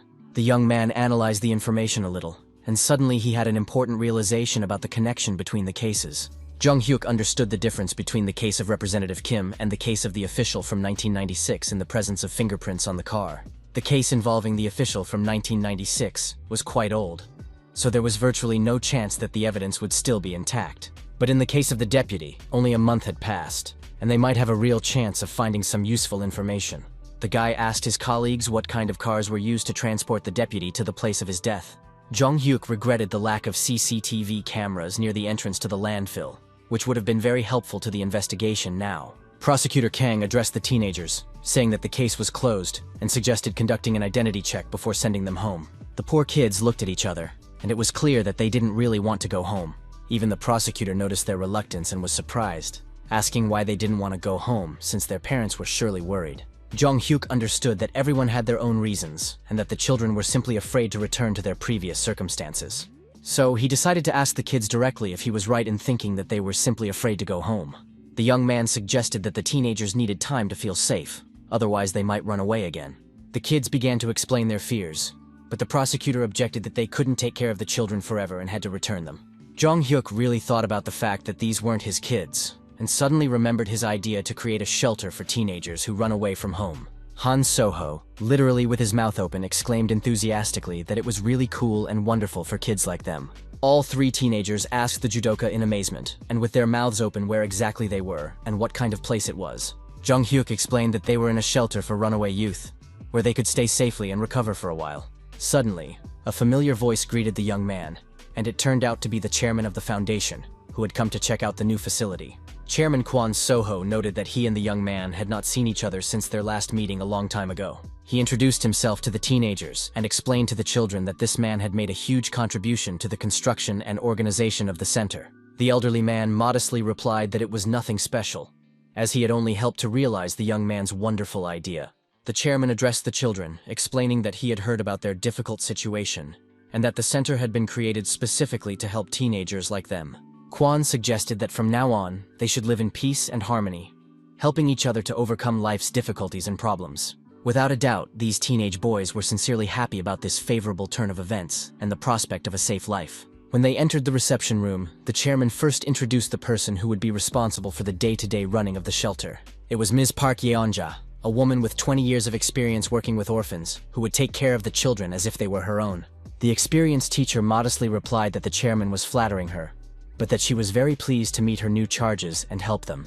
The chairman added that the young man was a member of the national judo team and a gold medalist, and that he was the one who had planned the shelter. Jong-hyuk proudly told the teenagers that they would be the first pupils at the center and would help to get it up and running. The female teacher noted that their meeting was probably a twist of fate and expressed her hope that they would have a happy time together. The judoka replied that it was not easy to devote oneself to helping others, but that the director was truly a remarkable person for such work. The woman replied that this was made possible thanks to the support of many other people, including the chairman of the foundation and his team. The teacher asked the young man how he had decided to pursue such bright and noble ideas at such a young age. The judoka replied that he simply wanted children in similar situations not to feel abandoned and useless to society. Everyone present noted that this was a wonderful idea, and that the young man truly deserved respect for such an initiative. Jong-hyuk admitted that he had also run away from home in the past. As everyone goes through difficult periods in their lives, the young man understood that this was a period before his regression, but he felt lost and useless after suffering a serious injury to his arm. Therefore, the young man sincerely thanked the chairman, noting that he was truly surprised by the scale of the contribution he had made to the implementation of the shelter project. Jong-hyuk admitted that he had no idea that the chairman would buy such a huge building and expressed his deep gratitude for such generosity. The young man noted that it seemed they were truly in the same boat, and offered another idea for the development of the shelter.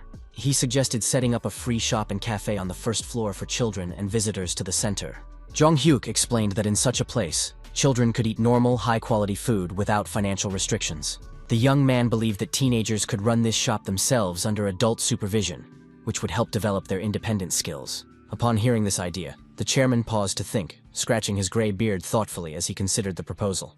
Jong-hyuk turned to the runaway Sunho and asked him what he'd like to do in his free time. The teenager sighed heavily and said that he didn't do anything special, like most kids his age. The boy clarified that he didn't play computer games, but that he liked programming and creating various programs the most. Sunho asked sadly if the judoka also thought it was a useless and impractical activity for a teenager. Jong-hyuk assured him that he did not think so at all, but rather held the opposite opinion about programming. The guy expressed surprise that the teenager had found himself in this field and wanted to do such a difficult job. The judoka explained that computers are becoming more prevalent every day, and the entire computer system is constantly developing and improving. Jong-hyuk predicted that phones would soon become full-fledged computers, and asked him to believe his prediction. The director of the orphanage suggested creating a computer room and finding qualified teachers to teach the children programming. The other teenagers shared their dreams. One loved soccer and wanted to become a professional player, while another liked to draw comics. The chairman expressed his joy that all the children had set themselves great goals and promised to support them in realizing their dreams. Jong-hyuk looked at the happy children and thought how wonderful it was that such a great idea had come to him. At the same time that the shelter for runaway teenagers was completed, the construction of a new home for the family was also completed. The boy brought his mother to their new home, and the woman's eyes literally lit up with delight and surprise. The mother turned to her son and said that it was too luxurious for them and that she thought it was too expensive. The woman kissed her son and said that he was truly the best son in the world and thanked him for his care. The mother added that she thought how nice it would be if her husband could also see this happiness and prosperity. The boy noticed the tears on his mother's face and gently told her not to cry, but to smile and enjoy the moment. Jong-hyuk understood that his mother had probably remembered his late father again and was feeling sad about the past. The young man said he had prepared a little surprise and took a small box out of his pocket for his mother. The woman was delighted to see another gift, and asked her son in surprise what else he had come up with for her. When his mother opened the elegant jewelry box, she saw a beautiful ring that made her heart skip a beat with happiness. This ring was very similar to the one his mother had previously donated during a fundraiser for family needs. The woman asked in surprise if it was the wedding ring they had donated during the charity fundraiser. Her mother replied that it was an important day, and that her father would like to see them happy today in their new home. She continued to wonder how this could have happened, since she had personally donated the ring to help other people. The son explained to his mother that he had managed to get the ring back, so he asked her not to worry and let him help her put it on. Jong-hyuk carefully took the ring in his hands and gently put it on his mother's ring finger, returning the family heirloom.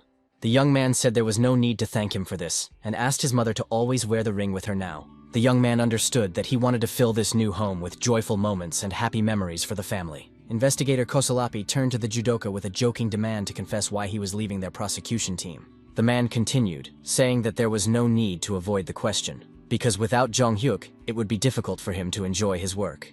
His adult colleagues noted that thanks to the young man, it was easy for everyone to adapt to the new department, and he would soon graduate from school. Sam Jung-hyuk expressed his immense gratitude for the invaluable experience and emphasized that he greatly appreciated the time spent at the prosecutor's office. Prosecutor Kang asked the young man to wait for him outside, as he wanted to say something important in private. Outside, the prosecutor asked him to convey his gratitude to Mr. Kwon, the company representative, for supporting their activities. Kang also said that he had learned that Jung-hyuk was interested in the investigation of the car used by Kim In-won. From that moment on, the young man's eyes lit up with interest, and he became curious about what had been discovered during the examination.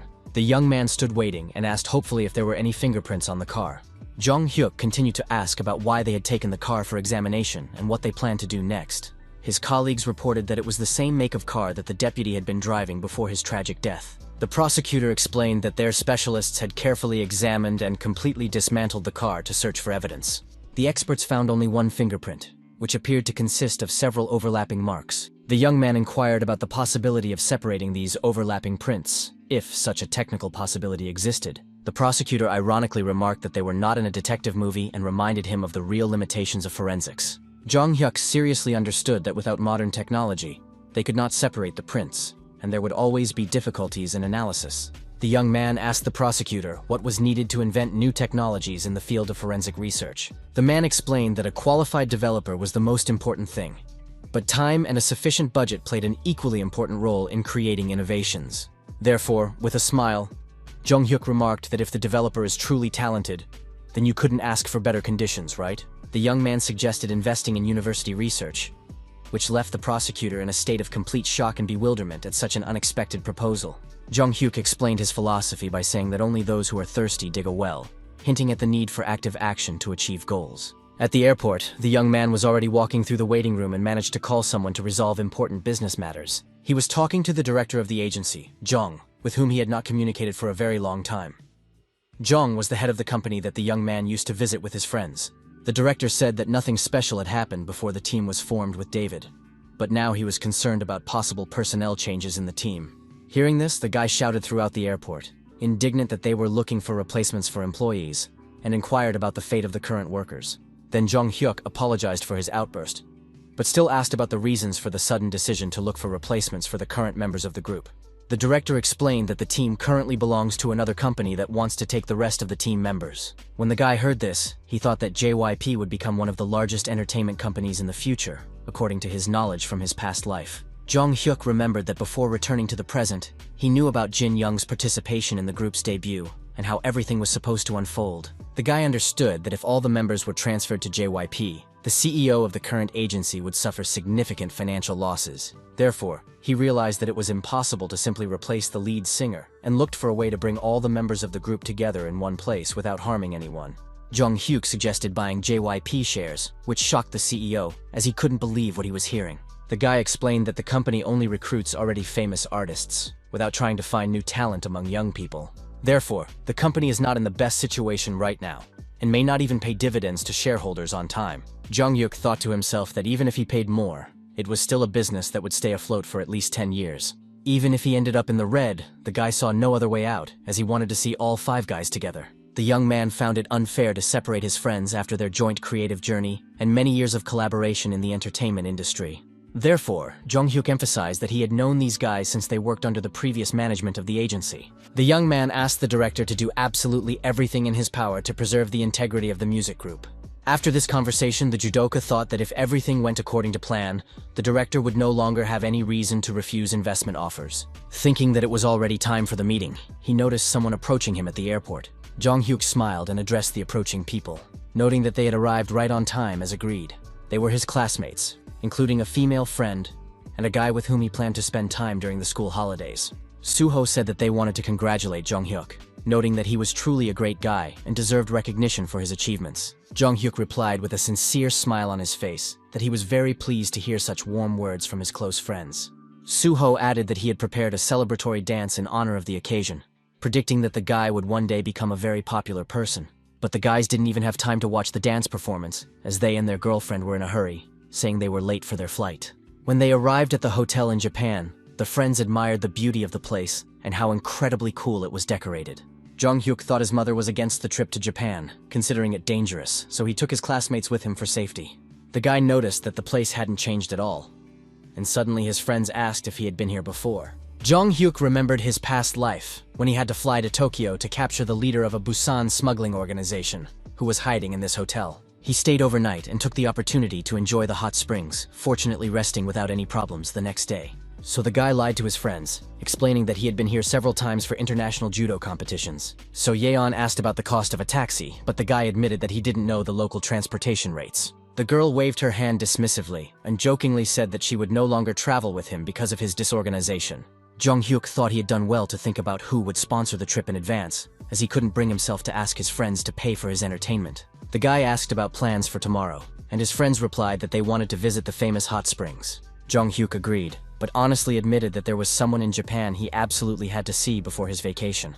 The guys were curious about this person, and the guy replied that his name was the Forgotten Programming Genius. Hearing such an unusual nickname, his friends were surprised and asked what the term Forgotten Genius meant. At that moment, the Japanese man known as the Forgotten Genius woke up late at night in his apartment in Tokyo. He thought about the previous day, remembering that he had gotten too carried away with alcohol at a party celebrating the end of the university semester. When the guy looked at his bed, he was surprised to see an unfamiliar girl lying next to him. The Japanese man was very frightened and shuddered, screaming in surprise and confusion at the unexpected discovery. He literally fell out of bed in shock when he saw a completely unfamiliar woman right in his bed. The young man was puzzled as to what strange situation had occurred and what it all meant for him. The girl smiled and asked if he had a habit of waking up with such a dramatic effect every morning. The guy was literally shaking with excitement, and cold sweat appeared on his pale face from intense stress and fear. It was Minami, a girl the guy managed to recognize despite his hangover and general confusion about the situation. The professor repeated in a panic that this couldn't be happening, and asked himself what he should do in such a situation. Minami, hearing the guy's frightened reaction to her presence, began to laugh loudly throughout the small dorm room. The girl asked why he was asking such a banal question, since they were both supposedly adults and reasonable people. She showed him a photo she had taken while he was asleep, a normal selfie next to him, and asked if he would take responsibility as an adult. The professor continued to nervously bite his nails out of fear, not knowing how to react to such an unexpected situation. He kept remembering the girl's words about taking responsibility, and was afraid that other colleagues and students would find out about the incident. Now the man was sitting at his desk at the university and heard someone approaching the door of his office. The professor tensed up and wondered who would decide to visit him at such an inappropriate time. Jong Hyuk entered the office, greeted him politely, and addressed the man with the words, "Hello, Professor Ichiro." Upon entering the room, the young man immediately began to carefully examine the office, assessing the environment and working conditions. The young man thought about the small amount of space, only 4 meters wide, without even a storage room for belongings and documents. The professor apologized for the mess in the office, explaining that he had not been cleaning it often lately due to his heavy workload.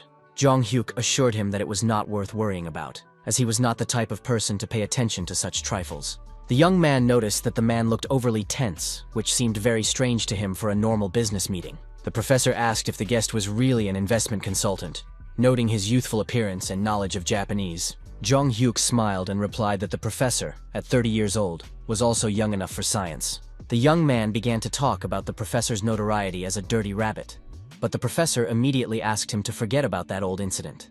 In 1991, all of the Japanese government's financial systems were hacked simultaneously, and threatening messages signed "Dirty Rabbit" appeared. The Japanese government, realizing the power and danger of the criminal, offered him a professorship and a job working on cybersecurity programs. Professor Ichiro was the legendary hacker, known by the pseudonym Dirty Rabbit in the cyber criminal world. Jong Hyuk knew that the professor had developed the foundations of digital forensics at this university over the years. Except for a very small circle of people in the know, his real name is unknown to anyone, but he has left a significant mark on forensics. It was to meet this genius of programming and cybersecurity that Jong Hyuk flew to Tokyo, as he desperately needed the professor's help. The judoka noted that the Japanese government had acted in its own interests, but the position of professor for a former hacker was truly delightful. Jong Hyuk understood that professors like this are not liked in any country, be it Korea or Japan, because of their past. Someone who was famous for hacking and breaking into systems is unlikely to be able to easily read other people's feelings and emotions in normal communication. The guy realized that the professor felt lonely, and when he was in Japan, it must have been especially difficult for him to adapt. So Jong Hyuk noticed the professor was lost in thought and started talking to him to bring him back to reality a little. Minami arrived at that very moment and entered the office, causing the professor to immediately startle with surprise. The guy thought in surprise, "Is she really a university student? But why is she dressed in such a provocative and inappropriate manner?" The girl politely said that she would not disturb them in that case, and promised to come back to the professor a little later for a conversation. Jong-hyuk noticed that since he had arrived, the professor had seemed extremely preoccupied with some personal problems. Now the man became even more anxious, explaining that she was his student, who sometimes appeared unexpectedly at the most inopportune moments. Jong-hyuk suggested continuing the conversation, as he had an important topic to discuss. He wanted to buy the professor's hacking skills. Hearing this proposal, the professor asked in surprise if the young man had come with a commercial order to hack into some systems. Ichiro explained that the guest had misunderstood something, because what he was doing now was based on the principles of ethical hacking. Jong-hyuk replied that search programs for computers based on hacking structures are now used by intelligence services in various countries. The young man added that for ordinary people, this is a completely new concept in the field of cybersecurity and digital forensics. The judoka believed that the professor's skills could solve many serious problems in law enforcement. Although Ichiro is considered a former criminal, Jong-hyuk wanted to help him do what he really enjoys and what is useful. After talking to the professor, the guy returned to his friends and suggested that he treat everyone to dinner at a restaurant that evening. They entered the restaurant and immediately noticed the pleasant smell of grilled meat, assuming that the food here must be incredibly delicious. When Jong-hyuk entered the restaurant, he immediately noticed a girl he had seen before at the university. The young man remembered that she was definitely the same student who had come to Professor Ichiro's office earlier that day. The young man even managed to remember the name of this mysterious girl. Her name was Minami, as he had heard in conversation. The student was sitting with her friends and suggesting they go to Hawaii together, and they were interested in who the client was this time.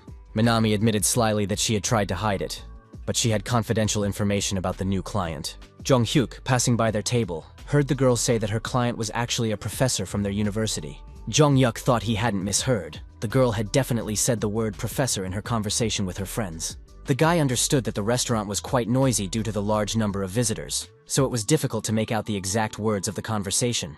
The young man decided that in this case, he needed to check this important information more carefully and in more detail. Jong-hyuk told his friends that they could take their seats at the table while he went to the restroom for a few minutes. Minami confirmed to her friends that it was indeed true, that it was the same professor from the university. Jong-hyuk approached their table and asked if he had imagined it, or if he had really heard the name Professor Ichiro. The guy turned to the other girls and asked if they were all friends of this professor from the technical university. The young man introduced himself as a student at the technical university who had happened to visit the professor's laboratory for academic matters.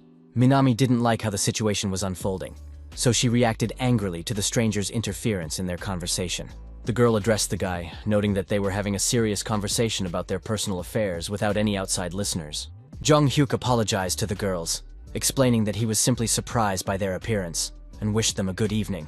As the guy walked away from their table, the girls discussed how cute he was, and that they wouldn't mind getting to know him.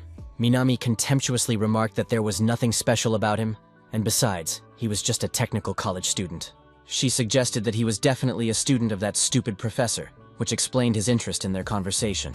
The minx decided to get the most out of the professor, figuring that it shouldn't cause any serious problems. Her friends discussed that it was quite a big deal, but it was okay, at least until they graduated from university. Minami said that the funny thing was that she had been asked to completely compromise this professor by any means available. The girl explained that the client had warned her about the professor's possible dismissal, but she had signed a contract with payment until graduation.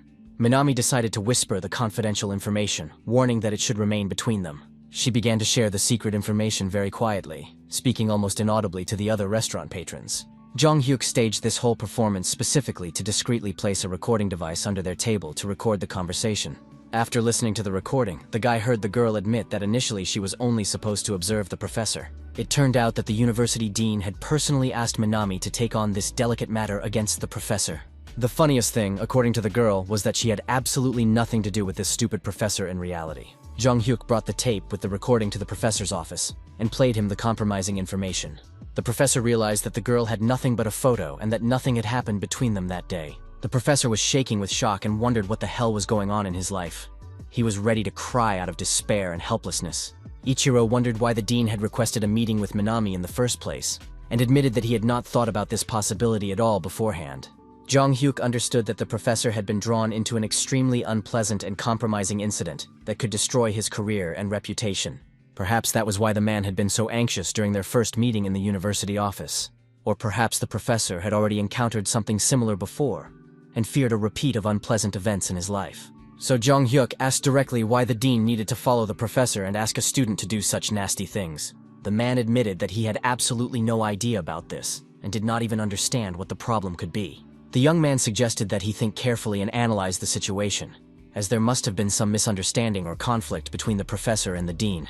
The professor sighed heavily at first, then admitted that there was indeed something going on in their relationship with the university administration. Ichiro recalled that the only thing he had asked the administration was to upgrade the lab's computers to newer and more powerful models. The man shared that the engineering department's research funding had recently been of extremely low quality and volume. All problems stem from a limited budget. But Jong Hyuk noted the strangeness of the professor handing over all his research to the university. The young man thought that perhaps it would be worth investigating the dean's actions, and then all the ambiguities would become clear. The professor was surprised and asked why the young man was helping him at all, since it would be easier to sign a technical contract and leave the matter alone. Jong Hyuk explained that he was a bit curious by nature, and that the dean's use of students to spy on the professor was unacceptable. Mr. Ichiro bitterly remarked that this was a disgrace for any university professor, and he was ashamed of the whole situation. The young man objected that the professor was not to blame, and that they should not stand idly by when they had such strong evidence of illegal activity. Therefore, the professor asked hopefully if the young man had any specific ideas for solving the problem. Jong Hyuk pointed to himself and confidently stated that he was an expert in such complex and delicate matters. The next day, the young man was again walking with his friends through the beautiful streets of Tokyo, discussing the picturesque Japanese architecture and atmosphere.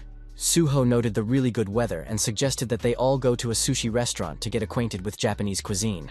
His friends asked Jong Hyuk what he thought of the idea, and he enthusiastically supported the suggestion to spend time at the restaurant. Suddenly, a stranger appeared behind them, who had clearly been eavesdropping on their conversation, and noticed that everyone looked so happy and carefree.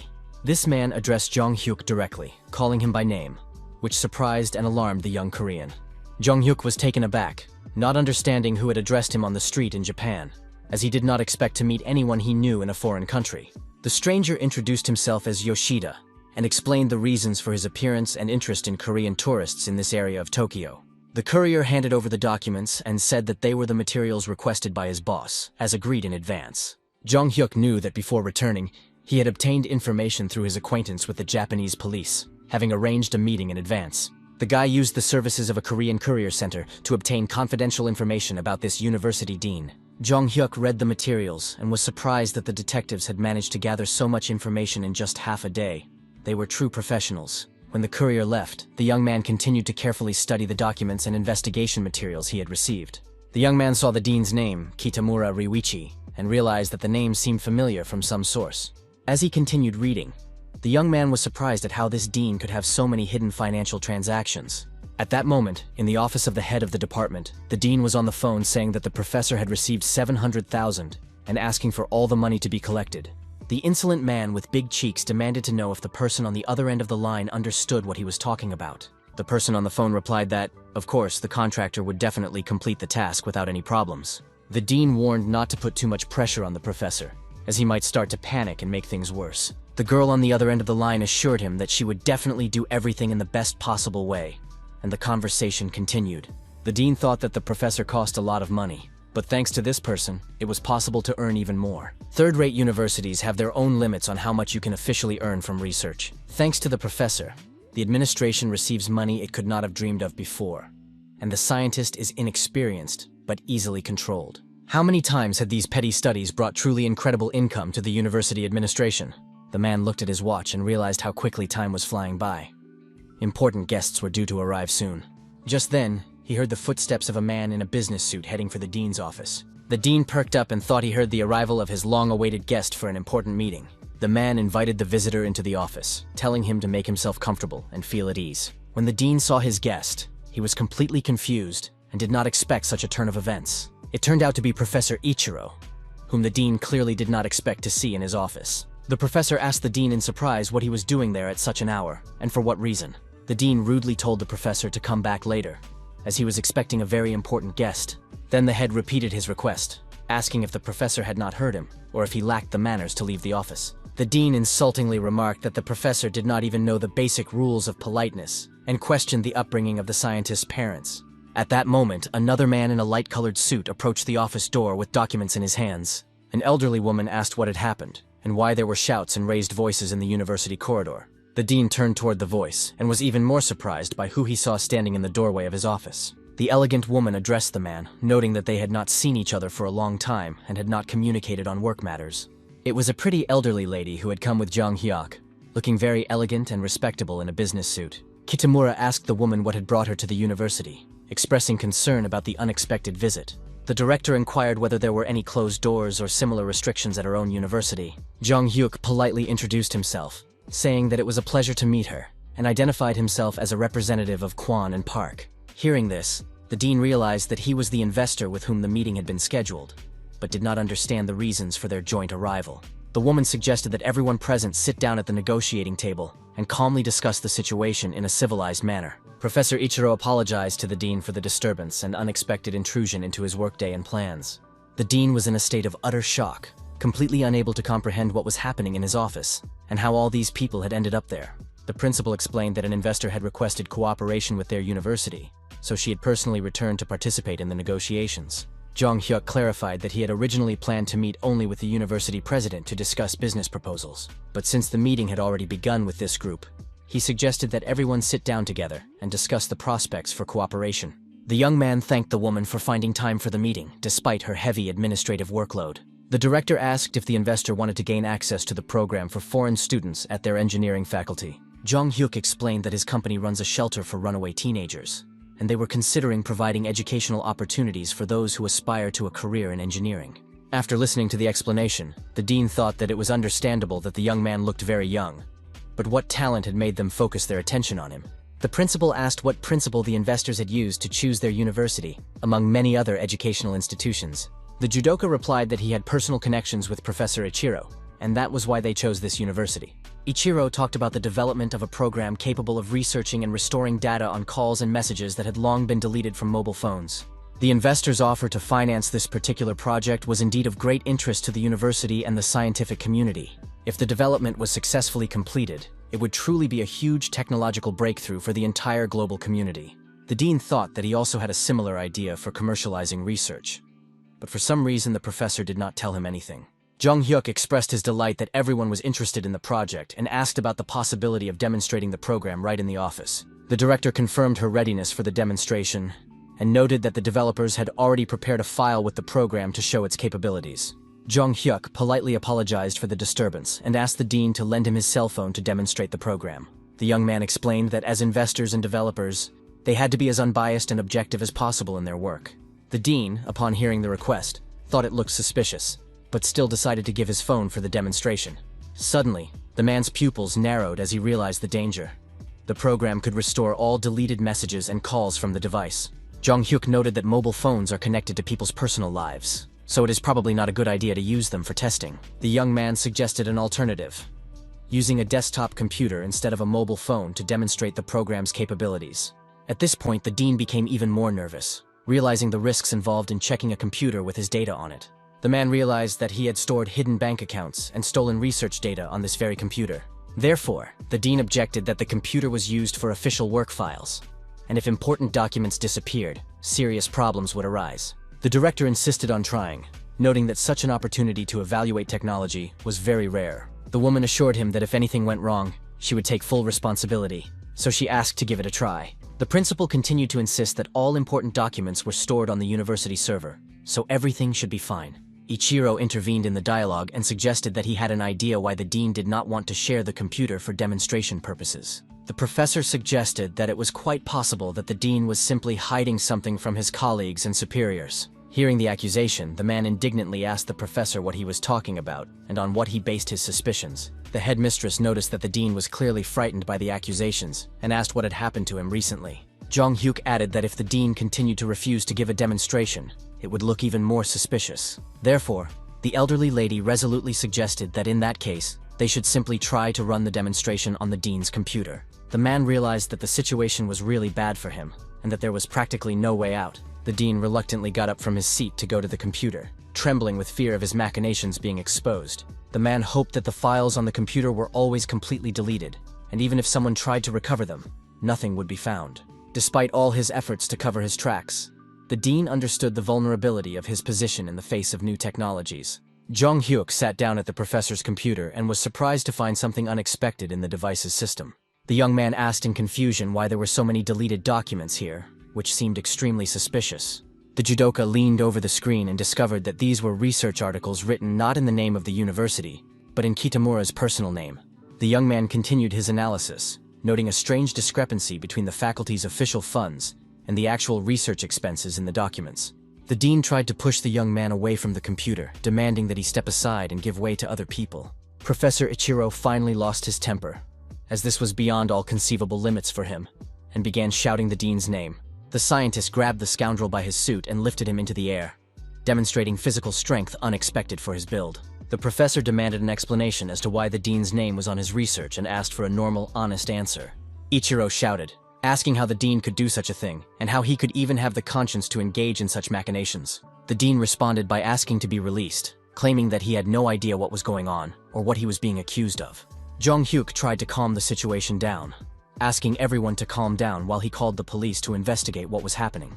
The dean, of course, did not want any police involvement, claiming that he had done nothing wrong or illegal. The professor could not forgive such an act and gritted his teeth in anger, unable to contain his pent-up rage. No one would have thought that such a small and thin man could hide so much physical strength. The professor literally pounced on the dean and knocked him to the ground, unable to control his actions out of anger. Ichiro demanded that the dean admit to what he had done and apologize for his disgraceful actions. The headmistress, tired of listening to the whole scene, simply tapped her cane to get their attention. The cane ended up right next to the dean's head, almost hitting him during the scuffle with the professor. The expression on the elderly woman's face changed dramatically, and she demanded an end to the disgraceful behavior with a malicious look. The police had already arrived at the university with their lights flashing, ready to investigate the incident. The dean was taken by the arms and dragged to the car, while he shouted that it was no sin to help the poor professor. Kitamura asked the director to stand up for him, claiming that he was not guilty of anything before the university. The man begged her to think again about how many years he had served the educational institution and its leadership honestly. The woman replied that the dean remained shameless to the end, and that it was simply a disgrace to the entire university. The director turned to the police and demanded that they remove the dean from sight as soon as possible. The dean continued to shout, asking for at least one more chance to redeem himself and begging for mercy. Jong Hyuk informed the professor that since the dean had been arrested, his student Minami would soon be caught as well. The principal approached the guests and apologized for them having to witness this shameful spectacle. The woman suggested continuing the discussion about the study abroad program for the shelters wards. The director also informed the professor that she had some important information regarding his future work at the university. The woman bowed deeply to Ichiro, sincerely apologizing for not paying him enough attention all this time. Jong Hyuk asked the director what measures she intended to take against the scoundrel of a dean after his exposure. The woman assured him with a determined smile that the criminal would be punished to the full extent of the law, using all available connections to ensure justice was served. The director tactfully withdrew, leaving the guests alone for a private conversation, wishing them all the best in their further negotiations. The judoka invited the professor to sit down on a university bench to calmly discuss the events that had taken place and further plans for cooperation. Sitting in the shade of the trees, Ichiro expressed his immense gratitude, admitting that without the young man's help, he would have remained a puppet in the hands of the swindlers. The young man modestly replied that he had not done anything special, and that the evidence had been found solely thanks to the professor's outstanding technical skills. Jong Hyuk gently reminded his interlocutor that the story was not over yet, as there were many important issues ahead. The young man noted that they had not yet finished discussing the rights to commercially sell the professor's revolutionary forensic technology. The young man asked him not to be surprised, as he wanted to make a rather unexpected and serious proposal regarding further cooperation. Jong Hyuk asked the professor directly if he would like to move to Korea with him to continue his scientific work. The man was even more shocked, puzzled by such a sudden and unexpected proposal to radically change his life. The judoka explained his concern that staying in Japan would limit the professor geographically, whereas moving would open up new horizons. The young man argued that this would allow the scientist to focus entirely on his research without external distractions, while taking an interest in his interlocutor's opinion.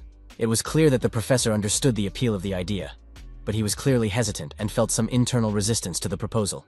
Ichiro honestly admitted to the young man that, despite his desire to do so, he probably would not be able to decide to move to another country. Jong Hyuk was surprised by this answer, as he was absolutely sure that the man would agree to such a lucrative offer. The professor explained his desire to recover all his stolen research, stating that he no longer intended to run away from his problems. The young man noted with understanding that their intervention had indeed changed the course of events compared to what had happened in his past life. Jong Hyuk admitted his desire to obtain the forensic technology, but expressed his willingness to support the professor from a distance if necessary. Ichiro hastened to clear up the misunderstanding, clarifying that he would not go to Korea, but was willing to sell the developed technology to an interested party.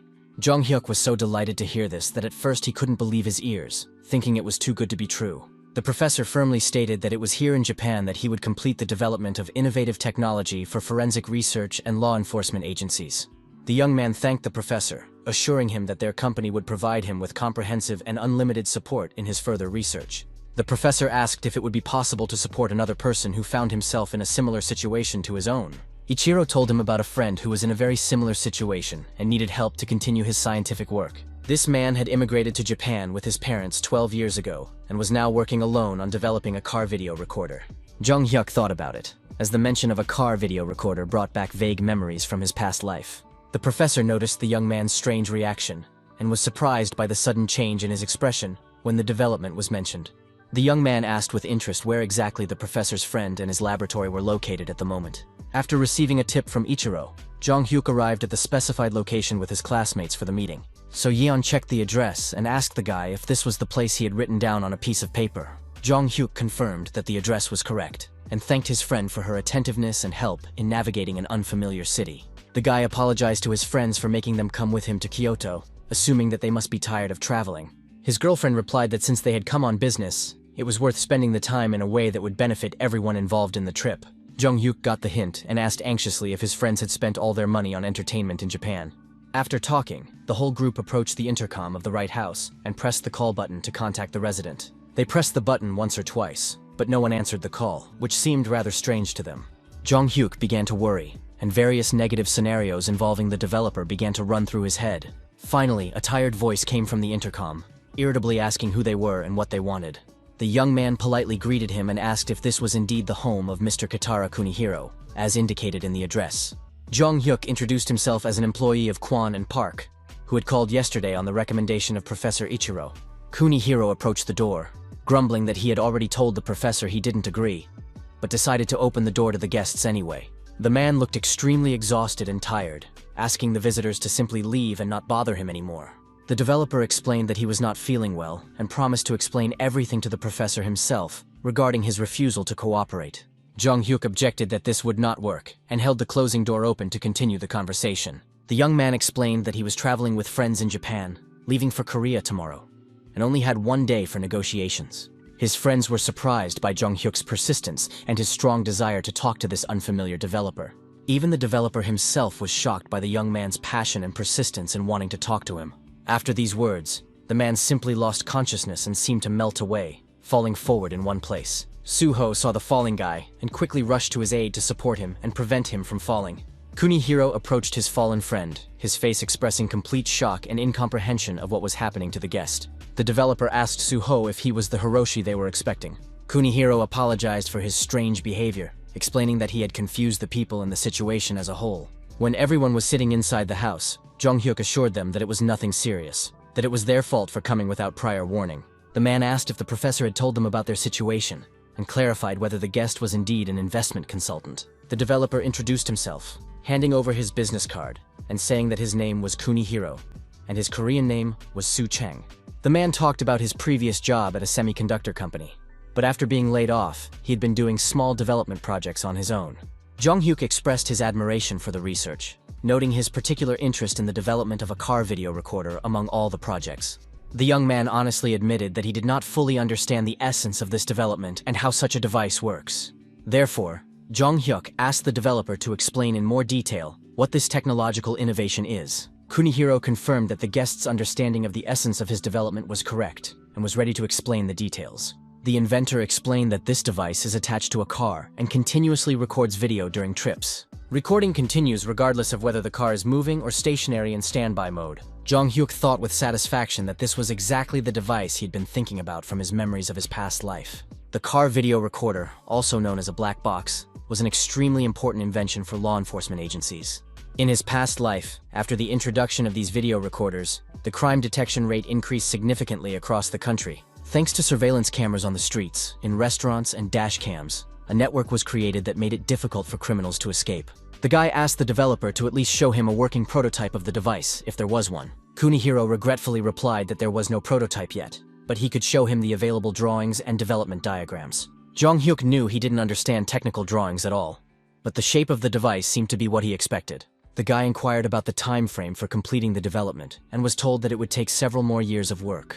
Even with sufficient financial support, it would take that long to perfect the device. As can be seen from the drawings, the development is only 80% complete, but the main problem lies in the device's memory. Round-the-clock video recording requires a huge amount of memory, and modern technology does not yet allow for the creation of a compact device with sufficient capacity.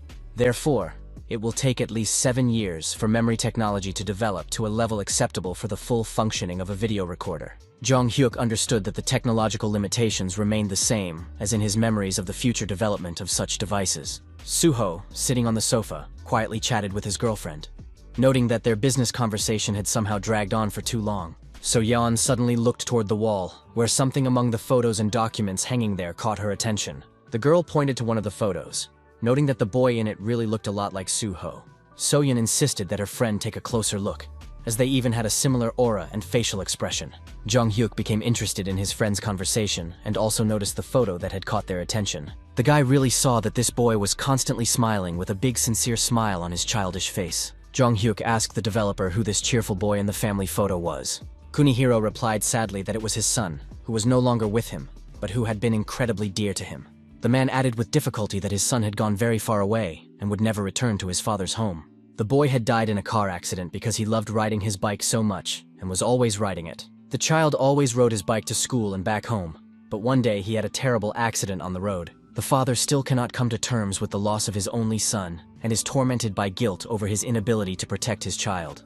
Every time he sees a car, the man remembers the tragedy, so he even sold his own car on purpose. Kunihiro is tormented by the thought that if he had been there, things might have turned out differently, and with witnesses present, his son would have survived. These painful thoughts give the father no peace, and he constantly replay the tragic events in his head. The man lost his only son, but he does not want a similar tragedy to happen to other families. Therefore, the developer looked at Suho with particular interest, noting the incredible resemblance to the deceased child. Everyone present looked at Kunihiro with deep compassion, understanding the scale of his personal tragedy and pain. The developer admitted that Suho really did look a lot like his son, and if the boy had lived to high school age, he would probably have looked exactly the same. Wiping away his tears, the man apologized for showing the guests this painful side of life, and asked them to forget what they had seen. Jong-hyuk now understood what personal circumstances the professor had been referring to earlier, and it became clear why the developer had reacted that way in the first place. Kunihiro was shocked to see Jong-hyuk's friend, who resembled his dead son so much in appearance and mannerisms. Jong-hyuk abruptly rose from his seat and solemnly addressed the grieving father with an important proposal. With a sincere smile, the young man suggested that the developer go with him to Korea to continue his work and start a new life. Kunihiro was very surprised by this proposal, as it sounded so abrupt and unexpected in this situation. Jong-hyuk confirmed the invitation to Korea with a sincere smile, mentioning the existence of a shelter for homeless teenagers in their country. The guy suggested that the developer continue his research there and sometimes help the children, which might help him cope with the pain of losing his son. Kunihiro looked again at Jong-hyuk's friend, who so strikingly resembled his deceased son in appearance and mannerisms. The man seriously considered the offer, realizing that such a change in his life might not be such a bad idea. After several days of reflection and inner struggle, the man decided to agree to move to Korea. The friends sat in their school classroom, reminiscing about their wonderful trip to Japan and dreaming of going there again in the future. All the students were excitedly discussing who would be their new homeroom teacher this school year. A stern-looking man entered the classroom, causing all the students to literally open their mouths in surprise and greeted the class. The new teacher wrote his name on the board and announced that he would be teaching English, assuming that they had heard of him. The teacher warned the class to be prepared for his strictness, as any mistake would be severely punished. Jong-hyuk thought that if he was not mistaken, this teacher's nickname was Viper, because of his harsh character and teaching methods. The English teacher added that they shouldn't get too excited, as he had something else for the class. The man invited someone to come in, and a pair of slender legs and school shoes crossed the classroom threshold. A new classmate with beautiful red hair entered the classroom, and all the boys opened their mouths in admiration at the sight of her. The students immediately realized that they were looking at the most famous and beautiful girl, who was the subject of legends at the school. Even the judoist himself could not contain his surprise when he saw this stunning beauty in their ordinary school classroom. The girl smiled sweetly, and the teacher announced to the class that they would now have a new classmate to study with. It was the same cute girl from the winter resort, who waved her hand and greeted everyone in English. The beautiful foreigner's name was Irina, and she was indeed an incredibly attractive and charming young lady. Irina and Jung Hyuk were already walking together down the school corridor when the girl noticed that they hadn't seen each other in ages. The guy agreed that they really hadn't seen each other in a long time and expressed surprise at such an unexpected meeting at school. So Yeon joined the conversation, noting how incredible it was that they would all be studying at the same school and even in the same class. Irina explained that she hadn't told anyone about her move because her classmates weren't interested in her future education plans. Jung Hyuk recalled that when they met at the ski resort, he didn't expect the girl to have such a style. But now he was happy to have a new friend. As far as Jung Hyuk could remember, he had never had any real close friends to talk to and support him in his past life. At that moment, the business-minded guy received another call on his cell phone, interrupting his school conversations with his classmates. Jung Hyuk picked up the phone and heard a familiar voice. It was his friend from the band calling. As always, it was David, the American singer from their band, jokingly reminding him that he was calling a real pop star. The musician explained that thanks to Jung Hyuk, he was busy and was currently in the dressing room before a performance. So the guy curiously asked his friend why he was calling him at such a time. David reported a serious problem. They had run out of rice and other food supplies in their dormitory. Jung Hyuk asked in bewilderment why his friend was telling him this and what he thought the singer should do. David explained that the agency director had said that the musicians would go hungry because of excessive spending on food, and now he was starving. The other members of the group also complained of unbearable hunger and a lack of proper nutrition in recent days. The singers said that they were indeed no longer provided with adequate meals, with their rations reduced to a minimum. However, the musicians spent over 100 million won on food in a short period of time, which was really hard to believe. Jung Hyuk was surprised by this amount, noting that 100 million won was spent on food alone, when they had been rehearsing as a group for less than 2 months. The guys explained that this was why all their bank cards had been taken away, and they were forbidden from buying food on credit. The musicians apologized for the trouble, but asked for permission to eat at Jung Hyuk's mother's restaurant, if possible. The guy, of course, agreed to help his friends, but he understood that they really did eat too much for ordinary people. After the phone call ended, Jung Hyuk's school friends approached him, curious about the content of the conversation. His classmates asked what David had said and what they had just talked about on the phone. The guy explained that the musicians wanted to come to his house to just hang out and spend time together. Jung Hyuk, not noticing his friend's reaction, suggested that they join the party too, if they were interested. His friends were delighted with the invitation, saying that they had been waiting for this for a long time, so they asked him to be sure to invite them to the meeting. So Yeon suggested introducing the musicians to Irina to expand their social circle and make the party more interesting. Irina asked in surprise who exactly they were going to introduce her to, not understanding who they were talking about. When the group arrived at the building, Jung Hyuk explained that technically, the building belonged to his mother for business purposes. So-yeon noted with admiration that Irina really spoke Korean beautifully, wondering when she had learned it. Entering the building, Jung Hyuk thought it was very strange to see a new flower pot that hadn't been there before, probably placed there by his mother to decorate the interior. Irina said that she had learned Korean by watching various Korean shows, family gatherings, game rooms, and parenting diaries. She particularly noted the parenting show where idols take care of babies, calling it an amazing and informative program. At that moment, Jung Hyuk became interested in a flower pot standing in the corner and moved a little closer to examine it. The young man began to examine the plant closely with his eyes, trying to understand what was bothering him about this interior item. The young man thought it was strange to see another identical pot, which surprised him with its unexpected appearance in the house. Jung Hyuk explained to his friends that he had simply noticed these pots, which he had never seen in this room before. His classmates suggested that perhaps his mother had bought them for decoration, or that they were a gift from acquaintances. The guy thought about his professional deformation. He was constantly suspicious of something, and he needed to get rid of this habit. However, Jung Hyuk realized that these pots looked too suspicious, and he didn't like this situation at all. Seeing something alarming, the guy's expression changed dramatically, becoming extremely anxious and tense with worry. The young man crouched down and began to examine the pots in detail, and his friends also became interested in his strange behavior.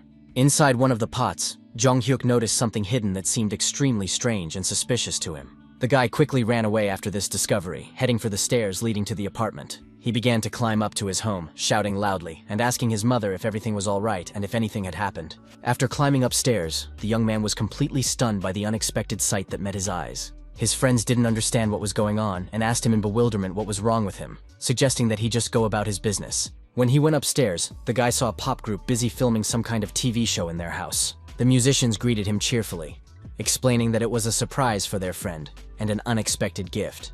Jong-hyuk just laughed with relief, but thought to himself what pranksters and jokers they all were. The guy asked the guys what was going on and why one of them was holding a small child. His friends explained that this was their partner on the popular show Father's Diary, where celebrities take care of children.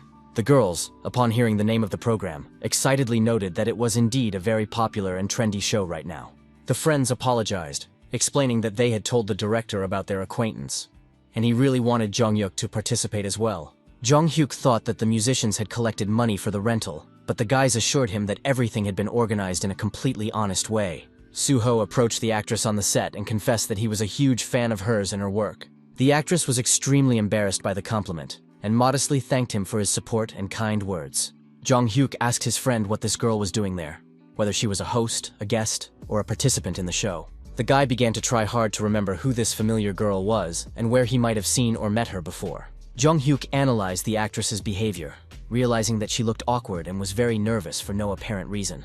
The guy hoped that it was just fatigue from filming and not a premonition of something bad or dangerous. At that moment, the actress was indeed being watched through binoculars from a safe distance from the set. An unknown man was watching the girl's every move from afar, not missing a single detail. The actress really did feel that she was being brazenly watched, and this caused her great anxiety. The director announced the end of filming, praising everyone for their good work, especially noting that David was on top form today. So Yeon and Soo-ho enjoyed playing with the little child, who was also participating in this interesting family show. The friends eagerly called the baby over to them, inviting him to come to his older brother or older sister. However, the child crawled past them and headed on all fours toward the insanely beautiful Irina, drawn by her presence. Irina smiled, noticing that even babies could sense her special aura and were drawn to her. So Yeon was very upset by this turn of events, considering the baby's behavior to be quite unpleasant for her. One of the singers approached Jong-hyuk and immediately noted that the actress had done a good job on the show. Turning to the girl, the musician suggested talking to her privately about some important issues.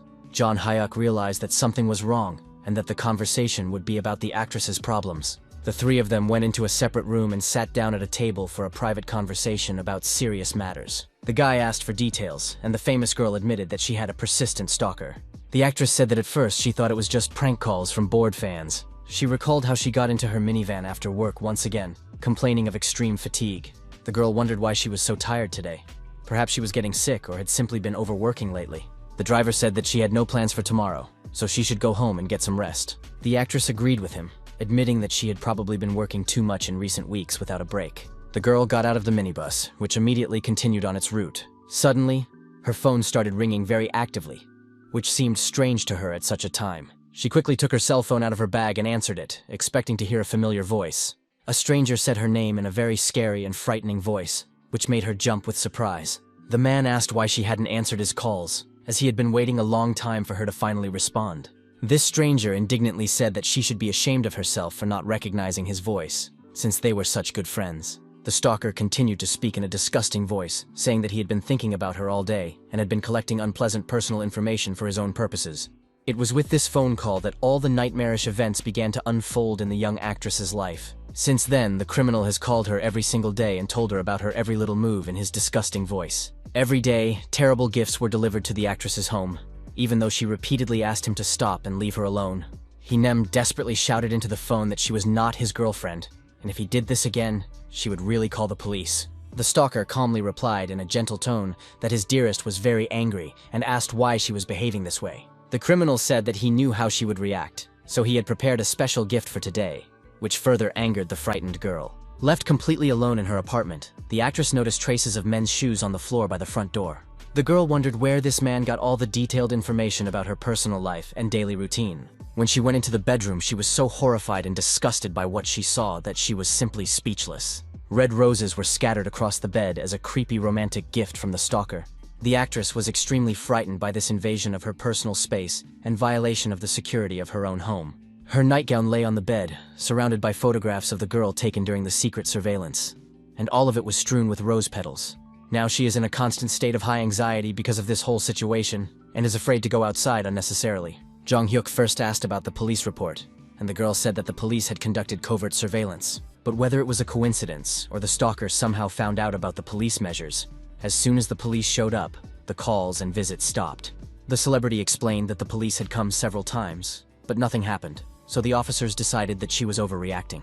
Jong-hyuk understood that stalking was not taken seriously at the time, and that breaking into a house was a truly dangerous stage. Even if all the evidence was gathered and the criminal was arrested, he would get off with a light punishment and soon be released. The judges would simply consider it overly persistent courtship, and the perpetrator would most likely be released to continue harassing the victim.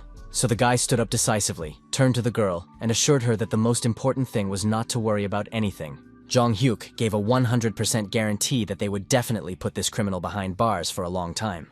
The young man explained that he had certain connections in law enforcement, so there was no need to worry about the successful resolution of the problem. The young man thought to himself that at the same time, they would change the law's attitude toward crimes related to stalking and harassment. In the evening, local children were happily playing soccer near the house, unaware of the danger lurking nearby. At that moment, the stalker was already patiently waiting for his victim under the staircase, choosing a convenient position for observation. The criminal carefully hid behind a thick tree trunk in tall grass, from where he could discreetly follow the actress's every move and plan his next steps. As if behind him, the criminal heard the security guard ask him what he was doing there so late at night. The security guard asked what the stranger was doing there, as he had never seen him before, and he clearly did not live in the building. The stalker, realizing he had been discovered, immediately jumped to his feet and ran forward, trying to escape pursuit. A woman standing at the entrance exclaimed in surprise. But it was obvious that this man had come to spy on a celebrity living in the building. A resident of the house complained that because of this actress, they now had nothing but problems, and security had to patrol the area twice as much. Neighbors said that strange people had recently appeared in the area whom they feared to death, as they were constantly shouting under their windows. Meanwhile, another man quietly entered the building where the actress lived and headed up the stairs to her apartment. When he reached the girl's door, he was extremely surprised by what he saw at the entrance to her home. The man wondered if some new doorbells and additional security systems had been added to the door for protection. Probably because there were too many intrusive people around the actress, it was necessary to strengthen security measures. However, despite the additional protection, the criminal still managed to open both doors and get inside. As it turned out, this stalker was the same security guard who had just chased the young man away from the building. After breaking into the girl's apartment, he began to laugh nastily with pleasure and anticipation of another invasion of her personal life. The criminal rummaged through her things and thought that these clothes already needed to be taken to the dry cleaners, because his baby wouldn't survive without him. In the dressing room, the stalker suddenly noticed a box, which greatly surprised him with its presence among women's things. Inside, an insanely beautiful gold watch, clearly designed for men, sparkled, which puzzled the criminal. The guard realized with horror that his favorite actress did not wear such watches at all, as it was clearly a men's accessory. The man tried to calm himself with the thought that she had simply changed her tastes, as she would never bring a man home. The criminal stopped rummaging through the closet, but remained extremely concerned about the men's watch he had found in her apartment. Suddenly, a terrible realization dawned on the security guard, which made him even angrier and caused him to lose control. The stalker decided to check the rest of the apartment and broke into the bathroom to continue his search. There he noticed that there was now another blue toothbrush, clearly belonging to a man. The criminal couldn't believe what was happening and began ransacking the girl's entire apartment in search of other evidence of infidelity. The security guard emptied the trash can and scattered all the trash around the room, trying to find evidence of another man's presence. The stalker's face reflected genuine distress and rage at the discoveries he was making in the actress's apartment. The criminal was holding a men's razor, which he had found among the toiletries in the bathroom. This crazy security guard thought that the actress had betrayed his trust and their special relationship. The stalker began to destroy the apartment even more, shouting that this dirty fool had betrayed and deceived him. The criminal was shaking with uncontrollable rage and couldn't understand how she dared to betray him like that. The stalker yelled that this girl was just a cunning snake, and he had done so much for her. But she had betrayed him. The stuffed bunny standing in the kitchen was equipped with a hidden video camera to record what was happening in the apartment.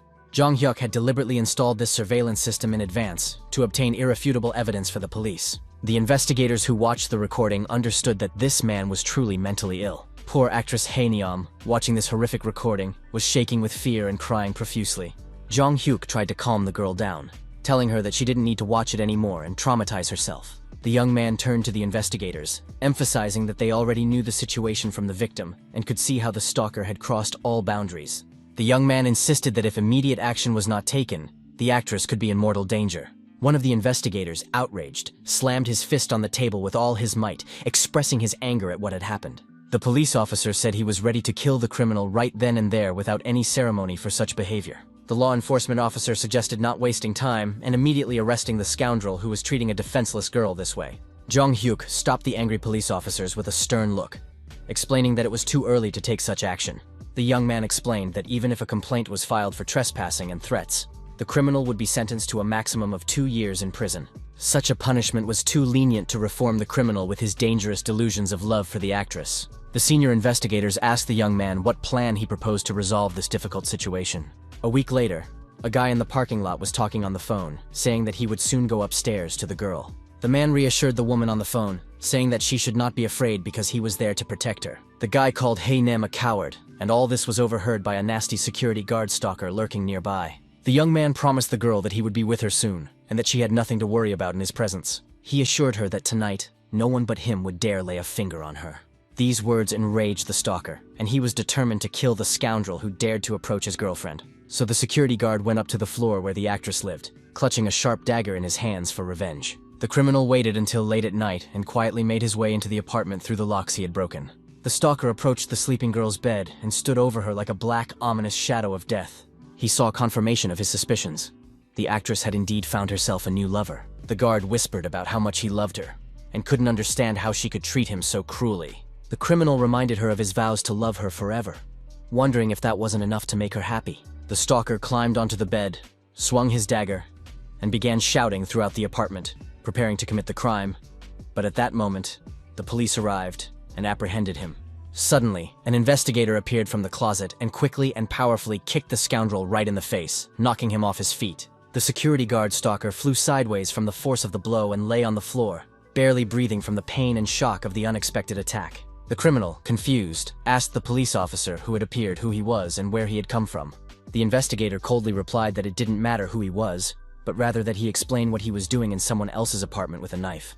The police officer officially announced his arrest for repeated illegal entry into a dwelling and attempted murder. The criminal was quickly restrained and handcuffed, preventing him from resisting or harming those around him. The stalker screamed in horror that it had all been set up from the beginning and that he couldn't believe the betrayal of his love.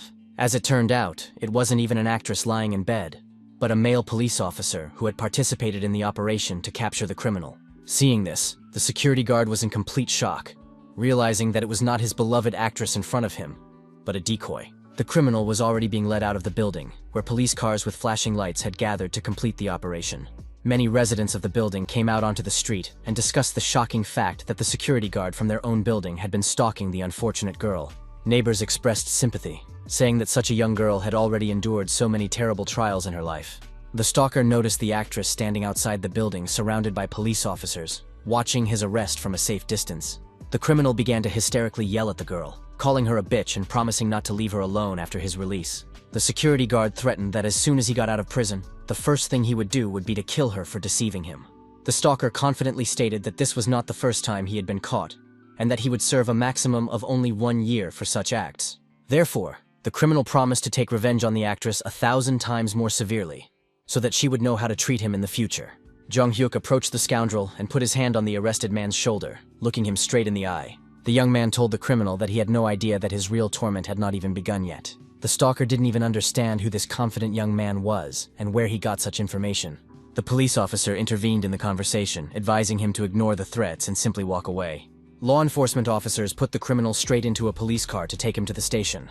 The car, with its lights flashing, quickly drove away, taking the arrested stalker away from the scene of the crime.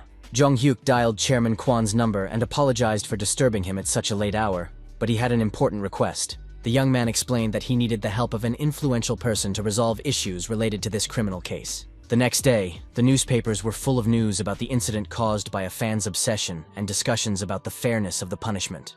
Ordinary people read about the incident and were outraged by the mentally ill man's behavior toward the young woman.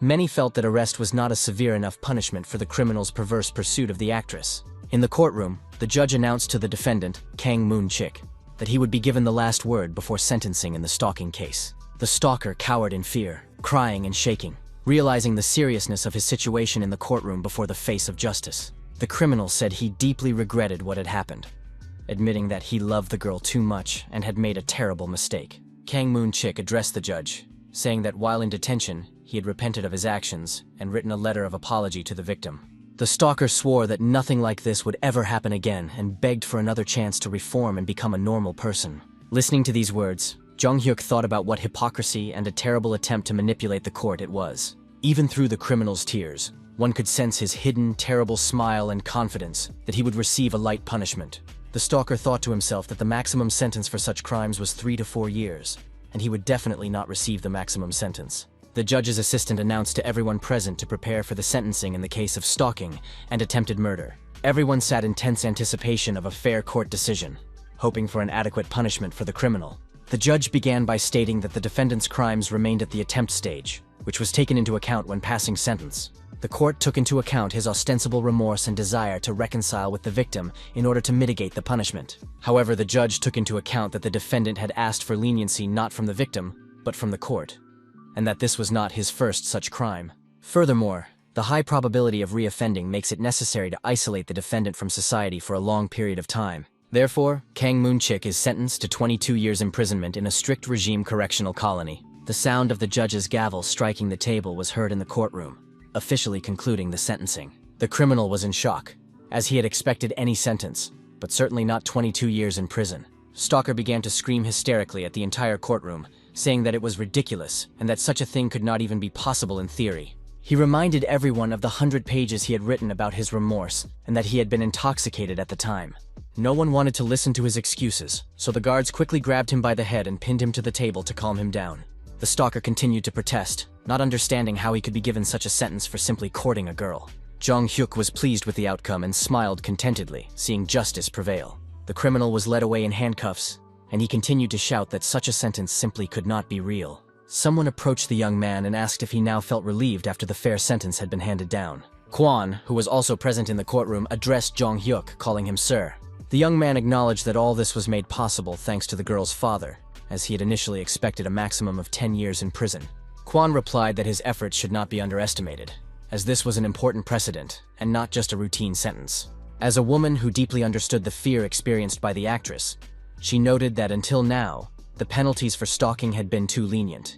Jong Hyuk understood that now that there is a precedent of a 22-year sentence, victims who have endured similar horrors will finally have the courage to turn to law enforcement for protection. And despicable stalkers would finally begin to fear committing such crimes, knowing that they could face severe punishment for their actions. Jong Hyuk agreed that everything would work out as planned, but suggested that they now return to other important matters and projects. An inspector was standing at the police station waiting for guests to arrive for an important presentation of new technologies. Jong Hyuk happily approached him and warmly greeted this experienced law enforcement officer. The young man remarked admiringly that the inspector looked simply stunning and very respectable in his uniform. The inspector jokingly called the young man a rascal in response, and both began to laugh amiably at the joke. Jong Hyuk introduced the person accompanying him, saying that he was a professor whom the inspector was meeting in person for the first time. Ichiro from a Japanese university was supposed to talk about a revolutionary technology that would help in criminal investigations. The professor had finally completed work on the digital analysis technology, and the young man suggested that he sell the development to the Korean police. Of course, the Japanese scientist was interested in this offer, and the possibility of commercializing his invention. The inspector leaned over to Jong Hyuk and asked if he was going to become a police officer, and what he was doing now. And he replied that he had become a translator. The guy replied that he just knew Japanese well, nothing more, and added that he had prepared everything the inspector had asked for. Jong Hyuk asked him to just trust him and not worry about anything, as the professor's analysis technology could be very useful. The young man was not sure that everything would go smoothly, as the officers present today were known for their skepticism toward innovations. Therefore, he hoped that they would at least be able to more or less convince the skeptical audience today. After finishing the presentation of the new technology, the professor asked if anyone had any questions. The chief inspector was very nervous, fearing that they would now ask some tricky and difficult questions. He decided to support the presentation, stating that he considered this technology to be very innovative and promising for the police. One of the managers noted that the theory was remarkable, but he was not sure about the feasibility of the technology and was skeptical. The professor explained that if the work was done on a computer, recovery was possible, and the same applied to deleted phone data. The chief apologized and asked if the program had been used in real-world conditions, as it was not possible to invest in untested technology. He talked about the huge amount of money spent on a contract for data recovery technology that was supposed to be vital. The development turned out to be useless, and this was not the first such case, and the budget for the contract was quite substantial. Jong Hyuk asked Inspector Kim Jong-do to get what he had asked him to prepare in advance for the demonstration. The guy reminded him that it had been said that it was impossible to invest in technology that had not been properly tested. Jong Hyuk declared his readiness to demonstrate the effectiveness of the digital forensics program right now. He promised to show the technology working in real time to convince the skeptical audience. The guy began demonstrating the program's capabilities, using pre-prepared materials and equipment for a convincing presentation of the latest technologies. All the police officers immediately leaned in and began to watch the demonstration closely, literally opening their mouths in amazement at what was happening on the screen. Law enforcement officers thought with disbelief. Could the technology really work as effectively as the developer promised? They exclaimed joyfully that the data had indeed been recovered, including information on the case of a serial killer who could not be stopped due to a lack of evidence. The police realized that with this revolutionary technology, they would be able to catch almost any criminal who was covering their tracks. The deputy chief cautiously noted that additional tests were needed before making a final decision on purchasing the equipment. Kim Dong-chu couldn't hold back and turned to the deputy chief, insisting that they had to get this tech for their work. The inspector explained that with this program, they would be able to convict all the criminals who could not be convicted due to lack of evidence. Therefore, all employees unanimously agreed that they definitely needed to purchase this technology to improve the department's work. After the successful presentation, Jung-hyuk walked with the professor, praising him for his excellent work and professional presentation of the material. The professor gratefully noted the sum of 200 million yen, admitting that he could not have imagined the possibility of signing a contract for such an amount. The scientist began to cry with happiness, saying that without the young man's help, he would never have had such a unique opportunity. Jung-hyuk thanked the professor for introducing him to Sun Se-chan, expressing his deep gratitude for this important acquaintance. The young man noted the developer's truly great talent, so he was glad that the professor had introduced them for further cooperation. Jung-hyuk assured him that Sun Se-chan was currently working on research with a team that had come from Japan specifically for this project. The young man explained that the black box the developer was working on was a technology that, once completed, would be of great help to police investigations. The professor thought that this young man was truly rare, with a desire to serve society and the ability to realize his ambitions. This is truly a unique case and a unique person, so it is worth looking forward to his future outstanding achievements. At the award ceremony, it was announced that the winner had made a significant contribution to the capture of dangerous criminals and the solving of complex cases. The organizers noted that the award winner provided the necessary equipment for investigations and thus contributed to effective police work. His mother also came to support her son and shouted from the audience how wonderful he was and how proud she was of his achievements. Jung-hyuk thought that it had been so long since he had been in the auditorium of the main office, and this was the first time he had received an award for his service to society. The host solemnly announced that for his courage and outstanding contribution to law enforcement, the young man was being awarded the honorary title of police officer. Jung-hyuk placed his hand on his heart like a true soldier and solemnly declared that he was ready to serve the people and defend justice. Now, the young man has become a senior inspector, the 6th rank in the South Korean police hierarchy, which was a significant achievement. Unexpectedly, the young man's mother also did not understand why her son was behaving so strangely, demonstrating military bearing at a civilian event. His friends laughed at him a little, saying that the senior inspector already thought of himself as a real law enforcement officer. His friends noted his high ambitions and advised him to become a detective if he was so serious about police work. Jung-hyuk realized with horror that this was a reflexive reaction from his past life, when he was indeed an experienced officer. The young man felt a little awkward about what had happened, but he thought that everyone had moments of strange behavior and slips of the tongue. In the crowd, the young man noticed Prosecutor Kang, who was clearly unhappy with what was happening, and whose expression showed his disapproval. Jung-hyuk was surprised to see the prosecutor at the ceremony, wondering what he was doing there at his award ceremony. Kang replied that he couldn't not come, since there was a whole article in the newspaper about the guy becoming a senior inspector. The prosecutor noted that lately, the young man had been spending a lot of time with the police instead of studying. Kang asked if the young man really wanted to become a police officer, and how his grades were not suffering with such a lifestyle, since he was supposed to become a prosecutor.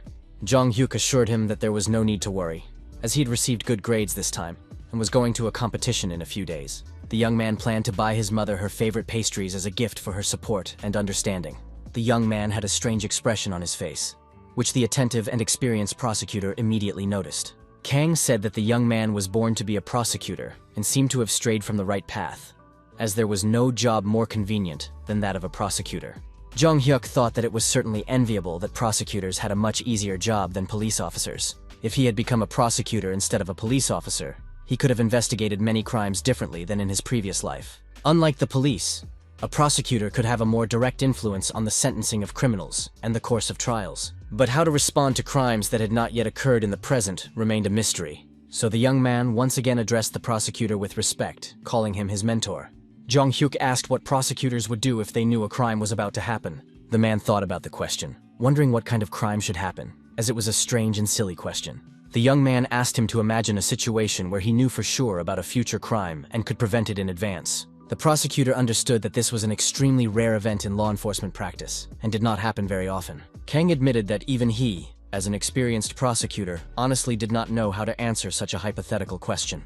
Meanwhile, at the construction site, young children were talking among themselves, noting how scary the place looked. The children grabbed their friend Sanmin's hand and suggested that he avoid this dangerous place. One of the children explained that his mother had told him not to go to such dangerous places without adults and parental permission. Sanmin argued with his friends that there was nothing dangerous here. No one was around, and this was the fastest way home. His friends said they would not go there because if they went without permission and got caught, they would be in big trouble. The boys said that it was somehow eerie and scary here, but the boy did not like his friend's cowardly reaction. Sanming contemptuously said that they should stay behind, calling them pathetic cowards who weren't ready for adventure. The boy went alone, thinking that his friends were fools. What were they afraid of? He had been there so many times. As the child was walking through the construction site once again, an unfamiliar voice suddenly called his name. It was an adult man who leaned very close to him, but his face could not be seen because of his mask. The little boy asked the stranger fearfully who he was and what he wanted from him. The man confirmed that he had the boy's name right by repeating, "You are San Ming," in a threatening tone. The boy's eyes reflected real fear. He didn't know what to say or how to react to the situation. The child saw the stranger take a knife out of his pocket and prepare to swing it in an attack. The criminal was already swinging his huge weapon to kill the defenseless 7-year-old boy at the construction site. Suddenly, someone shouted, "Hey, you bastard!" causing the stranger to tremble with surprise. Jong Hyuk arrived in time and was able to prevent this horrific murder of an innocent child. The guy started yelling at the criminal that he was now under arrest and had to surrender to law enforcement. In the original timeline, at 4 o'clock this afternoon, the body of a 7-year-old boy was found at the construction site, badly damaged. The examination showed that someone tried to destroy the body with a chemical solvent. This happened on May 20th, 1999. The 7-year-old child was stabbed to death, sustaining multiple wounds all over his body. After the murder, the perpetrator also burned the body. It was found too late. It was a brutal crime that shocked society. The case became known as the child case and caused a huge stir. But due to imperfect technology, the criminal was not caught. 14 years later, just before the statute of limitations expired, a television program about the crime was broadcast. The program sparked a powerful wave of protest, which led to the statute of limitations for murder being abolished in legislation. Thanks to the change in the law, many criminals who had been hiding, waiting for the statute of limitations to expire, were arrested. Jong Hyuk understood the tragic irony that in order to change the statute of limitations law, an innocent child had to die. That's why he remembered this poor boy from his past life as an unsolved case. But now he couldn't just leave this defenseless child at the mercy of fate and a cruel murderer. So, while at the construction site, Jong Hyuk quickly ran to help the boy when he heard his cries. The guy clenched his fist and realized that if there was a chance to save a life, he had to take it at any cost. Jong Hyuk swung his fist and hit his opponent, but the latter managed to block the blow with his hands. The young man yelled at the child to run away quickly while he dealt with the dangerous criminal. The little boy was in shock, not understanding what was happening around him at the construction site. After a few seconds of reflection and realizing the danger, Sangmin quickly began to run away from the scene. A fierce battle began on the construction site between the young judoka and the dangerous armed criminal. Jong Hyuk took a fighting stance, realizing that he was facing a real monster, ready to kill an innocent child. The fact that the killer knew the boy's name and was not at all embarrassed by the presence of a witness spoke volumes. This clearly indicated that this criminal was far from being a simple mentally ill person acting spontaneously. In his previous life, the guy thought that the case of the child was a random crime committed by an ordinary psychopath. But now it turned out that it was a carefully planned act with a specific motive and the goal of killing a specific child. Therefore, Jong Hyuk, clenching his fists, demanded that the scoundrel put down the knife, introducing himself as a random passerby. Of course, the enemy did not believe the story about a random witness at an abandoned construction site. The criminal swung his weapon very quickly, so the young man barely had time to react to the sudden knife attack. A bleeding abrasion appeared on the young man's face from the sharp blade sliding across his cheek. Fortunately, at the very last moment, Jong Hyuk noticed the direction of the attack and managed to step aside to avoid the deadly blow. The young man prepared to strike back, clenching his fist and choosing the right moment to counterattack. The judoka struck the scoundrel right in his insolent face with all his strength, putting martial arts technique into the blow. The criminal simply fell to the ground from the powerful blow, and his weapon fell to the ground next to him. The killer struggled to get to his feet, clearly stunned by his opponent's unexpected strength and skill. Jong Hyuk saw something that surprised him greatly. as he had never noticed such details before. The young man saw the same distinctive snake tattoo on the criminal's arm that he had seen before on other suspects. The young man wondered why the snake tattoo had appeared here too. It was difficult to call it a mere coincidence. The scoundrel noted with malice that the young man was a good fighter for an ordinary passerby. But today he was unlucky to meet him. With a terribly malicious expression on his face, the criminal promised that today the young man would die here on the construction site. The killer began to run very quickly towards Jong-hyuk, preparing for a decisive attack with a cold weapon. From behind his back, the man took out another sharp dagger, demonstrating his serious preparation for murder. When the young man saw the second knife, his pupils narrowed as he realized the danger, and knew he had to act as accurately and quickly as possible. The sharp dagger cut through the air again as the criminal swung to deliver a fatal blow to vital organs. Jong-hyuk quickly managed to dodge to the side so that the blade of the knife would not hit him and cause serious damage. After missing, the opponent said that the guy was seriously mistaken if he thought he would survive this fight. The judoka replied that the criminal had picked the wrong company to mess with. The scoundrel mockingly remarked that the milk was not yet dry on his lips, and the youngster was already behaving so arrogantly. The killer swung his weapon again, but the guy managed to grab his hand, preventing him from completing the knife attack. Jong-hyuk, using a judo technique, grabbed the criminal's arm and prepared to throw him over his shoulder with a classic move.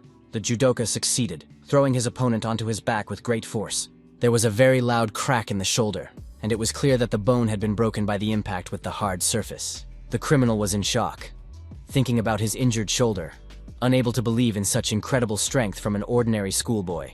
The defeated killer began to shout for surrender, admitting defeat and surrendering to the mercy of the victor in this unequal battle. The criminal pleaded that he had already put the knife on the ground, so it was time to stop the fight, and promised to do absolutely everything the victor said. Jong-hyuk, hearing these words of surrender, realized that this was complete nonsense and an attempt to distract attention. The young man decided to take his word for it and agreed to a temporary truce, hoping to get information from the prisoner. The cunning opponent was not a fool. He grabbed a handful of sand from the ground and threw it directly into the judoka's eyes to blind him.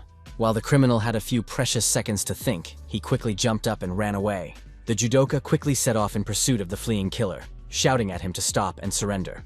Unexpectedly, the criminal ahead simply fell to the ground for no apparent reason. As if he had tripped over an invisible obstacle, two serious-looking men with pistols appeared near the defeated scoundrel and began threatening the detainee with their weapons. There was also the distinctive sound of women's heels, someone approaching the scene at a measured pace. A familiar voice addressed the young man, noting that they had not seen each other for a long time, speaking to him as if he were a dear friend. It was Natalia, the Russian Secret Service agent who had arrived at the scene with her team. The girl asked ironically if her dramatic entrance was too dramatic for the situation. Jong-hyuk was surprised to see her there and asked her what she was doing on Korean territory. The guy noticed the guns in the hands of the special forces and how the barrels were aimed at the criminal lying on the ground. The enemy himself wondered about the identity of these professionals, not understanding what was happening, but realizing the organization of the operation. The criminal understood the need for caution so as not to accidentally reveal his criminal organization under the pressure of interrogation.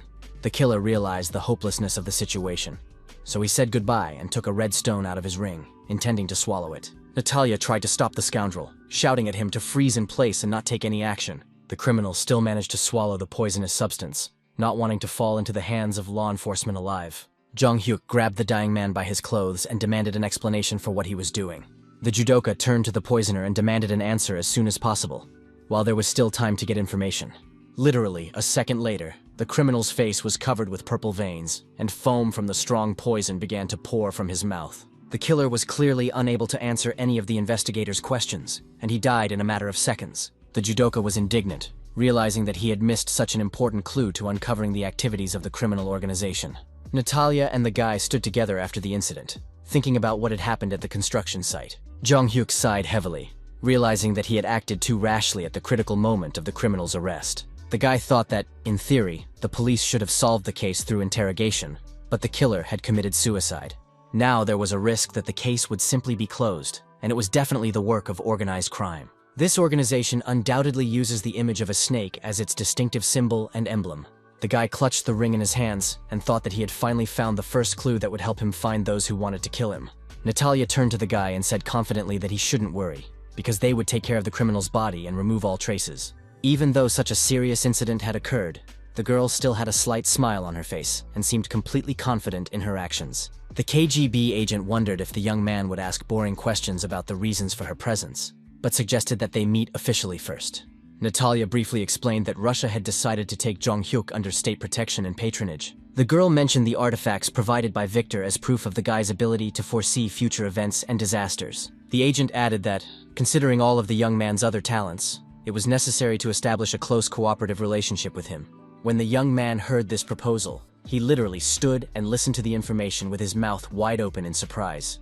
Still, he liked this information, so a slight smile of satisfaction appeared on Jong-hyuk's face. The judoka admitted that the offer was too generous, but protection would definitely come in handy, so why not agree to cooperate? Natalia inquired about the identity of the killer the guy had just fought at the abandoned construction site. The agent noted that the criminal had not fought by chance, and the poison for suicide indicated that this was no ordinary hired killer. The girl explained that such methods were characteristic of professional espionage, so she asked who exactly the guy was looking for. Jong-hyuk honestly admitted that he did not know exactly who was behind the attacks, but he was sure that there was an organized group. After hearing his answer, Natalia thought for a moment, realizing that the guy didn't want to tell her everything, and preferred that she find out the details herself. The agent reflected on the mysterious nature of the young man. The more she learned about him, the more intriguing questions arose. The girl said that she could not allow her friend to deal with such a serious danger alone. Therefore, Natalia offered the KGB's help in solving the problems associated with the persecution of the guy by unknown criminals. Jong-hyuk agreed to the proposal and admitted that he did indeed have one small request for the Russian Special Services. Meanwhile, in the secret office of the criminal organization, they were discussing the progress of a mysterious project codenamed D. The gang leader sat at the table and rubbed his temples wearily, suffering from a headache due to the difficulties of the case. A subordinate approached the leader and inquired about the whereabouts of Park Dae-ri, who had not yet returned from his assignment. The gangster noted that the hitman had left half an hour ago and was already half an hour late, which was strange for such a responsible operative. The leader picked up the phone and asked his informants about the current situation in the controlled territory. Information came in that Kim Sa-chan's son had returned home safely after the incident at the construction site. The most surprising thing was that the little boy was completely unharmed. There was no contact with Park, and the police were not taking any action. Hearing this news, the leader was shocked and asked if there had been any reports of an unidentified body in the area. The criminals thought that Park must still be alive and somewhere near the scene of the accident. In principle, killing a defenseless child is not a difficult task, so it was unlikely that an experienced killer could fail at such a simple job. But the mission failed. There is no contact with the perpetrator, and the police have not yet found his body. The gang leader realized that something was clearly wrong here, and he didn't like the way things were going at all. A disturbing thought crossed the criminal's mind. It seemed that someone outside the gang had interfered with their operation. The boss quickly got up from his seat and ordered all observers to be withdrawn, so that all traces could be erased as quickly as possible. The leader demanded that the entire branch in the city be shut down within an hour, everything be packed up, and everyone moved to the training camp. Gritting his teeth aggressively, he thought that they should have taken control of Kim Sa-chan himself first, not his son. The criminal remembered that a few months ago in Seoul, they had almost been caught, so they had to be much more careful. At that time, they had been accidentally discovered by some prosecutor. But now the situation was completely different, and the boss didn't know what to think, while a ring with a snake adorned his finger. At night, a man cautiously peered around the corner of a building, checking the safety of the escape route. With him was a little boy who, half asleep, asked his dad where they were going at this hour. The father turned to his son and explained that San Ming wanted to go to the sea, so now they were going to fly on an airplane to admire the water. Walking beside them was his wife with a small child who slept peacefully in her arms during their hasty departure. The woman did not understand what was happening and anxiously asked her husband why they were suddenly fleeing their hometown. Suddenly, they heard the sound of sneakers approaching on the asphalt. Someone was heading toward the frightened family in the darkness. The whole family turned around in fear and wondered in horror who could be approaching them at such a late hour. A masked stranger approached them and addressed the head of the family, identifying him as Mr. Kim Kwan-chul. The man trembled with fear, and his wife anxiously asked who this suspicious man in a mask was. Kwang-chul thought with horror that the criminals had decided to destroy his entire family and had sent a professional killer. The father began to shout at his wife to grab their son and run away from the danger as quickly as possible. As it turned out, the stranger was Jong-hyuk, who took off his mask and assured them that he was not dangerous at all. Little San-min pointed at the guy and excitedly shouted to his parents to look at his savior. The boy explained that this was the same guy who had driven away the scary man with a single blow and saved him from the killer. His father couldn't believe his son's words and asked again if this was really the hero who had saved him. Jong-hyuk blushed awkwardly and laughed sheepishly, unaccustomed to such gratitude for his actions. The man bowed low in respect and began to apologize for mistaking the savior for a criminal in the dark. The young man explained that the family had mistaken him for a suspicious character because his face was covered, but he simply had a bad cold and runny nose. Although in reality, Jong-hyuk understood that he was hiding his face on purpose so that he would not be recognized by members of a criminal organization. The judoka recalled that in his past life, this family had not particularly insisted on an active investigation into the assassination attempt. Apparently, the parents had decided to keep quiet about the details of the incident in order to protect their little daughter from possible revenge. The young man assured them that there was no need to thank him, but he would like to know more about the man who attacked his son. Jong-hyuk politely asked if the father of the family could tell him who he was or what he did for a living. The man nervously replied that he knew nothing about the attacker and that they really needed to leave urgently, judging by the anxious expression on his face. Jong-hyuk tried to stop the family, explaining that every little detail was important, so he asked them to share what information they had. The young man reported that the attacker had committed suicide by taking poison as soon as he realized he had been captured alive. The judoka emphasized that the criminals were extremely dangerous, and in order to prevent new victims, he needed the help of witnesses. Hearing these serious words, the man turned to the young man, realizing that there was probably a lot of truth in what he was saying. The father of the family admitted that he only knew the attacker's name and remembered his appearance, but could not say anything else. Kwang Chol added that the name was probably fake, and he didn't have a photo, so he wasn't sure he could really help. Jong-hyuk assured him with a confident smile that there was no need to worry about this, as he had reliable connections for the job. After a while, they got into a black minibus to continue their conversation in a safer environment. Jong-hyuk sat with various documents and papers, which he studied carefully in search of important details and connections. The young man pondered this complex case and how to find the main villain. Realizing the difficulty of the task ahead, the man said that it all started with the trade in jade bracelets as a completely legal and profitable business. Then his partner suggested selling cheap fakes from Germany under the guise of real jade because Kwon needed money. Their business began to grow rapidly and prosper, but soon suspicious individuals posing as customers began to appear in the company. Kwon realized that things were definitely going badly, and that the situation was becoming increasingly dangerous for his family. Therefore, the man demanded that his legal share be returned, and that he be allowed to leave this dubious business completely. But he received a categorical refusal. In the end, the father of the family took only the money that rightfully belonged to him in the first place. A month later, Kwon saw a report on television about a murder, the victim being his former partner, and today, his son was nearly killed. Jong-hyuk thought with satisfaction that they finally had a real serious lead for the investigation. The guy understood that he couldn't help but be happy about this, since the investigation into the criminal organization would finally get off the ground. The judoka thanked Natalia for her help, because thanks to the Russian special services, they now had a photo fit of the suspect and important information. Natalia inquired about how exactly these individuals were connected to Jong-hyuk's past, and what their motives for persecution might be. The agent noted that it was certainly not easy to fight organized crime alone, and that the young man might need serious professional help.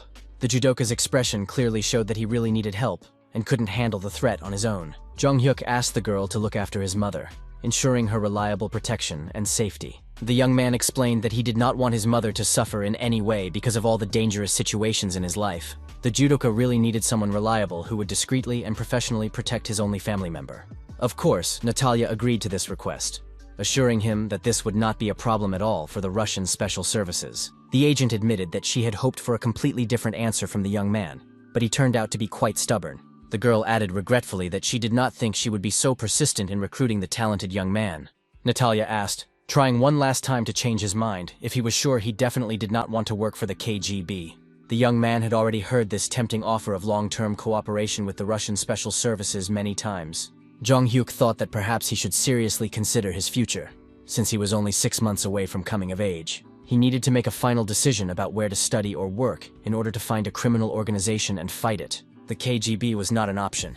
He had no intention of moving to Russia, and besides, intelligence work required unquestioning obedience to orders. The young man wanted to do things his own way, so he considered becoming a prosecutor given their broad powers. Prosecutors do have a lot of power.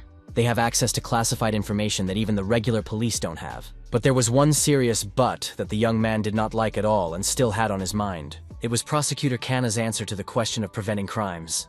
Even knowing more than others, you cannot stop something that has not yet happened. After all, prosecutors are not involved in active fieldwork and the direct apprehension of criminals. After thinking for a moment, the young man apologized again to Natalia for being forced to refuse to cooperate. The judoka explained that he had an important goal to achieve, but it was impossible to do so within a strict organization. Hearing his final refusal, the girl smiled and said regretfully that it was indeed unfortunate for Russian interests. But Natalia immediately became interested in the guy's plans for the future, whether he would go to the prosecutor's office or the police. Jong Hyuk himself pondered this question, as he was not yet completely sure about his final career choice. The young man looked at the photo fit in his hands and thought that his only goal was to find and neutralize the criminal organization. Meanwhile, the man who was the subject of the photo fit lay on an operating table in a secret clinic. The surgeon calmly told the patient to relax, as they were only following the instructions they had received, and there was no need to take the procedure to heart. The surgeon asked the patient if he was ready to undergo surgery to change his appearance in order to hide from law enforcement. The syringe in the doctor's hands began to glow brightly in the light of the operating lamp, ready for anesthesia. January 2001, a man was running fast down a dark alley, trying to escape from his pursuers. The fugitive was moving as fast as he could, but suddenly stopped abruptly, his sneakers sliding on the wet asphalt. In front of him, the man saw a high brick wall that blocked his path to safety. Behind him, a stranger in a dark cap was relentlessly pursuing him, closing the distance. The pursuer turned to the fugitive with a mocking smile, asking where the captured monkey was running to. The stranger mockingly noted that the victim had now reached a dead end and asked about his future plans. Cornered, the man nicknamed Monkey took out a cold weapon and threatened to stab him if he approached. The criminal nervously asked his pursuer who he was, and if he wasn't a cop, why was he chasing him through the alleys? The stranger calmly gave his full details. His name was Park Sang-chul. He was 30 years old, and his nickname was Monkey. The suspect had 5 convictions for illegal entry into dwellings, and was an experienced repeat offender specializing in empty houses. After getting out of prison in 2001, he tried to rob a house as usual, but accidentally ran into the owner, and in a panic, tried to kill him. The cornered criminal began hysterically shouting demands not to approach, waving a knife in front of him. Park Sang-chul swung his weapon and aggressively waved the blade in front of the calm stranger's face. The pursuer in the cap easily dodged the clumsy knife blow, demonstrating excellent reflexes and training. In response, the stranger delivered a precise punch, aiming at a vulnerable spot on his opponent's body. The slow-witted criminal did not have time to react, and received a powerful straight punch right on the nose. Pak's broken nose immediately began to bleed profusely, flooding his face and clothes. After that, the repeat offender was simply grabbed by his clothes, preventing him from resisting or escaping. With one powerful movement, the pursuer lifted the criminal and pinned him to the ground with a classic move. When Park Sang-chul landed on his back, he screamed loudly in pain and surprise. The defeated robber began to tremble with fear and begged not to be touched, admitting complete defeat. As it turned out, it was Jong Hyuk, who explained that he had saved the criminal from becoming a murderer. The young man added that he was not yet a police officer, but was already studying to become a detective at the police academy. The defeated villain was quickly taken into custody, and his hands were tied to prevent escape or resistance. Pak tried to smooth things over by apologizing and begging to be let go without being handed over to the authorities. The criminal was curious how the student had found out about his whereabouts, since he was not an active police officer. Jong Hyuk explained that he had hired a private detective to follow him, so the robber was under constant surveillance. The judoka called his acquaintance, an inspector, and told him that he had some interesting information for the police. The young man apologized for addressing him informally, as his interlocutor was no longer an inspector but a department head, but reported the capture of repeat offender Park Sang-chul, who had again attempted to rob an empty house. Jong Hyuk approached the defeated criminal and grabbed him firmly by the shirt, demonstrating the seriousness of his intentions. The young man warned Monkey menacingly that if he tried to commit such atrocities again, he would face serious consequences. After the threat, the academy student offered the detainee a friendly smile and suggested they walk together to the waiting police officers. While at the police academy, Jong Hyuk spoke on the phone, apologizing for not answering the phone because of his lectures. Soo-ho said that their mutual friend was also a busy student, but still found time to visit her friends. His friend yelled into the phone, demanding that he stop making excuses and hurry up and come for a group photo. The guy smiled at his friend's reaction, thinking that he was still the same energetic and cheerful person. Last winter, Jong Hyuk graduated from high school and was successfully admitted to a prestigious police academy. Prosecutor Kang was very upset by the guy's choice, but he really wanted to become a police officer as soon as possible. While he was thinking, one of his classmates approached him and called his name. His friend asked who the hero had caught this time, since he had arrested another criminal last week. His classmates asked him enviously to take them with him next time he caught lawbreakers. 2 guys looked at Jong Hyuk with admiration, thinking that they were looking at a famous academy student. They discussed how the guy would definitely not go to serve in a regular mobile unit after graduation. The student said that last year he won a gold medal at the Olympics and was exempted from military service. Jong Hyuk ranked first in the admissions rankings and brought home a medal, which made the rector very happy. As soon as the guy enrolled, a new dormitory was built for him, and many saw illegal attempts by other candidates to enroll. His classmates wondered what kind of person he was to be so outstanding, so far above the other students. In class, the teacher explained that the ultimate goal of criminal psychology is to study the peculiarities of criminals' thinking. The professor emphasized that criminal behavior is determined not only by innate traits, but also by interaction with the social structure. Therefore, an excellent investigator must take into account even the most insignificant habits and characteristics of the suspect. This was Professor Sun, who in his previous life was a member of parliament and worked hard to improve criminal investigation methods. When the lecture came to an end, the teacher announced the need to prepare for the upcoming exams. The professor gave the following assignment. One representative from each group should come forward and draw a piece of paper with an assignment. The students were surprised by the unusual method their teacher had come up with for the practical class. The students thought that since there was no way out, they had to obey the teacher's assignment and go draw the pieces of paper with the assignments. The group representatives read out the contents of the slips of paper, which contained the names of real convicted criminals for study. The professor explained the task, to find out where, how, and why the criminal committed the crime, and to analyze the motives behind his actions. It was also necessary to determine the presence of mitigating circumstances and to record everything in the form of a detailed interview with the prisoner. After reading his assignment, Jung Hyuk realized that the upcoming work would be quite difficult and responsible. His teammates were curious to know which criminal their group had been assigned to study. An announcement was made in the prison calling prisoner number 105 to quickly get up to meet with visitors. The guards approached the prisoner and informed him that students from the academy had come to visit him. Jung Hyuk and his classmates waited in the prison cafeteria for prisoner number 105 to appear.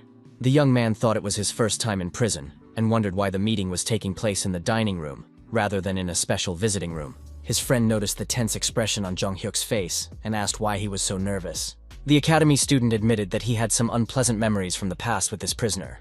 His friend asked in surprise what kind of bad memories they were talking about. The guy didn't have time to answer his friend's question because at that moment, defendant number 105 appeared. It was Han Sang-won, who immediately recognized his former classmate by his distinctive facial features. It had been almost 2 years since they last met in the school corridors. The prisoner gritted his teeth in rage when he saw Jung Hyuk in front of him in his police academy uniform. Han Sang-won became extremely angry and began shouting, calling his former classmate a real monster and a traitor. The guards quickly restrained the violent prisoner, warning him that he would be sent to solitary confinement if he continued to disturb the peace. Upon hearing the threat, prisoner number 105 only laughed maliciously, making no attempt to hide his hatred for the visitor.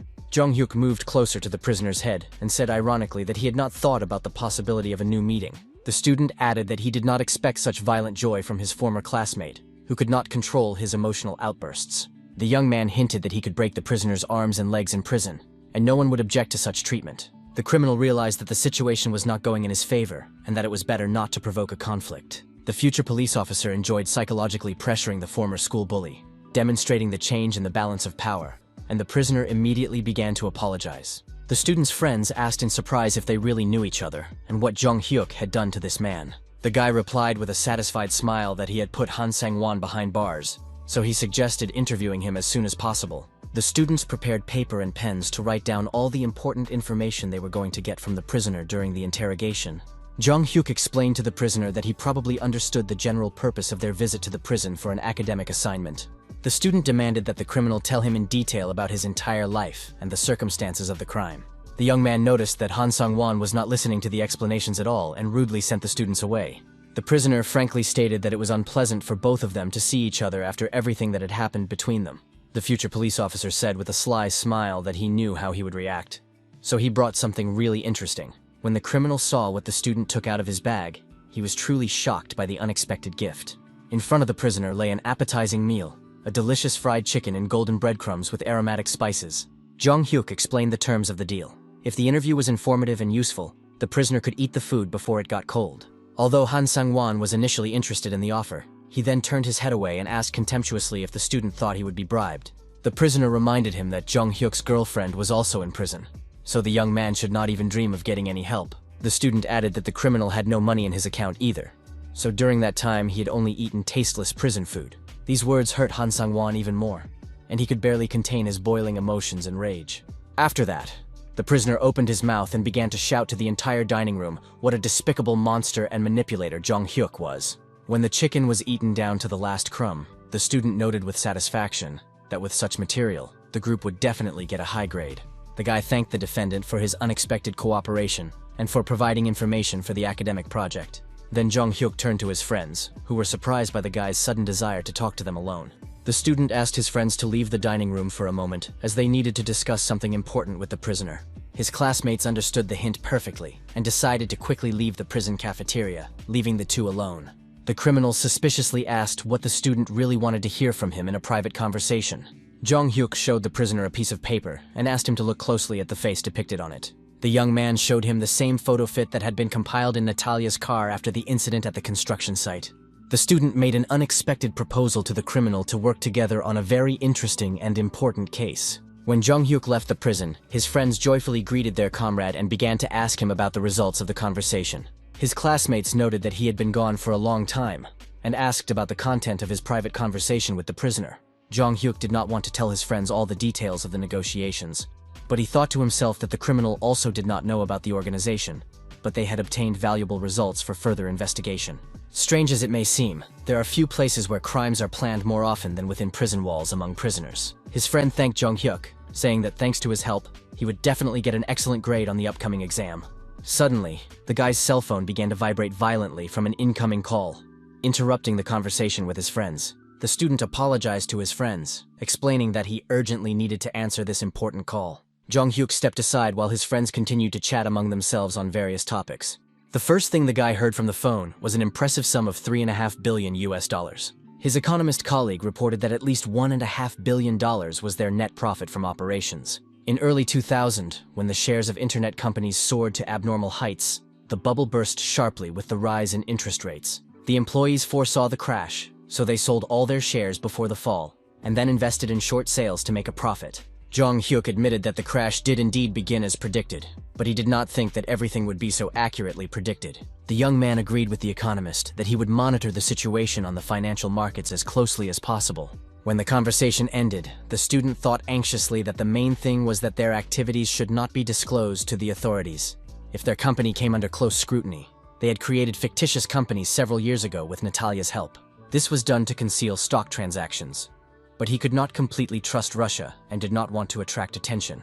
Therefore, it was necessary to further obscure the financial routes so that they would not be exposed by law enforcement agencies. After thinking it over, the guy returned to his friends, who were discussing the possibility of going to a Chinese restaurant to eat again. The students had no idea of the trouble ahead, as someone was watching them closely from a black car nearby. The observer reported by radio that the target was moving, and that they would continue to follow the academy student. His friends said that today was an interesting day with lectures on their major, which they couldn't skip. Jong Hyuk suggested to his friend that if they had nothing else to do, they should work out and sweat a little at the gym. His friend was surprised by the suggestion, since the guy was already constantly training and was in excellent physical shape. Another student joined the conversation and said that Jong Hyuk had been summoned by the academy's rector for an urgent meeting. The young man was completely taken aback by this call, and asked again whether the director really wanted to see him immediately. Upon arriving at the office, the student immediately saluted like a true soldier, and clearly reported that he was ready to listen to instructions. The academy's rector invited the student to sit down at the table for an important conversation about his future career development. The head explained that he had called Jong Hyuk to introduce him to Choi Ki-rong, presenting the young man as a straight-A freshman. The student was curious about why the administration suddenly wanted to introduce him to an unfamiliar high-ranking official. He looked closely at the man, studied his epaulets, and wondered about the visitor's identity. Jong Hyuk recognized Choi Ki-ren, the police chief who had taken up this position when the young man had worked as a detective in his previous life. Despite his good-natured appearance, the officer was a very cold-blooded reformer, who had a great influence on increasing the police budget. The student admitted that he was already familiar with this high-ranking law enforcement official. The young man raised his hand in deep respect and said that he had seen the officer at the police headquarters. Jong Hyuk emphasized that he was fully prepared to listen to the instructions of the police officer candidate. The high-ranking police officer was very pleased with such a display of respect from the young cadet. Choi Ki-ren smiled and noted the student's excellent memory, since they had indeed just passed each other by. The officer inquired about the correct pronunciation of the young man's name for further communication. Unexpectedly, the police officer asked the young man if he belonged to a particular clan or family. Jong Hyuk replied that he came from the influential Kenju clan, which had a long tradition. After that, the officer's expression changed, and he happily announced that they belonged to the same clan and that the family was capable of producing heroes. When the student heard this, he was delighted and thought that he had only just learned about this important connection. The rector explained that the young man now had reliable support, as he had called them to meet the future successor. The head of the academy added that if any problems arose, the student could turn to this influential patron. The rector assured him that Jong-hyuk would be able to handle military service on his own, so he was now free to go. After the conversation, the student quickly left the office, moving as swiftly as he had entered. The head asked his successor to give his opinion on this worthy young man. To himself, the officer thought that he was a disobedient stallion who did not know his place and needed to be tamed. Several teenagers were walking down the street, discussing among themselves the search for a specific place in the city. The boys were looking for something, saying that what they were looking for must be somewhere nearby. Approaching one building, one of them pointed and exclaimed joyfully that it was there. Jong-hyuk approached the group of teenagers and asked their opinion about the beauty of the place they had found. The future police officer approached these kids with a very warm and friendly smile on his face, showing his openness to communication. These were the very same homeless boys who had run away from their dysfunctional families and were now happily talking about new places to relax and take refuge. The teenagers noted that they had thought about helping Jong-hyuk with the setup, but he had already built a wonderful facility for them on his own. March arrived. The cherry trees bloomed at the police academy, and a new busy school year began with many responsibilities. The student had so many important things to do that even on weekends he had no time to rest. The first thing he had to do was check out the new children's shelter. The main feature of this new facility was that it was sponsored by a very interesting and influential person. Just then, the sponsor herself, Natalia from Russia, arrived to inspect the results of her investment. The Russian agent warmly greeted Jong-hyuk, noting how long it had been since they had seen each other and spoken in person. The girl smiled and told the guy that he had become even more handsome and looked like a real adult man. Embarrassed by the sight of the attractive woman, the teenage friends said they would take a short walk around the shelter grounds. Natalia, noticing the boy's reaction, just laughed, realizing that she was the reason for their shy behavior. Jong-hyuk explained that these boys were also residents of the shelter, and Suho was the first child they had taken in. The KGB agent expressed her hope that many children would also receive reliable protection at the second orphanage they were funding. The guy understood that Natalia had decided to support their charitable foundation on behalf of the Russian government in order to strengthen ties. The official reason for the sponsorship was to create similar social institutions in Russia, like their Happiness Orphanage. But the real goal was to ensure unhindered communication with Jong-hyuk under the guise of charity. The Russian guest noted the excellent location of the building and the quality of the infrastructure, for which the chairman of the foundation deserves praise. Natalia praised the proximity of the school, library, and police station, which guarantees the safety of the shelter's residents. Suddenly, the agent interrupted her conversation with Jong-hyuk and asked him to wait a moment, taking out her cell phone.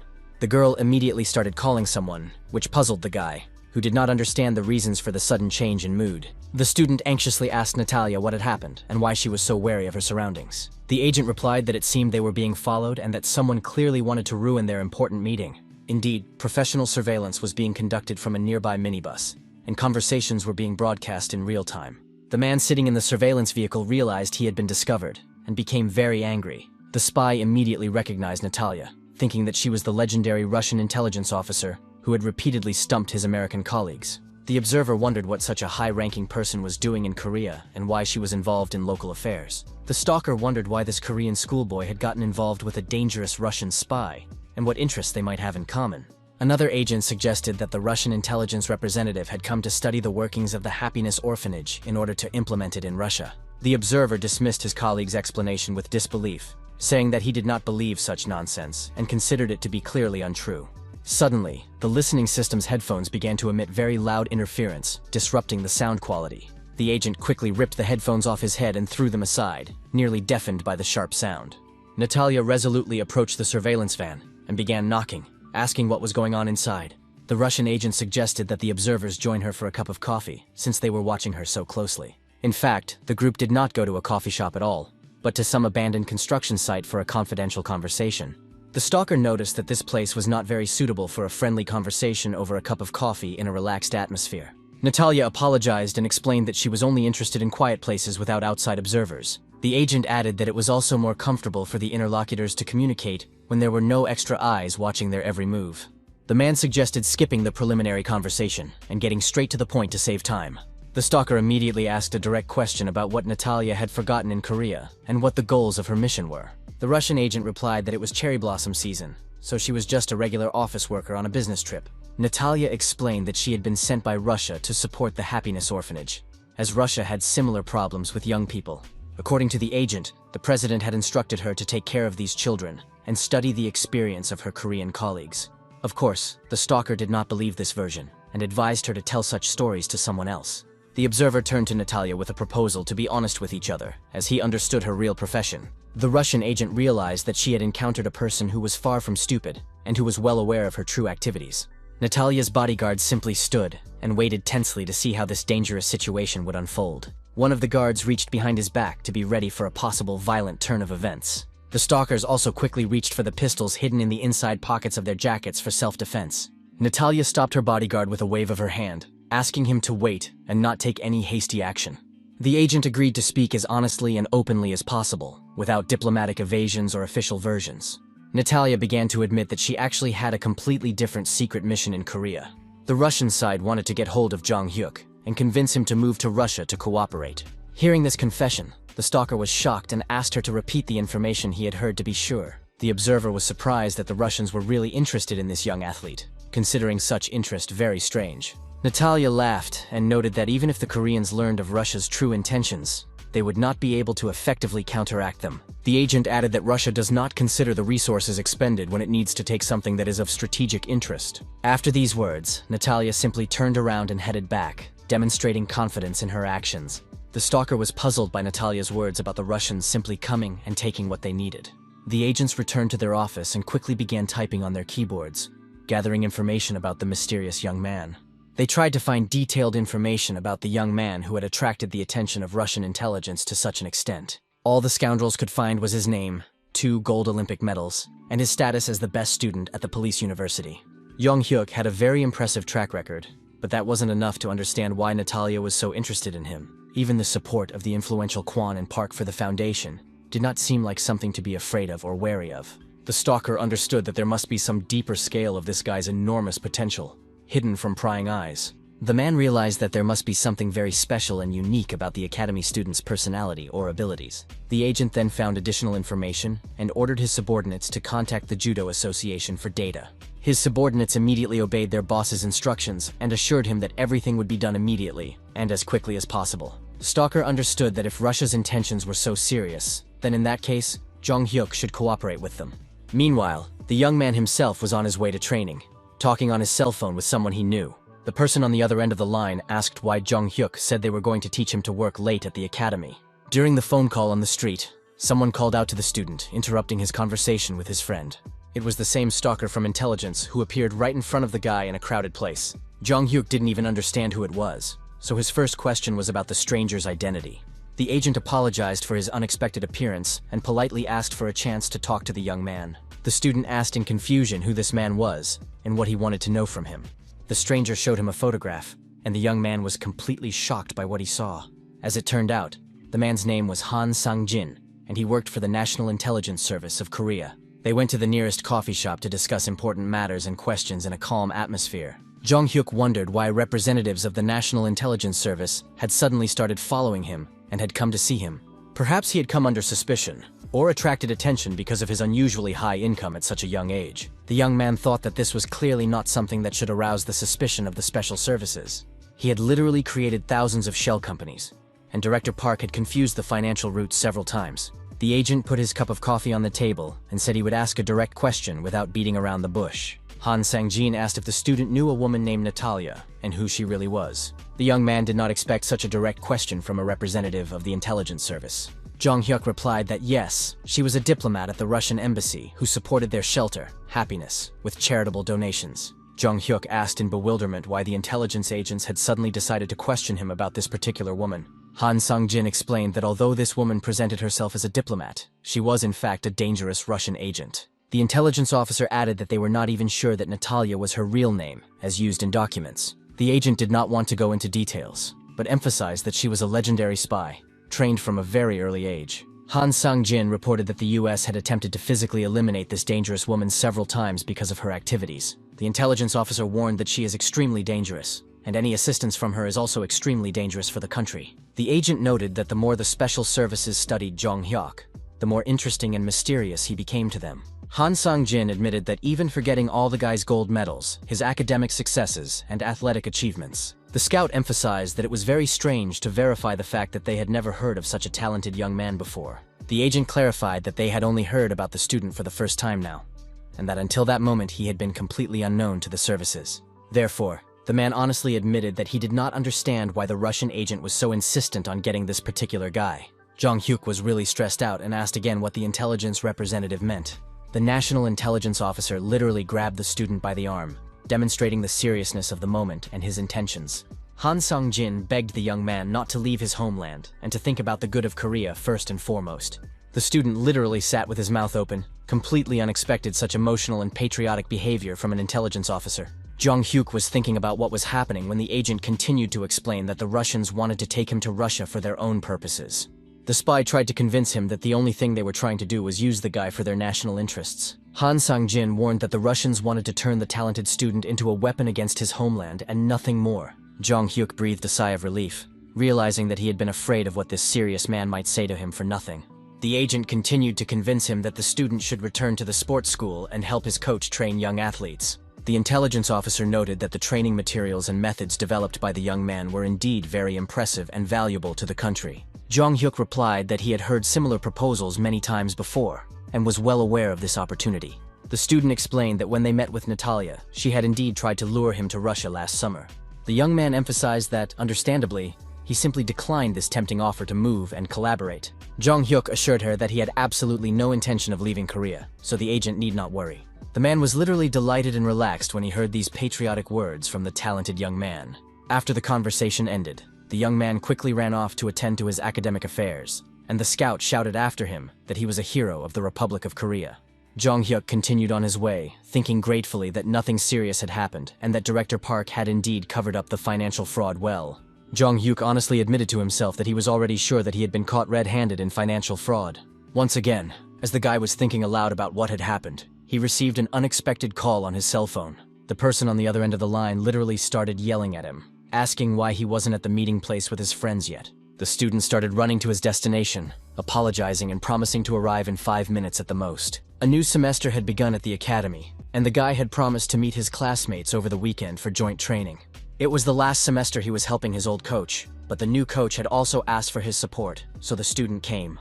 When Jong Hyuk arrived at the gym, he greeted everyone and energetically suggested starting the training without delay. The guy announced the program, suggesting that they first run a lap, warning that those who lagged behind would be punished. All the guys quickly got on the treadmills and began to run intensely, following their comrades' instructions. A man approached the group and asked if these energetic clients were students at a sports university. The comrade replied that no, they were studying at the police academy, where all students maintained excellent physical shape.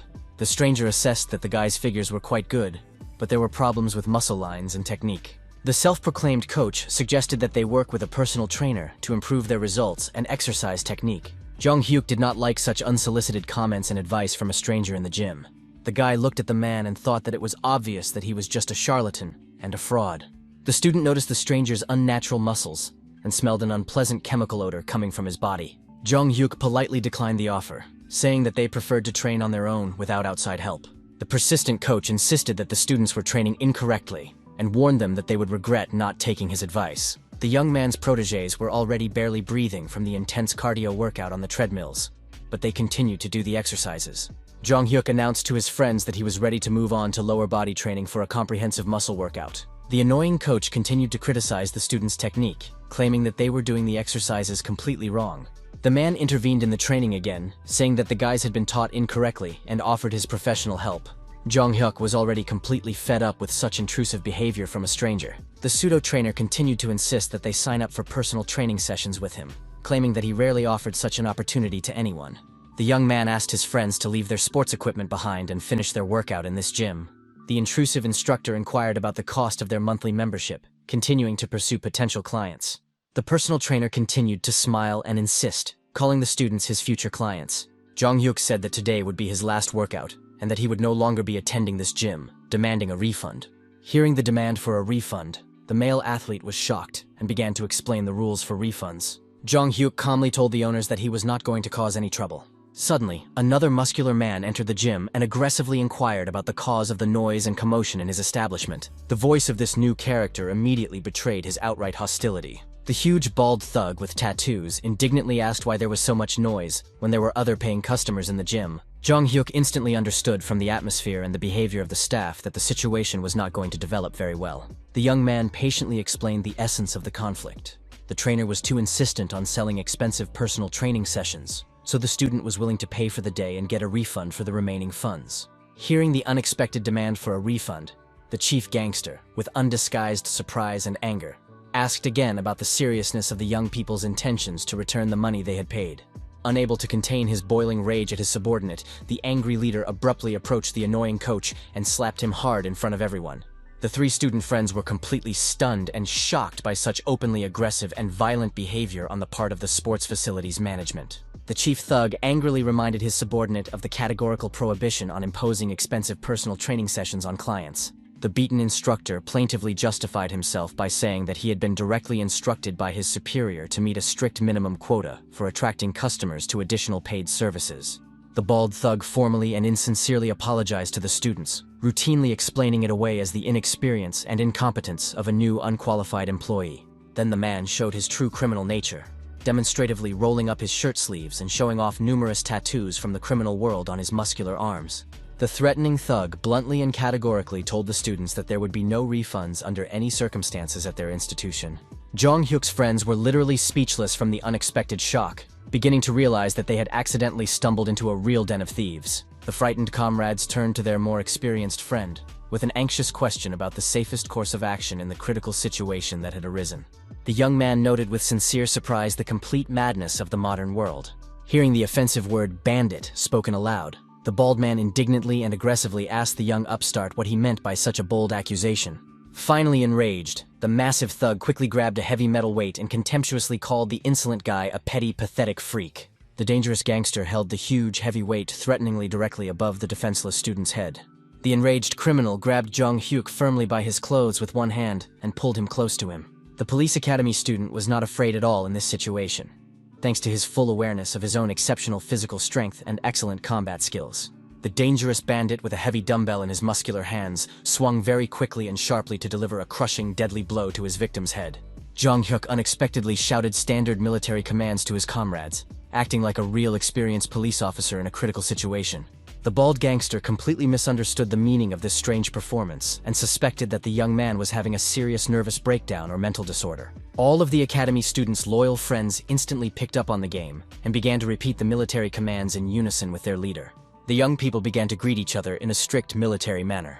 At the most critical and tense moment of the confrontation, the massive Hulk suddenly noticed the appearance of a completely new, unknown visitor in the hall. Concerned, the friends quietly and cautiously asked their leader, Jong-hyuk, about the possible identity and intentions of the new mysterious man. Jong-hyuk quietly told his friends in secret that the man who had appeared was their future police academy rector, Choi Ki-ren, a high-ranking officer. Choi Ki-ren praised the student's keen observation and explained that he had come specifically to see how young people cope with crisis situations. The bald gangster was shocked to realize that a representative of the police high command was now in his illegal establishment. Jong-hyuk explained the essence of the conflict to the officer in detail.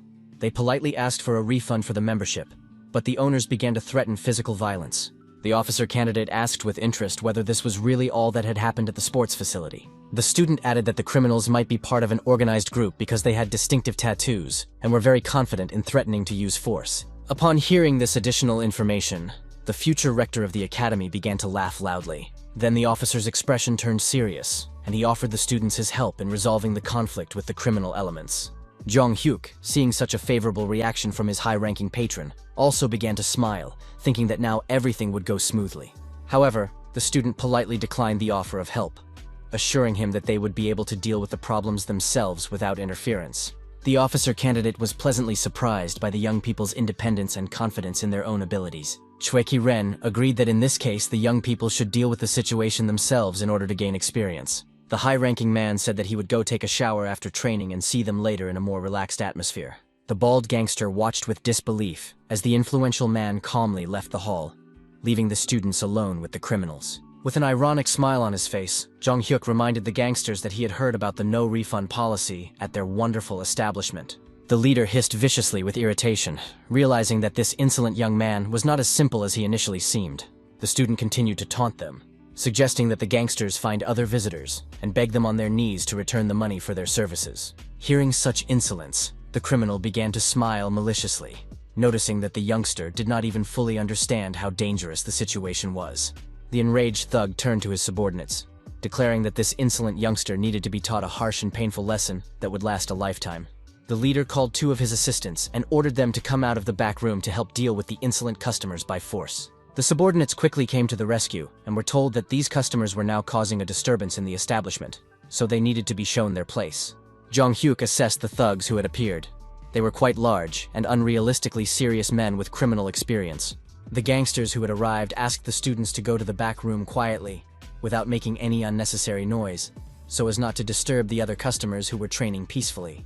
The criminals approached each of the friends and warned them that if they continued to resist, they could be seriously injured. One of Jong-hyuk's friends indignantly asked who gave these jerks the right to kick people out, thinking that he didn't know how to fight. Jong-hyuk reminded his friend that they were not police officers yet, so they could not get involved in fights. However, the student assured his friend not to worry, as he had a very interesting and effective plan to get out of the situation.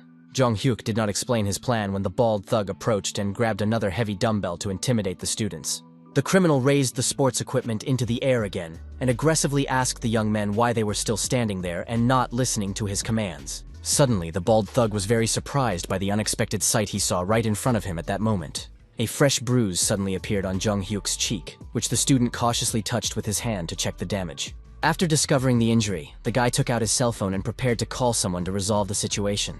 The student first dialed the number of the local police station, which greatly surprised and frightened the gangsters present. Jong-hyuk told the officer on duty in detail about the attack, explaining that they had simply asked politely for their money back for the services. Ki-ren secretly watched everything from around the corner, thinking about what the student had said about solving the problem on his own. But he didn't cross the line and settled everything. The officer noted his good self-control for his age, as young people usually have a heightened sense of justice at this age. Now the bald gangster was lying with his head on the cold floor, and they were explaining to him the need for separate negotiations with the victim and the closure of the establishment for 15 days. The director of the criminal group said that thanks to his influential connections, the case had ended this way, and his subordinate was very lucky. The man in the expensive blue suit reminded him to be careful with the police, who no longer turn a blind eye to bribes. The boss emphasized that law enforcement agencies were now actively cracking down on illegal businesses all over the city. The boss expressed his bewilderment that his subordinate was well aware of the changed situation, but continued to behave irresponsibly. The boss was outraged that as soon as he was entrusted with the management of the gym, his subordinate was immediately caught by the police for illegal activities. The boss reminded him that they had started a legal business specifically to avoid raids, and that the subordinate had brought trouble upon himself. The boss asked if the subordinate wanted to go back to the days when he was shaking loose change near the slot machines. The boss threatened to kill him if he couldn't make up for the financial losses the organization had suffered from the incident. A brutal showdown took place in the gym with all the employees, and a bald thug handed out painful slaps to each trainer.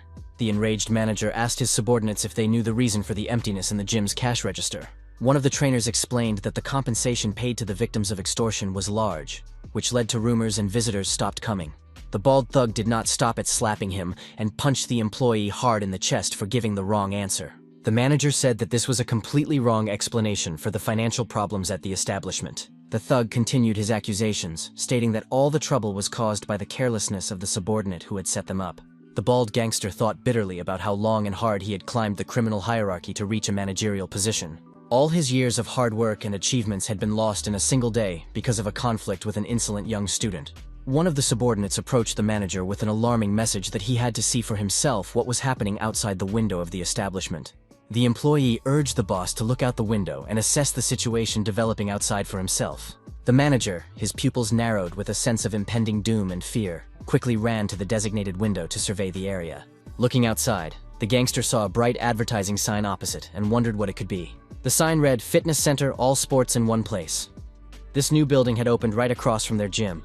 The bald bandit was horrified to think that someone had dared to open an identical competing sports business right next to their establishment. Suddenly, the man had a terrible realization about the possible connection between the recent incident and the appearance of competitors. The manager saw Jong-hyuk standing under the neighboring building, happily handing out flyers to passers-by. The student's face was adorned with a sincere smile and an expression of complete happiness at the successful implementation of his plan for revenge. The conflict resulted in a 15-day suspension of the establishment's activities and separate agreements with the victims on compensation. Jong-hyuk's friends walked with him after the gym and was surprised that the thugs had threatened and tried to attack them, yet received such a lenient punishment. His friends understood that the criminal's source of income was clearly illegal, but law enforcement simply turned a blind eye to it. Jong Hyuk listened to his friend's opinions and agreed that there might indeed be some truth in their reasoning. The guy casually mentioned that there was a nice vacant building across from the ill-fated fitness center. The student turned to his friends and said that they needed to come up with something truly grand and ambitious. The girl asked what else he had in mind, considering that the gangsters had already been sentenced by the court. Jong Hyuk explained that he just wanted to start another profitable business. The guy bought the building opposite his competitors, which greatly surprised his perplexed friends. The student understood that if there was no good gym in the area, he would create his own and kill two birds with one stone. Despite the high cost of the project, he spared no expense on the most modern and high-quality sports equipment. Jong Hyuk realized that the most important thing in this case was not money at all, but the principle of fair retribution. On the day of the grand opening of his gym, the young man saw a huge crowd of interested people in front of the entrance. Potential customers were eagerly waiting for the owner to arrive and open the doors. Visitors thanked Jong Hyuk for giving them a decent place to train in the area. The student admitted with embarrassment that he was surprised by the number of people, as he had set a fairly high price and did not expect it to be so popular. A female customer explained that nowhere else could you find such service, the latest equipment, and perfect cleanliness. Suddenly, a muscular gym employee ran up to the owner and excitedly told him that he needed to talk to him urgently. The gym employee reported a suspicious visitor wearing strange clothes who was not training but was constantly looking around. One of the experienced guys confidently stated that he understood the situation and even knew who this mysterious observer was. The employee explained that the suspicious visitor was from the criminal fitness center across the street, which had been sending spies since yesterday to try to harm its competitors. The gym employees immediately realized that he was referring to the very same gangster fitness center with which they had had a serious conflict. His friends tried to stop the judoka and convince him not to approach the suspicious man, as he clearly posed a threat to their safety. However, as a responsible owner of the establishment, the guy could not act otherwise and decided to personally approach this suspicious visitor. With a friendly smile on his face, Jong Hyuk politely addressed the stranger, asking permission to ask one important question. The student asked directly about the real purpose of this person's visit to their sports facility at such a time. The disguised bandit nervously replied that the purpose was obvious. He had come to work out like a regular customer. Jong Hyuk asked a direct question, suggesting that he was a spy from a rival company. The suspect trembled with indignation, angrily asking how the owner dared to suspect him of espionage. The guy offered a simple solution. If the visitor was innocent, he should take off his sunglasses and mask. The masked bandit categorically refused to reveal his face, so the owner decided to use physical force to expose him. Jong Hyuk logically pointed out the absurdity of the situation. Who trains in a mask and dark glasses in a closed room? When the guy tore off the mask, he was very surprised to see the true identity of the secret observer. The student immediately remembered this man. It was the very same agent from the Korean National Intelligence Service. Jong Hyuk was puzzled as to why the agent had forgotten about this, since they had already discussed everything, and he had no intention of leaving his homeland. Han Song-jin felt completely ashamed that he had been caught and exposed while carrying out a secret mission. Meanwhile, in the neighboring criminal fitness center, the general manager was aggressively beating a punching bag out of anger. The bald gangster was trembling with rage, because he really didn't like the whole situation with the complete lack of customers. Suddenly, the man heard a cell phone ring, interrupting his furious workout on the equipment. Seeing the name of his boss on the display, the manager realized that things were very bad for the organization. Despite his premonition of trouble, he cheerfully picked up the phone and respectfully informed his boss that he was ready to listen attentively. The boss got straight to the point, categorically ordering him to leave the gym immediately and cease operations. The bald gangster did not immediately understand the meaning of the order and turned pale with surprise at such a radical decision. The manager implored his brother to give him a chance to explain the whole situation and correct his mistakes. However, the boss did not even want to hear any excuses and immediately hung up rudely, ending the conversation. The rejected subordinate was in a state of deep shock from the unexpected turn of events, completely not expecting such an outcome. The bald gangster thought bitterly about how he had worked loyally for this organization for 20 years, like a faithful dog. His entire long career had been destroyed because of one small mistake, which led to the complete collapse of his life. In a fit of uncontrollable rage, the man smashed his cell phone against the wall, unable to come to terms with the injustice. The former manager could not accept the fact that circumstances had turned out so disastrously for his future. Therefore, with a malicious and vengeful look, the enraged gangster slowly turned around and stared intently at the neighboring prosperous building. The rejected manager decided that he would now take a completely different approach, using radical methods, and sat down at his computer to make plans. The bald gangster thought about his first steps, starting with selling all his shares and his stake in the gym to get some cash. The man planned to buy plane tickets to another country and disappear forever. A subordinate trainer entered the office and reported that another client was demanding a refund for services not rendered. The bald man irritably replied to his subordinate that the client was a brainless idiot and simply ordered him to take the money and give it back to the man. However, immediately after saying this, the man stopped abruptly, as if something important had suddenly dawned on him. The manager stopped the departing coach and asked him to wait, as he had a new plan of action. The gangster said that tomorrow one building would have to be demolished, so he needed to gather all the most reliable and trusted guys. The subordinate was shocked by the order to demolish the building and could not believe the seriousness of his boss's intentions. The leader ordered him to get ready and stock up on as many cans of gasoline as possible, because the premium fitness club had to be burned to the ground. Late at night, a black minibus silently pulled up to the premium gym building to carry out the criminal task. Serious, muscular guys led by the former manager got out of the car, ready to commit arson. The criminals approached the entrance doors as closely as possible and discovered that the entrance was locked with a massive metal chain. The gangsters had prepared for this situation in advance and brought special powerful bolt cutters to cut through the locks. The arsonists' arsenal also included lighters and other tools to effectively destroy the entire building. The bald manager was already mentally picturing the ideal scene of his competitor's building in flames, relishing the anticipation of revenge. The criminals quickly broke the lock with their professional tools and gained access to the building. As they climbed the stairs, the subordinates began to have doubts and asked the director if he was really sure that what he had planned was right. The enraged man sharply cut off their doubts, saying that they should not ask him anything because he had thought everything through. The leader emphasized that he was not afraid of going to prison for the crime he had committed in order to achieve his goal. With a cynical smile on his face, the gangster said that he did not want to frame his subordinates, so in the worst case, he would take responsibility himself.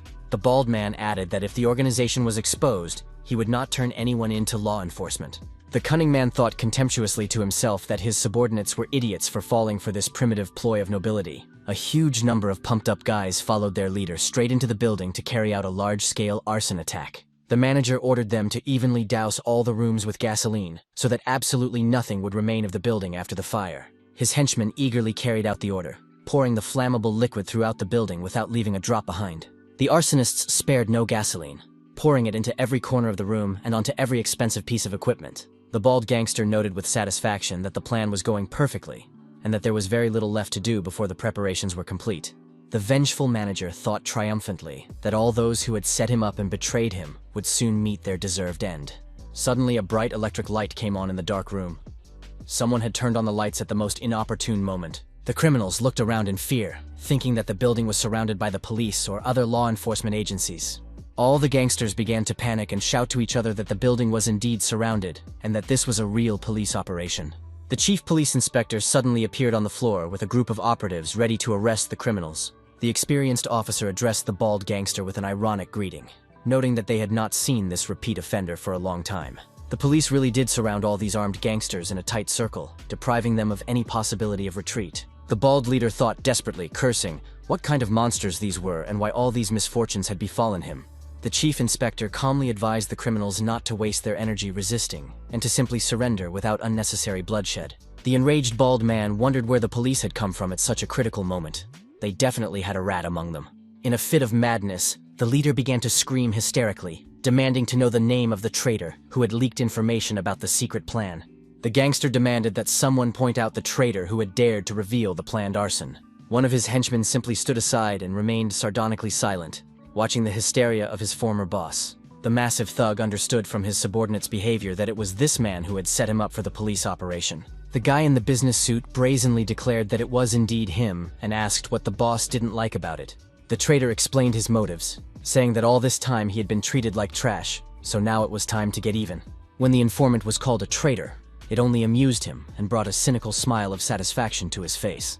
The former subordinate retorted that the real traitor was the bald man, who was planning to flee and had even secretly bought a plane ticket. Hearing this revelation, the other gang members couldn't believe what they were hearing and asked incredulously about the truth of the accusations. The gangsters demanded that the leader refute the accusations, asking why he was silent if the accusations were untrue. The coach remembered that he had indeed entered the office and seen the bald manager buying plane tickets online. The exposed leader had no choice but to grit his teeth in helpless rage in the face of betrayal. The desperate criminal realized that he had a lighter in his hands and could set fire to the gasoline-soaked building in a matter of seconds. The bald man demanded that everyone shut up and listen only to his orders, threatening to blow up everyone present. The bandit warned that any careless movement would cause everything to instantly burst into flames from the spark of the lighter. The inspector tried to calm the situation down, explaining to his colleagues that this was just the feverish ravings of a madman in a state of emotional distress.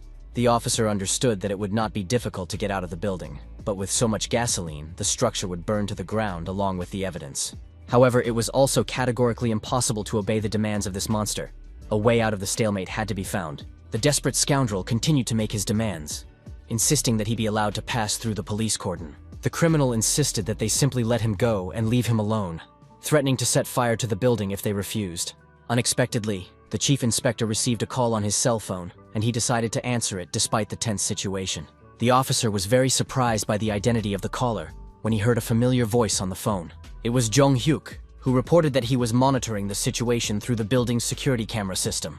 The student offered to convey an important personal message to the scoundrel from the owner of the affected establishment. The chief inspector, of course, readily agreed to act as a mediator in the exchange of information between the parties to the conflict. The bald man began to lose his mind even more, hysterically demanding that the phone be hung up immediately and the negotiations be stopped. The policeman calmly explained that he had just received a call from the owner of the building, who had unexpectedly allowed his property to be burned to the ground, which radically changed the balance of power in the confrontation. The owner explained that the building was fully insured against fire, so what kind of crime was it? A serious attempt at arson or the actual act of arson itself? The bald thug began to smile maliciously and ominously, realizing that the situation was not going in his favor.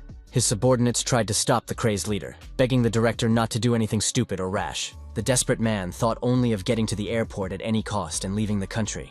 The only thought running through the criminal's head was to avoid falling into the hands of justice. Suddenly, the crazed bandit rushed towards a large window, trying to make a desperate escape. The chief inspector shouted to his subordinates to quickly stop the fugitive, as there was no time to waste. The mentally ill bandit fell out of a second-story window and lay on the asphalt with multiple fractures and severe injuries. The evening news reported that the organized crime department had declared gangs to be a form of fascism. While this news was being broadcast on television, someone from the leadership approached a subordinate and demanded that he come out to talk. Jong-hyuk quietly opened the office door, fearing what he would hear from his superiors. The latest news reported that the further development of events in the organized crime case remains unknown. Senior management summoned the academy student for a serious conversation to clarify all the circumstances of what had happened. With a meaningful smile on his face, the chief asked if the young man knew the real reason for his summons to the office. With an understanding smile, Jong-hyuk thought that this was indeed the case, that his activities had been fully exposed.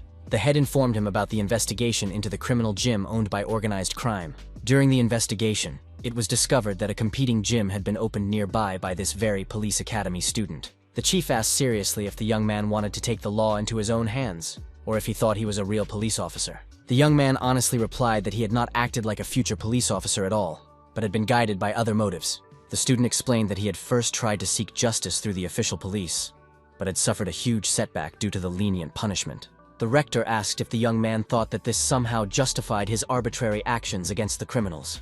Jong-hyuk replied that in a civilized society, there is a moral line that cannot be crossed under any circumstances. The student emphasized that he could not allow those who crossed that line to escape punishment because of the limitations of the investigation. The young man explained that he could not remain inactive, as he was not only a future police officer, but first and foremost a person with a conscience. Jong-hyuk told his superiors that he was ready to be punished, and promised to accept any fair punishment peacefully. Upon hearing these words, the chief slightly opened his mouth in surprise and began to smile understandingly. After a pause, the chief began to laugh very loudly and sincerely, noting what an honest and straightforward answer he had heard. The boss asked how many people would be willing to spend tens of millions of dollars solely for moral reasons. The boss said that in that case, he would simply turn a blind eye to this unusual case involving the student. The young man expressed surprise at the unexpected reaction, and asked about the reasons for such a lenient attitude towards his actions. The manager replied that the reason lay elsewhere, and asked why the student had set such high prices at his gym. Jong-hyuk explained the logic behind the pricing. If he wanted to lure away competitors' customers, he would have to set prices significantly lower, so as not to give his rivals any chance. The young man pointed to strategic considerations, as there were other fitness centers with honest business practices a little further away in the area. The student explained that if he started an aggressive price war, it would ultimately cause serious damage to his reputable competitors. The academy director approvingly noted that this was precisely why he would not punish such a far-sighted student. Asking if the young man was satisfied with this outcome. Relieved, Jong-hyuk beamed with joy, and a slight blush of embarrassment appeared on his satisfied face. Left alone in his office, the academy's rector sipped hot tea and mentally digested all the events of the day. The headmaster reflected that if there was a chance to prevent a crime, this student would even buy a building and open a gym for the sake of justice. The director understood that this was one of the most outstanding examples of moral behavior he had encountered in his recent work. Even more surprising was the realization that something more valuable than they had initially thought about the student's abilities had come to their academy. While the man was deep in thought about the young man's future, someone knocked politely on his office door. A subordinate entered the office and reported that an official letter had been received from the Japanese National Police University. The subordinate handed the document to the rector, who noted that, by all indications, the time had come for important decisions. It concerned a special cadet training program, in which the 9 best students of the academy were to participate this time. The administration had already prepared a list of 9 candidates selected from among the students with the highest academic grades. The rector decided to carefully review who exactly had been selected to participate in the prestigious international program. The director noted that when it came to training, all participants should be 4th-year students. However, his subordinate explained that there were no strict regulations, recalling that even last year, 3rd-year students participated. The head asked about the theoretical possibility of sending a talented sophomore to Japan. The employee gave an evasive answer, saying that there had simply been no such precedents with 2nd-year students in the history of the program. Meanwhile, at the airport, a group of students who were supposed to fly to Japan for training were getting ready. Jong Hyuk stood with his luggage and thought that it had been a long time since he had been at the airport for international travel. The guy wasn't sure if he would be accepted into the program as a 2nd-year student. But in any case, it seemed like an interesting opportunity. Suddenly, one of the senior students' huge, heavy backpack literally flew into the student's face. The guy addressed Chung Hyuk with contempt, asking what a sophomore was doing among the chosen ones. The senior arrogantly declared that if the younger student was already in their group, then he should at least carry their heavy things. Jong Hyuk reluctantly agreed to carry out the orders, understanding the need to avoid conflict before an important trip. The chief rector of the academy approached the group of students and asked if everyone was ready to fly to Japan to begin the training program. Another student approached Jong Hyuk and suggested that he was the one everyone at the academy was talking about after recent events. His friend advised him not to pay attention to the envy of those around him, as the sophomore had become the center of attention of the entire educational institution thanks to his actions. A top student named Kang Ik-woon expressed the opinion that the Japanese would most likely admit the young man to the program because they would fear him. At that moment, the latest news about the criminal situation in the region was being broadcast on television at the airport. The announcer reported that 5 days had passed since the Yamada gang of criminals had made their daring escape from a maximum security prison. The news emphasized that the police had not yet achieved any positive results in their search for the fugitives. Meanwhile, a suspicious man was walking quickly down a deserted city street in the pouring rain. Ahead of him, a woman was running with her dog, which kept breaking free from its owner's grasp and pulling on the leash. The tired lady complained to her pet that if it continued to pull like that, she would get very tired from the walk. The woman with the dog noticed the suspicious stranger approaching and felt an instinctive sense of alarm. She tried to call her pet back, suggesting that they quickly leave the area to get away from the potential danger. The suspicious man in the hood showed an unhealthy interest in this woman and began to follow her. The stranger's face was thin and emaciated, and his features were completely hidden by his deep hood.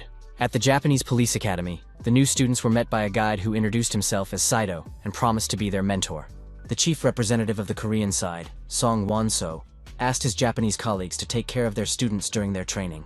The Japanese director warned the guests that most of the local students were experienced detectives with practical experience. The program curator suggested heading to the venue for the first classes according to the schedule. The Japanese mentor also announced changes to the program and asked if the Korean guests had any objections. The group arrived at the gym, where Japanese students were already waiting for them with openly unfriendly looks. The organizers explained that in order to strengthen friendly relations between the students, the schedule had been changed to something more interesting. Instead of lectures, it was decided to hold a friendly judo tournament between representatives of the 2 academies. The Japanese students stood waiting for the opportunity to test their strength against the Koreans, casting openly provocative glances at them.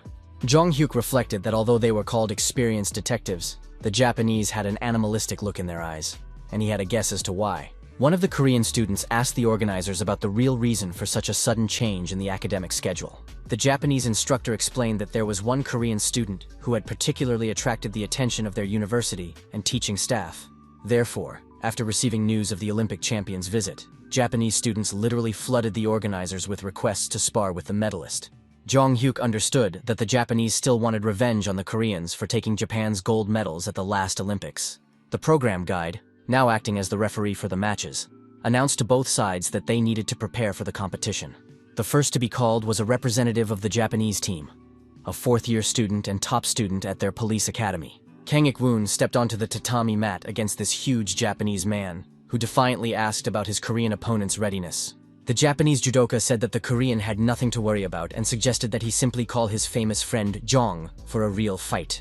The top Korean student did not immediately understand what his self-confident Japanese opponent meant by his words. The sparring referee gave the command, "Start," and an intense fight between the representatives of the two academies began instantly. The Japanese guy literally grabbed the Korean guy and in a second flipped him onto his back with a masterful technical move. Kang Ik-woon did not even have time to fully comprehend what was happening due to the lightning speed of his opponent's attack. A second later, the Korean student was thrown into the air, and a moment later he was lying on his back on the tatami mat. His teammates quickly approached their defeated friend, trying to revive him and asking how he was feeling.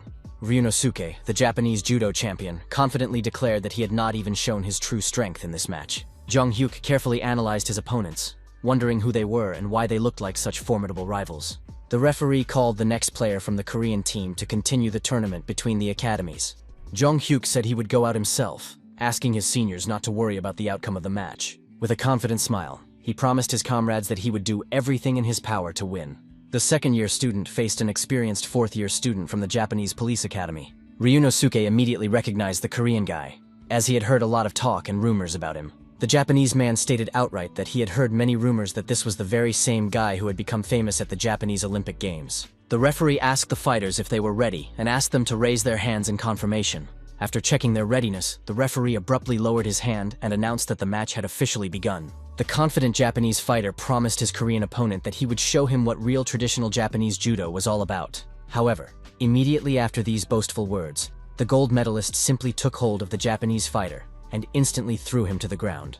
Jong Hyuk masterfully defeated his opponent in a second, pinning him to the mat with a classic technical move. Seeing the result of the match, the referee was in complete shock and began to slowly count to the winning score. The referee counted a clean victory, announcing that Korea would receive 1 point for a technical victory. The Japanese students were shocked by what they saw, wondering how their best fighter could have lost so quickly. However, the defeat only strengthened the Japanese desire to defend the honor of their country, and everyone wanted to fight the Korean champion. Jong Hyuk faced his second opponent and also quickly grabbed him, pinning him to the ground. All the Japanese present were in a state of shock, literally opening their mouths and gnashing their teeth in helplessness. The students of the Japanese academy admitted with horror that this Korean guy was a real judo monster. The Korean team won a crushing victory, winning 4 consecutive matches against the tournament hosts.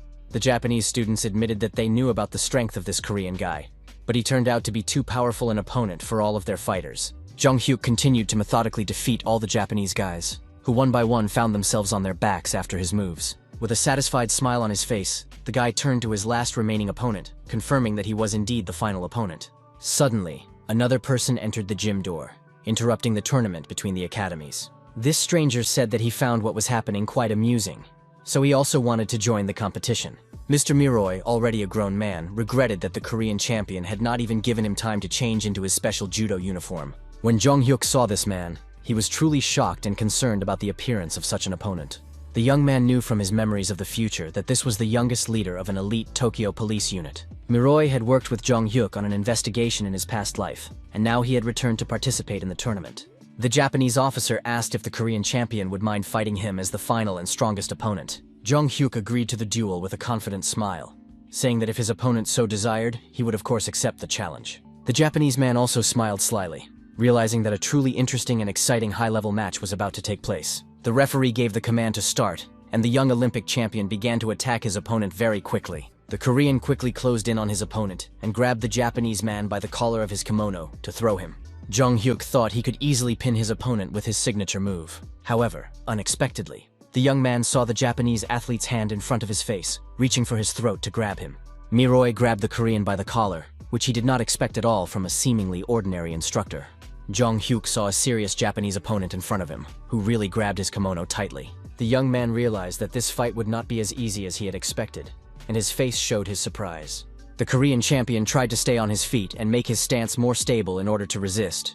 The Japanese officer was surprised that his young opponent was able to effectively counter his technical moves. Jong Hyuk realized that this Japanese guy was his final boss after all his previous easy wins. Miroy advised the Korean to gather his strength and not embarrass himself. But another person suddenly ran into the gym with urgent news. The stranger moved so quickly that even the experienced tournament referee was surprised by his speed. The messenger approached the referee and began to quickly whisper some extremely important information into his ear. After receiving the message, the referee began shouting at the participants to stop the fight immediately. The organizer explained that very urgent information had been received, requiring the immediate cessation of the competition. All participants were asked to quickly change into their regular clothes and gather in 10 minutes to receive instructions. The judokas were completely baffled as to what was going on and why the tournament had been interrupted. Japanese officer Miroi asked the organizers what had happened so suddenly and seriously. Jong Hyuk overheard someone talking about receiving an important tip regarding the Yamada gang, which had been spotted near the academy. During lunch, as the boy was walking through the cafeteria with a tray of food, he heard one of the Japanese students ask him to come to their table for a chat.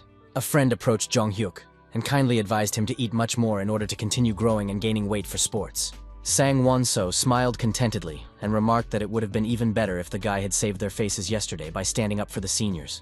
The older students admired how coolly Jong Hyuk had methodically pinned all of his Japanese opponents to the mat. His Korean comrades suggested that the Japanese had probably decided to leave in disgrace and had made up the story about Yamada, even though it was clearly untrue. Jong Hyuk thought that Yamada really existed. He remembered from his past life that this criminal had been convicted of kidnapping and looting. The guy remembered that in the past, Yamada had not been caught as quickly as he would have liked, and wondered if the future had changed. Someone approached and demonstratively placed their tray of food on the table, attracting the attention of the Korean students. They were Japanese students who explained that the tip about Yamada had indeed turned out to be false information. One of the Japanese students admitted that some drunkard had told him all this, but he himself had not believed the information to be true from the very beginning. Sang Won-so asked Jong Hyuk for his opinion on the Japanese student's claim that the suspected fugitive was a fabrication. The chief Korean representative realized that there would likely be too many problems if the case turned out to be serious. Jong Hyuk agreed that the Japanese must be right, and that this was most likely the case, after which he paused to think for a moment. The young man suggested that Yamada had probably already left the island and was safe. Sang Won-so asked in surprise how a second-year student could have such detailed information about the criminal. The Japanese, who had been eavesdropping on the conversation, came closer and asked if this was really the true version of events. They politely asked the guy to explain his reasoning in Japanese for better understanding. Jong Hyuk noticed that among the Japanese was Miroi, who spoke Korean surprisingly well. The student explained that the island where Yamada was hiding was not that small, but the police had searched it thoroughly without success. The young man logically concluded that it was highly likely that the criminal had simply escaped from the island by any means available. The Japanese objected that all routes to the mainland were blocked, but agreed that he could have escaped somehow. Someone present suggested that if this was true, the criminal was most likely a professional swimmer. The students discussed that the closest distance from the island to the mainland was only 250 meters, which even children who could swim could cover. A Japanese student objected that in that case, there would already have been reports about Yamada, since his identity had been revealed in the media throughout the country. Jong Hyuk explained that in Japan, there is a culture that took root after the economic crisis of the late 1980s, when individualism became much stronger. The student noted that this is part of the unique Japanese culture, where people are especially careful not to cause inconvenience to others in society. Therefore, citizens who strictly respect each other's personal space create ideal conditions where a skilled criminal could easily hide from prying eyes. Jong Hyuk emphasized that Yamada had decided to remain in the shadows and not attract the attention of the authorities. When Japanese students heard this analysis, they were truly amazed at such a deep understanding of their culture. One of the Japanese students remarked admiringly that such a multifaceted approach to analysis showed that the young man was indeed a born detective. The main character thought to himself that he had simply recounted what he remembered from his past life and added a little logic. One Japanese student approached Jong Hyuk and said seriously that his point of view was extremely interesting and valuable. The Japanese student asked to share the analysis with other interested people, inquiring about the possibility of spending some time after lunch. Jong Hyuk agreed to meet a little later and share all the necessary information with the interested audience. The guy thought to himself, who would have thought that he would have to do such things in Japan? The student understood the need to explain the theory to a few more people, but this was not a particular problem for him. When he arrived at the designated room, Jong Hyuk saw a group of serious-looking adult men in business suits in front of him. The young man clearly did not expect such a distinguished audience, thinking that only teenage students would be present. Jong Hyuk wondered why no one had told him that it would turn into such a large-scale and formal event. The student wondered how this man, still a candidate for leadership, had managed to gather all the top officials together. Miroi gave a thumbs up in approval, and the guy thought to himself that it wasn't even worth laughing at the situation. One of the officials present inquired about the possibility of starting the presentation as soon as possible. The government representative emphasized the urgency of the matter, noting that this was a critical moment when even the slightest comments should be listened to. Hearing this, Jong-hyuk thought that this was not the first time he had found himself in such a serious and responsible situation. Therefore, the student explained that they should not only rely on reports from citizens, but also independently predict the actions of the criminal.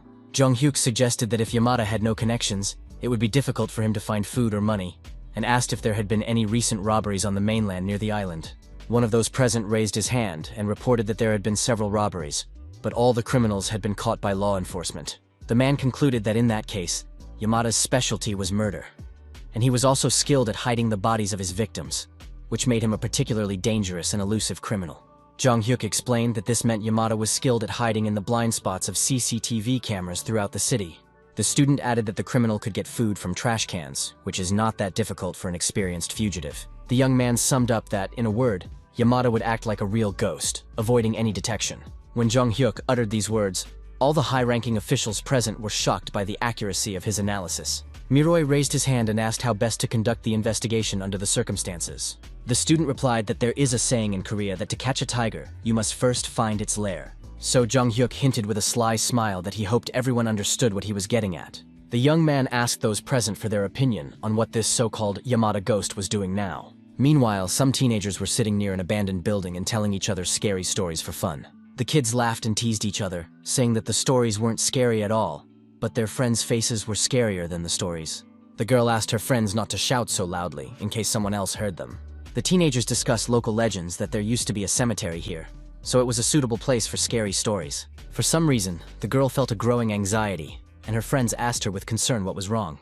The guys heard some strange noises and joked that maybe it was ghosts, laughing even louder out of nervousness. The teenagers continued to joke about superstitions, when suddenly a sinister figure appeared in the window of the abandoned building. All the young people immediately gasped in horror, became very frightened, and their faces turned pale with fear. The next day, the news reported that a stolen car had been found in the nearby mountains the night before. The car was found in the mountains on the mainland, far from the island, and initially it was thought that the incident was not related to Yamada. However, Japanese forensic scientists reported that according to DNA analysis, the fingerprints and hair belonged to him. Upon hearing these findings, those present were shocked at how such a thing could have happened. Everyone understood that the Korean student had been absolutely right from the very beginning in his assumptions about the escape. Jong-hyuk watched with interest as the Japanese side investigated complex cases. Sang Won-so noted that receiving DNA analysis results in half a day was indeed the envy of his Korean colleagues. The Korean representative admitted that such technologies had not been developed in their country for 10 years, and that they were simply treading water. Jong-hyuk suggested creating a centralized database for more effective law enforcement. The student explained that this is a method of registering and systematizing genetic information of criminals based on DNA analysis for future investigations. The senior official told the young man that the idea was not bad, but with current technology, it would be difficult to fully record and process such information. The official explained that the problem was not really technical complexity, but rather the need for various ministries to support such a large-scale project. While everyone present continued to discuss this important topic, Miroi decided to approach the Korean student with new information. The Japanese officer reported that they had prepared a list of places to search, exactly as Jong-hyuk had suggested in his analysis. The young man took the document, thanked them for their promptness, and said that it was simply excellent organizational work. Jong-hyuk suggested thoroughly searching all the abandoned houses in the specified search area. There were many suspicious objects within a 10-kilometer radius of the location where the stolen car was found. There were 12 abandoned houses there, which were thoroughly checked, but nothing suspicious was found during the search. The chief Korean representative admitted that, for the first time in his life, he had not found even a trace of anyone's presence in the abandoned buildings. Miroi reported that no one else had found anything, not even a hint that someone had recently stayed there. The Japanese investigators began to wonder if they had wasted their time, and if the idea of hiding in abandoned houses had been premature. Jong-hyuk thought it was strange that they had searched all the abandoned houses in the area, which meant that either Yamada was not hiding in empty buildings or had already left. The student suggested that his colleagues carefully review all the collected materials and evidence once again. Meanwhile, the teenagers who had been sitting in the abandoned building came over and complained about the rain that had started and the possibility of catching a cold. The guys remembered someone's umbrella and discussed that there really was a real ghost outside the window that they had seen. The teenagers admitted that adults had always forbidden them from going there, and now they understood why. Jong-hyuk approached the teenagers and asked them where exactly they had seen this so-called ghost. The guy asked them to specify exactly which abandoned house they had seen the suspicious figure in. The teenager unexpectedly clarified that it was not an abandoned house, but some other hiding place. At that moment, the man in the cap and hooded jacket was cautiously moving through the narrow and hidden places of the city. Yamada thought irritably about what insolent brats had interfered with his plans for the night. Because of these teenagers, he almost had to sleep outside in the cold and rain. The criminal reasoned that the boys were drunk, so they would hardly be able to remember anything clearly about what had happened. Yamada thought contemptuously. Who would have thought that the police were still uselessly spinning their wheels on that tiny island? The fugitive considered the cops useless because they couldn't even imagine what he was capable of doing to survive. Escaping from the island by swimming, risking his life in the cold water, was nothing compared to prison for him. The criminal was willing to drink dirty water and sleep in a landfill just to survive and remain free, provocatively challenging them to try to find him. Yamada smugly thought he was hiding where investigators couldn't even imagine, when suddenly bright spotlights began to unexpectedly illuminate his hiding place.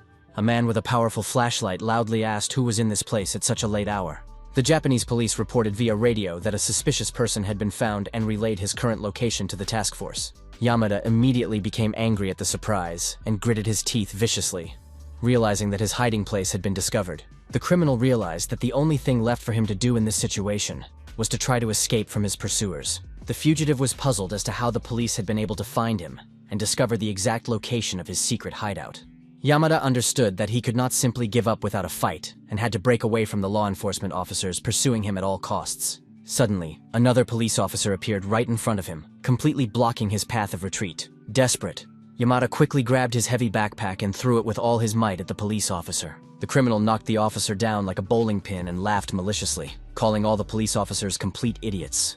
Yamada mockingly challenged the law enforcement officers to try to catch him if they were able, when suddenly someone's fist appeared. A powerful punch struck him unexpectedly right in the face, something the criminal did not expect from his opponent. Blood began to flow from his broken nose, and Yamada tried to see who had dared to hit him. The criminal lost his footing and fell hard to the ground from the powerful blow. Jong Hyuk told the defeated man that he had not expected to find him hiding in an abandoned factory building, but had thought he would be in an abandoned house. The student added that they had run around the neighborhood a lot today to find this dangerous scoundrel. Yamada quickly grabbed a sharp piece of glass instead of a knife and swung it, threatening to kill his opponent if he didn't back off. The other students ran to help their friend, shouting that the dangerous criminal was there. However, the Japanese students stopped abruptly, froze with their mouths open, and began to watch the events unfold. With a single swift movement, Jong Hyuk knocked the armed opponent to the ground. With a malicious expression on his face, the student told the defeated criminal that it was the end for him. The captured criminal, his eyes rolled back, was put in a police car to be taken to the station. The Japanese colleagues apologized to their Korean guests for not only involving them in the investigation, but also asking for their help in the arrest. The Japanese representatives emphasized that even the hint about the direction of the investigation was actually a great help. Jong Hyuk thought that they were thanking him so much that he himself felt uncomfortable with such attention. Therefore, the student suggested that instead of expressing gratitude, he would do something truly useful for the Korean police. His Japanese colleagues thought about what exactly they could do for the Korean law enforcement agencies. Jong Hyuk suggested reporting the whereabouts of Korean criminals in Japan, or organizing technology exchange between the countries. Sang Won-so reminded the young man that he was only a candidate for leadership and did not have such broad powers. The Japanese representative began to speak enthusiastically about the prospects for cooperation between the academies. Miroy respectfully noted that if the Korean Police Academy had such talented students, it was indeed a reason for deep professional respect and further cooperation. Jong Hyuk concluded that he had done absolutely everything in his power to bring the matter to a successful conclusion, so all that remained was to see what the results would be. His Japanese colleague said that he also had a personal request for the Korean student. Miroy explained that there was a person who would very much like to meet Jong Hyuk in person, and asked if he could spare some time for a meeting. The young man agreed that there was nothing complicated about it, but asked curiously who exactly wanted to see him. The Japanese officer explained that it was a relative of the victim who was insisting on meeting the person who had helped catch the criminal. It was a relative of the young girl who had been brutally murdered by the dangerous maniac Yamada during his escape. Jong Hyuk put on a business suit, realizing that he hadn't worn formal attire for important meetings in a long time. The student reflected that he couldn't say it was easy for him. As a future police officer, he had to get used to such situations. Meetings with relatives of crime victims are always an extremely difficult ordeal for law enforcement officers. Miroy noticed that the Korean guest spoke as if he had already gone through such painful meetings many times before. The Japanese man added that the relative he is going to meet is a close acquaintance of his father. Therefore, it is possible that Miroy's father will also be present at this important meeting with the victims. Deputy Chief of the 2nd Criminal Investigation Division of the Police Department, Commissioner Kentaro, is Miroi's father. While inside the building, Miroi inquired about the whereabouts of Mr. Nijimura, whom they were expecting. The son introduced his father to the Korean guest, explaining that he was a high-ranking police commissioner. Jung Hyuk thought that now he understood why this young man had such broad powers in the investigation. The commissioner told the student that he had noticed his outstanding personality and analytical abilities during the briefing. The high-ranking officer emphasized that the Japanese police owed a great deal to the Korean guest, who had truly proven himself to be a great asset. Jung Hyuk noted that, as far as he knew, the relatives of the victims they were expecting today were personally acquainted with the commissioner. Kentaro confirmed that he was a close friend, although they initially met in a working relationship, as he was a suspect and the commissioner was investigating the case. Upon hearing this information, Jung Hyuk was very surprised by such an unexpected background to their acquaintance. An employee approached the group and announced that the visitors they were expecting had arrived. A huge man with a distinctive scar on his face appeared, clearly having a criminal past.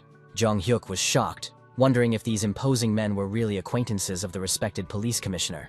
The visitors approached, bowed politely, and expressed their delight at meeting the Korean student. The man with glasses apologized for being late and introduced himself as Nijiura, thanking them for their patience. The commissioner warmly greeted his old acquaintance, expressing his joy at meeting him after such a long time. Jung Hyuk asked his new acquaintance directly if it was true that he had previously been involved in criminal activity, as his appearance and behavior clearly indicated a difficult past. Nijimura asked not to be misunderstood, but admitted that he had indeed once been involved in fraudulent activities, although he had long since given up this activity. The former criminal introduced his burly companion, explaining that this guy was his younger friend, who had also given up crime, and now helped out at the bar. Hearing this story, Jung Hyuk felt relieved and glad to see people who had severed all ties with the criminal world. The student noted that it is often very difficult to get out of the criminal world, and not everyone succeeds. Nijimura explained that his radical change came about thanks to the birth of his daughter, who changed his whole life. The man recalled how his daughter started elementary school, and asked him what his profession was. Then his father firmly decided to become a worthy example for his daughter, and wanted to teach her everything he knew. Nijimura wanted to provide his child with a good education, and believed that he was doing everything right for her future. Jung Hyuk painfully realized that it was this man's daughter who had been brutally murdered by the terrible criminal Yamada. The commissioner's son could not withstand the emotional strain and burst into tears at this heartbreaking story of a father's love. With tears in his eyes, Miroi apologized, saying that if they had arrived at the crime scene earlier, everything could have turned out differently. The commissioner apologized and took his emotionally shaken son away, explaining that he simply couldn't cope with his feelings. Jung Hyuk and Nijimura remained alone together at the bar for a private conversation. The father of the deceased girl expressed his desire to thank the Korean student for his help in catching his daughter's killer. Nijimura said he had a special gift he would like to give as a token of his gratitude. Jung Hyuk politely declined, assuring him that there was no need and that it was not necessary. The man explained that he had heard from his friend, the police commissioner, that the guest was a student at the police academy. Nijimura wanted to thank him financially, but understood that the young man would not accept money on principle. Therefore, he offered materials that might help the student in some important future case or investigation. Jung Hyuk realized that these were descriptions of fraudulent schemes that this man had used in the past, including methods that would be used in the future. The student thought that he personally did not need this, but such information could be useful to a future detective in his work. Jung Hyuk admitted that he did not know whether to accept the gift, but expressed his gratitude and joy at meeting the commissioner. Nijimura casually mentioned that he had heard that some people even come from Korea to study in Japan. Jung Hyuk suddenly interrupted his interlocutor and asked him to wait a minute, as this information interested him. The student asked if Nizura could provide a list of Koreans who come to Japan for study or other purposes.